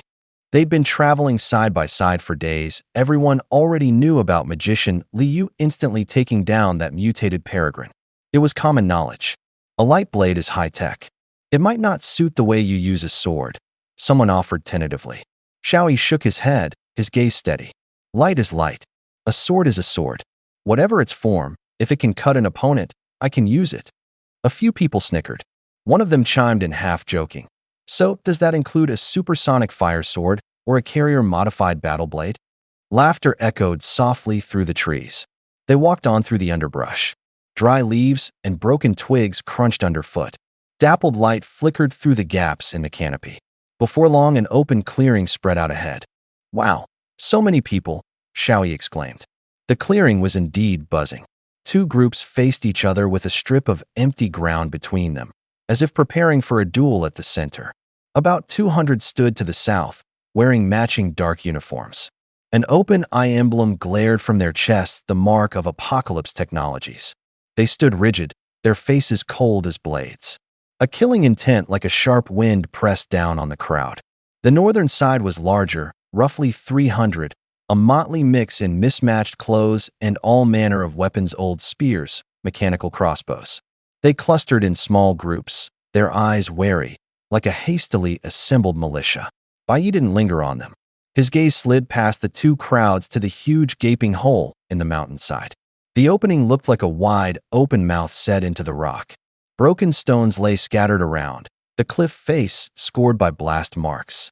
A few charred bodies lay twisted among the rubble, their clothes blackened. Skin shrunk in the air carried a sharp, acrid reek of burning. Bai Yi stared at the cave mouth, half a step forward. His fingers shifted on his sword hilt. A breeze carrying the smell of scorched earth blew out from the hole, cool and chilling. The cave was pitch black, a mouth that swallowed the sunlight. Not a half step inside was visible. Everyone pulled back. No one dared come within 100 meters. The air felt sucked out, even breathing grew heavy. Someone wiped sweat from the back of a hand. Someone hunched their neck. No one made a sound, only the soft scrape of shoes on stone. The group to the south, their Tianqi's Jin warriors, Gao Banqing said under his breath. Bai Yi looked up. In the crowd, two people were ringed by a protective circle, like chess pieces placed in the center. The man sat on a boulder, bare-chested. His bronze skin gleamed oily. Nearly 2 meters tall, he was a little colossus. His eyes weren't human vertical slits like an animal's. Amber, cold and sharp, like two hidden daggers. The woman was even more striking. A snakeskin mini, a narrow bandeau, long pale legs exposed. She perched on the man's broad shoulders like a pampered quarry. Her face was fine-boned. A corner of her mouth lifted, there was danger in her eyes. When she looked at Bai Yi's group, it was like a light snagging someone in the dark. Her red lips curled, her voice came low and cold. Names hissed through the crowd. Someone called out first, "Swordsman Xiaoyi." Then another shouted, "The Shadow Li Xiao." The calls carried surprise. Both were high-priced fugitives, bounties topping 10 million. A ripple of whispers ran through the spectators. Xiaoyi moved to speak, but Li Xiao cut him off, stepping out of the ring into the front. Hands clasped behind his back, he stood rigid. The crowd's gaze stuck to him like nails. He stood there like a cold blade. "You recognize me at a glance," he said. There was no courtesy in his tone. The short sentence landed like an order. Silence fell. His voice crossed the space and settled in every ear. His confidence had an edge that tightened the air. The woman gave a low, poisonous chuckle. She tilted her chin. "I'm called Silver Snake," she said. "Call sign 12. Bai Yi shot Li Yu a quick look, signaling him to watch. Li Yu ignored it. His eyes stayed locked on Silver Snake, his pupils narrowed slightly as she swayed. Even the wind under the eaves seemed to be drawn toward her. He murmured something under his breath, part sigh, part admiration. Bai Yi let out a long sigh.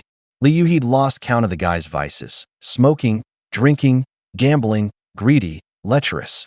Any good qualities? Seemed like none. He edged up to Li Yu and cleared his throat. Li Yu wiped his mouth and blinked like he hadn't fully woken. "What's up, Yi? The Zodiac match is going to be a face-off. What do you think?" Bai Yi asked quietly. Li Yu licked his lips, eyes lighting up. "Of course you replay it over and over, it's going to be amazing." Bai Yi almost swore, but swallowed it and muttered, "Could you be a little more alert?" He pointed at the torn burlap sack behind Li Yu. A corner of black metal peeked out, the black Jiao M300, shaped like a compact heavy pistol. Li Yu snapped to it and hurriedly shoved the sack further back, like someone hiding something shameful. After tucking it away, he took a beat to register, then whispered, "Were you just cussing me?" "No." Bai Yi shrugged, annoyed. "I was just saying, don't be stupid. Don't let anyone see you have a gun." The arena quieted. The air felt wound-tight. Applause and whispers ebbed and flowed like tides. Lights swept the ceiling and landed on the giant silver serpent decoration in the center of the stage, throwing off a cold gleam. Li Xiao stood on the platform, a hard light in his eyes. He didn't look at the imposing figure in the silver serpent costume. His gaze went straight to the wild man at the serpent's feet. The man was all beast-solid muscle, rough hands, a face carved with too many years of scars. Li Xiao spoke, voice steady and blade sharp. In the zodiac, the silver serpent and the nether tiger often pair up, quick in front, heavy behind. You must be the nether tiger.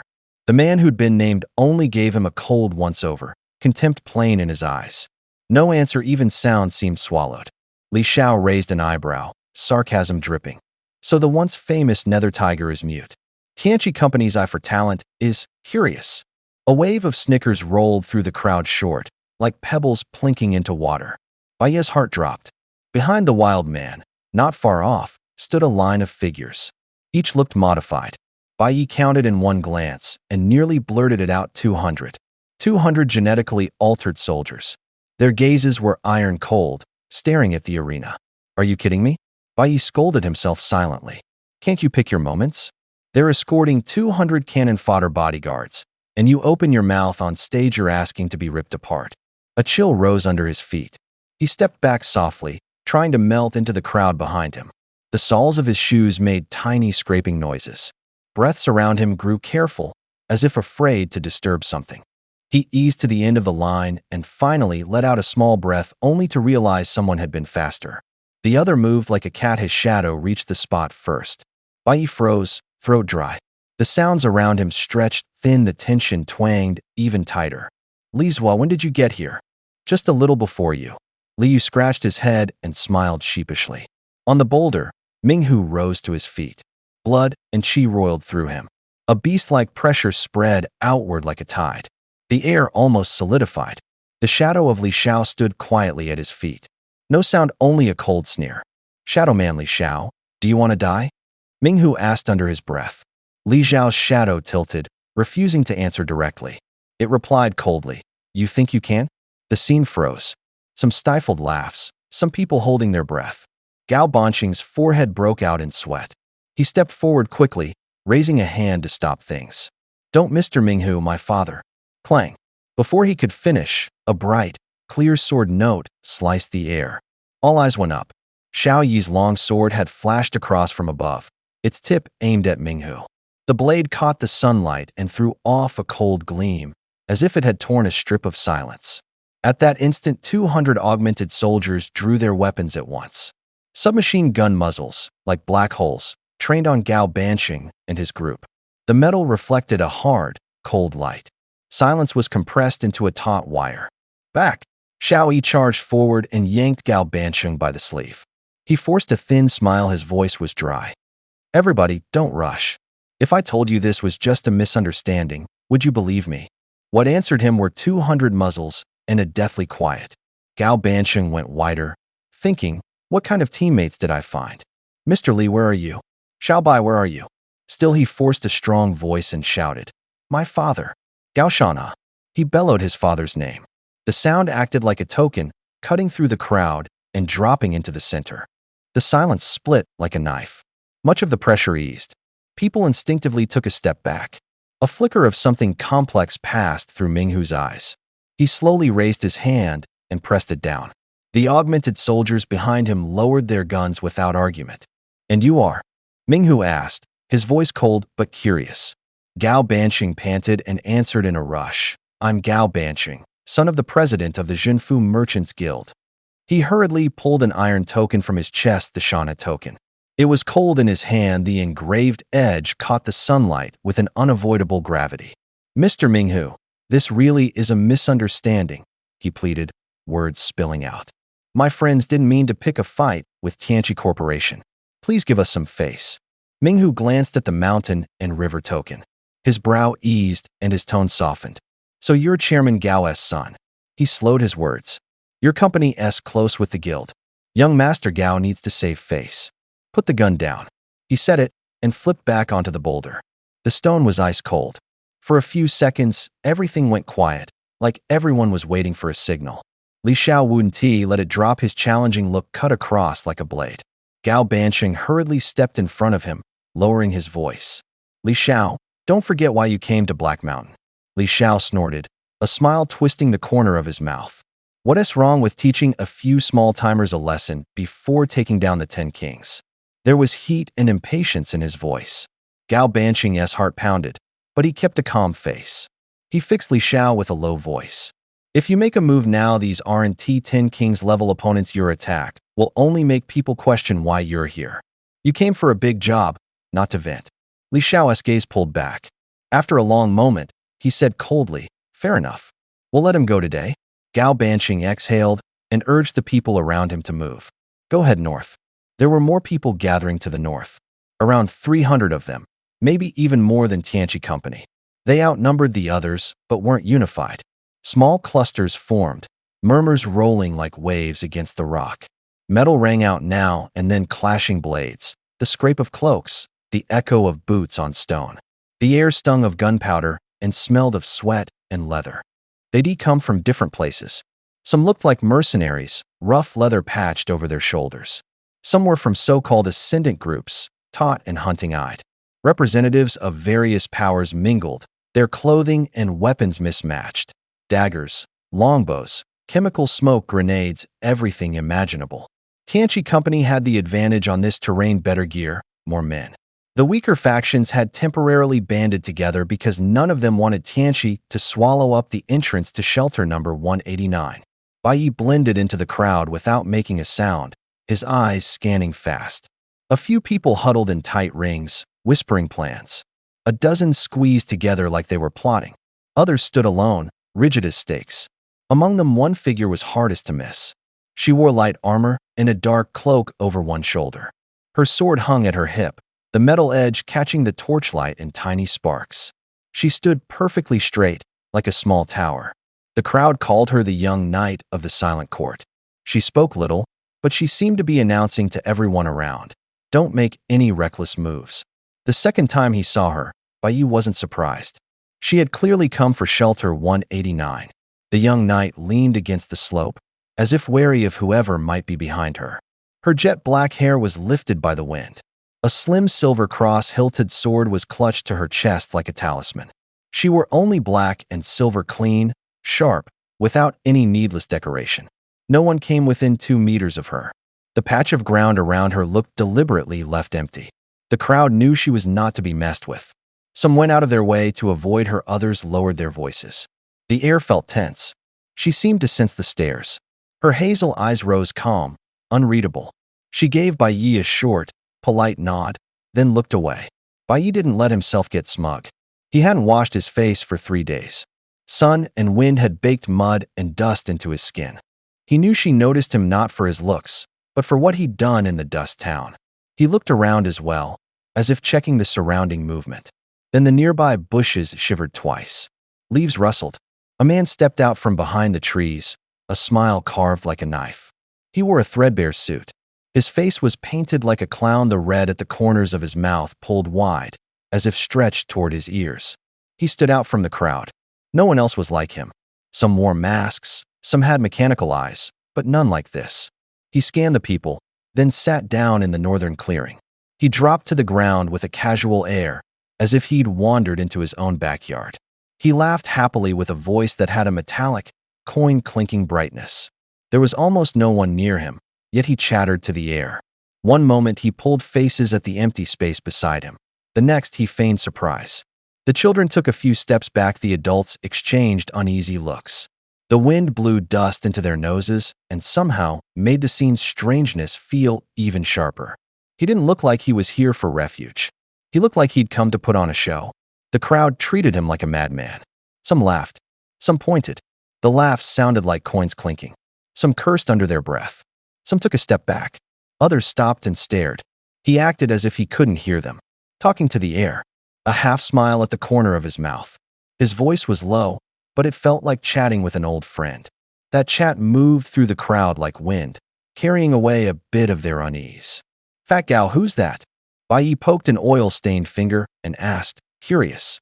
He usually went by a rule of thumb. The crazier someone looked, the more dangerous. Today he wanted to test it.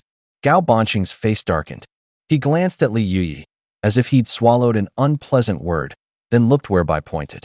His expression changed surprise and the cold of an old score both there. Ghost clown, he said under his breath, as if spitting out a nasty name. Didn't expect him here. You know him? Bai Yi brightened. Gao nodded.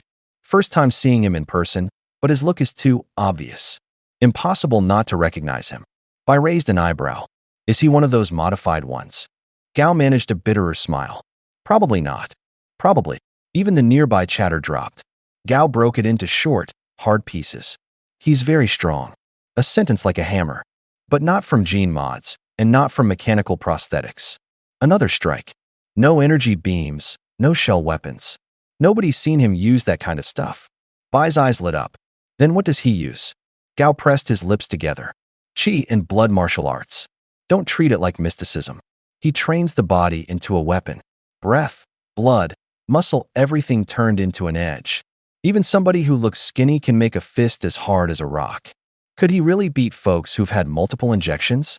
Bai sounded doubtful. Gao nodded as if stating an unreasonable fact. Yes, even those who've been dosed 5 times fare badly against him. He doesn't fight with light or iron, he fights with that thing inside the flesh. No one sees him unleash supernatural force, but people who throw hands at him end up flat on their backs. Someone in the crowd snorted. Others laughed again. Whispered, stranger rumors began to pass. Then why is he always talking to the air? I asked. Gao watched the man, his voice part pity, part contempt. Because he has an invisible girlfriend. Truly invisible. People think he's talking to the air, but he's talking to her. An invisible girlfriend?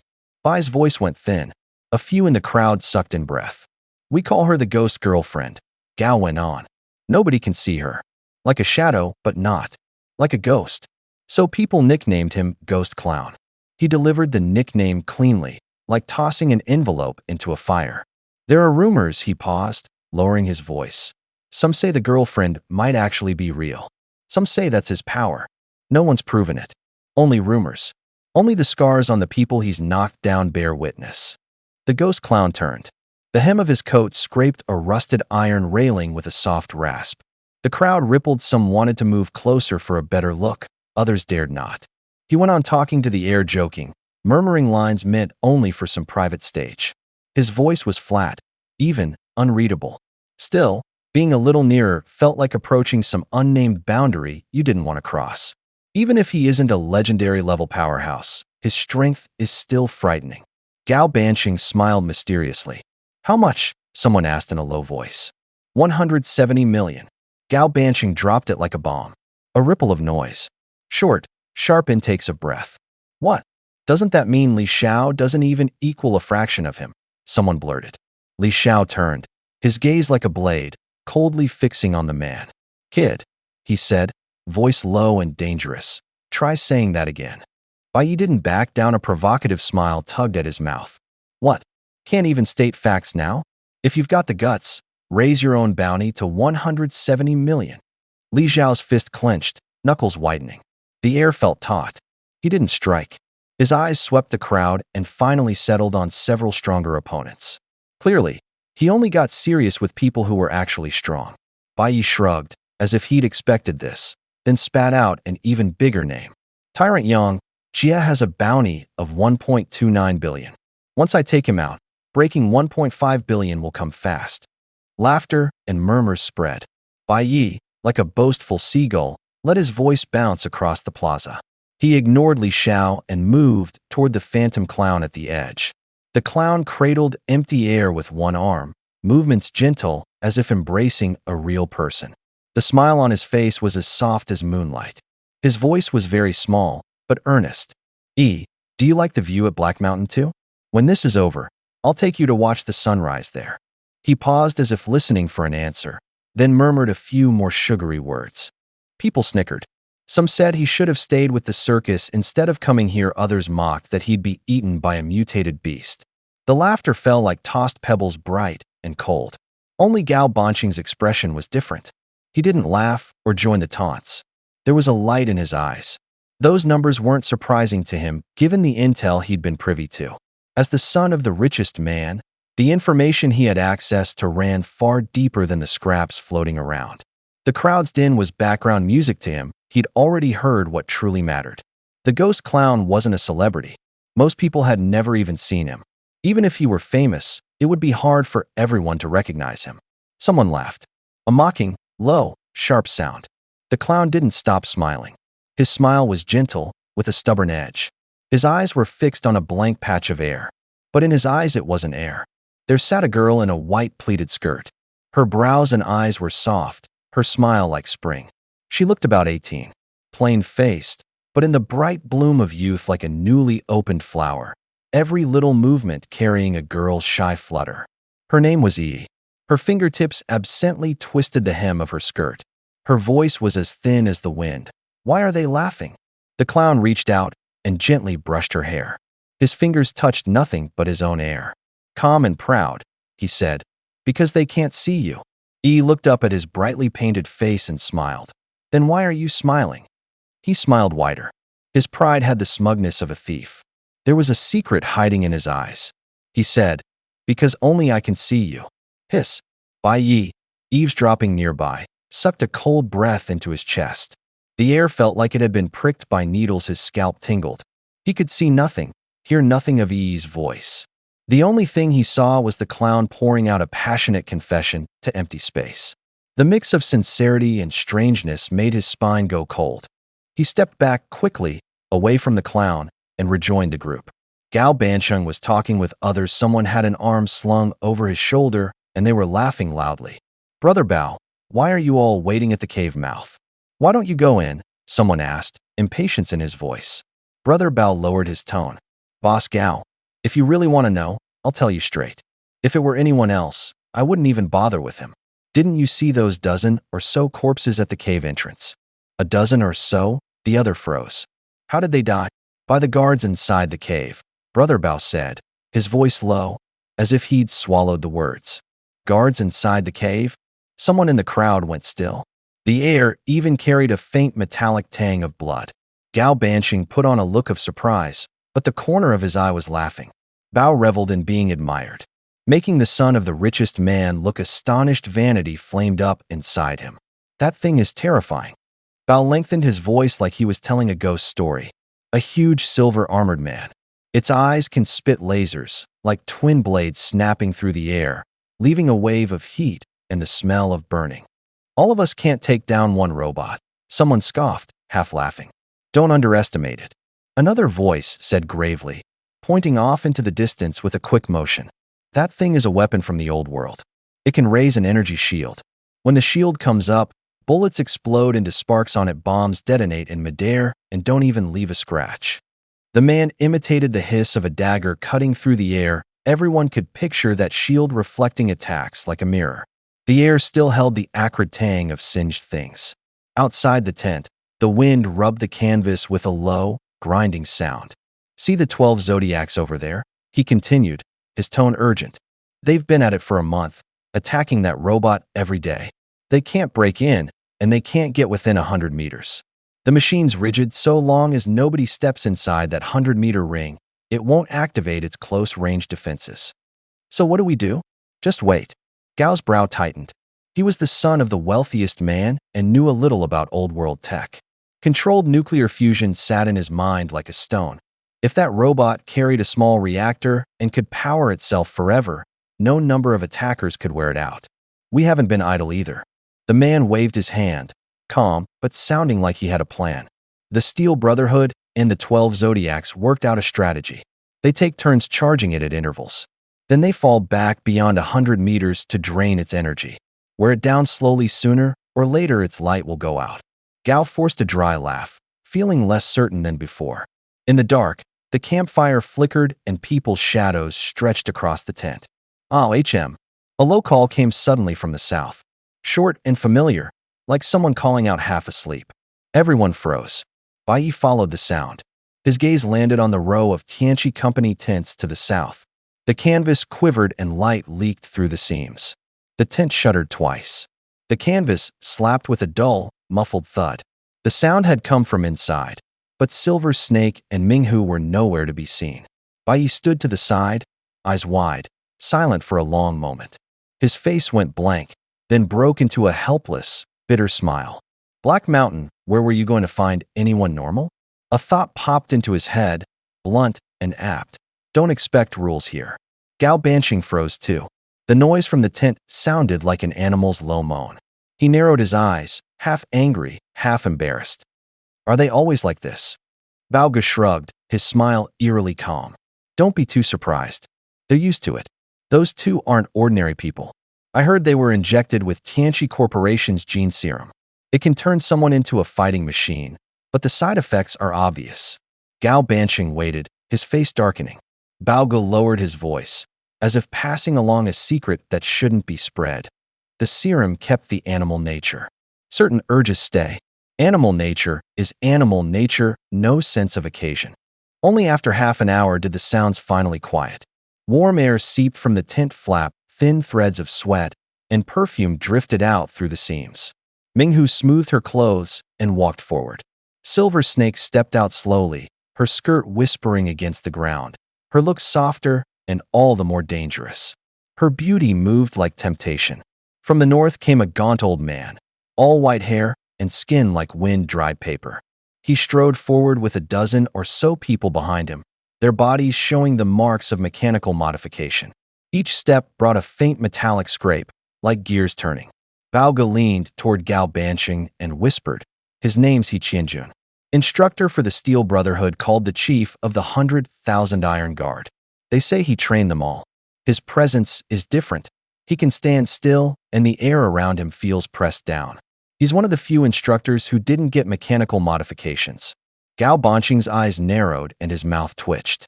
He's here too? Looks like the Brotherhood's taking this seriously. But too few of them coming from so far. They could only bring this many. Minghu gave He Qianjun a shaky grin. This time, I didn't do well. A brief silence fell. Wind slid through the tent and took a half-dry scent with it. He Qianjun looked at Minghu, then at Silver Snake. His gaze was like a blade sharp, not icy so much as commanding, and it made people step back without a sound. The silver serpent glared at him, its eyes cold like a snake's. A hand, soft as if it had no bones, reached out and clamped onto his chest, the fingertips pinching up a lump of muscle. He Qianjun's face darkened. His voice was hard and cold. Do you want to take refuge 189 or not? If you don't, leave now. Minghu laughed aloud, the laugh slick and glib. Old He, don't get angry. Of course the 12 are going to attack. Isn't that why we're here? He smiled and moved slowly, as if he had all the time in the world. There was no panic behind his words. Someone muttered a fact in a very small voice. Just our squad alone can't drain those robots' power. The company already tried, every method failed. Then wait for the tyrant. Another replied curtly, the voice heavy with helplessness. The tyrant was too far away. Even if he learned about Black Mountain, it would take him 3 days to get here. He Qianjun said nothing more. He hunched his back, hands clasped behind him, and turned toward the cave. Behind him, a dozen or so fully augmented machines followed. Metal joints grated dryly. Iron boots struck the stone, leaving a dull echo. The crowd rose with them. Everyone moved cautiously, as if entering forbidden ground. The air smelled of dust. Footsteps were lengthened by the cave's echo. They reached a tacit agreement. No one stepped out of line. Boss Gao, let us go too, Bao reminded from the group, his tone warning. We all agreed to go together to drain the robot's energy. Those who don't will be singled out. Gao Banqing nodded. Let us go? Besides, it'll be good to see what those old war machines can do. Bai Yi stayed at the rear, a finger hooked on his gun's grip, curiosity in his eyes. Everyone stared ahead, as if waiting for a signal. When He Qianjun led his men into the cave, and they were roughly 100 meters in, the first low rumble sounded from within. Boom. The sound seemed to surge up from the earth. The air compressed for an instant, pressing on their chests. Rocks on the ceiling trembled, fine dust sifted onto their faces. The echo was deep, as if some enormous thing in the cave had woken and was slowly rising to its feet. Their expressions changed in an instant. The ground shuddered. Like cloth pricked by needles, concentric ripples ran outward. Grit and pebbles jumped, clattering together. A silver colossus slowly came out of the cave mouth. Its metal skin flowed like liquid mercury. Cold, hard light slid across the surface, refracting into blade-sharp streaks. Every edge looked laser-cut. It stood in the mouth of the cave, 2 stories tall. Shoulder plates rose up, pocked with diamond-shaped vents. White steam hissed from them. It had no face. A silver faceplate covered the whole front, leaving only 2 burning red optical lenses like embers that never died, quietly glowing as they swept the area. Warning: Scarlet Plague infection detected. Eradicate immediately. The electronic voice was cold and clipped. The red optics began to strobe urgently. Fire! He Chinjun barked. The augmented soldiers behind him raised their prosthetic arms. Gears meshed, metal ground. Rotating barrels slid out sparks like iron raining in a gale. Rat-tat-tat. Eerie blue flames spat from the muzzles. Bullets braided into a net, pouring like a waterfall. Muzzle flashes tore the dark heat hit their faces, bringing the acrid tang of burning. The silver shadow did not move. The next instant, a ghostly blue light detonated from its frame. The beam folded into a diamond-shaped shield. Bullets vaporized the moment they struck. A sharp hiss and the smell of scorched metal filled the air. Fragments couldn't cut that shield, even the smoke was instantaneously vaporized. All together move. Minghu roared. Hundreds answered distant lines, opened fire in unison. The clack of metal, the flash of muzzles, and the voices of the men reverberated through the black mountain realm. Bullets fell like rain. Dust was ripped up, chunks of stone skittered across the ground. Still the silver behemoth did not budge. Its blue shield was like a cold mirror, swallowing every round. The air was left with nothing but heat, ozone, and the bitter stench of burning metal. No one could get close. No one could bring it down. Bai Yi played it off casual and produced the breath of bones. 2 shots clean and precise. The gunshots cut the air like blades. He hadn't tapped into his inner energy. The bullets were just ordinary lead. Bai Yi didn't believe this old forbidden piece could punch through an energy shield. No reason to waste the good stuff.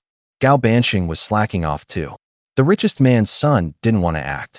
He shifted a step and stood behind the maid, Xiao Kuei, not even bothering to raise the muzzle. Hey, Fat Gao, what was that scarlet disease the bot was talking about? Bai Yi asked, pretending to be relaxed. The shots were so loud they punched into his chest. Gao had to shout back. The Scarlet Plague, keep it simple. It's a virus that broke out during the cataclysm. Beasts bitten by it mutate and lose themselves. That's how those aberrant beasts came to be. Bai Yi leaned in close, practically at his ear, and still had to shout. What about people? Don't they turn into that? Transcendence, that chief force stuff that all came from the plague. Gao waved him closer, then tossed the explanation out in one breath, his voice almost tearing the eardrums. Yeah, the cataclysm wiped out a lot of people. Of those who survived, some died later. And in some a new thing started to surge energy, impulses that push a person to the limit. The gifted changed. Some could crush steel, some could move things with their minds. Outsiders call them transcendent, others call them espers. Bai Yi squinted. After a beat, he threw the question back. If beasts can mutate, why don't humans become altered? After infection, shouldn't people either die or mutate? Gao suddenly raised his voice, as if trying to grab every word. There are altered humans. The shout came out so abrupt. Bai Yi lifted an eyebrow. Keep your fucking voice down, he snapped and kicked out. It wasn't hard, more like venting, but his foot didn't hit anyone. Xiao Kuei lifted her hand and stopped it in an instant. The sound echoed in the empty space. Bai Yi's foot met a palm as cold as ice.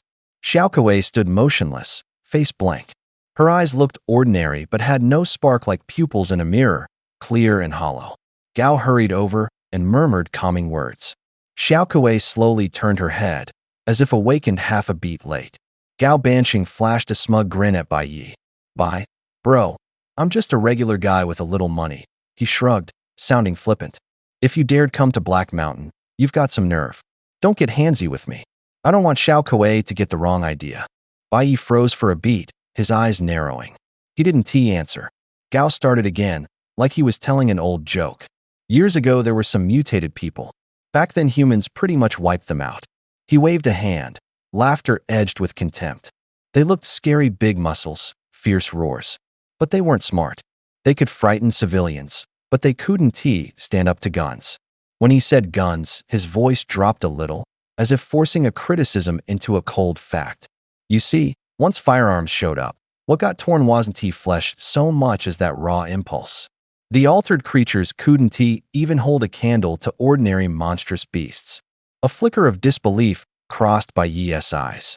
You watch too many zombie movies? He asked. That whole extinction show routine, do you really think human firearms are just props? Gao rolled his eyes, brisk and unapologetic. Bro, if I knew everything, do you think my dad would been elected president of the Jinfu Merchants Association? He laughed louder. Don't treat me like an all-purpose database. Bai Yi was quiet for half a second, then nodded. Makes sense. Before they finished, the battlefield ripped the air in two. The gunfire thinned. The tang of spent ammunition rolled over them. Minghu, Silver Snake, He Qianjun, and those men the crowd called heroes dropped their guns and leapt at the machines. The clang of metal magnified instantly. Iron arms grabbed mechanical joints and pried. Sparks exploded like tiny daytime bursts in the night. Some jumped straight onto the robots' backs and slit their casings with short blades. Metal tore open, screaming in a high, grating keening. It wasn't only them. Li Xiao, Xiao Yi, Ghost Clown, and that night girl from the silent court surged forward too, moving like arrows set alight. The robots weren't as nimble as humans, but an energy shield buzzed around them. Thick as armor, it sent bullets flying back into the air and held heavy assaults at bay. The energy fluctuations brought a wave of heat. Nearby hems warmed until they stung. Blades struck the shield with dull thuds. Under the scrape of metal came the harsh crack of electricity snapping. Someone in the crowd murmured. We thought the supernaturals were gods, he said with a bitter laugh. They breathe fire, vanish into shadows, fight midair with swords. But they're still flesh and blood. They can be startled by the ripping metal sound, pushed back by that shield. Gao stood to one side and listened, his expression indifferent. No matter how powerful your skills, he said quietly, like a blow to the chest, if your body can't take high-energy weapons, you have to fall back. When technology arrives, myths turn into scraps of paper. It was as if the sky had been torn open. Minghu roared. His fist came down with a thunderous crash. The sonic boom of the strike was a high, piercing crack. The air split in a streak of white. His fist slammed into the energy barrier. A white shockwave radiated from his knuckles like a tide breaking. Gravel and dead leaves were whipped into a vortex and hurled outward. The barrier shuddered violently. The robot staggered back several paces. Its massive metal foot gouged a deep trench in the earth. The ground answered with a dull, splitting roar. Bei narrowed his eyes, shock written across his face. Hundreds of bullets hadn't phased it. One punch from Minghu had shoved it back. A smirk tugged at his mouth. A disdainful thought flashed through his mind. Mr. Ng probably got his position through connections. He corrected himself at once. Mr. Ng wasn't the charging type. He was a sniper. The distant muzzle flashes said it all. As Minghu struck, the others closed in from all sides. Attacks came scattered and from different angles. But no one could replicate that kind of pressure. No one could compress the air until it couldn't move. The gap in strength was obvious. Minghu was on another level. No wonder the principals here were Minghu and He Qianjun. Watch out. He Qianjun barked, urgency in his voice. He hunched and dove aside. A red blade of light slashed overhead. The light cut the air like a knife, trailing a blast of heat. The wave hung like a curtain, forcing the air to smoke white. He avoided the laser's direct hit, but couldn't escape the heat. His sparse hair curled instantly, smelling of burned flesh. The hair was scorched black and grew thinner. The three augmented men behind him weren't so lucky. The laser swept through before they could dodge. The beam cleaved them at the waist, as if a blade had sliced through sheet metal. Their mechanical armor split like paper under the light, metal fragments spraying. The rupture gave a dull, sickening crack. Blood and machine oil sprayed together. Bodies were cut in two and fell to the ground, throwing up dirt and sparks. Those left with only half their bodies didn't die right away. They screamed as if their hearts were being torn out. Blood spurted like fountains. It pooled on the ground within moments. The metallic, iron stench mixed with blood made people cough. The crowd recoiled. Some went pale, some covered their mouths, all eyes full of fear. Space around the combat robots cleared out. In the end, Only He Qianjun and a few of the 12 zodiacs were still standing. They moved with calm precision. Every strike was decisive. The robots had energy shields, but they never managed to put them down. Laser beams stabbed like needles. They dodged. Fists slammed out. They dodged again. Over and over. The rhythm was simple. Every blow aimed at a vital spot. Every evasion perfectly timed. There were no flashy tricks in the fight, only the most direct, effective killing techniques. After a while, the spectators found it dull. Bai Yi watched for a bit and grew bored. At first he'd been impressed by their strength, but soon he had an aesthetic fatigue with such monotonous attrition. He tilted his head and studied them. A small detail caught his eye. The shields swallowed bullets. Bullets hitting the surface were drawn in like into a black hole, without so much as a spark. But when He Qianjun's fist landed, it came away unscathed. That was strange. He stared. The instant the fist touched the shield, a faint red light bloomed around it. It hugged the knuckles like a thin film of flame. The moment that light met the shield's impact was suppressed. The fist wasn't burned or knocked back. It just landed solid and steady on the shield. Something jolted in Bai Yi's chest. The red glow looked like blood giving off light, as if the fist were wrapped in a warm, living energy. He glanced down at his own hand. He clenched his fist and struck with force. No red light appeared. His skin was just pale. There was no warming, protective feeling, no blood light. Am I just too weak in blood energy? He wondered. Or have I never practiced that kind of body protection technique?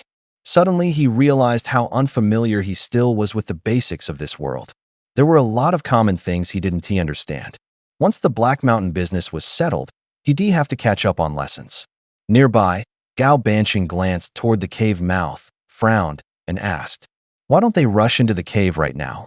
He tossed the question to Bao, who had just stepped down, his voice calm and direct. "There's a massive alloy door inside the cave." Brother Bao panted the words out. "It won't open quickly. Charging in would be suicide. A robot's blocking the exit once its laser fires. There's nowhere to hide." 1 hour later, He Qianjun tapped the tip of his toe on the energy shield over the robot's head. The shield shivered like a thin film and gave a low, electric hum. Then he threw a backflip, his body tracing a long arc through the night. Wind screamed past his ears. He landed cleanly, about 100 meters from the cave. The others fell back as agreed. Boots skidded over pebbles, kicking up dust. Someone glanced back. The robot's sensors seemed to only reach about 100 meters. Once the group stepped outside that ring, it stood there for a long time, its crimson optical lenses blinking, metal joints grinding dryly. Finally, it turned and slid into the cave's shadow, and silence settled back into place. "Fuck, that shell's still tougher than hell, bring the booze." Minghu returned to camp, slinging an arm around the silver-snaked woman at his side and downing a big gulp. The liquor burnt as it slid down his throat, his cheeks flushed immediately. Several empty bottles lay on the ground, clinking crisply as they knocked together. They'd been posted at Black Mountain for over a month. The place was barren, no books, no entertainment. Fighting robots by day and drinking at camp at night had become routine. The people by the fire stared, mouths watering. Many of the bounty hunters had already run out of rations. Their pockets held only a few scattered coins. They filled themselves by hunting wild beasts during the day. At night, the thought of alcohol only made them hungrier. The Zodiac crew was different. They had Sunrise City behind them. Supply teams and reinforced armor came regularly with food and drink. With booze in camp, of course someone would be clutching a beauty and drinking their fill. Xiao Yi, Li Beitian, and Black Panther all had their eyes fixed on the bottles. Li Beitian pressed his lips tight, his fingers tapping twice on the table edge. Black Panther sniffed like a wolf catching the scent of meat. Gao Banqing took everyone's expressions in, then thought for a moment, stood up, and said straight out, "I'll go buy them some alcohol. Boss Gao, you don't have to spend on us. Once this is over, there'll be plenty of chances to drink." Xiao Yi said with a smile. He loved his liquor. Saying he didn't need to pay, his eyes nevertheless kept drifting to the cup in Minghu's hand. In these chaotic times, wine was like a luxury breath. Some people's eyes brightened at the sight of it. Some, at the clink of glasses, couldn't help reaching out. Life was hard. Wine offered a brief escape. That single motion needed no explanation. "Haha, don't be formal." Gao Banqing let out a dry laugh that sounded like something stuck in his throat. Honestly, I'm used to being waited on at home. See people drinking and my appetite kicks in. If you won't drink, don't make me look bad in front of you. I just want to drink. This place, Heishan, is miserable if we don't drink. What are we standing here for? Staring at each other with our eyes popping out. His words were rough, but his actions were full of warmth. He tugged at his sleeve and, smiling, settled little Kuei's hand against his chest. For a moment, everyone felt he was shielding them from embarrassment. Bai Yi watched, his lips moving slightly. Xiao Yi and the others noticed too. There was a flicker of feeling in their eyes, not because Gao truly wanted to pay, but because he wanted to spare them shame. Gao, holding little Kuei, walked over to Minghu with a bounce, as if returning to a familiar tavern. Up close, he cupped his hands and beamed. "Mr. Minghu, I'd like to buy some wine from you, if that's all right." Minghu set his cup down. The liquid swayed and gave a low clink. His hand was steady, his voice cool. "Young Master Gao is too polite. This amount of wine needn't be bought. If you want to drink, sit and drink with me." Gao shook his head, his face firm. "But I insist on paying. I have friends here who need wine. When there are many people, you pay." Minghu's gaze swept across the crowd and paused on the silhouette of Li Xiao. It sliced like a cold blade and retracted. A faint smile tugged at his lips as he said evenly, "Since when did young Master Gao start mixing with bounty hunters and wanted men? You're a man of standing, don't associate with such people lightly, lest you lose your status." When he finished, the clink of cups stopped. The crowd seemed to hold its breath. Li Xiao's expression darkened and his eyes frosted. The air tightened, as if gripped by an invisible hand. Gao Banqing's smile slowly faded. He lowered his hand from his chest. His tone stayed calm, but shorter and colder. "Friendship has nothing to do with status. If you get along, you're friends. If Mr. Minghu wants to sell me a few cups of wine. If he doesn't, there's no need to belittle my friend." Minghu smiled. There was no warmth in it, only a keen edge. His eyes were cold as stone. "I won't sell." Gao paused for a moment, then nodded once. "Then I'll take my leave." He turned and walked toward the crowd. A laugh like a silver bell rang out behind him, light and grating. Silver Snake chuckled. "Brother Hu, this time you've really offended young Master Gao." Minghu shrugged with disdain. "He's just a bastard. I let Li Xiao off before, that was generous enough. Now he invites Li Xiao to drink and wants to take my wine to him? Does he think he can play me like putty?" The words cut the air like a blade.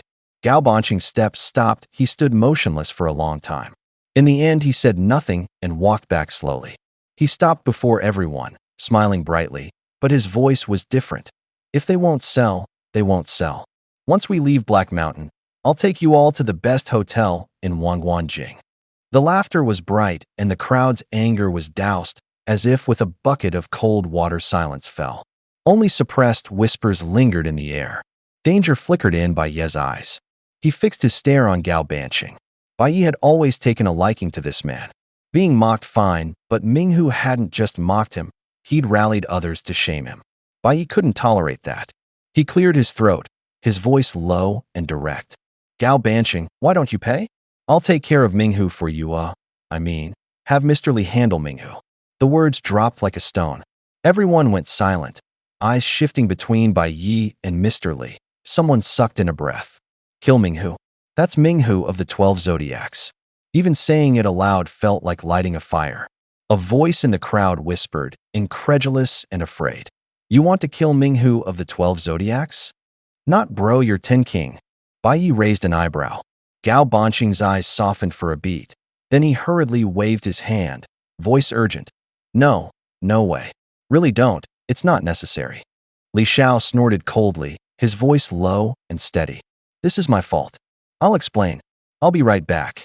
Gao Banqing rushed forward to stop him, his voice going thin. "Hey, really? It's fine. Don't go, don't go." Bai Yi stepped to one side, mischief in his eyes. He lifted a hand as if starting a countdown. Short, rhythmic pauses. 3, 2, 1, 10 King. Li Xiao froze, glancing at Bai Yi in stunned surprise. Then his face darkened. "You imitating me?" he barked, the question laced with resentment. Bai Yi laughed out loud, his whole stomach shaking. "So? Am I right?" Li Xiao's face flared red, the muscles under his black mask twitched. He looked exposed, furious, but with nowhere to vent. Half a beat of silence, then suppressed laughter began to leak out. Everyone already knew Li Xiao had a strange way of speaking. Nobody had dared call him out. Now Bai Yi had, and the laughter that had been held down seemed ready to explode. Gao Banqing was first, his lips trembling as a soft chuckle escaped. One by one the others followed. Laughter rippled like a chain reaction, swelling and echoing through the wooden cabin. Some covered their mouths. Some forced poker faces while their eyes betrayed them. Li Xiao's fists clenched and loosened, the black mask quivering. He ground his teeth and threatened in a low voice. "You just wait. When I kill the tyrant, I'll remember this clear as day." Ming Hu, who had been drinking, froze with the cup halfway to his lips. The sound of wine stopped. A new layer of chill cut through the air. His gaze turned ice cold, sharp as a blade. She hooked an arm through Ming Hu's and, smiling, raised an eyebrow at him. "Tiger, they're laughing at you, huh?" Ming Hu didn't answer. The rim of his cup made a faint metallic click. His breathing was steady, like a sealed clock. The chill lingered, but a thin smile tugged at his mouth. "We'll deal with it later." The laughter kept bouncing around. Just as the mood threatened to dissolve, Liu reached into a torn burlap sack behind him. The coarse fabric scraped his palm, smelling of dust and old rope. He drew out the first bottle slowly. The glass flashed in the lamplight. Then another. Then another. 10 bottles sat in a neat row on the table like little soldiers, their corks gleaming dimly. Liu looked up, a smile in his eyes. "I've got liquor." Bottles clinked together with a clear, bright chime. The scent of the drink spread through the air, and the laughter reshaped itself to a new, lighter rhythm. They all froze. Liu's face was expressionless as he set the burlap sack he'd been carrying down on the ground. Bottles tumbled out, hitting the earth with dull thuds. The glass was clouded, as if glazed with mineral scale. There were no labels. The liquid was dark brown, and when it sloshed it caught an oily sheen. "All liquor," someone blurted, half in disbelief, half laughing. Who would make a man this strong haul a sack of booze that far? Liu coldly plucked up a bottle. The mouth was uncorked. He tipped it to his lips and drained it in one go. The liquid burned like fire down his throat. His eyes narrowed. A faint look of pleasure crossed his face. The fumes made his eyes water. Then he handed the bottle to Gao Banqing, an abrupt motion, like tossing a knife. Gao blinked, then laughed at the crude, nameless bottle. He took it and downed it in one swallow. The liquor scoured his throat, like a flame lit in his belly. His face flushed red. He began to cough, hoarse but smiling. "That packs a punch," he rasped. "But it's the best damn drink I've had." Xiao Long took a bottle, pressed the neck to his lips and drank. Half the bottle gone, he showed no reaction. He slapped the empty heart into his palm, as if to show off. Solid build. Even breath strong men are just different. The drunk mood spread like an infection. More hands reached for bottles. A few people tried one tentative sip, their faces contorted, then they broke into loud laughter. Bottles clinked with bright, crisp sounds. Someone slapped his chest and shouted, "Come on, bottoms up," a mix of bravado and belonging in his voice. They lit a fire. Meat from earlier kills was speared on iron rods and held over the flames. Fat dripped and popped, filling the air with a mix of char and smoke. The liquor's sharpness twined through the smoke. Someone bit into a piece. Hot juices scalded his tongue, and everyone laughed. Conversation roared like the fire, only growing wilder. Past victories, jokes from dangerous moments. Who could outdrink whom? Everything came pouring out. Voices rose in waves. Occasionally a man bragged loudly and others jumped in, singing rough drinking songs. Laughs and coughs braided together. The tense edge from before slowly slid away. The night wind off Black Mountain blew through, carrying away the smell of liquor and some of the hostility. Firelight stretched each face into long relief. Shadows wavered on the ground. The bottles in the sack lay still. In the dark, desolation and warmth existed side by side in a strange way. The atmosphere grew more heated. Laughter and cheers rolled through the valley in widening circles. A hungry look flashed through Li Xiao's eyes, but his face stayed unreadable. Someone offered him a bottle. He didn't take it. Bai Yi smiled inwardly, rolled his eyes, lifted his own bottle and tapped it against Xiao Yi's, then shouted, "No wonder he is the swordsman with an 85 million bounty. Big money, big swagger, and he can really hold his liquor. Before anyone finished, a figure lunged into the crowd, snatched the bottle, pressed its mouth to a black mask, and started drinking in great gulps. There was a snort, then a roar of laughter. Someone slapped their knee and called out, "Li Xiao, pace yourself, save some for Xiao Yi. He'll outdrink you." Li Xiao didn't answer. He just drank. The bottle went up higher, nearly over his head. Wine ran down the rim, making a crisp swallowing sound. Xiao Yi laughed, tipped his head back, and chugged the bottle, thumped like a metronome. People applauded, cheers bounced off the night wind. The young men laughed freely, their shouts rippling outward. Passers-by turned their heads, surprise and disapproval in their eyes. He Qianjun stood off to the side, his expression softened, the old light returning to his eyes. His fingers moved on his cane as if he just remembered something. By the bonfire, meat hissed on an iron rack, fat dripping and popping. The young knight stared at the golden-browned roast. Her fingers tightened, then loosened, like someone trying to resist. She glanced around furtively. Nobody was watching. She slipped a piece of chocolate from inside her coat and brought it to her mouth, then froze. The mask covered her lips. She looked carefully again. When she was sure she was alone, she raised her left hand to shield her face, used her right to pry open the lower edge of her silver visor, and revealed a flash of rosy lips. Quick and neat, she shoved the whole chocolate into her mouth. It melted on her tongue, bittersweet, spread instantly. The visor snapped shut. She leaned back against the hillside and sat as if nothing had happened. The bonfire light danced on her visor. The racket continued around them. The night smelled of booze and roasting meat. The ghost clown cradled an invisible blankness, like he was holding a child. His arms rocked gently, as if soothing a baby in a cradle. She had a piece of chocolate that was far too big stuffed in her mouth. Each chew sounded muffled, like someone chewing something inside a burlap sack. The silver mask quivered up and down with each bite. The metallic clink of the mask was like the faint toll of a distant clock. The sight was ridiculous and oddly unsettling at once. The ghost clown leaned in toward the unseen Yi. His eyes flashed, as if pricked by something, then softened immediately. He murmured, his voice part reassurance, part mockery. "Don't worry, Yi. Someone in Black Mountain will figure out a way to bring you back. Once you're alive, you can eat again." He smiled like a bad kid, his voice cloying with the sweetness of candy. "You little glutton, I know you haven't eaten in ages. Want me to taste it for you? I can describe the flavor to you." He made an exaggerated gesture, as if hauling everyone nearby in as an audience. "You don't want to watch? Don't be mad. Then I'll take out everyone who gets to eat, okay? Oh, I'm not going to start killing. I'm not, don't cry, don't cry." He flailed like a clown with no head. What he held in his arms was always emptiness. Still, he tried to make his tenderness look real. Laughter rolled in like a tide toward Bai Yi and the others. Some were doubled over. Some slapped the table in amusement. The mood was rowdy, laced with the sting of alcohol. The smile at the corner of Minghu's eyes slowly collapsed. The glass in his hand grew thin and cold. The fine liquor lost its taste on his tongue. A faint, barely noticeable darkening crept across his face. He sprang to his feet and waved his hand. The bottle was thrown hard. Bang!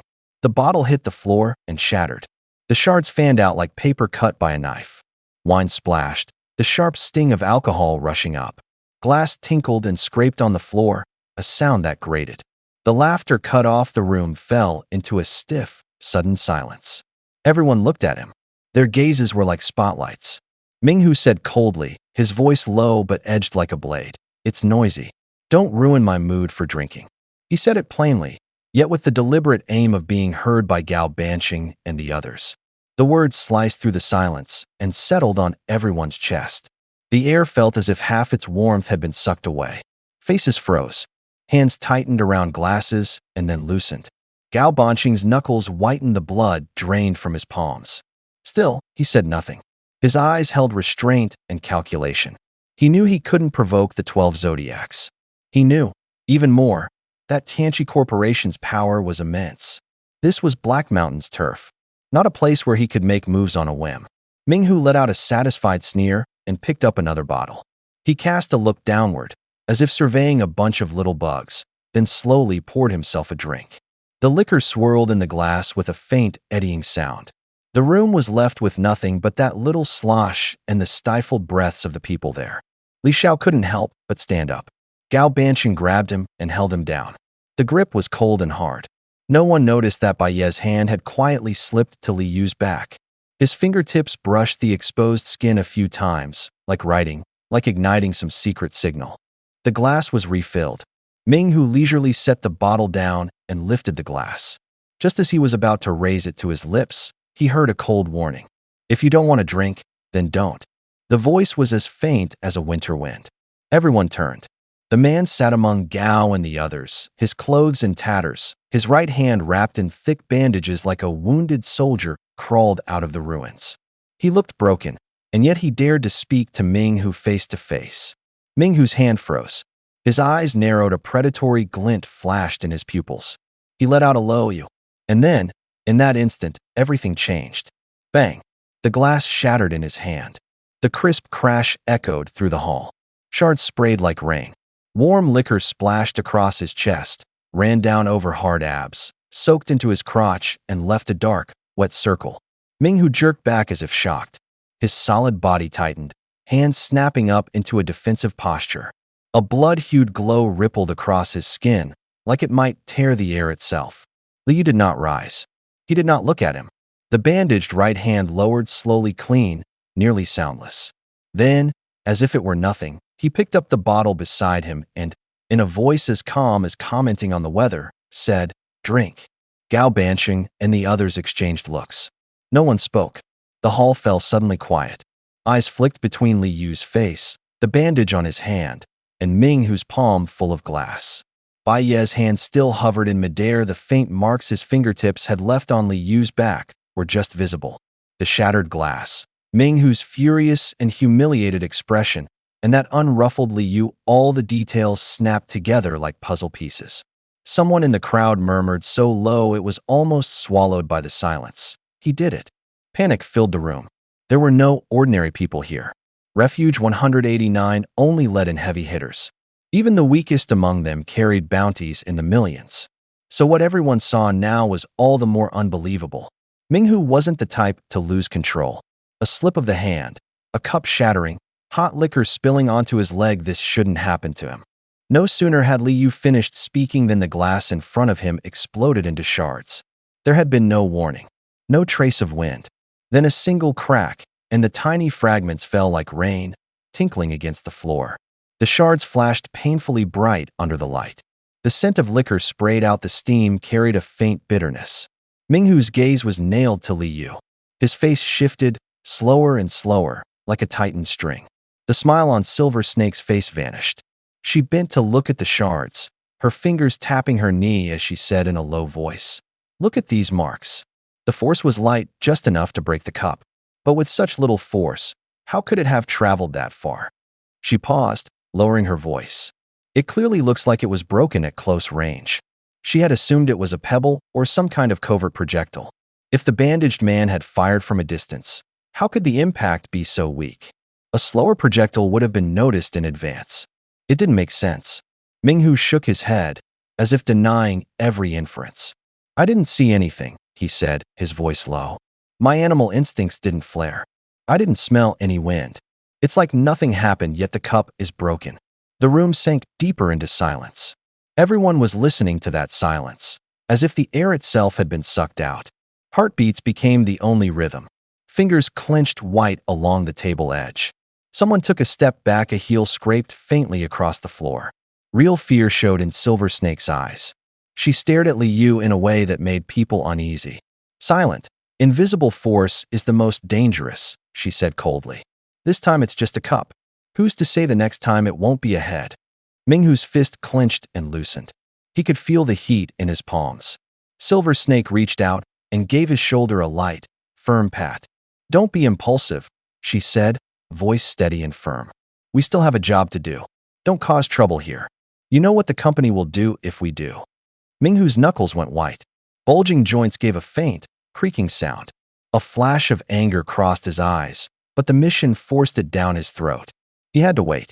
Wait for the tyrant Yang Jie to show. Wait for a chance to hold Yang Jie long enough to give the eagle a window to snipe. The objective felt like an iron ring clamped to his chest. He had to let go. His fingers unclenched slowly, like releasing an invisible blade. Facing that mysterious opponent, he was confident he could win. He couldn't promise he wouldn't get hurt. If he got hurt, how could he slow Yang Jie down? He inhaled. His chest rose and fell. His gaze darkened as it swung to Li Yu. His voice was low and steady. "Who are you, really?" Li Yu took a swig of cheap wine. The sour bite stung his nose. He said calmly, "Magic Hand." "Li Yu." Minghu squinted, staring at him for a long moment as if reading a card. He nodded slowly. "Magic Hand, Li Yu. I'll remember you." Li Yu stopped drinking and slid back to his place beside Silver Snake among the 200 genetic warriors. The movement was clean and efficient. Everyone else remembered it too. Outwardly, they showed no ripples, but inwardly, every ear stood up like an antenna, picking up the sound. None of them had heard the name Magic Hand Li Yu before, yet no one dared to dismiss it. A name that made Minghu swallow his anger had to be exceptional. Bai Yi smiled, lifted the bottle again, took a long pull, and still barked the order. "Don't just stand there. Keep the music going. Keep dancing." He hadn't killed Minghu on the spot. It was a warning and a calculated choice not to kill. Killing Minghu would mean moving against Silver Snake and those 200 genetic warriors. Time would be wasted. People would panic and set off a chain reaction.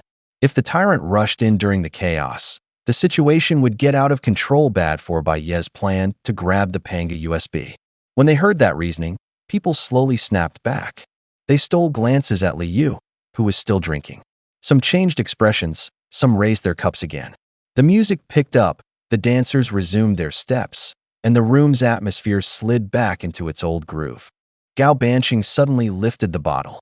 His expression was uncomfortably earnest. "Mr. Li, I'll never forget this drink as long as I live." His voice was low, but it rang like a tap on glass. Li Yu looked at him and froze for a beat. He couldn't figure out why the man was so moved. Earlier, he'd only been playing along with Bai Ye's idea, putting on a show. He hesitated, held silence for 2 seconds, then said lightly, "It's all in the wine." Gao Banqing went still, glanced at the bottle's mouth. It was half full. He bit his lip, stamped his foot, tipped his head back and chugged. The liquor was bitter as mud. His throat felt like it was on fire. Tears ran down his cheeks. His chest churned as if it wanted to throw everything up. Gritting his teeth, he forced the bottle dry in one go.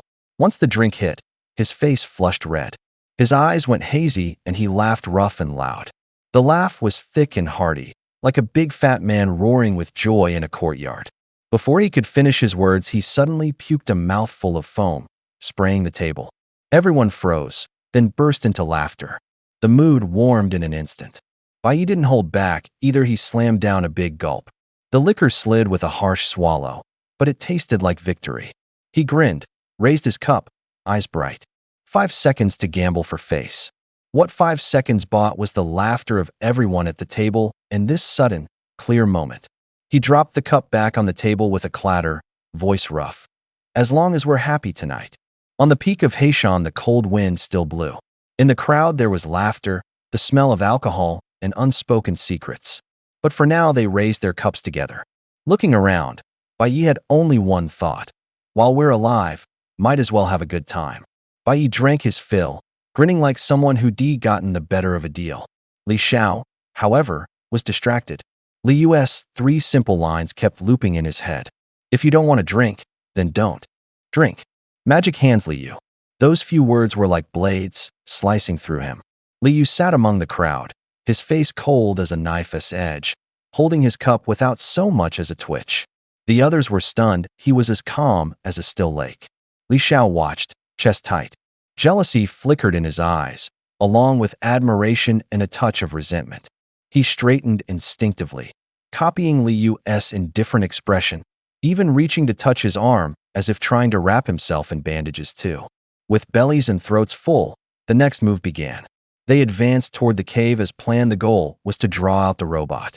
The fight erupted quickly, sound filling the air, the clash of metal, the hum of electricity. Pebbles kicked up underfoot, dust spinning everywhere. This time Minghu didn't charge at the front. He blended into the line, his strikes economical and restrained, his gaze constantly and alertly flicking to Li Yu. Crimson lasers tore the air like blades. Each time one fired, the robot's eyes flared first. For a moment, the light felt like it could harden into a fist.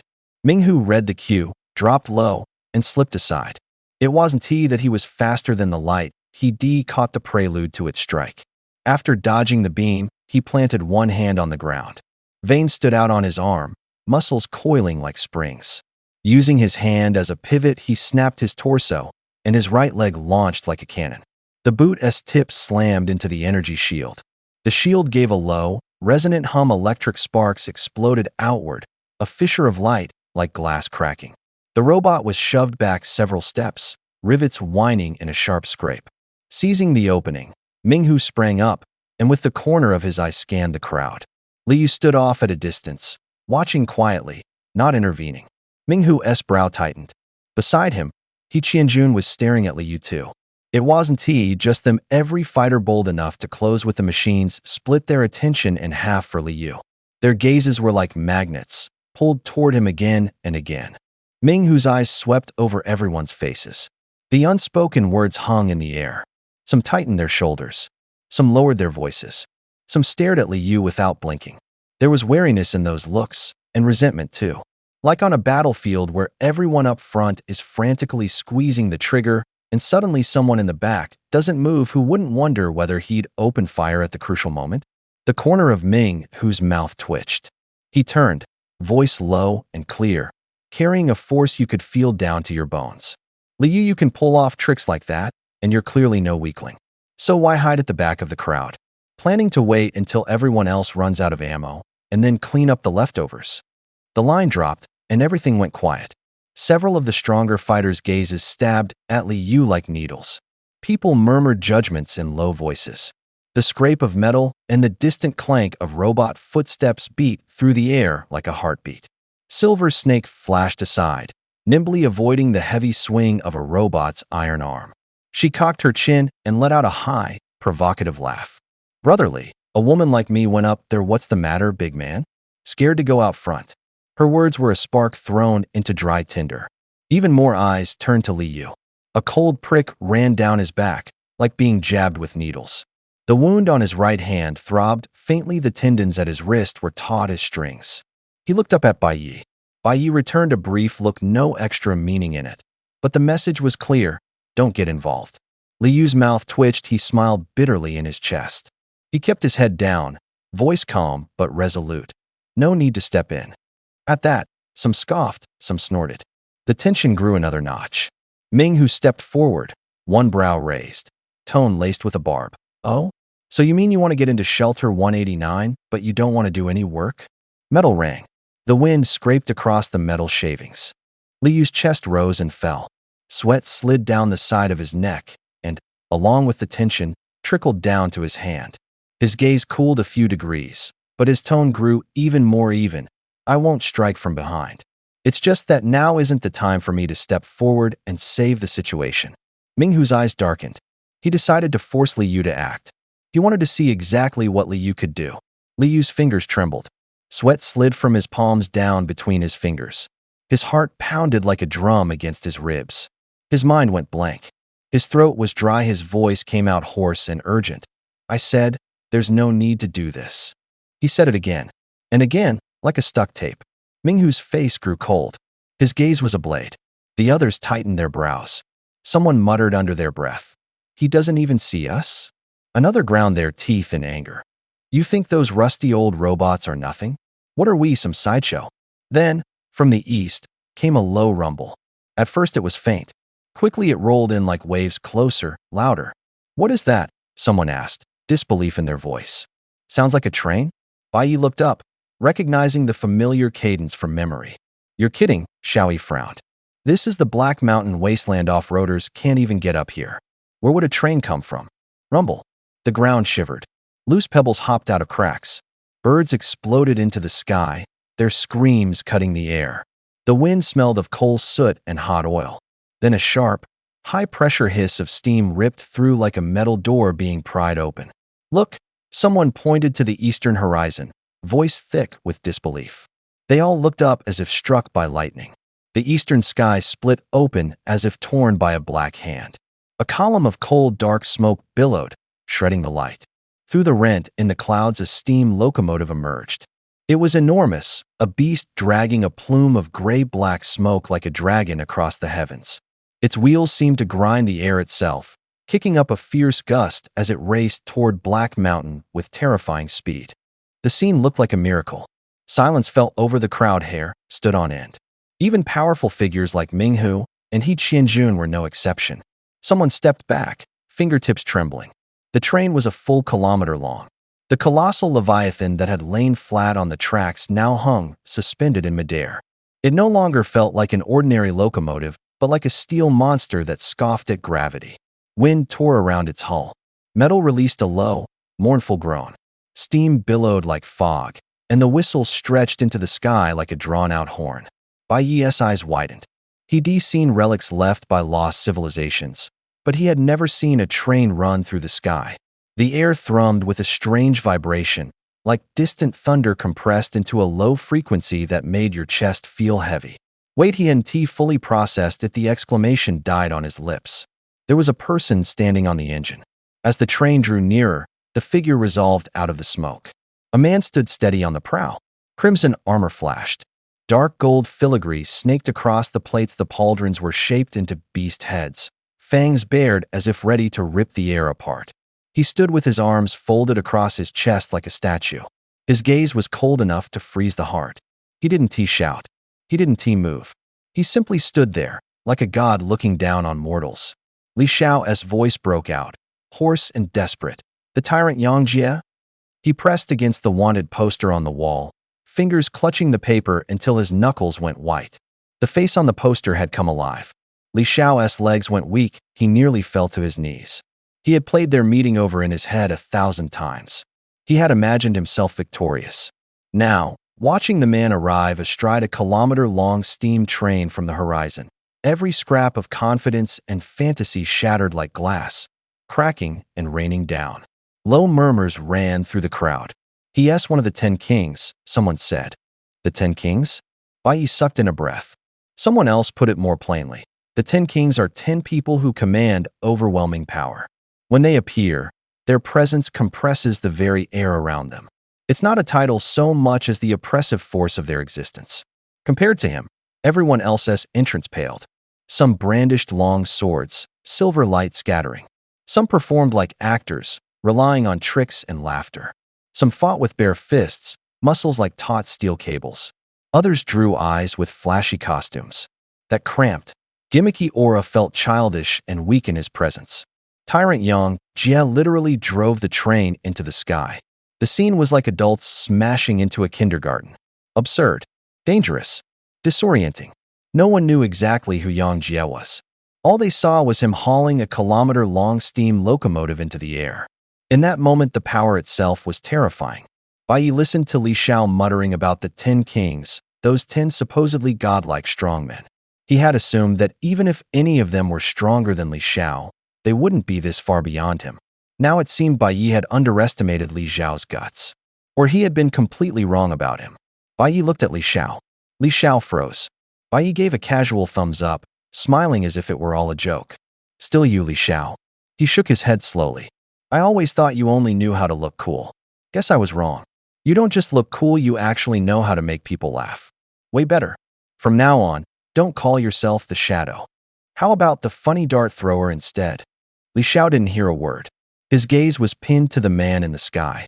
There was stubbornness in his eyes, ferocity, and a clear, sharp fear. His lips trembled, fingers clenched into white knuckles inside his sleeve.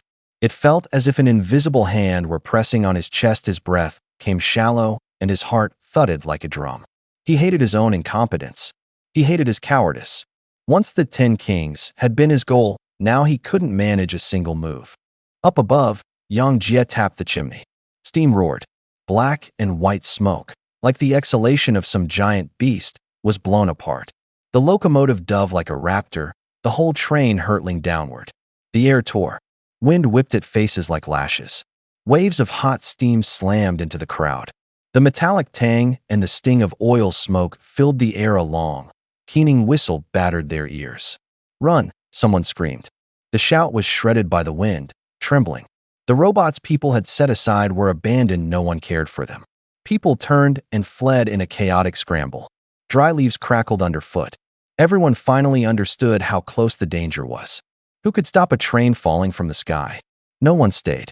As if pushed by an invisible hand, everyone cleared a space at once. Crash. The train hit. The sound of iron wheels smashing against rails was like a mountain collapsing. The ground shook. Even those hiding in the surrounding woods felt the tremor. Dust and leaves were lifted by the blast and thrown skyward. Steam and heat slammed faces. Some gagged. Others felt their eyes burn as hot wind pushed tears up their cheeks. The smell of wood and metal mixed with the acrid scent of burning. Ming-Hu ground his teeth, voice sharp with both anger and fear. Damn it, how did Yang Jie get here so fast? You can't tell? She came by train. Of course she's fast. Silver Snake's eyes were slits, like two blades of cold light fixed on Yang Jie as he dropped from the sky. A strange glint flashed in her pupils. Desire tugged at the corner of her mouth. She bit her lower lip lightly, and her cheeks flushed pink. The tyrant is even more handsome in person than in the wanted poster. She swallowed, her voice softening. If I could sleep with a man like that, I'd gladly give up 10 years of my life. Shut up, bitch. Ming-Hu snarled low. He was about to rush forward, but froze mid-word. His gaze swung to the depths of the woods, landing on a figure cloaked in shadow. It felt as if a heavy weight had struck his chest. A storm rose inside him. I said there's no need to make a move. Li Yu's cool words still echoed in his head. The voice was like a blade, clean and decisive. Ming-Hu jolted. How could this man have sensed the tyrant's arrival in advance? That kind of perception was sharper than my own animal instincts. Everyone around heard it. When the tyrant appeared, many people froze. Then all turned to Li Yu. Surprise spread across their faces like sparks fanned by the wind. Tiger, what's wrong? Silver Snake's tone instantly became concerned. She stepped closer and tapped Ming-Hu's arm with her finger. Ming-Hu shook his head, pushing thoughts of Li Yu aside for the moment. Only one thought filled him. The tyrant is here, we have to deal with it immediately. I'm fine. He forced out, breath hitching with lingering fear. It's just that the tyrant showed up out of nowhere and threw our plans off. Luckily, the company sent Eagle a few days ago. He should have already reached the summit of Black Mountain. Have you reached Eagle? He asked. No. The others shook their head, voice dropping low. The magnetic field around Black Mountain is weird. It might be connected to Refuge 189. Our comms can't get a signal out there. But don't worry, Brother Ing is solid. He treats missions like his own life. He hasn't failed in years. Ming-Hu snorted, the sound laced with unease and anger. Humph. How can I be at ease? This time is different. The target is one of the 10 kings. There's no room for error. I was going to send someone to meet up with Ing Tian. Now the tyrant showed up early. There's no time. Silver Snake laughed, her voice like a silver bell. She rose up on her toes, the corners of her eyes smiling. Brother Ying's not like you, she said, winking. Once we were halfway through and the company called. He left without a sound, didn't even pull his pants up properly. In that moment I knew, of the 12 zodiacs, he's the most reliable. She said it lightly, as if telling a funny story. Dark Tiger's face went dark, his voice sharp. You slept with him? Silver Snake hurriedly laid a hand on his arm. Honeyed. Oh, we're all co-workers. Don't make a big deal out of it. I'm just playing around with them. With you. I'm for real. The Dark Tiger's eyes were like knives. She instantly dropped her voice and leaned forward, as if afraid the wind might hear. Lower your voice. What if that guy notices? Tianchi Company, and he have old scores. Dark Tiger snorted and squinted. Don't worry. As long as we don't provoke him, he won't touch us. Silver Snake froze, little stars appearing in her eyes. Why? She almost jumped. He brought his head closer, lowered his voice until it was almost squeezed out. Yang Jie is too arrogant. Among the top 10, he's the sort of person who looks through others like they're air. Attacking the weak would make him feel like he's stooping. He sighed, a warning light in his eyes. But don't forget, pride has two faces. If he truly flies into a rage, he'll kill without mercy. Silver Snake frowned, then suddenly broke into a smile. Oh my, I think I like him even more. What am I going to do? Her smile held a hint of infatuation and a dangerous thrill. Dark Tiger yanked her back hard, his voice snapping like a broken rope. Don't be stupid. He won't bother with the weak out of contempt. But if you go tease him, he'll tear you to pieces without hesitation. Outside was the mouth of the cave. The air opened up, the sun baked the dust into a pale yellow. Tree shadows whispered in the wind. In the center of the clearing, a single man stood. Yang Jie. His silhouette was rugged. His gaze was a knife carved into stone. He swept his eyes over Dark Tiger and the others hiding behind the trees. The look passed like a cold gust, leaving a clean, biting chill. A curl at the corner of his mouth, his smile was a blade of ice. He knew this trip to Black Mountain was a trap set by Tianqi Company. But he had come anyway. For one reason. He was one of the top 10. People called him Tyrant. The name was a wall that blocked many threats. He was used to crushing fear with just his name. Suddenly, a synthetic mechanical sound cut through the air like an alarm being torn open. The noise echoed across the clearing with a metallic ring. Warning! Warning! Crimson infection detected. Eliminate immediately. The loudspeaker's voice was cold and urgent, like a blade slicing through silence. The robot let out a cold electronic tone. Its crimson optical lenses blinked and flared, like thunder utterly devoid of warmth. Yang Jie stood still. His gaze was hard as a blade. The hem of his coat slapped in the wind like a battle flag. Scarlet armor flashed a cold, metallic glint in the sunlight. Lights slid over the plates like reflections off a blade. He did nothing more than stand, and his presence thinned the air around him. The figure with his hands folded behind his back was steady as a column, more immovable than the towering machine before him. The crowd's eyes snapped to him as if the stage belonged only to him. "Can Yang Jie take care of it?" someone whispered. "Any doubt?" another voice answered. "That's a 10 King class powerhouse." "So what if it's 10 King? That robot's got an old era shield." Someone shook their head. "That shield's like a transparent steel wall. Missiles can't even scratch it." Minghu and the others tried. They ran out of strength. Whispers rippled through the crowd. Some were brimming with confidence, others bit their lips, uncertain. The robot stepped forward. Each footfall hit like thunder. The ground trembled and dust rose. Metal joints groaned low. Red began to gather in the lens. Energy rolled inside the eye like tongues of fire ready to burst. Yang Jie narrowed his eyes. He frowned not at the robot's motion, but at the dust on his shoulder. The grit clung to his scarlet armor and ruined its neatness. He lifted a hand and lightly brushed the dust off his pauldrons. The movement was small, but it carried a chill that seemed to see through everything. An old-era war machine. His voice was soft yet clear, slicing through the noise to every year. Pathetic.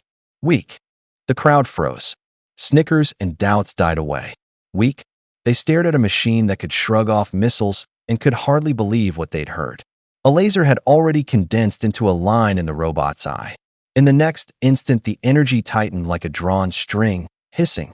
The space seemed compressed into a single point of light ready to explode. Yang Jie stood like a coiled wire. Then he moved. He slowly raised his hand. His middle finger and thumb met in the air. Snap. A crisp finger snap. In an instant, a bizarre sight unfolded. The pair of crimson pupils burst like shattered glass at the sound. Fine red shards rained from the eye sockets. The fragments glittered in midair like falling glass. Alarm screamed. A synthetic voice said coldly, "Warning. Visual systems compromised. Switching to biological perception mode." "What a nuisance," Yang Jie said lightly as he lifted his other hand, palm facing forward, as if grasping an invisible rope. He closed his grip slowly. The robot froze midair. Its massive frame felt as if someone had grabbed it by the throat. The air seemed squeezed, breathing grew heavy. As his fingers tightened, the alarm stuttered and then cut out completely. Steel emitted a low, creaking groan, like an old tree fighting the wind. Sharp snaps rang from the joints. Hydraulic pistons snapped like thread, sparks spat along the fractures, hissing. Boom. With a final thunder, the robot slumped. Its torso twisted, limbs caved in like mangled machine parts, collapsing into a heap of scrap. The air was thick with the scent of scorched metal and a cold metallic tang. The ground reverberated with an ear-splitting silence. Minghu and the others were stunned. Their pupils shrank to pinpricks. No one spoke. Only the ragged sound of breathing remained. "Is this a joke?" someone blurted. "One move and it's over? Is that even a person?" His force penetrated the energy shield. Another voice trembled. "He didn't assault the outer shell, he struck the core directly." Could that be the fabled 10 kings? Someone murmured. Legends said those people could compress the air itself and tear steel like paper. Exclamations spread like fissures. Nobody could fit the image they'd just seen into their minds. They'd expected Yang Jie to have to fight to destroy the guard robot, yet one snap had ended it. Bai Yi stared blankly at the fallen pile of metal, half aghast, half exhilarated. He nudged Li Xiao, who lay as motionless as a stone, and, hoarse with laughter, said, "Holy shit, that's ridiculous. Li Xiao, wake up, say something." Li Xiao remained silent, as if he'd been plunged into the deep ocean. Gao Banqing couldn't stand it and lowered his voice. "Xiao Bai, stop provoking him. Li Xiao, don't assume the worst. The tyrant can control metal, so he has an absolute advantage over robots. But that's only against machines. Against people, it isn't necessarily hopeless. There's still a way forward." Li Xiao froze. His eyes went numb for a moment, then a glint flashed across them. As if clutching at a last thread of hope, he whispered, Right. It's about countering abilities. Metal can beat robots, but it might not work on people. I still have a chance." Gao Banqing's face darkened, though he understood things even more clearly inside. He lowered his voice. "Don't get impulsive. Don't take consolation for truth. They can lift a whole train into the air. That gap is staring us in the face. Control metal." Bai Yi was silent by the side. Now it made sense. The tyrant could bend the tracks, could lift cars clear off the ground. That also explained how he could open the shelter door with a single move. No wonder Mr. Ng said only the tyrant could pull that off. After Yang Jie finished off the robot, he didn't so much as glance at them. His steps were steady as he headed for the cave. The air still held the sharp sizzle and the smell of something scorched. As he passed the robot's wreckage, metal shavings began to stir. At first came the sharp scrape of metal, then the click-click of things snapping. Nails, shrapnel, gears were seized as if by an invisible magnet. They flipped and slammed together in midair. Screws skittered. Bit by bit a torso was pieced together in the sky. Metal plates meshed, throwing off a cold, metallic sheen. The new person slowly rose to its feet, its gait stiff, but it followed closely behind Yang Jie. Minghu's pupils narrowed. He could smell the magnetic field moving through the air. He drew a long breath, looked at Silver Snake, and his voice dropped. "Ready?" Silver Snake nodded obediently, a teasing note in her tone. "Relax. I didn't bring any metal weapons this time." Minghu scowled. "I mean the ribbon, be serious." Silver Snake pouted, but with a flick her hand the slender ribbon sprung into her palm like a ribbon of liquid silver. It slapped the air, emitting a faint, trembling hum. She gave a crooked smile. "Ah, don't be so mean. The ribbon's ready." The metal silhouettes closed in on the cave mouth. The wind carried the rasp of metal like blades across glass. Everyone's breathing grew heavy. The sound stretched through the valley like a heartbeat, hammering against each person's chest. Silver Snake pulled a red ribbon from the front of her jacket. She gathered her loose black hair in sections and tied it back into a ponytail. The ribbon was long, trailing down to her hips. When the wind caught it, it snapped like a small whip behind her, making a faint rustling sound. "Prepare to move," Dark Tiger said softly. He took a signal pistol from one of his men and fired into the sky. Bang! A red signal flare shot up into the night, the burst blooming like a blood-red flower high above. It was the signal for the operative code named Eagle. Their mission was simple: hold Yang Jie in place and give Eagle a shooting opportunity. Yang Jie could manipulate metal and was extremely dangerous. But Eagle had special rounds ready. The red ribbon had another use. To hit a target 3 kilometers away, a bullet's trajectory is affected massively by gravity, humidity, wind speed, and direction. The sniper Ng Tian couldn't see the tiny gusts around Yang Jie with the naked eye, but through his scope he could pick up the ribbon's movement. From its direction and amplitude, Ng Tian could judge the wind and calculate how to correct his aim. "Stop!" Dark Tiger roared, charging out of the trees. Silver Snake, ponytail bouncing, followed close behind. Behind them came a squad of 200 augmented soldiers, a black flood closing in. The people in the stands didn't applaud. If anything, they watched as if it were a joke, just 2 people heading to their deaths. Yang Jie slowed and stopped. He turned. The huge combat armor beside him turned, as well its metal joints clicked low, like an iron gate shutting. He lowered his eyelids. His look was a contemptuous cold wind. His lashes cast hard shadows under his eyes. His pupils were like frozen gray glass, catching the distant light, cold and edged. Under that stare, dark Tiger's step faltered. Even with 200 men behind him, his body screamed danger. He hesitated for a moment, then forced himself forward. Silver Snake was even less steady.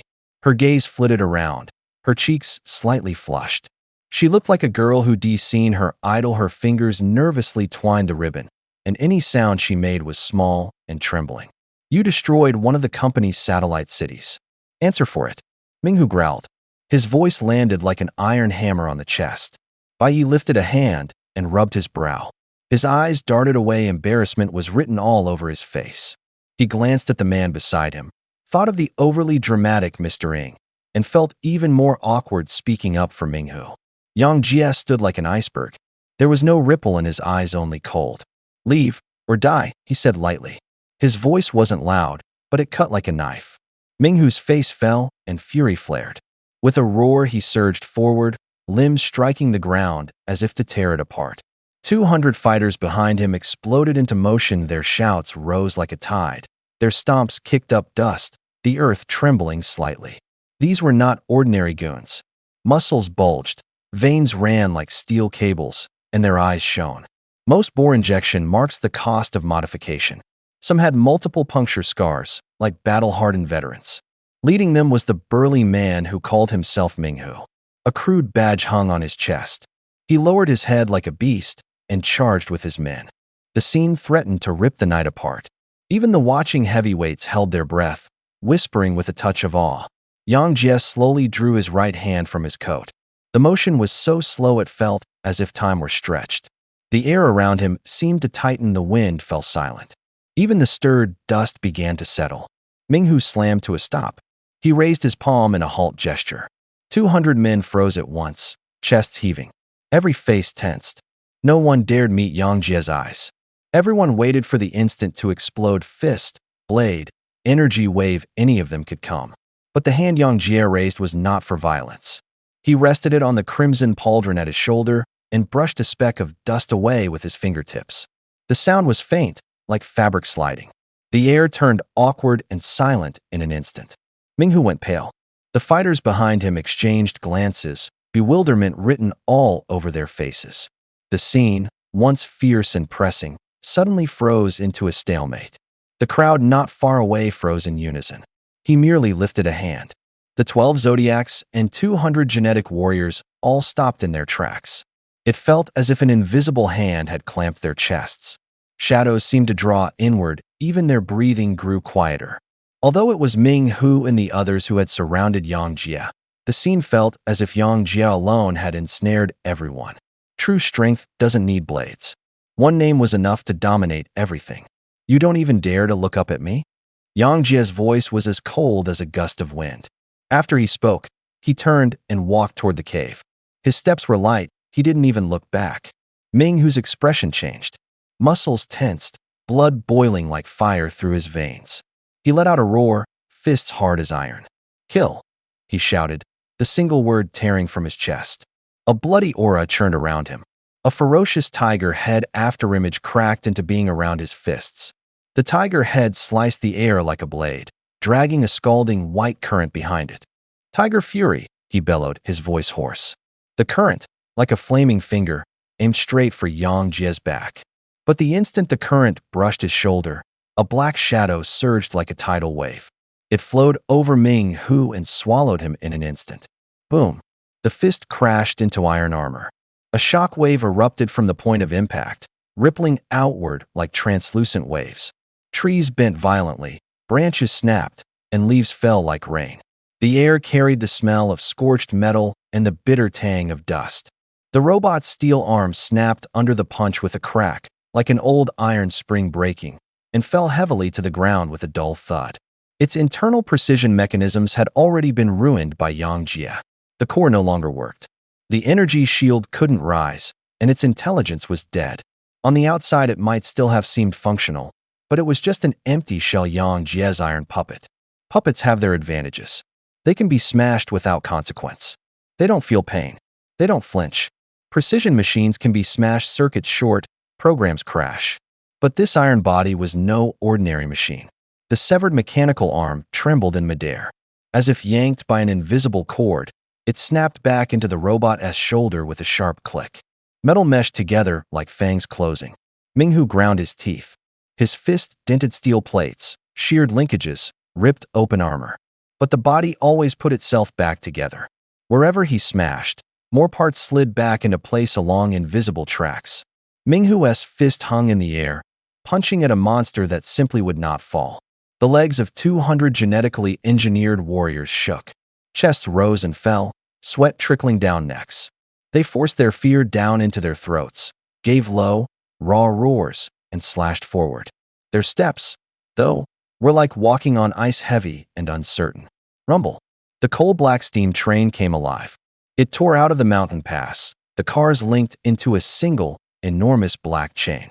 The whistle blew like a beast's roar, steam ripping through the air with the smell of hot iron. The wheels crushed stones with a metallic shriek. Ah! Ah! Screams, the sick crack of bones. A railcar swept across like a giant tail across a field. 200 men were thrown into the air. Some were ripped apart and turned into a spray of blood. The air filled with the stench of blood and burning. Yang Jie was about to charge into the cave when a figure flashed before him. A silver silhouette hung in midair, thin lips curved in a smile, a finger lightly pressed to her mouth. "Brother Tyrant, I've always admired you," so she purred, her voice thick with invitation. Bang! A railcar detached like a shell and flew across. With a crushing impact, the silver serpent went down like a smear of black rider and car embedded in the mountainside. Stone spalled outward. Flesh and metal mingled into a single, dull, splintering sound. Everyone froze. 2 Zodiac warriors, even with 200 men at their backs, couldn't even make Yang Jie hesitate. The mountain wind, carrying the tang of blood and fuel, slapped their faces like a hard wake-up. Li Xiao's face went white. A moment ago he had been all swagger, now his whole body felt ice-cold. Bai Yi beside him grinned and taunted in a low voice. "Li Xiao, I think this tyrant's not so great. He wants to even get close to Minghu's people. Throw a dart now, maybe you'll be a hero." Li Xiao said nothing. The corner of his mouth twitched, his fingers clenched until the knuckles paled. The wind swallowed their voices again, leaving only the distant, mournful wail of steam. He wanted nothing more than to shut Bai Yi up immediately. It wasn't that he feared getting close. He simply couldn't get near. His fingers found the dart hidden in his sleeve. A chill ran to his fingertips. His chest tightened, as if someone had gripped his throat. Hee. The laugh slipped out from behind the train carriage lodged in the mountainside. Thin, fragmented, barbed. A tremendous blast. The car was hurled away by a massive force. Sheet metal twisted in midair, sparks scattering. The air seemed torn open. Dust fell like snow. Silver Snake stepped out of the upturned carriage with the ease of someone untouched by the chaos. Each step was immaculate. She brushed her hand across her back to flick off the dust. Her voice was sweet as poison. "Brother Tyrant, you really don't know how to cherish a flower." Yang Jie finally stopped. He turned his head slightly, something like interest flickered in his eyes. Silver Snake smiled wider. Her eyes were narrow, the shine cold as a serpent's pupils. "People always exaggerate. It's easy to talk, harder to do. Maybe the rumors aren't true." She pursed her lips, the smile edged with venom. "You're flattering me. I wouldn't dare say I can beat you." Yang Jie nodded calmly. 2 short words landed like a final drumbeat. "Indeed." Silver Snake lifted one brow and shot back with a grin. "I can't beat you. But if you want to defeat me, it won't be that easy. Perhaps you're stronger than Minghu," Yang Jie added, his voice as faint as wind over paper, "but you're terribly unwise." Her smile faltered instantly. She frowned, a note of indignation in her tone. "Unwise? You dare call me more foolish than Minghu?" As she spoke, she casually straightened the red ribbon at the end of her ponytail. The motion was light as nothing, but the gazes around her felt like needles prickling her back. Yang Jie's eyes went ice cold. His voice dropped 10 degrees. "You knew I could control metal and still brought metal to meet me. You're asking to die?" Silver Snake froze. "Metal?" She looked down at herself. Her gaze fell to her chest. Her face drained white. There, a faint ring of cold light glowed. A steel-colored arc clung to her skin like an inlaid band. She murmured, "Steel ring." Yang Jie reached into the air, his knuckles twitched. No other movement, just the twist of an invisible thread. The metal answered his will. Two heavy cracks rang out like exploding iron bells. The shriek of metal scraping metal tore the air. Sparks scattered like splintered stardust.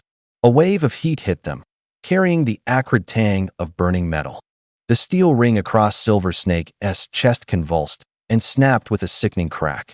Bolts blew apart into shards, slivers of metal spun in the light, gouging flesh and bringing the metallic tang of blood. She screamed. The sound cut the air, full of fear and a bitter unwillingness to submit.